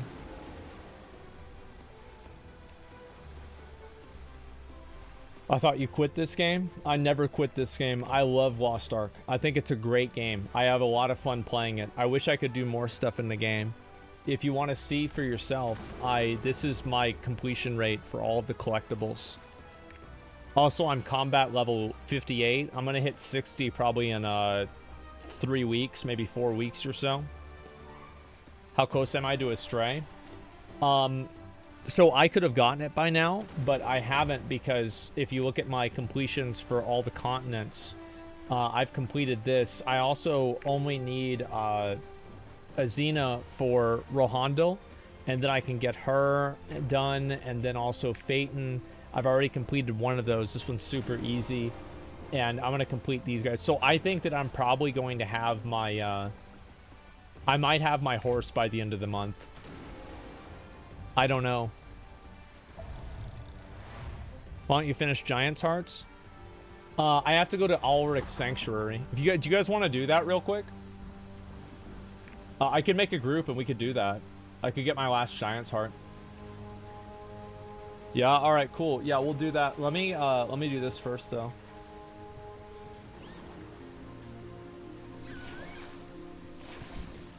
Do the 3% Mokoko. I just don't feel like it right now. I'm not going to do Mokokos until I can get Thar to Exalted. Because you need Thar to get the last Mokokos.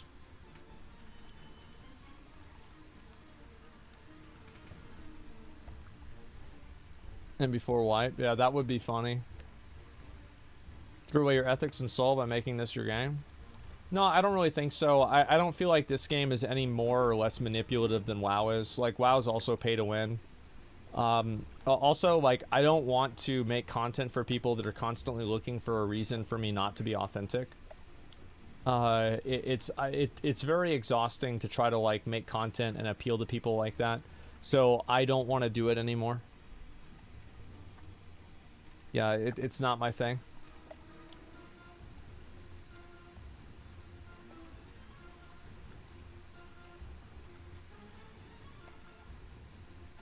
Yeah, like people that try to like do that, I just permaban and I just delete them from my community. I don't want to deal with people like that. I think they're just like simple-minded, stupid people, and I don't want to read their messages or listen to what they say. Why don't I do Thunderwings? Because Thunderwings doesn't really give me anything. Like, what do you think the odds are? What do you think the odds are of me getting an upgrade from Thunderwings? It's basically 0. I'm gonna be getting like what's equivalent of like maybe 1,000 gold worth of materials, if that, probably less. So like I get nothing. I have bleed. Like I already have bleed. Look at my runes. I need to get where do you get legendary rage? I probably should actually get rid of this. I didn't know I had 2 rages here. Chaos Gate? Ah, fuck, man. I hate Chaos Gates. Fuck. Yeah, Chaos Gate's big money. Yeah, I just hate it. I probably should get rid of this. Rage shouldn't even be on Tempest Slash. That's a bad idea. Maybe I do Galewind on Tempest Slash? I don't know. Maybe CDR? Like, it's just not that good. Galewind? Yeah, maybe. Stagger? No, I don't think Stagger matters. I've actually thought about getting rid of Stagger on Finishing Strike even. Maybe farm Desgluda. I'll do Desgluda once so people can see the damage.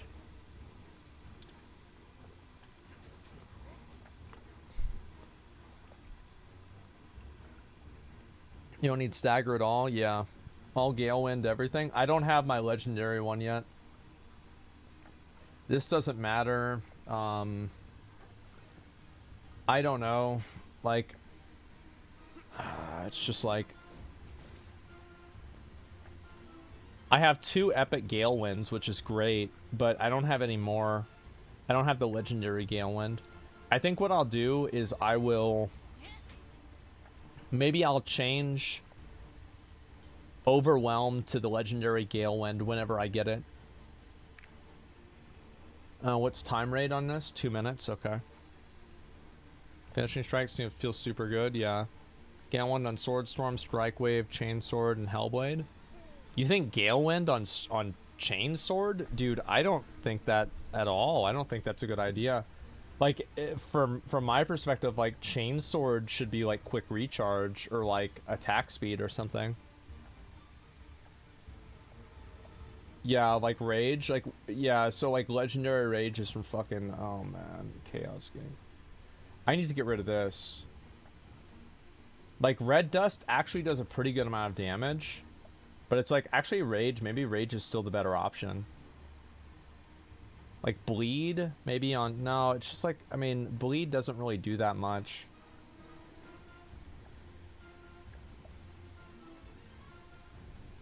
Bleed on, you think Bleed on Red Dust? Like, maybe you're right. Purify is good on Shoulder Charge. Yeah, I don't use Shoulder Charge. Like, I'm pretty much move speed capped because I have an extra swiftness item rather than crit. So, I feel like I don't really need Shoulder Charge. Bleed on Whirlwind since you refuse to swap out of it. It's already on there. Like, I have Legendary Bleed. See? There it is. Now, if I got rid of Whirlwind, the ability I want to get instead of Whirlwind, I know this is going to probably trigger some people. I'd want to get Power Break. Because, like, Power Break, if I go with that, and I go Keen Strike, Maybe nimble movement, to be fair. And then probably like enhanced strike and then power accumulation. I think this is a really good ability. I do. I think this is a really, really good ability. Oh, wait. Okay, here we go.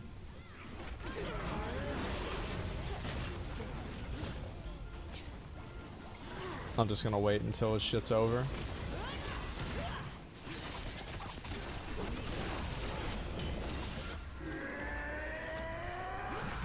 Did I miss him? Maybe I did. I moved right out of the way. It doesn't matter. That's too bad. Yeah, that is too... I hit him? Oh, I did? Okay.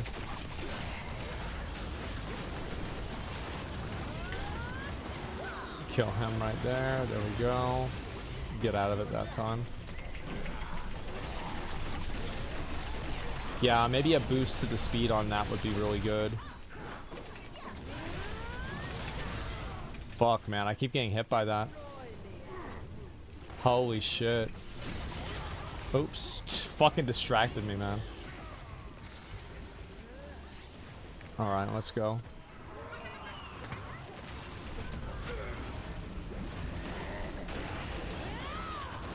I don't really know what this boss does at all.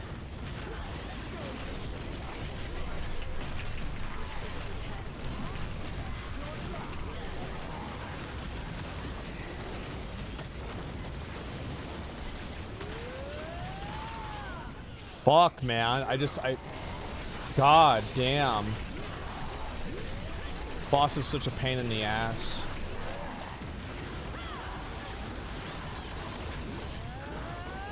Where is she? What's she doing? Dude, she's got so much health, too. Holy fuck.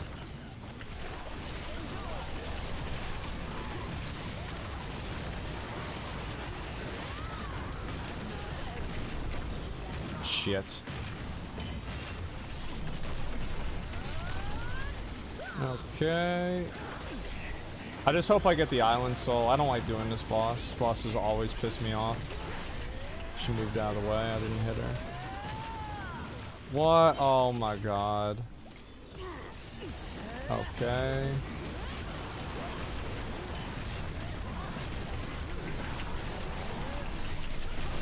Where's my damage?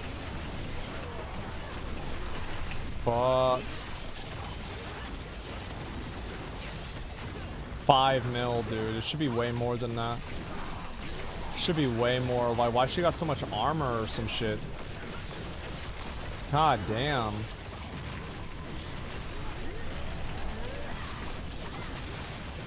Fuck. I'm knocked up in the air again. Holy shit, bro. Damage so bad. Wait, I'm scaled down? Wait, really? Oh. I didn't even know that. What a bunch of horse shit that is. Fucking bullshit game, dude. They nerfed Mayhem. Look at my HP. I wasn't paying attention. That sucks big dicks.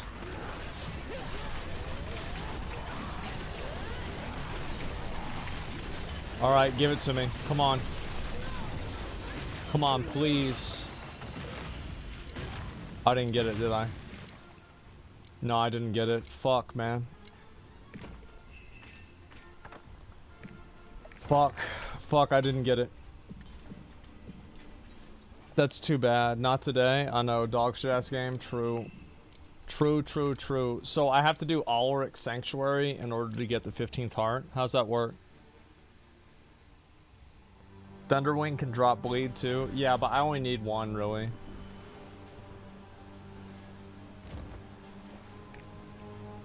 Like, do I have to do the last one or the first one? Just the last. So I only do the last part? The last one? Alright, let me just go over there and do that. I'll make a group. You guys can join real quick. 2x damage used to do with your spirit absorption build? Yeah, I know. I just didn't really give a shit. Like, that's the truth. I didn't care. Like, my gear now is just, like, crazy. Like, look at that. There it is. I've got Lost Wind Cliff. I got that. That does a lot of fucking damage right there. My virtue, look how many wisdom I am. Okay, drops legendary bleed. I have it.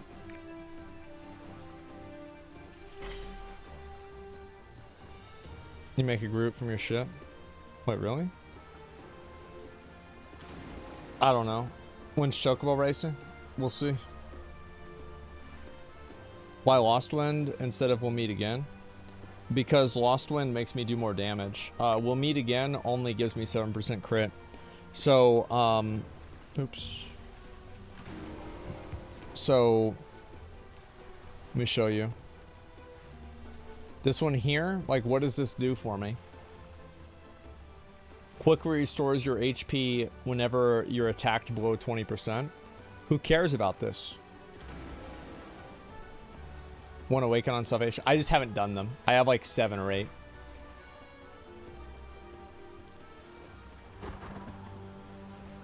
Yeah, let's see. That's not too good. And then, like, you're probably thinking about the other one too, right?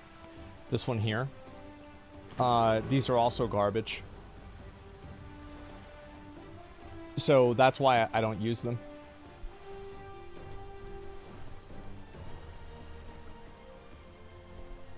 Here's some money on Lost Ark. Yeah, I have.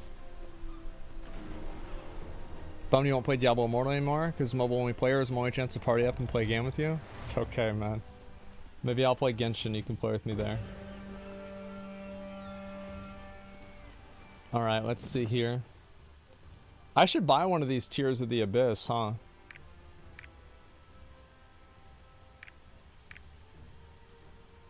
Yeah, I don't know which ones of these are good.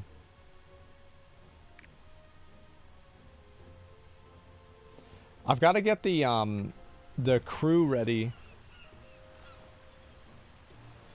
Barcass? Yeah, I bet he is good. I'm not going to worry about the Astray yet. Like, what I'm going to worry about mostly right now is I want to get all of... Like, I want to save my coins for sea bounties.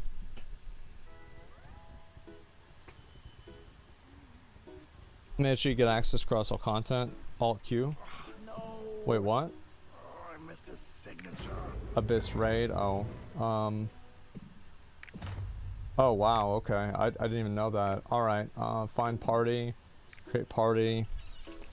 Asmon. Okay. Alright. I need some people to join.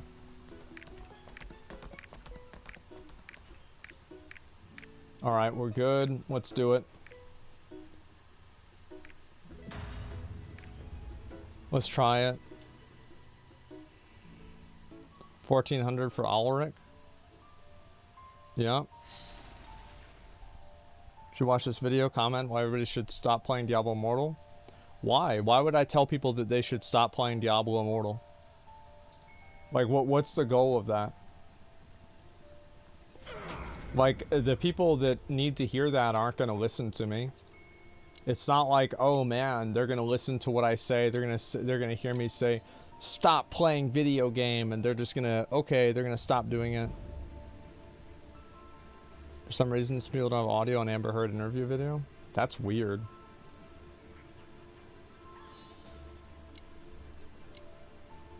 Yeah, I might have to re-upload it or something. I'm sure they'll figure it out. You should tell people to stop actually gambling. Yeah, exactly. To make a statement against pay to win. It doesn't matter. Nobody gives a fuck about your statement. Like, what do you think? Like, you just, like, it's so fucking... Nobody cares about your statement. Let's look for Alaric. Your statement. Oh, yeah. Nobody cares. Social media has deluded too many people into thinking that anybody cares about their opinion. The dark wave They is don't. already here.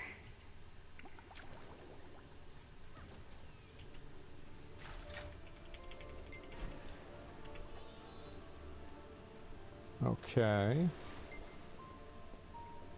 This is crazy how good this one is compared to all the other ones. This one is so good.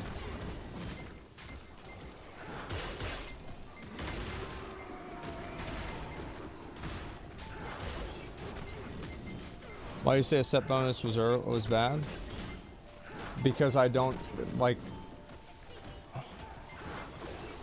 Because I don't want to take damage. Like, the set bonus is bad because damage taken doesn't matter. Because all damage taken is a mistake.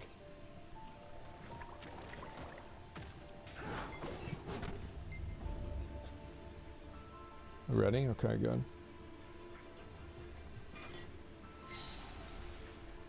True, fuck defense stats? Yeah, exactly. This was challenging and awesome. Yeah, we spent a long time on this one. This was a real cock. Okay.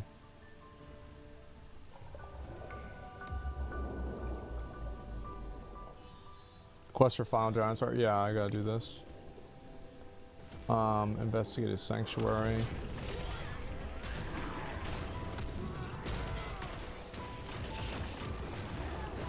Alright.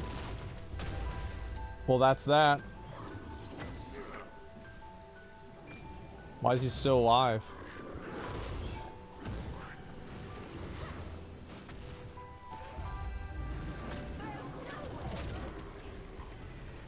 Did you guys get him? I didn't know he did that. Oh, it's a second phase. What the fuck? That's crazy. You need to complete the mechanic? I didn't know that. It's been a long time.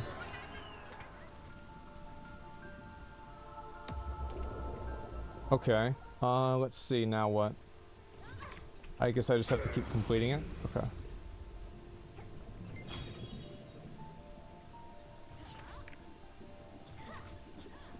Look at Steam charts. Bandwave is out. Here. Alaric is on the other side. Doesn't look like much of a bandwave to me. Let's go. Yeah, I don't know about that. What bandwave? As I said, I think the game has looks 333k. That's incredible. Like, if it has 300,000 people online concurrently, that's really good, man. That's really, really good.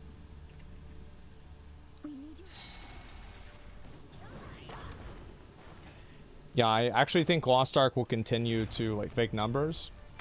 Man, like, that's minus 500. Like, I mean, I think people that say it's fake numbers probably just don't like the game, and so they're trying to come up with an excuse for why they're right about their opinion.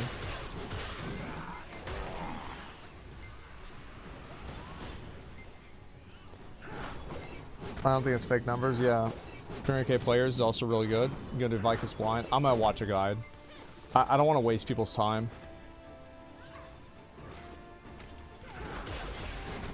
I really want to do the Cockle Sadon raid. I think that'll be fucking fun.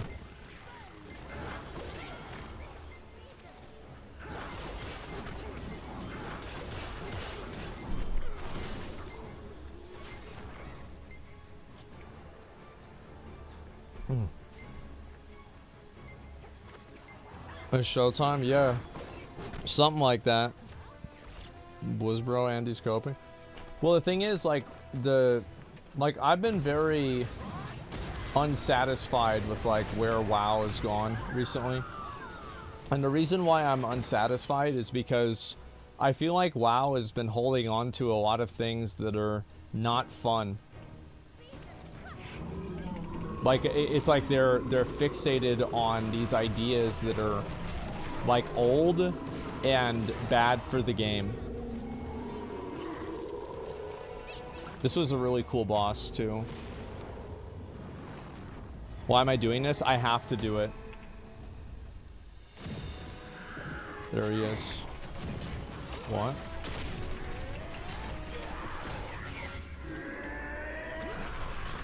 Oh, I did 16 there. Too bad. GG's, boys. Nice job.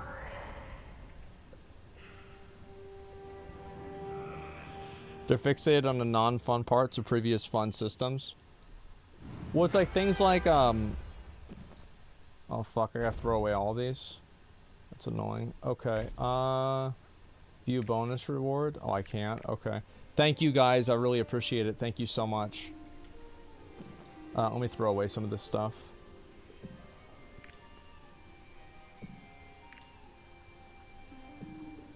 Okay, get rid of these.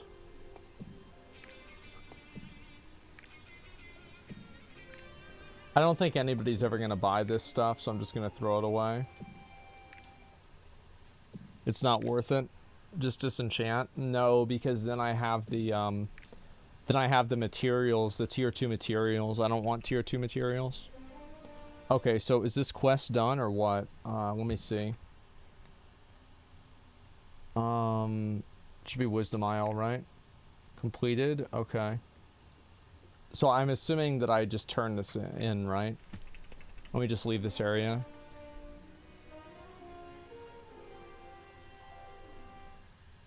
Yeah, let me go double check.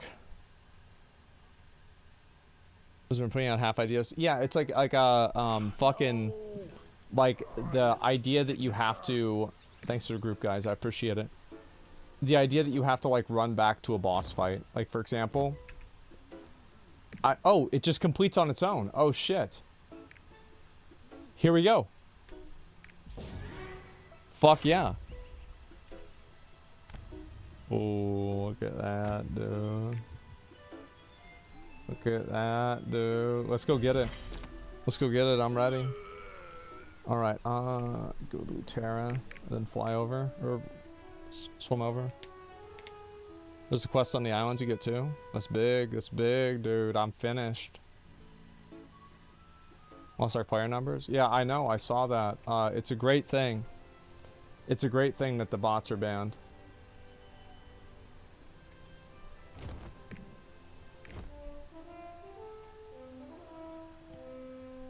Yeah, like they should keep them banned as much as they can. What do you get for 15? Nothing big. Well, I mean, you get like it's like Resonance of the Soul. I think is like what, 5 charisma or something like that. Like it's not a big deal, but it's something. So like I talk a little bit about the Astray. So like obviously like my rapport, if you look at this, right, 100, 100, 100. Like I am really close to finishing. Like I'm not gonna go for South Vern rapport. I think I'm just going to get that passively, and I'm going to work at getting all of the other island rapports afterwards. So, I'll get this done semi-soon.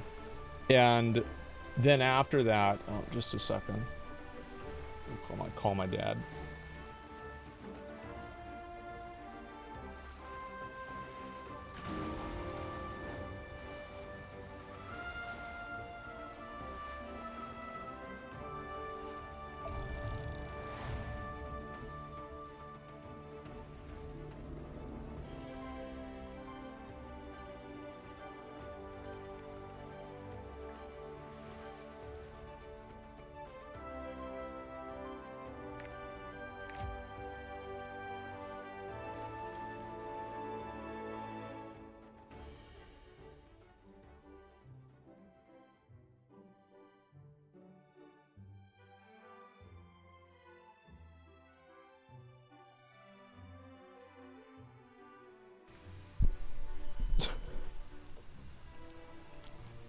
First fucking thing he says, I'm getting fucking tired of getting locked out of my computer by fucking Microsoft.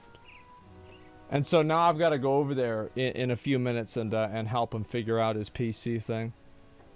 I don't know how this shit happened. You've done all the Giants hearts in one place. It's like the Forgotten Giants are having a reunion. Thank you so much. I was right to ask you to find the hearts. Someone has been waiting for you to complete this grand quest. You should go and meet her. It's a hidden path outside the library to the west of the island. I'll show you how to get there. You'll find her waiting for you. Oh, wow. Oh, wow.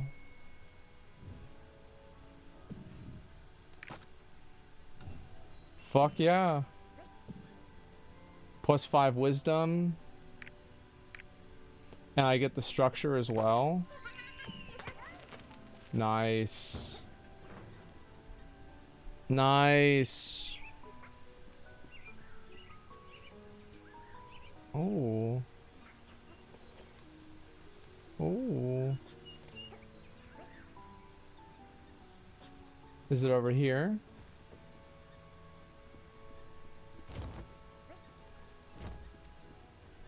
No, I think did I miss it? I'm supposed to go up here?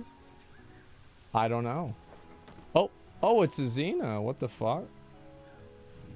You're here.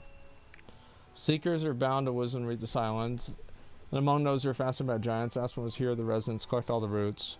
This island's the body of my wise friend Domrek has been utterly destroyed. Being the wisest of all the giants, Domrek, axe keeper of the art, built this place in memory of him. People weren't brutal disasters, people got too greedy. That's nuts. Domrek's death started a war, and the war made the giants fade in history. Now you've gathered them all back together. Come with me. I want to let Domrek see them together. Oh my god. Oh my god. Oh shit.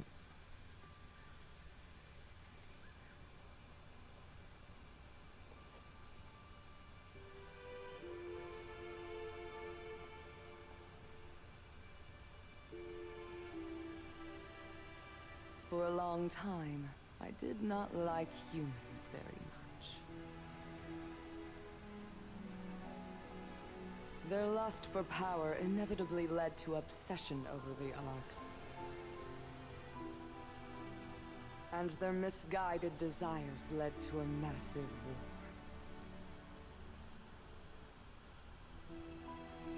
There was no winner in that war. No one got what they wanted out of it. Humanity's victory was as empty as the hollow fruit. Damn. And now the decisive battle draws near. With the heart that you found, I'm going to find the missing giants. Oh, it's his hand. Oh shit. That was his face down below. That's cool. Protect our home, Arcasia. Never lose sight of that mission. That's cool. They have like a whole cinematic for you if you do this.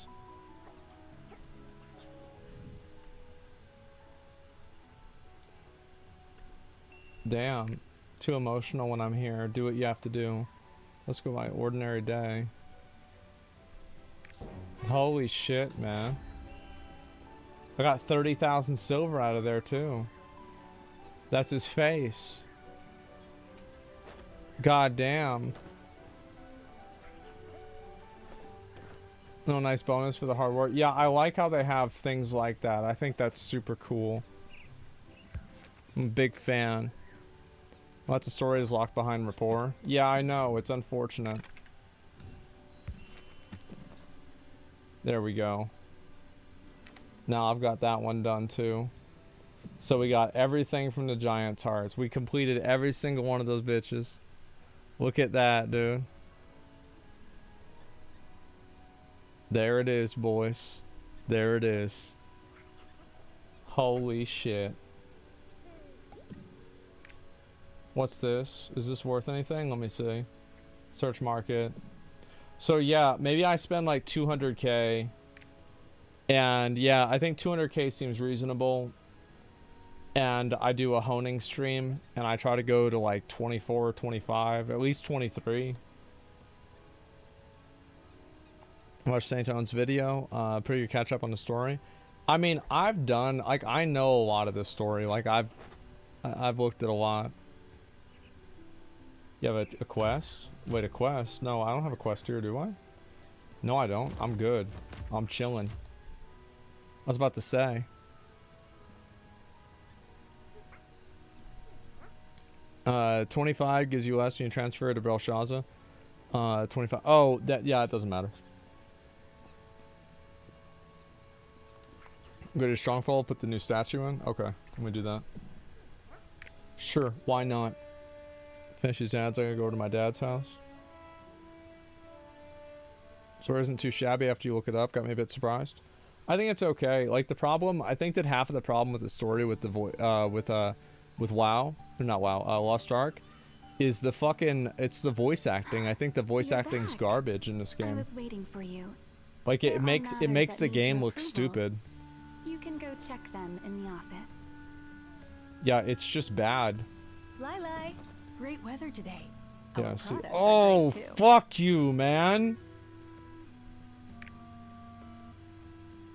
I'm so close. Whoa, wait. Can I do, what do I do? Exchange it? Wait. Let me think. Okay, control 1. Maybe do I get any raid seals out of this? Come on, please give me some raid seals. Yes, I got some. Nice. Okay, I should be good now. Lili, Big great dick. weather today. Our products Got are it. great too. Fucking got it. There it is, boys. Go back, you can exchange. No, it's only for Stronghold visitors. I'm not a visitor. You didn't read what it said. Okay, so it's on page 2.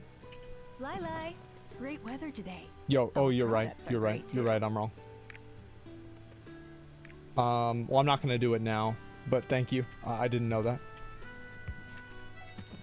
Okay, so I guess I'll just get everything done here. Okay, this one's done. That one's done.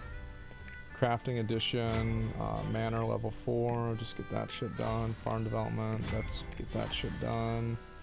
And then we'll do stations, dispatch. Let's see, 12 hours. Do we have any 1 days? Yep, there's a 1 dayer.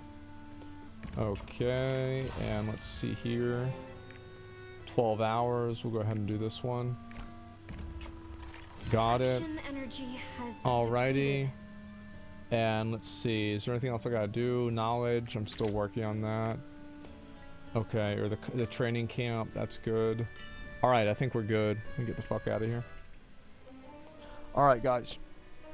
What the fuck? My account got banned. I lost my 20k RMT account. Oh, what the fuck, man? Oh, I forgot about the statue. Oh, fuck. Alright, now I gotta go back. Let me go back. Oh, fuck. I forgot about the statue. Miss Cookies. Hi. Bots are back? It seems that way, yeah. You hyped for Vicus? Yeah, bro. I'm really hyped. There are matters that need your approval. Okay, You so... can go check them in the office. Placement. Oh, shit. Oh my god, that's a big boy. Look at that. Look at that. Wow. I've got a bunch more of these too. Like this one here. Might as well put this guy down. The World Star. We'll put this one down too. Rotate it around a little bit like that. There we go. Oh shit. And then I'll put this one like maybe right here. I'm not a decorator. We'll put this one right here. Put that one right there. Cirrus, we'll put him over here. Then I'll have like this. It's the Grim Reaper, bro. I'll put Grim Reaper over that way. And then Cucumber statue, we'll put him right there. And then King Lutero, let's put him right there.